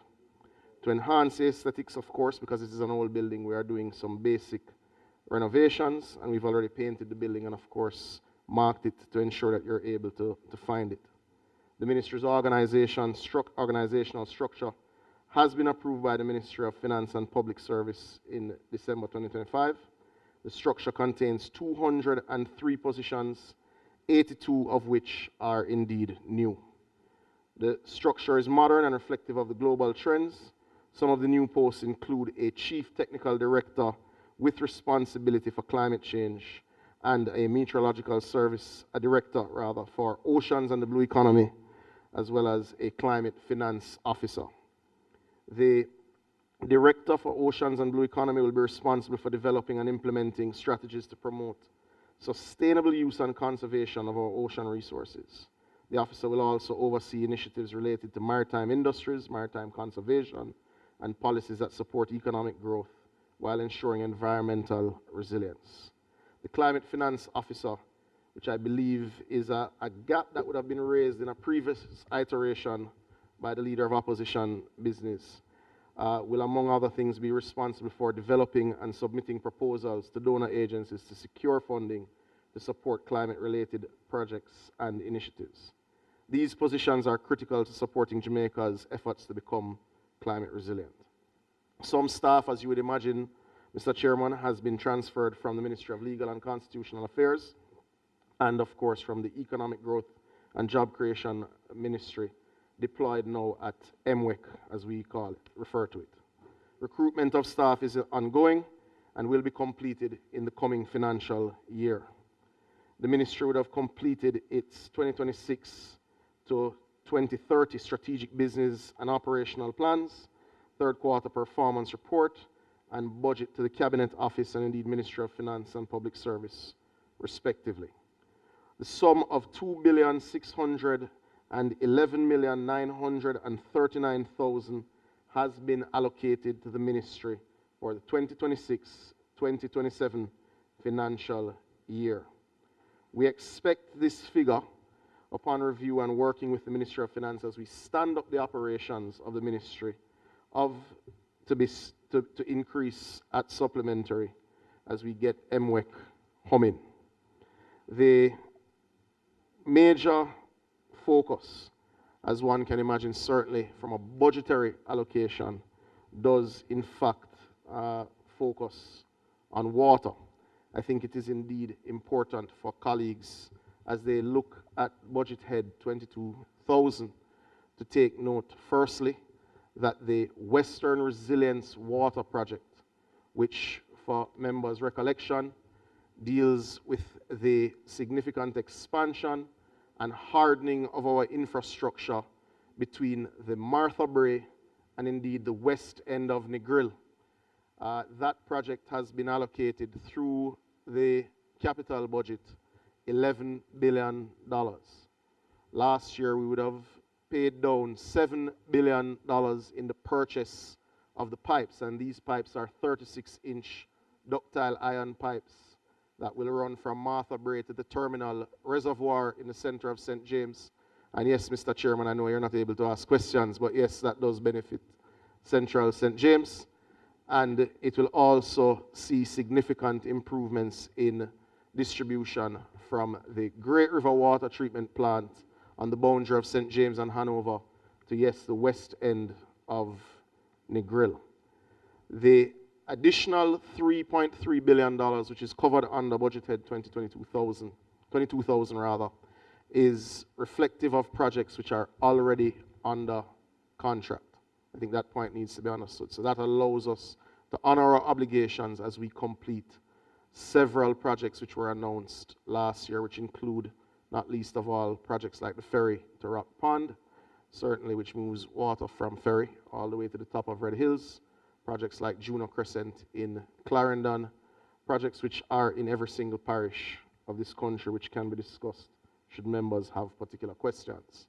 The budget head also covers the expenses and projects related to the Rural Water Supply Limited. Members would notice that there are budgetary allocations with setting up the project unit associated with the long-discussed CDB-funded projects, which we can obviously dive into, and I expect members to ask questions about. As it relates to the additional capital works which are listed, those capital works are also to facilitate closure of works already under contract for this financial year. That means the work this year outside of what is in the budget book will really be to, yes, hear your concerns, but to work through the water policy unit to ensure that we identify all water scarce communities in the country and build out long-term plans to facilitate their water resilience. The major additional expense under the ministry from a capital perspective will be building out of our new nurseries to facilitate the relief initiative under the forestry department. I will not be much longer in my introduction, Mr. Chairman, as I expect there to be significant questions under the water, environment, and climate change portfolio. Or perhaps members are tired, but we'll see.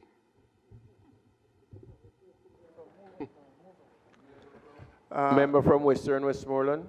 Minister Samuda, let me thank you and your team for being here. And you're correct, we're a little tired, so I won't be long because I think there'll be a lot of questions on water as we speak. But so let me get to the questions. Head 22,000, NWC capital expenditure 26-27, 3.57 billion, and it's broken down into 1.86 billion upgrade water supply sewage, 518 million continued implementation of water supply, 320 improvement of major potable water transmission, 870 million other projects. My question to you is, can the NWC manage, question one, can the NWC manage the execution of these projects? That's one. Question two, what changes are being made to the project management and procurement department to guarantee the delivery of these projects to the people of Jamaica?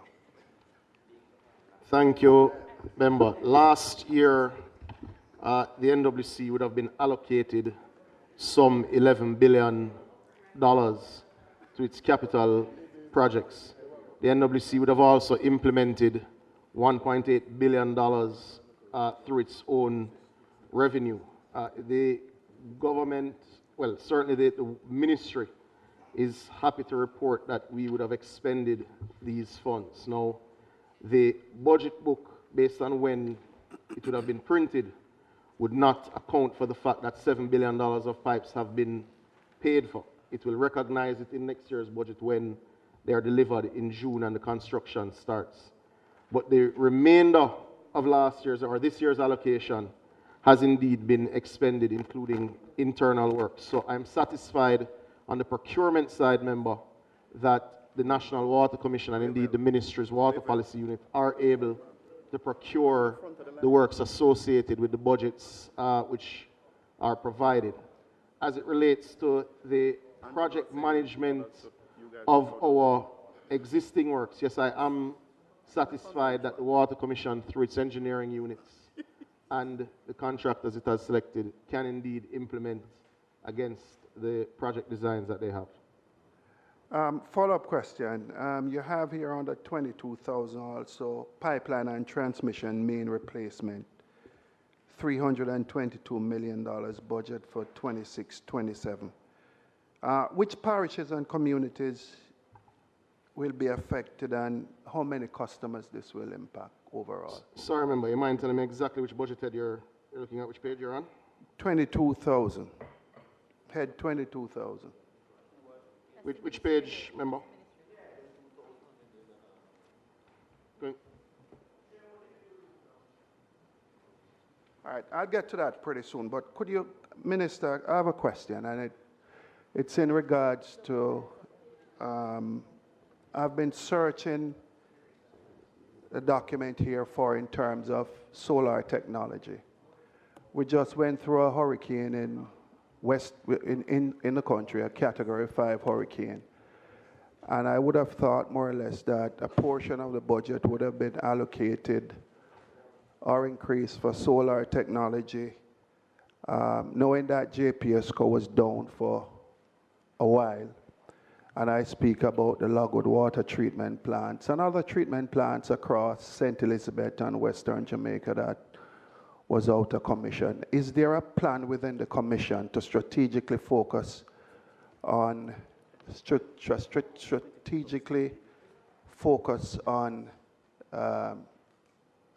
solar technology going forward? Thank you for that question, member. The Water Commission this year will continue to pursue 2 large-scale PPPs, which will significantly transform the energy situation of the Water Commission.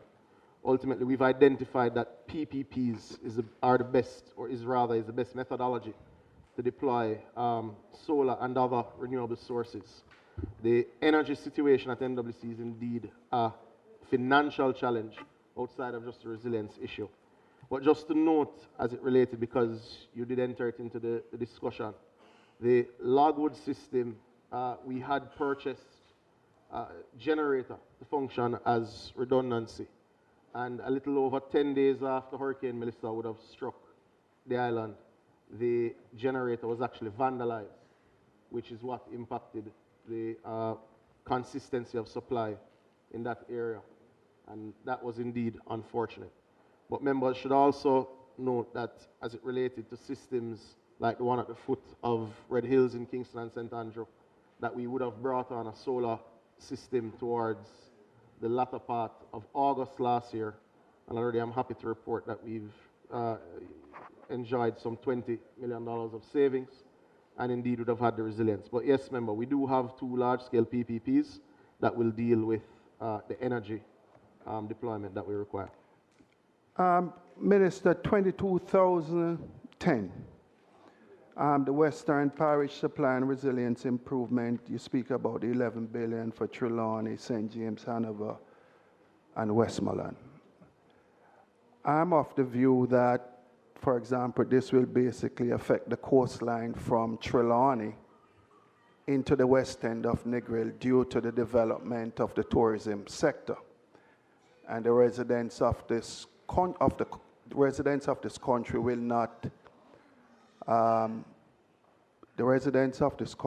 not be the ones who will be prioritized.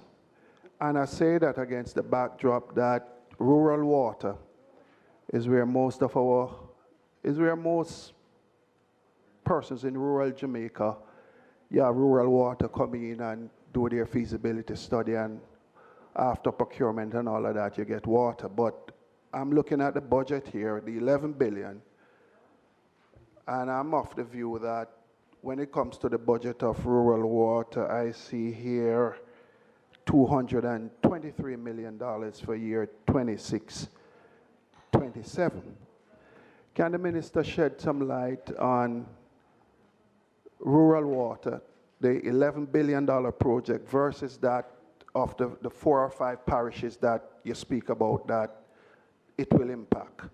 Is there an increase in the budget for rural water in terms of executing so that persons in rural Jamaica can feel the impact of this $11 billion with the expansion?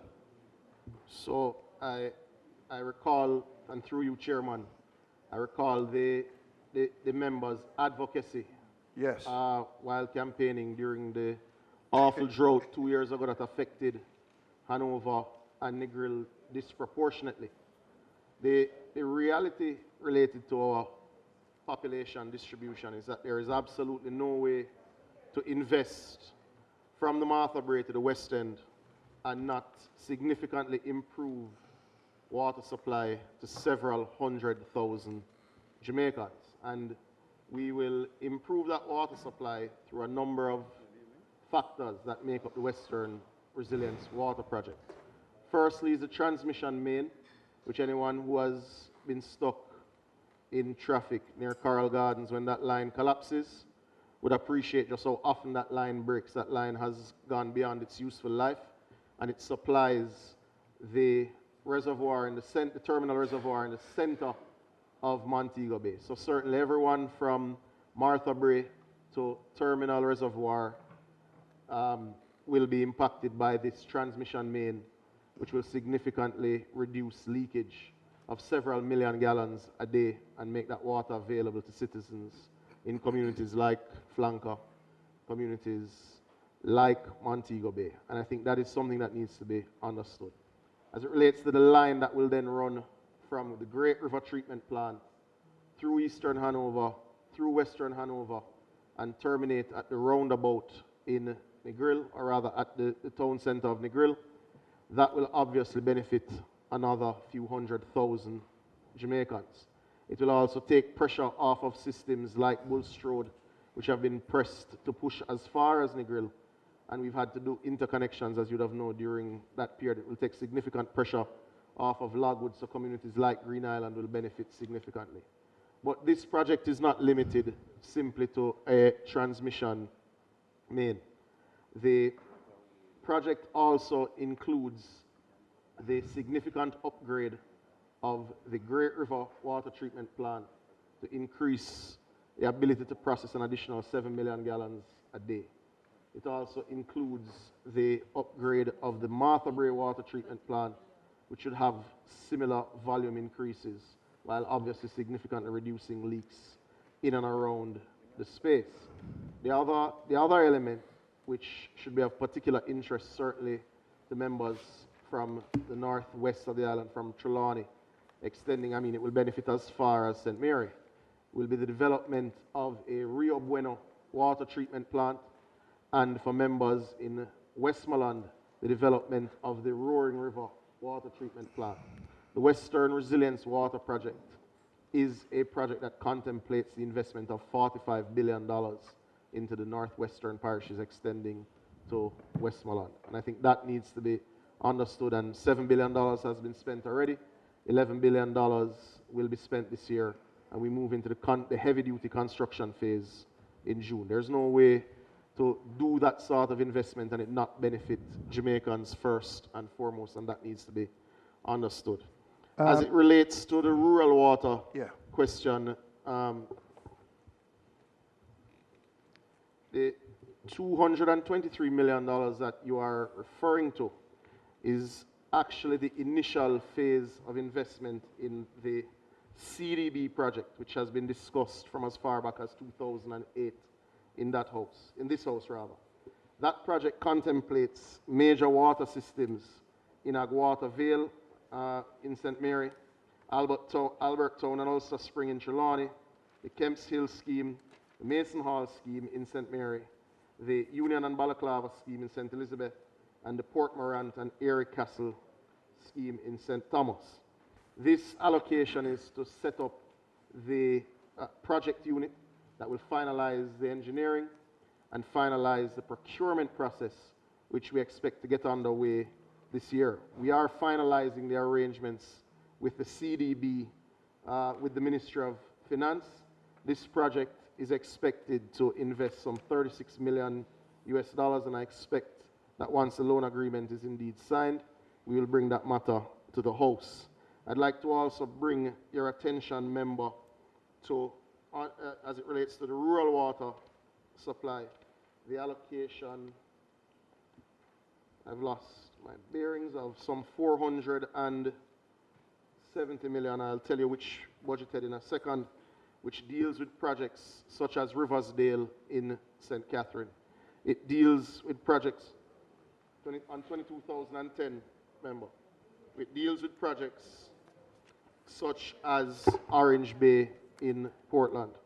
But as I did mention at the beginning, remember, this 432 million, just to be faithful to the information, does involve closing out existing commitments and does not contemplate new projects this budget year.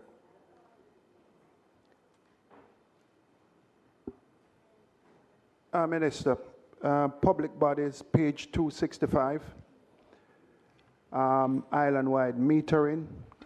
You often get complaints from your customers at the NWC about defective meters. 35,000 new meters for 2025, 2026, 216 million budgeted, yet zero spent. Could you elaborate on this for me, please? There was a delivery issue based on supply chain disruptions caused by a number of factors. We expect to get them in the new financial year very early. All right, next question.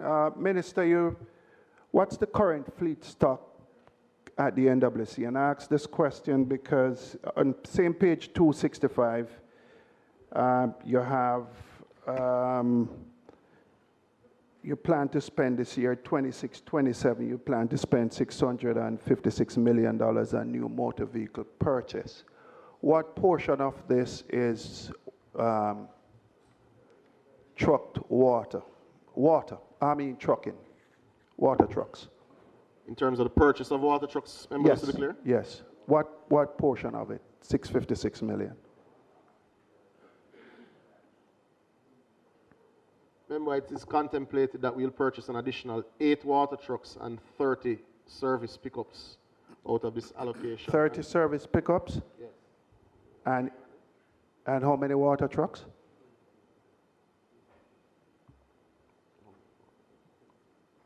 We currently have 20 water trucks and 300 vehicles total in the fleet. Okay. Minister, in terms of, I see here in terms of trucking of water, 80.5 million, 250 million for black tanks. In terms of drought, because we face drought every single year. Is this an adequate amount as we speak? No, member, but the way the budget has been managed from time immemorial is that when the Met Service and the WRA write to the Minister of Water, it is drawn from the Ministry of Finance out of their contingency budget annually. Should it be accounted for that way, I would prefer it wasn't, but that is the way it has always been done. Public bodies 265, compensation for directors, executives, and senior managers grew from 403 million in 2024-2025 to estimated 436 million in 25-26 to projected 451 million in 26-27, budgeted increase of 3% when compared to budget decrease of 8% for clerical production and supervisors. My question, Minister, does the NWC still have a president? That's my first question. The current position is held by Kevin Carr as acting president of the NWC. Members will recall that the current holder of the office would have been sent on administrative leave in late 2023. His contract comes to an end at the end of this month.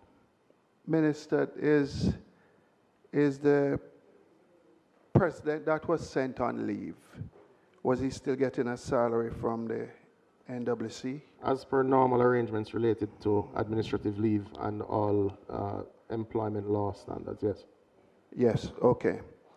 My next question to you, what is the separation figure?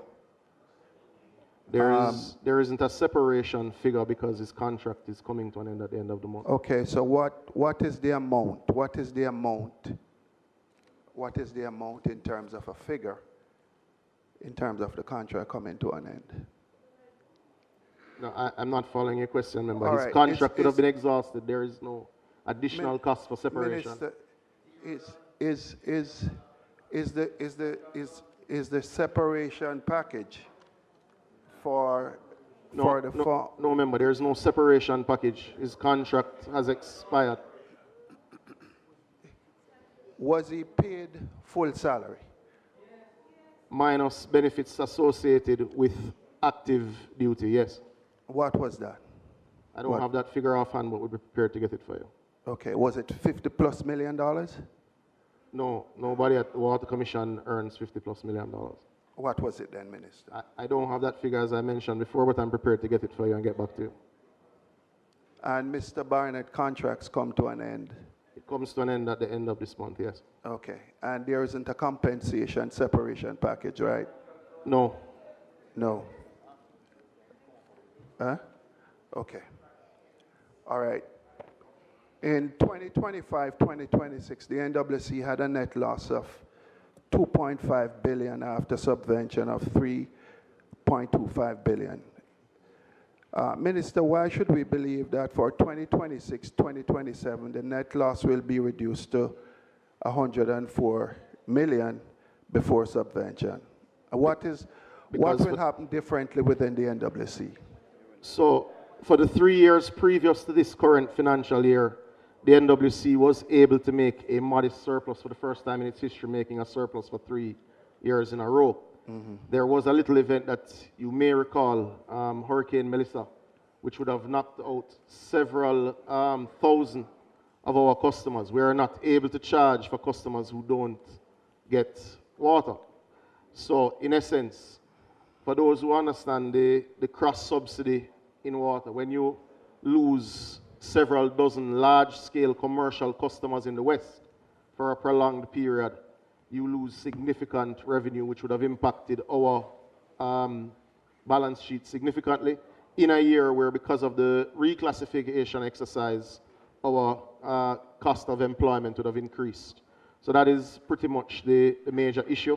You'd have also had significant emergency works which were unplanned related to the restoration. Now, we do not anticipate these commercial customers being out in perpetuity based on the current rate of onboarding and reconnecting. Based on them standing up their operations, we do expect losses to be significantly reduced this financial year. Minister, the divestment of Soapberry. Government owns 85%, 15% by private investors. Investor. Is it that the government has found someone to take up the offer in terms of the doubling of the capacity of Soapberry? The government of Jamaica would have engaged KPMG as its transaction partner. The transaction design would have been presented to the cabinet and been accepted. We have made our submissions to the PIAB. Upon approval, we expect to go to market later this year to seek that partner. So no, we have not found a partner yet. We will be going to market in a competitive bidding process to see which partner comes forward. Minister, you speak about bringing in 15 million gallons of water into Kingston daily. My question to you is, you have 200 wells in Kingston that, if you look at the current if you look at technology now, you could basically improve some of those wells across the corporate area. Is anyone within the commission looking at diversifying in terms of, not even diversifying that much, but looking at situations where you can improve the technology and allow these wells to come back into operation? Yes, member. The well at Maresca Road, which was long rested, has been brought on using the modern technology, and its tests are certainly encouraging. We do have many wells, as you would know, that because of high nitrate content, we're unable to access water. It is one of the reasons why we must move apace, especially in Kingston and St. Andrew, to complete our sewering project because of the height of the water table. My final question, Minister, and it's more of a statement.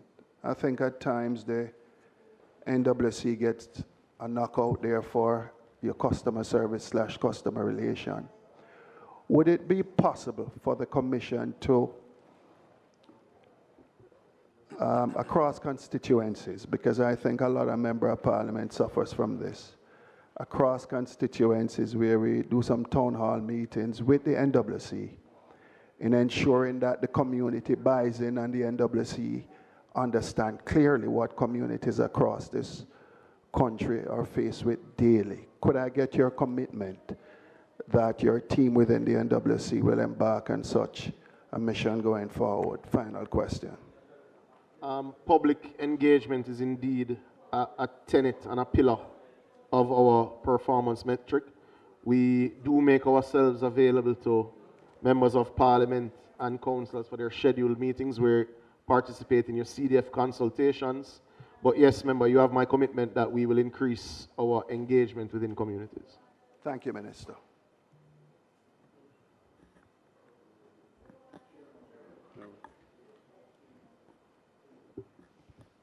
Member from Northwest St. James.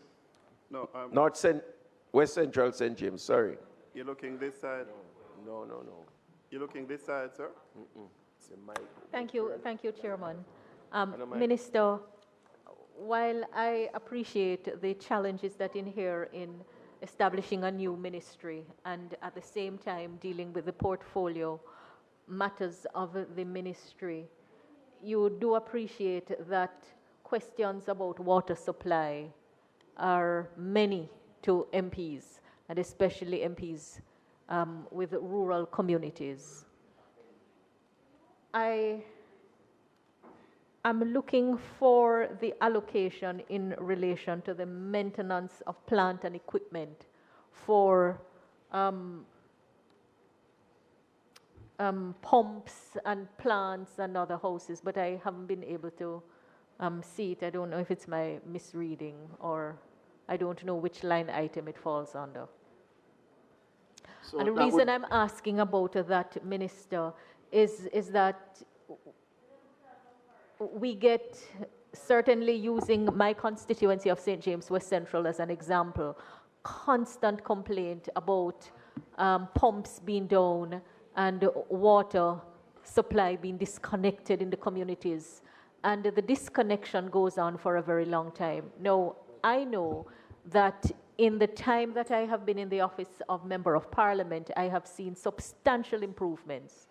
But the Great River plant, which I'm advised by the NWC, that manufactures 15 million gallons of water per day, with the 5 million sent over to Hanover and the next 10 million remaining. And I note you've said that with the capital works being done on the Western Resilience, another 7 million gallon will be commissioned. It seems that something is preventing the water from reaching the communities that are served by the plant. And what I hear recurringly is that something has broken down. And I don't know if it's the absence of routine maintenance, it's the age of the plant, but whatever it is, I'm just looking to see where that is being addressed in the budget. That's the first question. Well, that was about 3, admittedly, member, but I'll do my best to answer all 3. The first is that maintenance is covered under the recurrent expenses, and you wouldn't be able to break it down as maintenance specific to pumps relative to other maintenance expenses. However, it is well known that within our distribution network, there are pumps that are older than every single member in this house because of our failure to invest over the last 50 to 60 years in the pumping network. Now, this year, as a part of our capital expenditure, we will spend just over $900 million on replacing 30 of the oldest, most unreliable pumps in the network. Now, that is 30 out of 800. We do hope as allocations increase that we will be able to increase the number of pumps that are procured on an annual basis until we're able to bring that pumping network up to speed. But there is another issue that does need to be contemplated, and it is the maintenance of lines which are outside of our capacity, which lines I refer to are the power transmission lines. One of the most frustrating things, I think, to members of parliament is the concept of three-phase power, where every constituent may have light, so they say, but we have light. But you have to remember that our pumps use very heavy industrial scale energy and require three-phase power. So if the lines are not maintained, you do have challenges. Now, that is not something we've taken lying down. We have formed a joint working group with JPS to address this matter going forward. As it relates to Great River, yes, you are correct. It will be dealt with in the capital project. Now, as it relates to the distribution network and whether or not water is reaching particular communities, and you could interchange the names in West Central St. James with the names in West Central St. Catherine or in Southern Trelawney, member, because the reality is our network is aged and in many cases has gone beyond its useful life. Now, that is the reason why we are working with the World Bank and their water expert team to complete our procurement of a NRWB, non-revenue water partner. Now, we would have been going through an international competitive process. We expect that process to come to an end later this year. that will kickstart some $300 million of investment in the distribution network in reducing leaks, cutting theft, and yes, making water delivery much more reliable.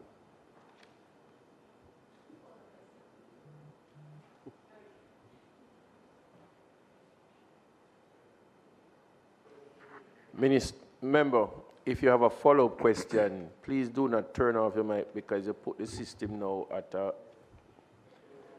So we will now have to take those before you and come back to you. Member Brown.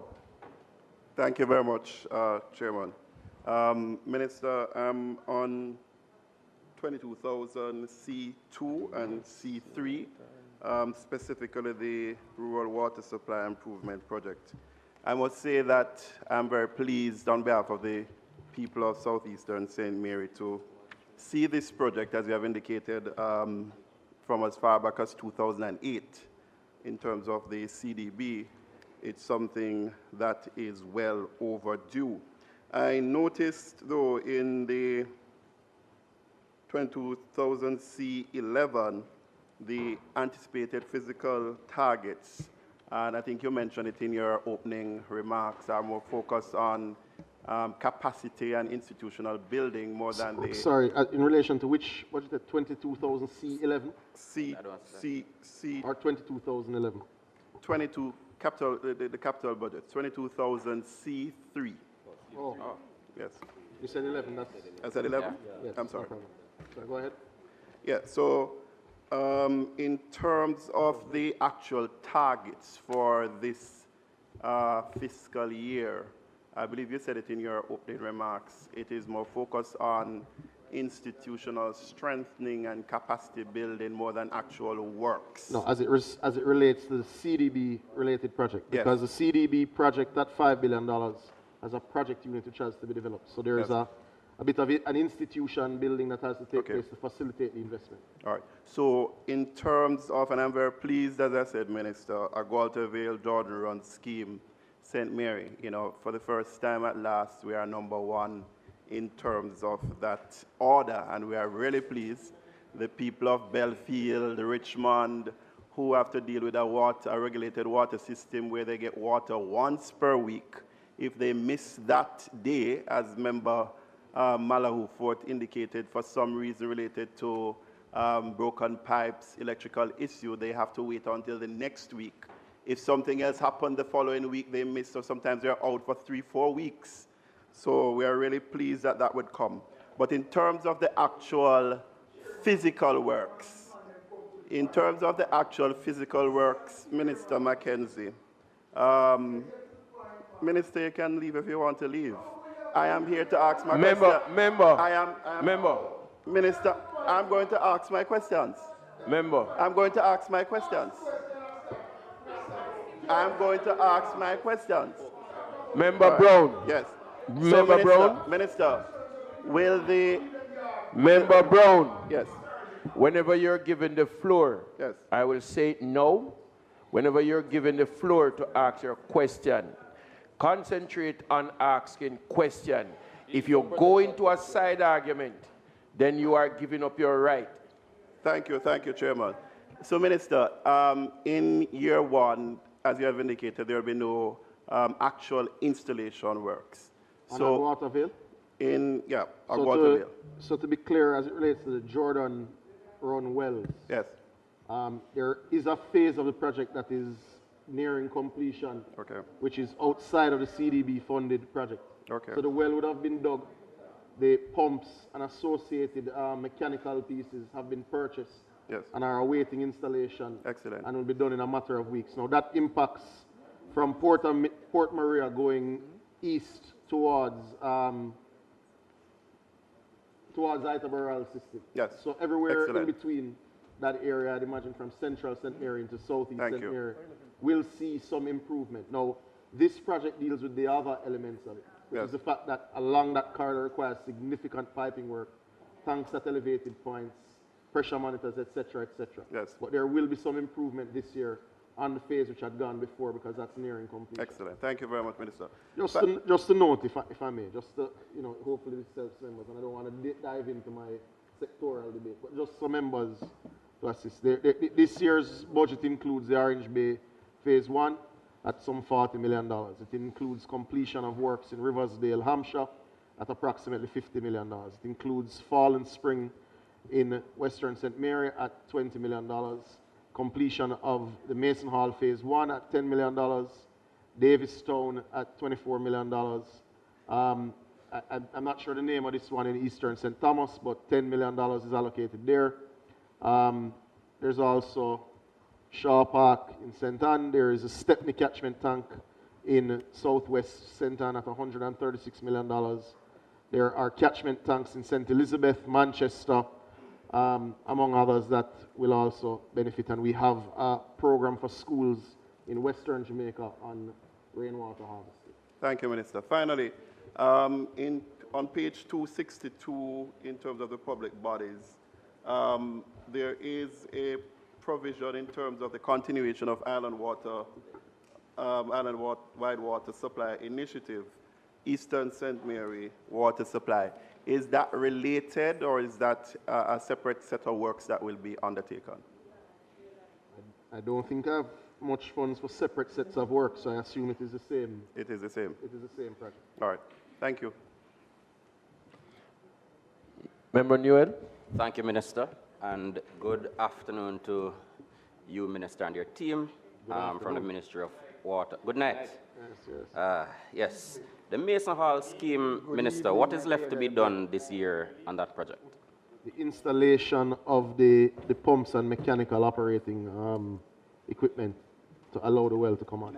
In terms of your water quality tests, Minister, does the ministry test for contaminants of emerging concerns such as microplastics, pharmaceuticals, and the others listed by IPCC? So the ministry doesn't do testing. It is the varying agencies that do testing. And over the last few years, we've been focused on ensuring that our labs are all ISO certified. And yes, the labs that are doing the testing are indeed ISO certified. So you are doing tests for that. Thanks. 31.5 million as the budget for the administrative functions of the climate change branch of the ministry. Is that adequate for the work required? Sorry. That's 22,011. So that unit is a policy unit, right? The nature of every subject area that the government manages is that no subject area is managed by a single ministry, department, or agency. This policy unit manages, in many ways, both the climate change policy implementation and monitoring, and manages our international engagements with the agencies under the UNFCCC's structure. In terms of the resources at your disposal, Minister, does the ministry or has the ministry provided any climate risk screening tool for the executive to use to see the climate risk across this budget and the projects being implemented? The government would have completed what's called the Jamaica Systemic Risk Assessment Tool some 3 years ago in terms of phase 1. We intend that project is actually housed at the PIOJ and not housed at our ministry, as it is an all of government tool. And yes, all of government that requires access to it has access to it. So you're confident that this budget has been climate screened and the appropriate risks considered? If I understand what you mean, then yes. What climate resilience indicators can this Parliament expect you to report on during the fiscal year? The Parliament can look forward to the Prime Minister's contribution in the budget debate, as he will deal with heavily the issue of resilience, especially as he covers NARA and other resilience-related projects. Does the ministry do any aggregation of climate-related spending across the MDAs? That is undertaken largely by the PIOJ as they manage international funds that come in. Does the minister have any capacity, or the ministry, does it have any capacity to monitor environmental breaches?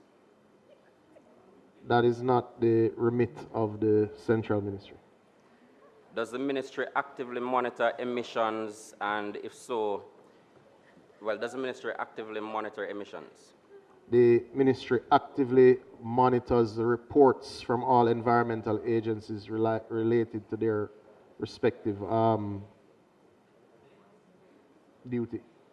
So primarily the environmental branch of the ministry focuses on monitoring as opposed to implementing? The line of questioning is rather strange. So the ministry develops and monitors legislation, regulation, policy, and ensures that the MDAs, being the departments and agencies that operationalize these things, are functioning accordingly. So in terms of infractions, the ministry has no capacity to monitor? The ministry has no role, and role. it never has. Thanks. Under this construct, the previous. No, under previous, NEPA, for example, was a part of the ministry. NEPA is not the ministry. NEPA is a No, it was a part of department and agency. agency. NEPA has that role, and they've had that role regardless of where they've been placed. All right. Thank you, Minister. Member Gordon. Thank you, Mr. Chairman. Good evening, Minister and your team. Long day. Minister, my questions surround monitoring and compliance management. There are marginal increases, but I have a constituency that suffers from change of use status. The people of Richmond Park, Bloomsbury, Kencat, Cassia Park, Garden, and Margaret Villa suffers, whereas their homes are purchased by rapacious businesses and force them to seek shelter elsewhere, which also put pressure on the housing stock. Is there any consideration to revise your change of use status and to ensure compliance? That is a planning issue. The subject of planning is under the Ministry of Economic Growth and Infrastructure Development, so I wouldn't be able to speak the same. But Minister, isn't NEPA one of the major planning authorities? NEPA is your major planning authority for the country, and it is under the Ministry of Economic Growth and Infrastructure Development. And they would have answered questions earlier related to same. Member, concentrate on the line this item on the pages, please. I'm under compliance. That's where I am. Which budget heading are you referring to, sir? The page 194.8-7. One what, sorry? 190.48-7. No, sorry. What budget head are you referring to, sir? No, I'm looking at that is not the budget head that we are debating. That's not a line item. That is not the budget head we are debating, so I wouldn't be able to respond to same. That's not a line item. What is not a line item?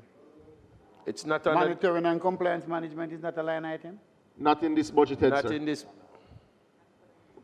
No, I don't understand what you're telling me. So we are currently debating budget head 22,000. 22,000. Okay.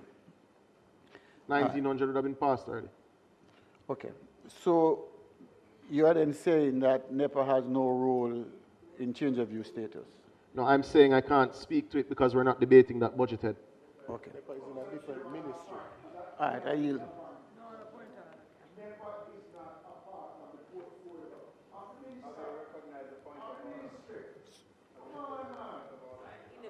So it's under the subheading. It's under the subheading. Minister, it's under the subheading. Member, let us move on because on more than one occasion it is said that NEPA is under a different heading. You have any more questions? No, so clarify. Do you have any questions? Yes, I'm asking for what clarification. What question you have? I'm asking for a clarification. Speak into the mic.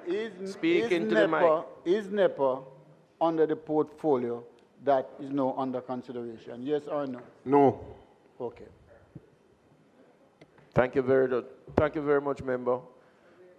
Member Malahoo Fort.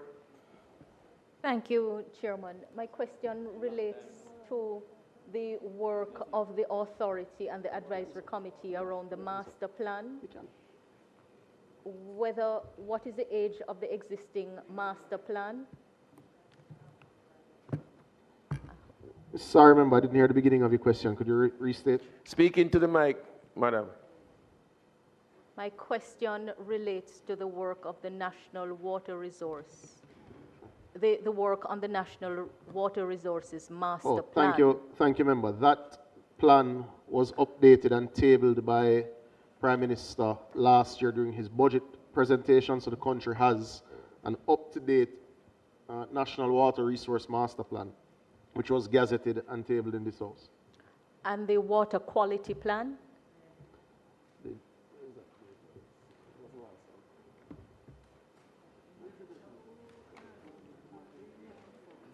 So I don't know of a water quality plan per se. There's water quality tests undertaken every single day by the Ministry of Health, by the National Water Commission, by the National Irrigation Commission, and by NEPA. I'm not familiar with which document you refer. Under the Water Resources Act. I can't answer, but I undertake to speak to you after.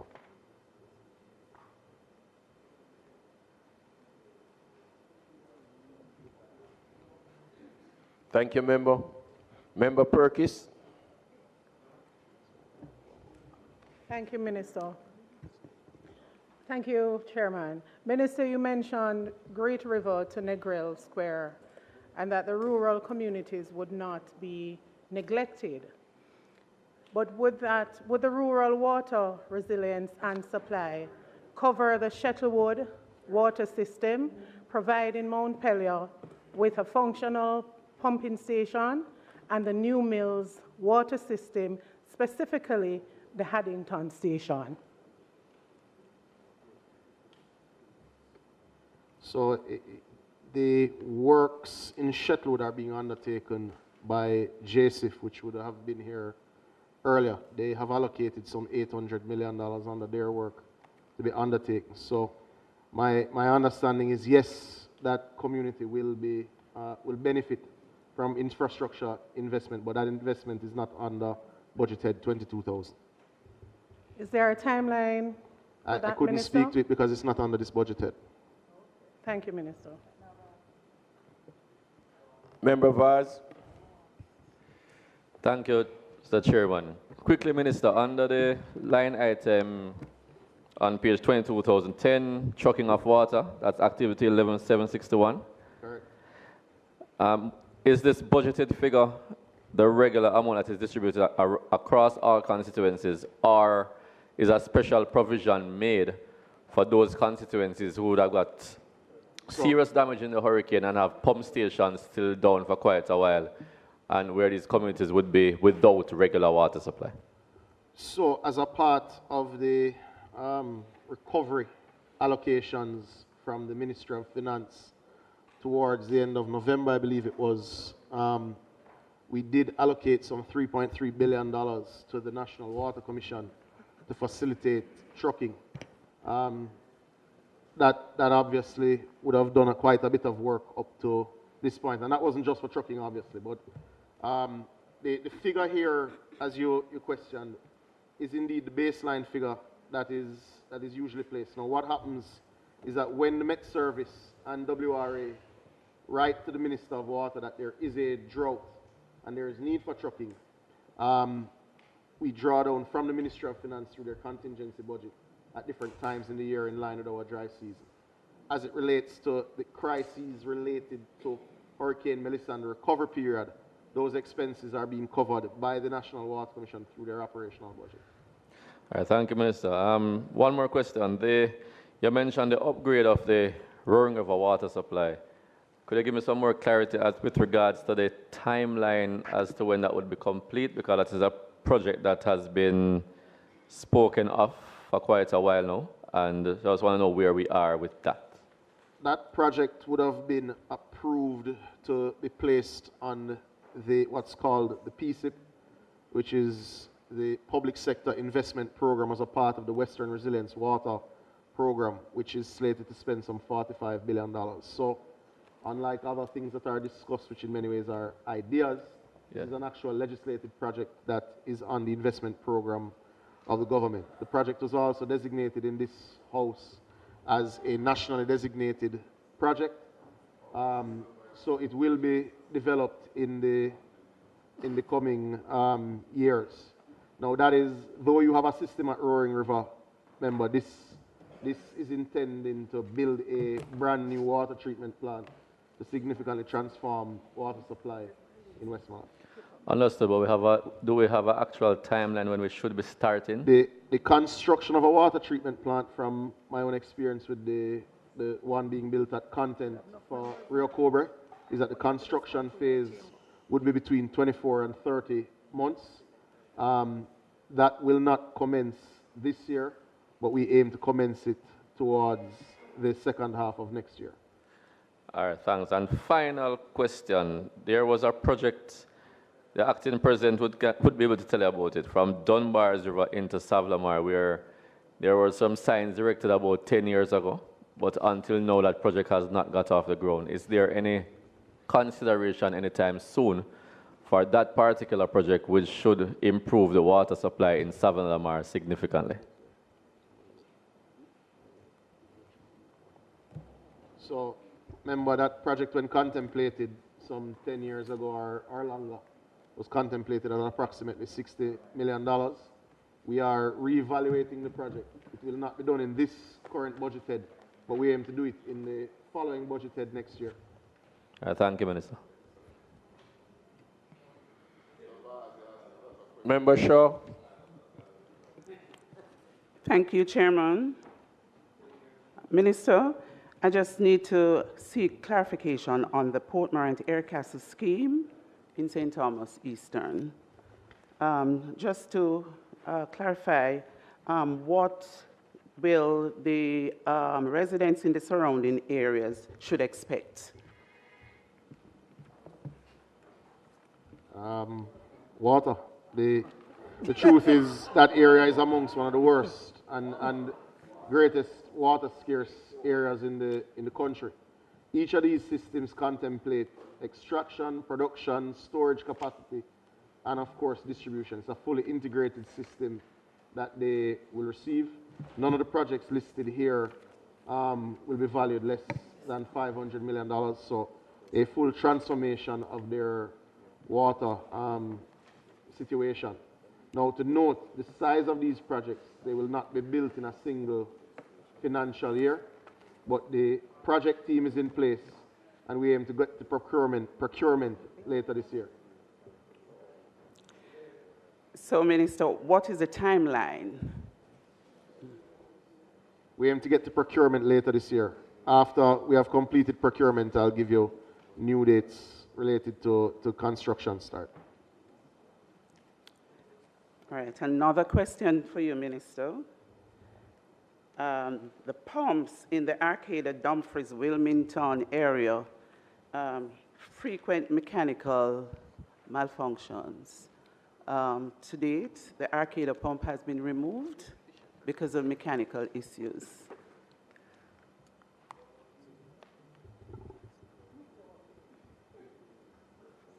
Not aware of it, undertake to get back to you on that. I beg your pardon, Minister? Not aware of the specific local issue, but undertake to get back to you in writing. Very well, thank you. Member Crawford. Thank you, Chairman. Good evening, Minister. Good Are evening, you Member. able to provide a status update on the Greater Mandeville Water Improvement Project?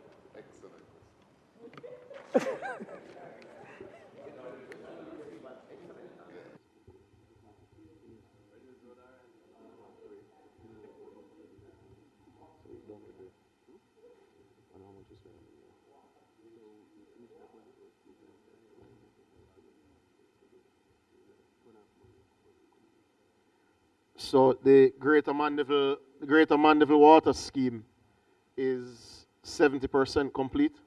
It has somewhere between 18 months to 30 months for total completion. There have been planning changes along the way, as you recall, from when the project was first contemplated. The project is almost twice the size of what was contemplated. Then we have been partnering with the NHT to ensure that their new developments in that area are indeed included. As a major milestone, just for those listening or watching later, you'd note that we'd have completed the major pumping station at Gutters. And the transmission main from Pepper to Gutters is nearing completion. And I know we've created quite a bit of traffic disruption as we've been laying other pipes through different sections of Mandeville. So the project progresses, member, but I suspect we will have one last budget head next year to discuss before that comes to practical completion.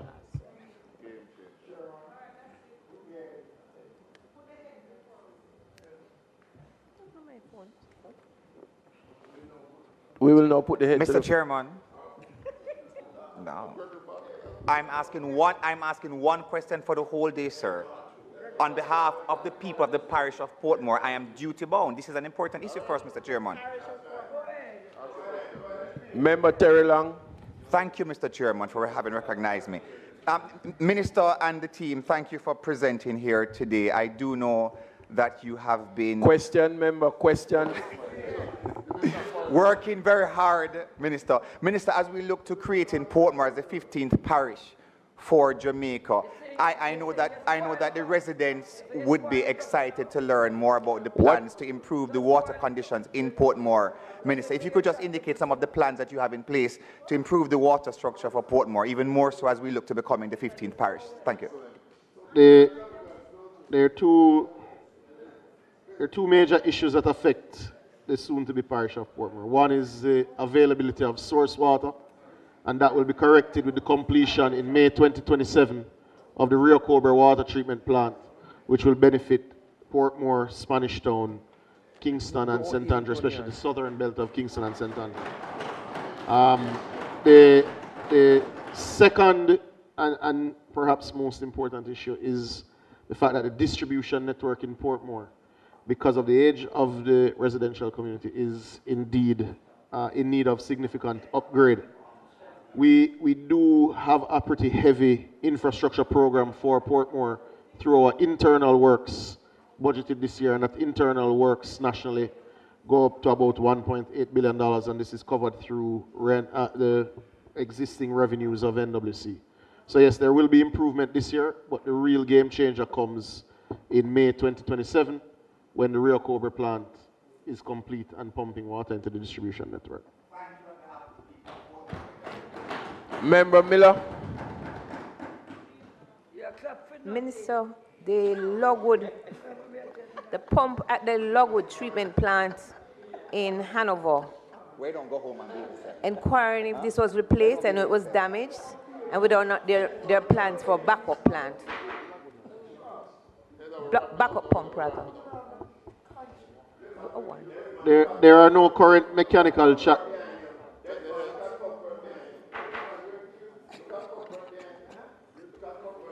There are no current mechanical challenges at the Logwood treatment plant. The plant is operating at full capacity. Member Cuthbert. Thank you, Chairman. Speaking on behalf of my constituents, I think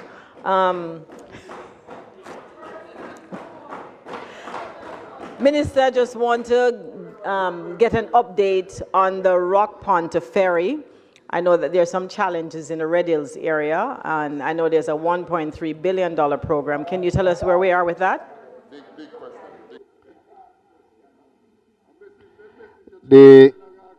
That $1.3 billion project is indeed progressing.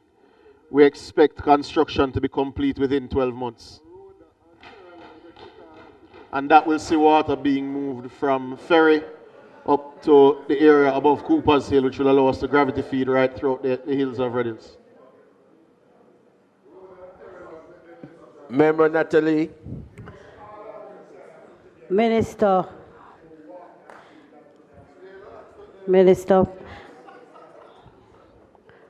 the struggles are real, and I know you know the struggles are real, but I would like Hansard to record exactly what you already know.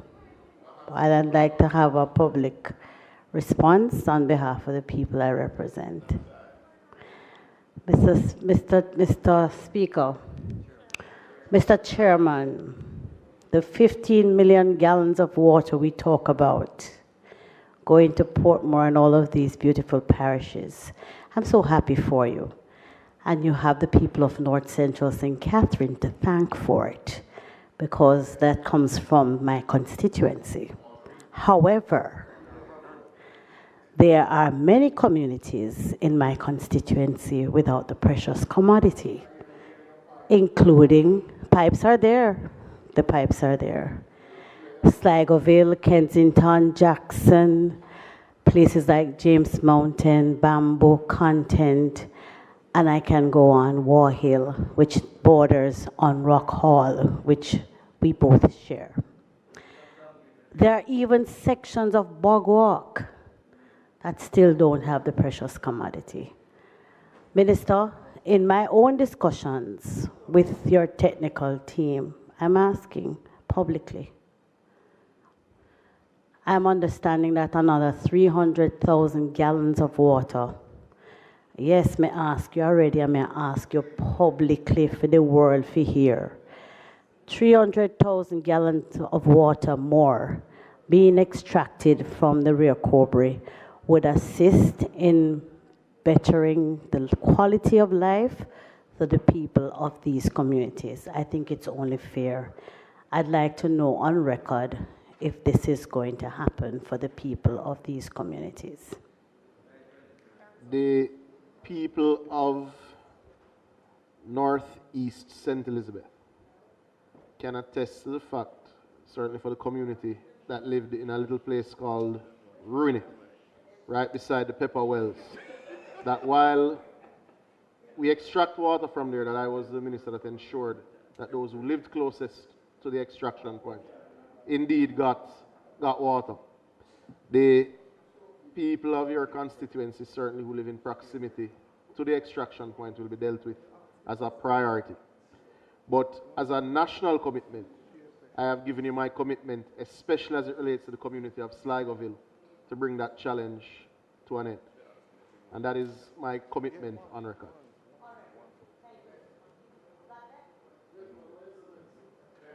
Member Buchanan. Minister, if you would permit me, I would have perused the budget, and I don't know if you can direct me or point me as to where any water solution for Portland Eastern is present. I ask this in the context that yeah, I ask this in the context that I'm sure you're well aware of the issues. Member, you have asked a question. Allow the minister to answer now, please. I'm asking him in you the context. asked a question. I heard a question. Chairman, I don't wish to be... Allow the minister to answer the question that you asked. I'm not finished. While the minister look, I'm allowed to contextualize so he doesn't go anywhere. Allow the minister, please. Allow the minister to answer the question Minister, that you asked. Go ahead, Minister, and I will follow.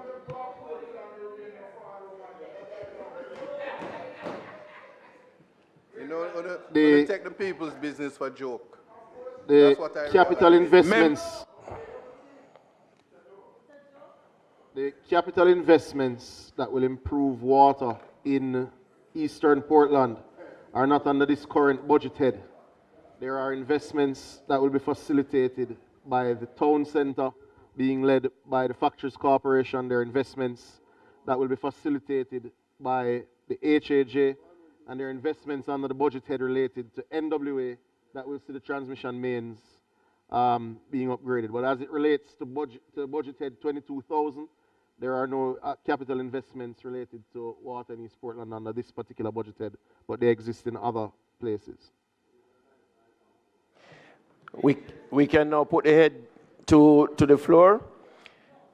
Head 2,000, 22,000, Minister of Water, and those in favor, those against.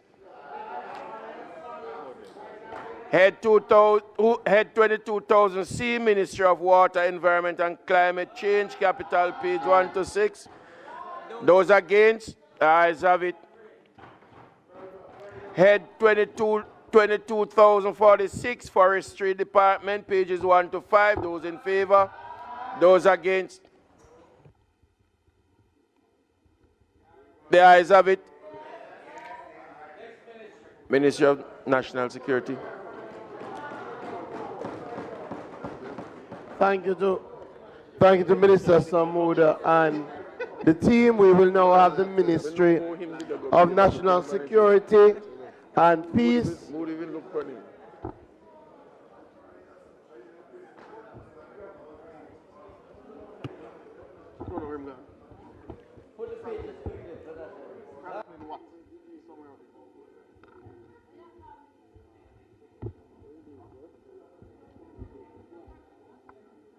I'll send you his contact.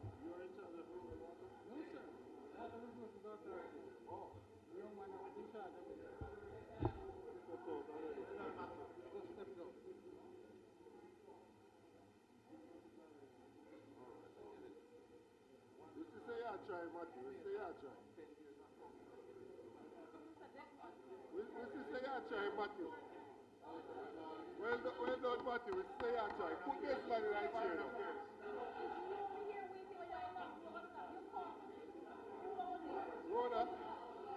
House Leader, Ministry of National Security and Peace, invited in the technical team.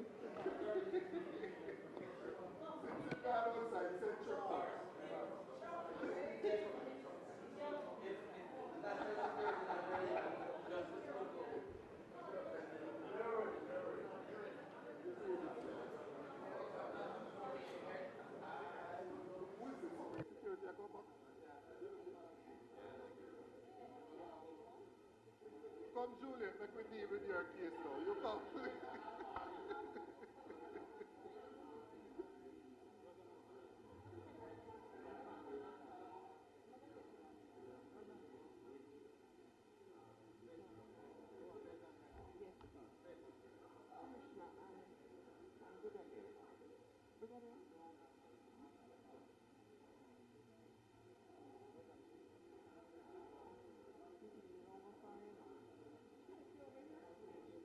Here. Not here? Yeah, that's where you usually are.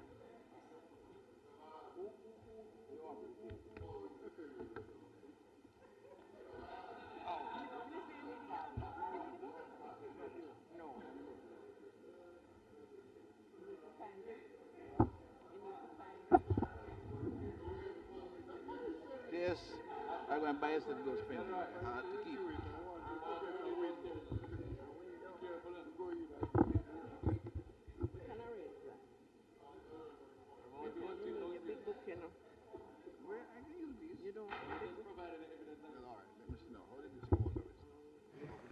Minister. Minister, you're invited to take the floor. Thank you, Chairman. Hello, good afternoon again. To back in my substantial post now. First of all, the subcommittee.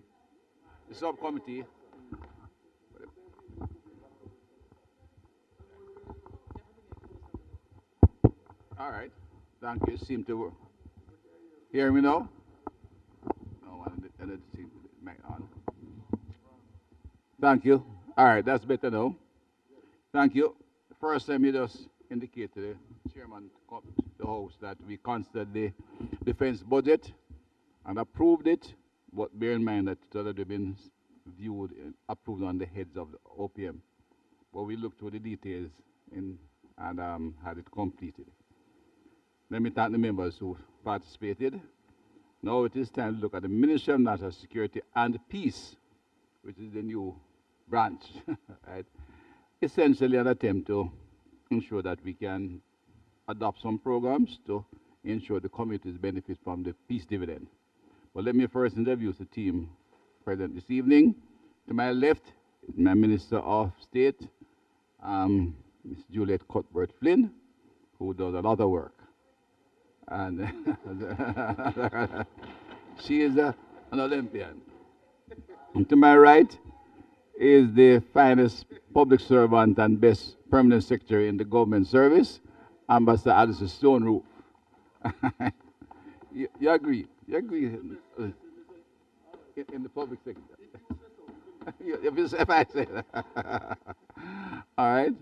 Supported by Commissioner of Police, Dr. Kevin Blake, who is again one of the finest Commissioner of Police, some of the best in it.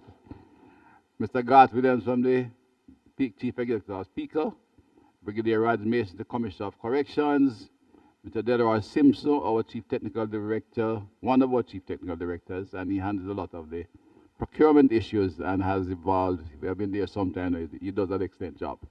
So we'll see for some members who are asking of some projects, Mr. Simpson seems to have a good way of getting my projects to PIAB, although it takes a lot of time and a lot of effort. Mr. Ron Richards may be here from the Senior Director of MOCA. I'm not sure if he came in. Mr. Pinnock, Principal Financial Officer. Mr. Coon, Devon Cohen, Senior Director, Corporate and Special Service for the JCF. Ms. Roseanne Phillips, our Principal Finance Officer in the Ministry of National Security, so she takes a global look at everything in money. Ms. Nicola Wittick, Director of Finance and Accounts, MOCA, and Ms. Clover Roberts, Deputy Chief Executive Officer, PICA. I think that's the team that's here. Did I leave anyone out? Yes? No. All right. The Chairman, crime and violence remains a complex challenge that demands coordinated multi-agency response. In this regard, the Ministry of National Security and Peace remains steadfast in its commitment, actively forging partnerships with citizenry, private sector, and key government entities. Our comprehensive crime-fighting strategies are producing significant and measurable results which reveal a sustained downward trend in violent crime as evidenced through the recorded statistics. Recent national crime trends indicate significant improvement in Jamaica's public safety and landscape, with a 43% reduction in murders, a 32% reduction in shooting, and a 17% reduction in overall criminal activity. These outcomes reflect the cumulative impact of multi-sectoral commitment to social investment, sustained investment leading to enhanced law enforcement capabilities, policy legislative reform, and operational improvements within the security forces. The passage of Hurricane Melissa has introduced new and evolving risks to Jamaica's public safety and crime environment, with potential medium to long-term implications for crime patterns and community stability. In this context, continued investments are paramount in strengthening the national security infrastructure, including preserving recent crime reduction gains. With a new peace mandate, the Ministry, through structural private sector partnerships, will employ improved and re-engineered strategies to foster social cohesion, reconciliation, and trust between communities and the state, and not only the individual, but the community levels. The Chairman and members, the substantial investments we have made to reinforce our security apparatus, enhance local law enforcement capabilities, improve border control, and strengthen our crime prevention and rehabilitation programs are a testament to the commitment of the government and the relentless efforts of our security forces. The numbers are clear, our approach is working, the continued decline in murders and major crimes is no coincidence. These results are the direct outcome of the strategic, data-driven, and targeted initiatives spearheaded by the Ministry. The budget, the broad outline is summarized for you. A budget of $126.584 billion has been allocated to financial year 26-27. It represents a 28.6% reduction, which is largely as a result of the movement of the JDF to the Ministry of Defense. The recurrent budget is $123.913 billion, and the capital budget $2.67 billion. This provision accounts for Ministry of National Security $9.2 billion, capital budget $2.67, Police Department $90.077 billion. Reflecting our continued commitment to ensure the Police Department as our primary law enforcement agency is in fact funded. Department of Correctional Services $16.37 billion. Passport Immigration Agency $2.3 going through a transformation phase. Institute of Forensic Science and Legal Medicine $1.8 billion. A major organized crime anti-corruption agency $4.12 billion. The strategic alignment and focus of the Ministry, in keeping with the government medium-term strategic priorities for 26-27, intend to continue efforts geared at improving city security under the established three-board policy initiative. Improve public order and improve public safety. In terms of public order, there are a number of capital projects in place which will continue. There's the construction of the Westmoreland Divisional Headquarters, for which there are $800 million reserved this year. It should be completed by the end of the calendar year, I think. Yeah. which means December. There's construction of St. Catherine North Division headquarters of $970 million, and that will be more completion in next year, financial year. $900 million for the construction of the JCF Specialized Operation West Facility, which we should go to procurement, which means we have been through all the PIAB processes and should go to contract in the first quarter of this financial year. That's designed not only to provide a facility for the special operations team in the West, but the government currently pays huge sums of money to various places for rental as a result of the lack of space for the police officers who is required in the Western region. It's not just the high crime rate. The population of Jamaica has increased significantly in the West, and the economy of the country has shifted significantly. If we look at our historical evolution, when corporate area and the Southern Plains were the dominant economic activity, we now have tourism, and airport, which is one of the largest airports in the Caribbean, hotel rooms, other outsourcing services. So there's need for strong policing in that region. And we have had significant also increase in criminal activity, which we have been able to tackle, but we need permanent police presence. Improve public safety. There's a grant contribution, international Caribbean agencies, $200 million. Modernize technology, $1 billion for Jamaica Eye, continued expansion. $273 million for the communication network, to ensure it remains resilient and reliable. $2.169 billion for what we have described as the C5 Security Business Solution Center, command, control, communication, computers, and counterintelligence. $179 million for security strengthening, which deals with maintenance of our electronic infrastructure, or cyber infrastructure in the police force. Social investment will continue to receive direct support, but we have a lot of significant partner support as well. But direct financial support from the government, $111 million for youth and community risk reduction initiatives, $36 million through the Peace Management Initiative West, $20 million in Crime Stop, 2.4 for what we call involuntary returning migrants, which means the Jamaicans who are sent home from the United States and we have to settle them. They tend to get to their homes, but it costs. 61 million social investment via public-private partnership with Project STAR and Multicare Youth Foundation. Those are two of our leading private sector initiatives who we support as they work with the established policy and agencies of government. Operational demands in terms of witness protection, maintenance of vehicles, and learning and development training programs as part of our continued intervention. So we acknowledge the critical need to realize a safe and secure society, and to this end we'll continue the efforts to strengthen the legislative framework, which we have a number of pieces of legislation we announced in the Crown, in the Governor General's in the opening presentation statement. Improve security infrastructure, expand social investment, which is essentially we will scale it up to ensure that there is a peace dividend, because many of these communities, the murder rate goes down, the gang dissipate. We have to ensure we can now offer the young adults an alternative lifestyle that will allow them to achieve some of their dreams. The effective utilization of available resources remains a cornerstone of this effort. I now defer to you, Chairman, and esteemed members for your questions, observations, suggestions, or notices.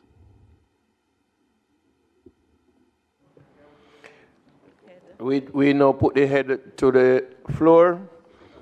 Head.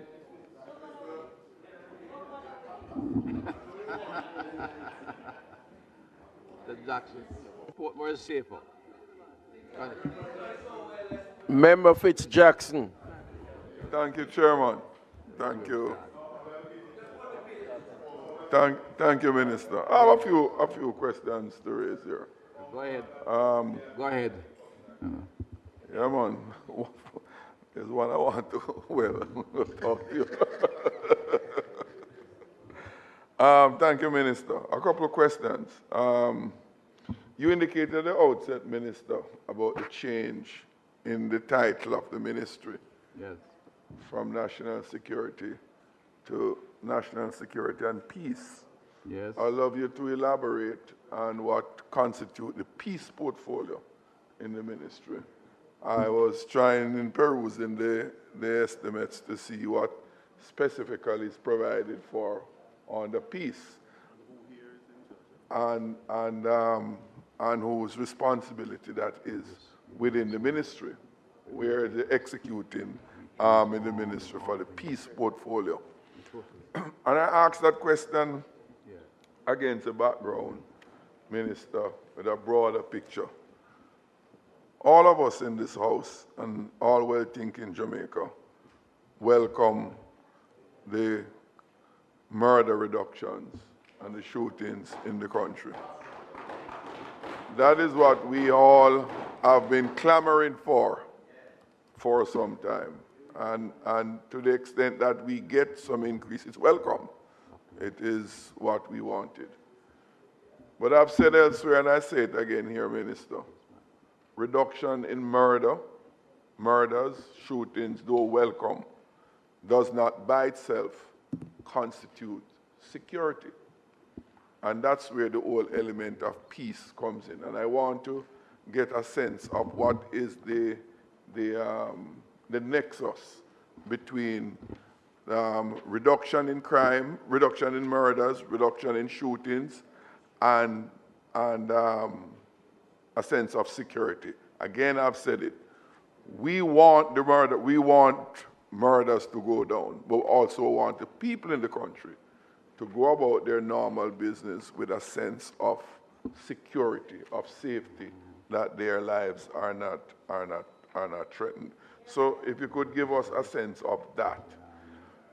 And I said that's where peace ties in to that whole reduction of murders. What's one? Minister, while where's that welcome significant reduction, no understating the extent of the reduction, but there has been a corresponding increase in police fatalities over the period. A high numbers of persons have been murdered, have been killed, whichever description you want to attach, but life lost. And it will be insincere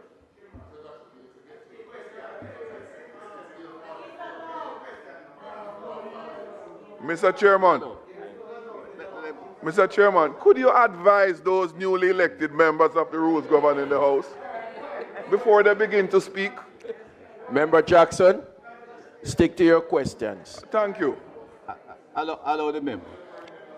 And I will say this to you. Please, if you break off into the side talk, then you're going to lose your privilege. Mr. Chairman, with all due respect, when they are disrupting me, you're not reprimanding them.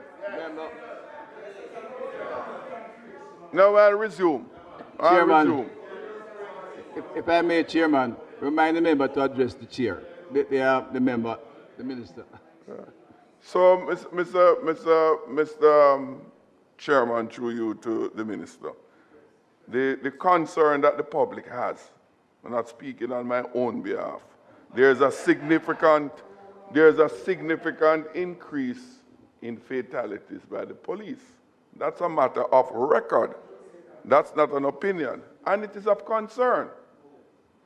And I would like, and the country would like, for that to be addressed in a manner that they feel satisfied. And when we raise these concerns as opposition in this parliament, it's not about us as opposition, it's on behalf of the country at large. And it ought not to be dismissed. That said, Mr. Chairman, I have some specific questions that I would like to get from the JCF. Yes. Thanks. Thank you, Member Jackson. Number of things we'll answer. First, the peace dividend really, the reduction in murder is a significant part of the peace because the rate at which murder was proceeding in Jamaica, about 4,500,000. About 4,400,000. Remember, the United Nations defined 3,400,000 as civil strife, civil war, literally. was the most disturbing aspect of the lack of public safety in the country. People could not gather in their usual Friday evening at the shop to play a game of domino or anywhere. They couldn't go to prayer meetings. But they had a great sense of lack of safety. With a reduction in gang violence and shootings, that was overcome and people are returning to some level of normal Jamaican evening activity. But yes, beyond that, we have significant issues in domestic violence. Only today, the report from Ocherus was there was a fight in the school and one child killed another one.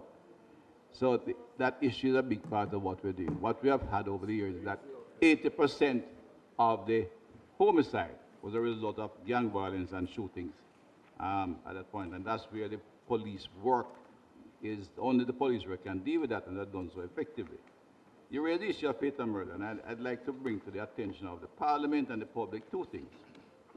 I've said it publicly, but let me put it much more graphically, much more clearly. We did a graph of police shootings versus fatal murders and fatal shootings. And the two things are being linked, and then there's a lot of public outcry about the suggestion and inference that the police fatal shooting could be conducted in a lawless manner. The evidence, of course, contradicts us completely, and I'm not going on by my own emotions. I didn't speak emotionally, just for the members who might think I was getting angry on radio. I would like to say to the member that a week before that, I spoke to Chief Technical Director, Mr. Simpson, to inform when he would have some vehicles to provide for the police, that I would have a platform to speak to a problem that I think was emerging, where there was a loud noise by different groupings that suggested the police activity in the shootings were questionable. It is of concern because it has a number of things, Member Jackson. One, it is, when you do that, you not only demoralize the police, but bear in mind that, no. All right. When you begin to do that, it not only demotivates police officers, the leadership will be strong enough, but young officers on the road, because it exposes police officers to risk. In the instance where 2 police officers were killed when the noise was that the policemen were executing criminals. That's something why INDECOM was established. INDECOM was to take that kind of controversy out of the public space, and a strong institution exists that can investigate police behavior and fatal shooting, and let the criminal justice, the court system, decide whether it was so or not. To use veranda talk noise is wrong. It undermines the security forces, and I will not withdraw my purpose for that. It should not be done. Now, statistically, Member Jackson, so it is not just a matter of emotions. And I agree with you both statistics. First of all, the police conducted in 2024 80,800 operations. So when INDECOM said they investigate 100, it's minimal. In addition to that, and I'll come to the number of prosecution, but we did a graphical study of fatalities versus murders. There is a mathematical formula which demonstrates a relationship. Fatal shooting and murder over the 4-year period, 2022, and you have to take a time, only shows an almost perfectly inverse relationship between the two variables. I repeat that. There's a perfect relationship, inverse relationship, reflecting an extremely strong, what they call in mathematics, Pearson coefficient, which means inverse relationship means police shooting goes up, murder come down. When you have a coefficient of 1, and when we did the graph, it's 0.99, you know that the two things are in fact directly related. Now, what that is saying, I'm not saying that every police shooting was legitimate or any illegitimate. What is said, police are killing murderers. And that I have to support. That's what that relationship says statistically. not by my motion, not by my report from Commissioner. This is a statistical, factual relation that says the fatal shooting by the police are the fatal shooting of murderers. And that must be respected. And where there are questions, they must be allowed to go to the criminal justice system. Right? And that's why I feel strongly, remember, that members who speak on the topic must do so with a certain level of sobriety and with evidence. As fatal shooting increase, murder decrease. And this pattern occurs with remarkable consistency. The incapacitation of high-risk profile prolific offenders is the only way to reduce criminal violence. And I repeat, fatal shooting and arrest functions as a proxy indicator for the incapacitation of high-risk prolific offenders. This commissioner is not only respected, but a highly trained officer. In fact, if we had got anybody like him from outside, they would be worshipped already. He's highly qualified, a Jamaican from the hills of St. Mary, and he has not only his PhD, but he did so in mathematics and computer science, and therefore his analysis of intelligence points out the prolific offenders. The police know the criminals, but not only know the criminals, they know the ones that are the key factors. It's a policy that is used not only by policing, but by international organizations fighting terrorism. Because in any gang or terrorist group, there are 2 or 3 people who are leaders.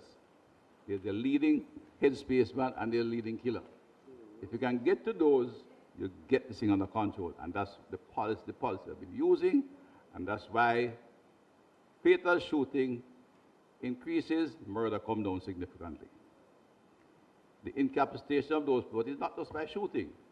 There has been multiple arrests, which is not being publicized or recorded, in terms of removing the real serious criminals from the gangs on the street. Others have migrated, as the police are aware. We might get back some of them in the next few months, but we know them and therefore will continue to incapacitate them. Which means the police will arrest them. If they fight arrest, the police are trained and will be able to deal effectively with any combat situation. And I go to that to, you see, again, another aspect I am concerned about when we put our officers at increased risk, because they face risk, you know. They get shot at, and gun is designed to kill. But we have recruited over 8,000 young Jamaicans since 2018 who joined the force. The original concept of Jamaica Conservative Force, we go back in history, is correct. It was a coercive element. The British colonials trained men to give them a lane peel rifle and a big baton to go out there and beat up anybody who thief busher property. We have gone far away from that, Mr. Member Jackson. We have some of the brightest and best minds in the police force. And we have invested to provide them with an environment to be law enforcement. And bear in mind, I go back that when I refer to the colonial past, it's important because no Jamaican, especially a black Jamaican, become an officer before independence. That is only 1962. That's the last generation. What we have to do is a Jamaican police force, and we're not taking anybody from outside to train them. They are being trained by their own leadership and evolve into a very professional unit. And if I get annoyed when anybody, whether JFJ, human rights, or whether it be pastors, or somebody who feel like a platform, will want to suggest that our young men are out there killing people lawlessly. Let me give an fact, and Mr. Jackson, I think you'll be interested in this now. And you are one who would have been a defender of these people not so long ago, because you regard this constituency, I think, as one of your personal contribution to that side. Unfortunately, that seems to be shifting. And I mean young, bright professionals who live in places like Portmore, live in places Spanish Town. Let me give you an example of the kind of recruits we have today in the Jamaica Conservative Force, who I think must be encouraged and protected from slander and inferences that upset them and expose them to threat. Batch 153, there are 5 prize leaders. Here's their qualification: constable, I won't give his full name. Well, you can give the last name. Powell, 13 CSEC, CSEC. Constable Rodney, Bachelor of Science in degree in Business Administration, coming from a high school with 5 CXCs, CSEC. Constable Williams, Automated Repair Level 1 and 2, 7 CSEC. Constable Christie, a Best All-Round Performance, a bachelor's degree in criminal justice from the University of the West Indies. Constable McPhee, Best Leadership Qualities, bachelor's degree in logistics and supply chain management, 6 CSEC. These are the young people who are now on the road. Any suggestion that these Jamaicans are out there to lawlessly wipe out the lives of any people in their community is abominable, unacceptable, and I will always condemn it in the strongest language possible. All MPs are saints. All MPs are not saints. Thank you, Minister. Any other questions? Yes. These are graduates. And if there is none, we'll take the heading. I said I have some more questions. Yes. No, you have more questions. There are other questions. But I have to answer this. Yeah. It's on. Mr. Jackson, Member Jackson. Yes. Minister, the JCF. What is the fleet complement of the JCF now? What is the complement? Yeah. Vehicle fleet. Eh? Vehicle fleet. Vehicle It fleet. has been a challenge for many years. No. We seek to keep it at about 1,500 operational vehicles. I couldn't tell you, I'd have to check now. I know the Operational. Yeah, because we buy vehicles every year and we replace, like right now we are getting 73 to replace those that would have been made inoperable in the last year. Okay. But the object is to have 1,500 operable vehicles at all time. The fleet, which means those that are marked police vehicles that are available for operations. Does this represent what you would sufficiently need, Minister? Just to get a sense of where we are. I'll get the number for you. Because I don't want the location where they are not, because that is sensitive. I'll get that for you. And of course, Minister, and this is for the ministry, the used cars that have been outstanding for some time now remains outstanding. And it's not something that we can sweep under the carpet, because it is outstanding after 10 years. So if we could get an update on what the recovery of taxpayers' money in that regard. And Minister, I ask that against the question when I see repeat use of used vehicles in the government service. Member Jackson, yes, we are aware of the situation and are sensitive to it. It is taxpayers' money now. We have to be held accountable. There's a 50% down payment for a number of vehicles, which they have received 200 vehicles. So far, there's still a total of 41 vehicles outstanding. 41? Yeah, the total, they are on the island. You remember I've been here before with the matter. When the contract was going to arrive, we in fact have taken the performance guarantee, which is the first thing that the government has to call on. Within that estate, we'll probably use to clear a few of the vehicles, but there's still an outstanding number because of a number of other factors, because they're on the island. The matter has, however, been referred to the Attorney General's chambers, and we'll await their report. But Minister, I cannot do much more on it at this point in time. But can you give us some time frame when some closure can come? I'm saying we have referred the matter to the Attorney General's chambers for legal direction. Until I get that, I cannot do anything else. They went to mediation, and that's how we, in fact, cleared some additional cars to bring it down to 41, so we're using the performance guarantee funding. So we still have 20-something million of that. But we'd like to, we are holding the 18 million in balance, but we'd like now to either get a dish or refund, or we get the additional vehicles that we require. Okay. But we await the instruction of the Attorney General Department as to how to proceed. And I can't go beyond that. But we have in fact referred them back to the Minister, you know and I know that whole exercise. Yeah, but I can't with go to the court unless they tell me. mediation and the AG's report, been going back and forth for 10 No, years. it's not back and forth, member, in fairness. We took the step, we approached it rationally and logically. First step was when it went sour, we took the performance bond. When that was not able to clear all the vehicles, we went to mediation. Mediation was not satisfying, so we have now referred to the Attorney General Department, which is the government's final step before we take any further legal action. One of the reasons, Minister, why I really love for this to come to a complete closure. Because there's a precedence. We see the used cars in school buses and subsequent abandonment of Line item, member. Member, line item. No, I'm not finished. I'm not finished. Line item. No, line item. I am making my overall questioning at this point, and I go into the line items after. No member. Yes. No member. No. You will concentrate on the page. You will concentrate on the heading. Minister. The heading on the page. 1600. I mean 2600. So you concentrate on that, please. Yes. Minister, we have introduced under the Firearms Act the pre-charge bail, which we are aware of. Could you give us a sense of its current use, of the, to what extent are we having persons? Yes, but I don't know.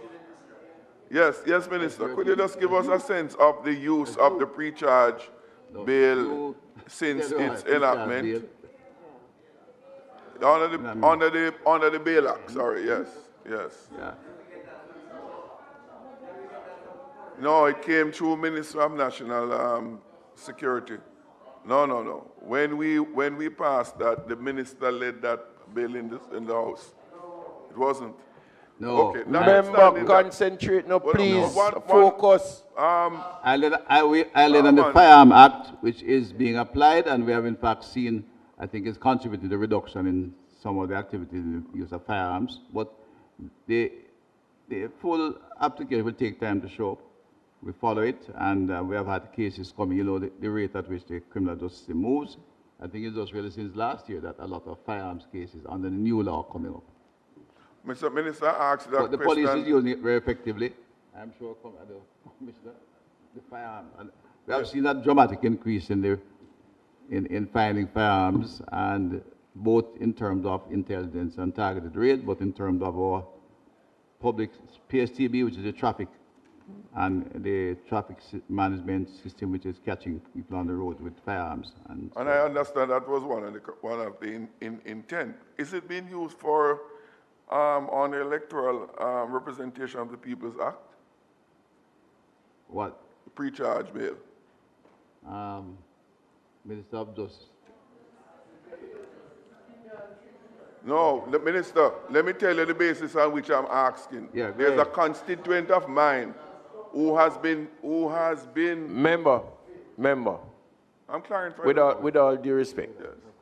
If it's not under the purview of this ministry, then you have to leave it for the next ministry, please. It was an act by the police. No, but that is for the Ministry of Justice. Okay, I will ask you when he comes later on. Minister, I have a couple of items under the capital budget. Yeah. The Westmoreland Police Divisional Headquarters. Initially, the original duration was from April 2021 to 2024, which was before Melissa. And there is a further extension from April 24 to April 27. That's 6 years. Could you give us a sense of where we are with that in terms of completion? Yeah, but we start 2021. We started when? 2600 C3. Yeah. Yeah, burial and no. Yeah, September. And Completion for Westmoreland will be December 26. So December this year? 26. We have delays were impacted by a number of natural causes. I think two big weather systems, including the current one. But let me make a general comment, Minister. The Westmoreland Police Station is a building that will cost $2.8 billion. $2.8 billion.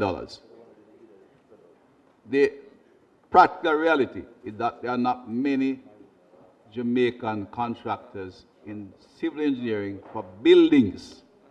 In fact, there are hardly any who can have demonstrated the capacity to build such structures in a timely and efficient manner and within budget. We have two such projects, and maybe they are the only two pure Jamaican builders who maybe have that capacity, quite frankly. We candidate Spanish Town, doing the Spanish Town thing, which you may ask them after this. That is due for completion in next year, and it's proceeding well. And the delays were not only from weather conditions, but there was a total redesign of the foundation when the contractors took over, because they have a caliber who have the engineering skills to review it.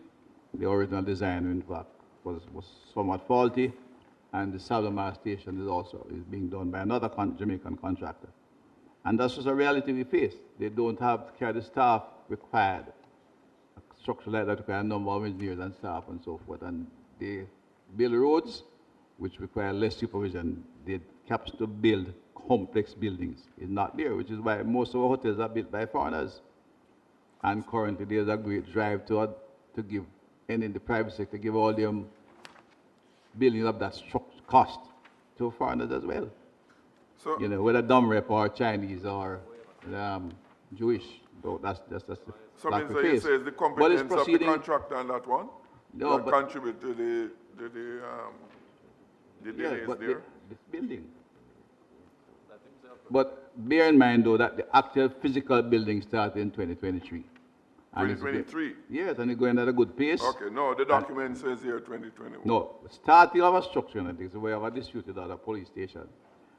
When the government starts to do a building of that sort, start doesn't mean when we start building. It means when we start doing design work, we apply, and that has to be procured as well, the architect, the engineering, and all that is required to put together a building to get it approved, not only by PAB, but by Parish Council, NEPA, and all the other work. So the start of that project, in fact, could have gone beyond 2021. It was from 2018 when I went there and said the building should be demolished. And we started planning, we got the money. But the actual construction started in 2023, so we are not that far off, and we should finish this. Does that the budget document says the original duration was between April 2021 and 2020. Yeah, but bear in mind, but I take your point 21 in terms of the delay when we begin. In the commencement. Yeah, the actual physical commencement. It might not have been any day at all. It was design work and such. It takes some time. So that should be finished this year because the document says 27. We enter occupy it in December. 2026? Yeah. And the St. Catherine Divisional Headquarters? That is looking more like December 2027. Okay. Or the first quarter of 2028. Which would be in keeping with the revised duration? Yeah. Okay. Okay, that is it for capital budget. While you're proceeding, there's a little fact that I think members be aware to, Mr. Worker. We speak so maybe about police fatal shootings.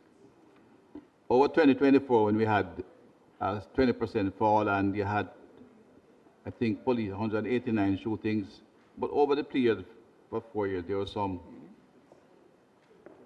significant number, and there were only 11 cases in which police officers have been charged. There's still having more recently, but there were 11 cases in 2024 and the policemen were charged. Only 3 of those cases were policemen on duty. The other 8 were actually policemen in a civil situation. An argument at a bar, a quarrel with somebody at home, and their typical criminal violence activity across there, and the police could have investigated them. It would have, as well as Indicom. Only 3 related to policemen in action, and one of them was from 2020. The rate of prosecution in the committee have accepted is low. In fact, in the force-related, particularly when juxtaposed against total number of security force-related deaths during the same period, which was 1900, equates to an effective prosecution rate of less than 5%. In fact, this is 3.4%, Member Jackson. There's absolutely no empirical evidence. And I say it again, there's absolutely no empirical evidence to suggest that policemen are shooting in the body irresponsibly. 3.4% out of 1900 is limited. And bear in mind, I said that they conducted 80,872 operations, including nearly 1,000 major operations. And in that process, that is what came out of it. It means, broken down to divisions, it's 12 operations per day. The police officers are working hard and tirelessly to maintain peace and good order in the society. 80,000 per year, we cannot ask for more, even when we increase the budget. This is a fantastic amount of work, and that's how they're operating now.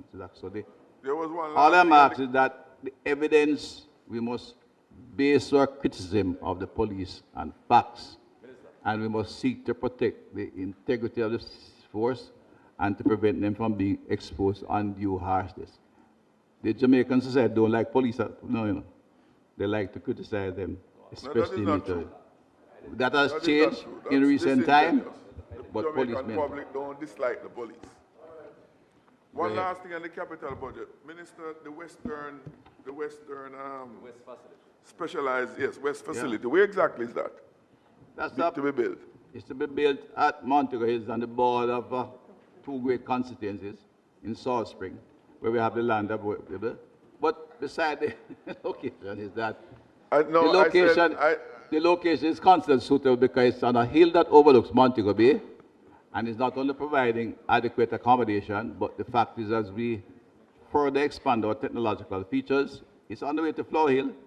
It means that the location where communication electronically will be very easy, and its location will allow movement across the entire urban areas very easily because the highway now passes within 200 yards of that, and you'll have an entry so that the police base there will have easy access to all the communities around, which sometimes are considered difficult, but there are no residential communities in Salt Spring, Glendevon, Norwood, Flanker, downtown Montego Bay. It's a very central location that we have identified and we proceed to build. It's a big project, and we expect that will take some time, but we will go to procurement first quarter of this year.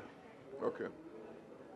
I must tell you that there's a small police station there now, and since that station was built and operation, not only there much less violence in the area, and people are moving about their business much easier, they have built a huge number of houses in the area since then and moved back in the community. Member Malahu Fort. Thank you, Chairman. Permit me to join in welcoming back the Minister and Deputy Prime Minister. My question relates to Activity 11592, Modernization Initiatives and Special Projects on page 2606. This is the activity that supports the Ministry's interface in relation to the various collaborative programs with Jamaica's major international partners and also coordinates and guides the Ministry's projects to the point of implementation and execution. I note the allocation includes a provision of $900 million for the Jamaica Eye National CCTV program.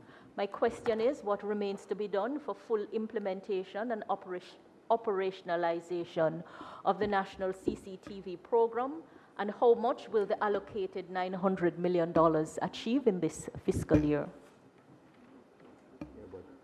How much more cameras are put in?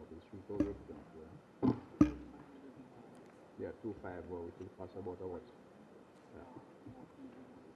Yeah. All right. This is to continue expanding the network.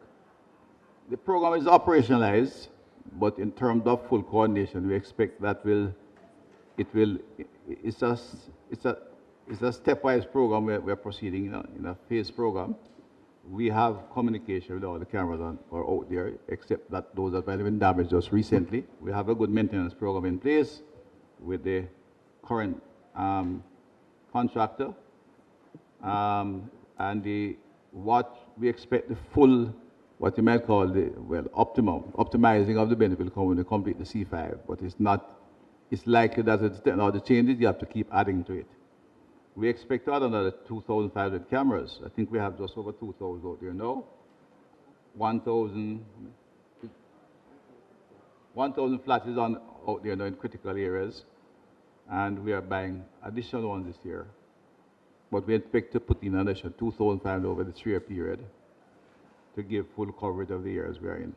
It's both a budget item and a question of the technological capacity of the country to manage and install and get them up in good order without any, undue expenses.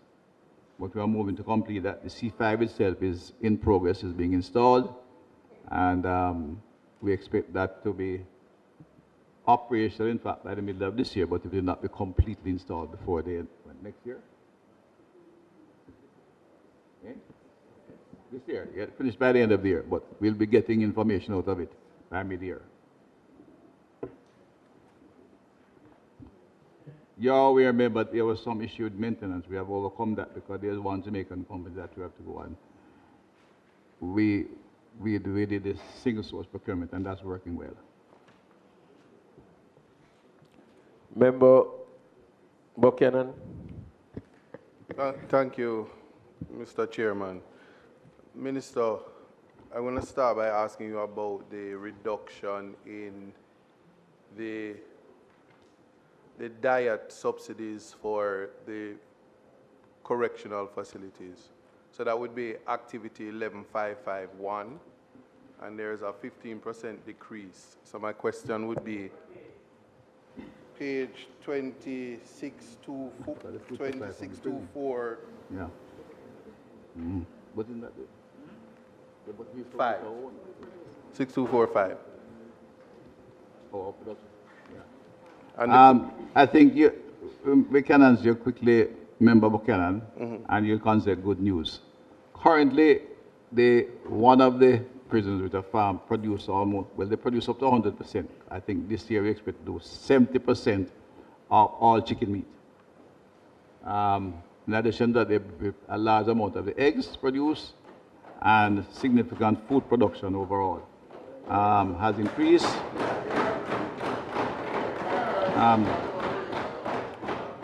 The commissioner is looking to expand that as we go along. We are not doing it yet for AIA, but he's expanding things to ensure that he feeds them well and I say it's chicken. In fact, as a minor detail tell you, I was told only yesterday, Mr. Buchanan, that the current slaughter of 4-ton chicken, they are 5-pound weight, so I tell him that he's overfeeding them. Because the normal commercial chickens have to eat that 3.5 to 4 pounds. But I suspect the members will be very happy with the drumsticks they get from these chickens. But that is the primary reason, Member Buchanan, and I'm very pleased to tell you that. all right, thank you. In relation to probation services, though, there is a significant reduction in terms of activity 11555, and that's found at Probation officers. Why the reduction? Member. Yes, that would be activity 11555, parole page? services. What page which are would you be on? item 22. What page are you on? Oh, actually, we don't know that. Yes.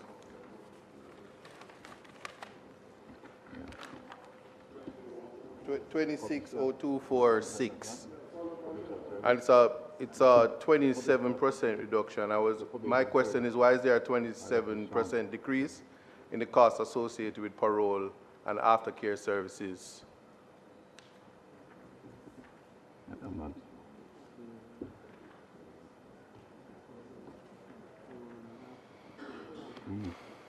don't find you have any. The parole continues, are they? No. I'm trying to find the item. Go back. 24.6. Line item, you said 20 parole services, yeah.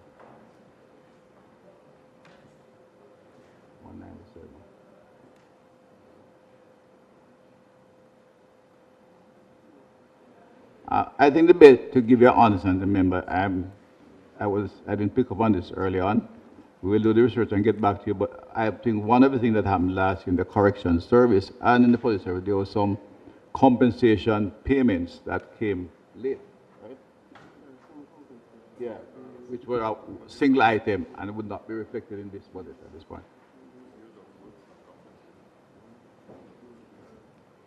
No, I just. It's giving you an opportunity to answer. Oh, so that's part of the problem now that I think. That's why I have to look at changing or expand the road. Yeah. That requires parole services. Yeah. I'm told there's also a reduction in the number of people seeking parole service because the number of legislative changes where individuals are not required to be on parole, for example, in local drug, ganja use, and secondly, others have gone to activities that the Ministry of Justice operates rather than being under the correction service. But I will certainly examine and I can provide you with detail. And a similar question would apply to activity 11521, which is the community safety and security, which is a 6% reduction, and this would be in relation to the community reports. Yeah, no, that one is definitely a question of the single payment we made. A number of officers got their increase late retroactively. So there was a single payment because remember the review and compensation took place 3 years back, I think 2023, 2024, 2025, and a number of them only got some of their, settled their review in late 2024 and got single payments were made to them. It's not only correctional, public safety. Yeah, well. That comes under this next section. So just to be clear, Minister, it's the community safety and security that I'm asking about, activity 11521. I know, but compensation employees at the top, that's what I'm telling you, is a big part of it. Right? The reduction comes in that section actually. Item 21, line item 21. After that, it will be just budget restraints, travel expense, rental of property, utilities, etc. But there was a single payment late in the day that would not be reflected in this particular budget. In terms of community safety and security, the overall intent remains to increase our activity that in the communities. So, you know, whatever the budget reflects, that's the policy, and we'll be finding funding to do a number of them. And also, bear in mind, we have done a number of activities that relates to that. The case management system we have is not where is it reflected in? We have a... No, in relation to grants... The case management system comes under the eminent central budget, and we have, that has not only, we have 47 members who do work in the community and maybe provide a program that is now accepted internationally, one of the best practices to be adopted for challenged communities, and we have trained 16 trainers, so we can do more of that. No, that's in the psychiatric. And we have also trained psychiatric aides who are not employees of the ministry but are involved in community safety and security. They are community workers as well as individuals who are practicing workers in the community, from SDC to clinics to other, and teachers who are trained as psychiatric aides. We have now trained additional, we have 47 of them scattered across Westmoreland and St. James. We are training 16 trainers to train additional members to scale up the activity across, because psychosocial support is maybe one of the most critical activities, not only in terms of support, but in terms of diagnostics to reduce violence and improve community safety. So there are a number of other programs, member, that we think are complementing what we're doing here and will in fact increase our reach in the area of community safety and security. Both the case management system and the psychiatric psychosocial support program are critical programs we have introduced, which we are now looking. I think we have proven the concept and we are going to expand them in the course of the year and going forward. Thanks for that. In relation to going back to sub-program 21, which is the Juvenile Correctional Services, item 27, which is grants, contribution, and subsidies, there is a 68% decrease in relation to that allocation. And if the amount is allocated for X wards, continued education, why is there such a significant decrease?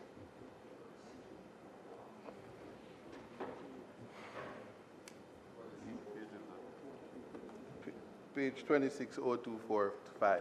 Yeah. It's legitimate, you know, so. No, I did. Then wait.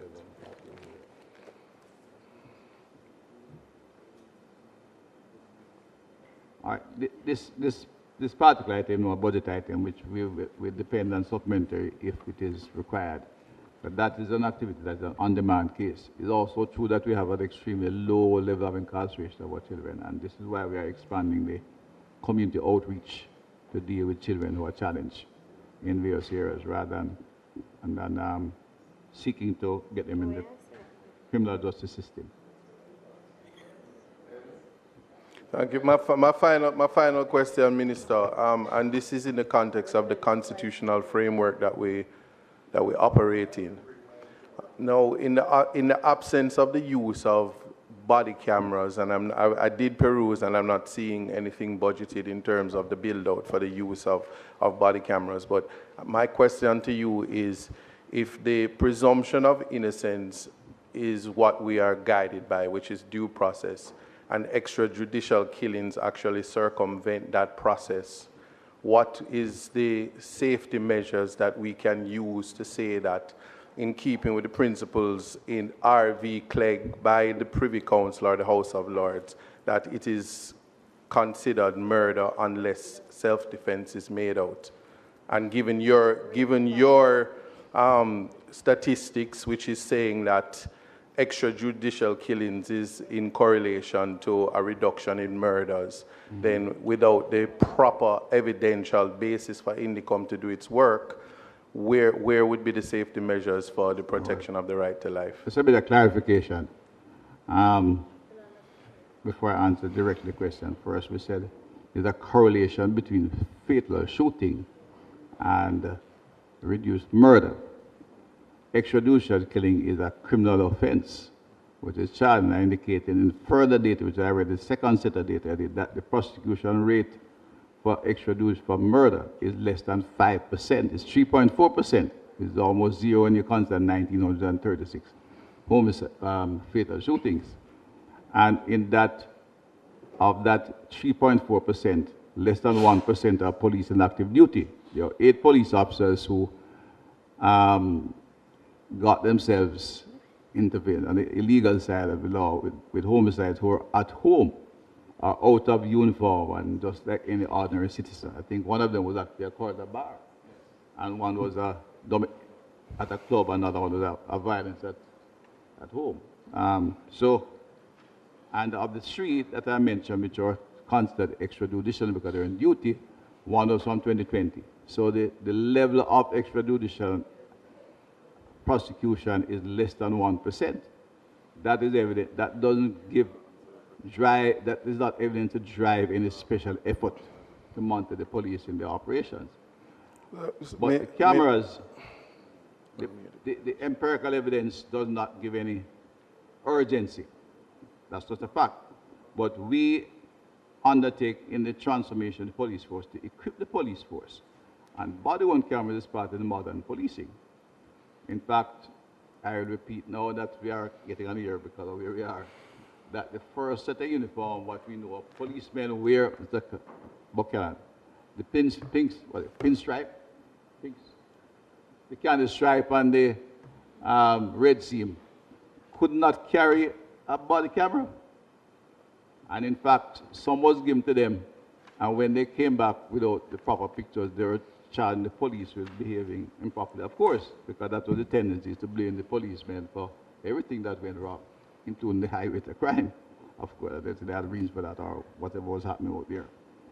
And we went about under the research led by the current commissioner And I designed a uniform that now can carry not only make the police men and women look better, and it's more suitable for the work, but it can carry all the modern accoutrements of policing, including the non-lethal weapon from pepper spray to flashlight, a different kind of baton than the big old-time pine baton, as well as their own activities. That is just a fact of life. So we are buying them, but as there's no major evidence to show police operating illegally, we are buying them on normal part of the equipment.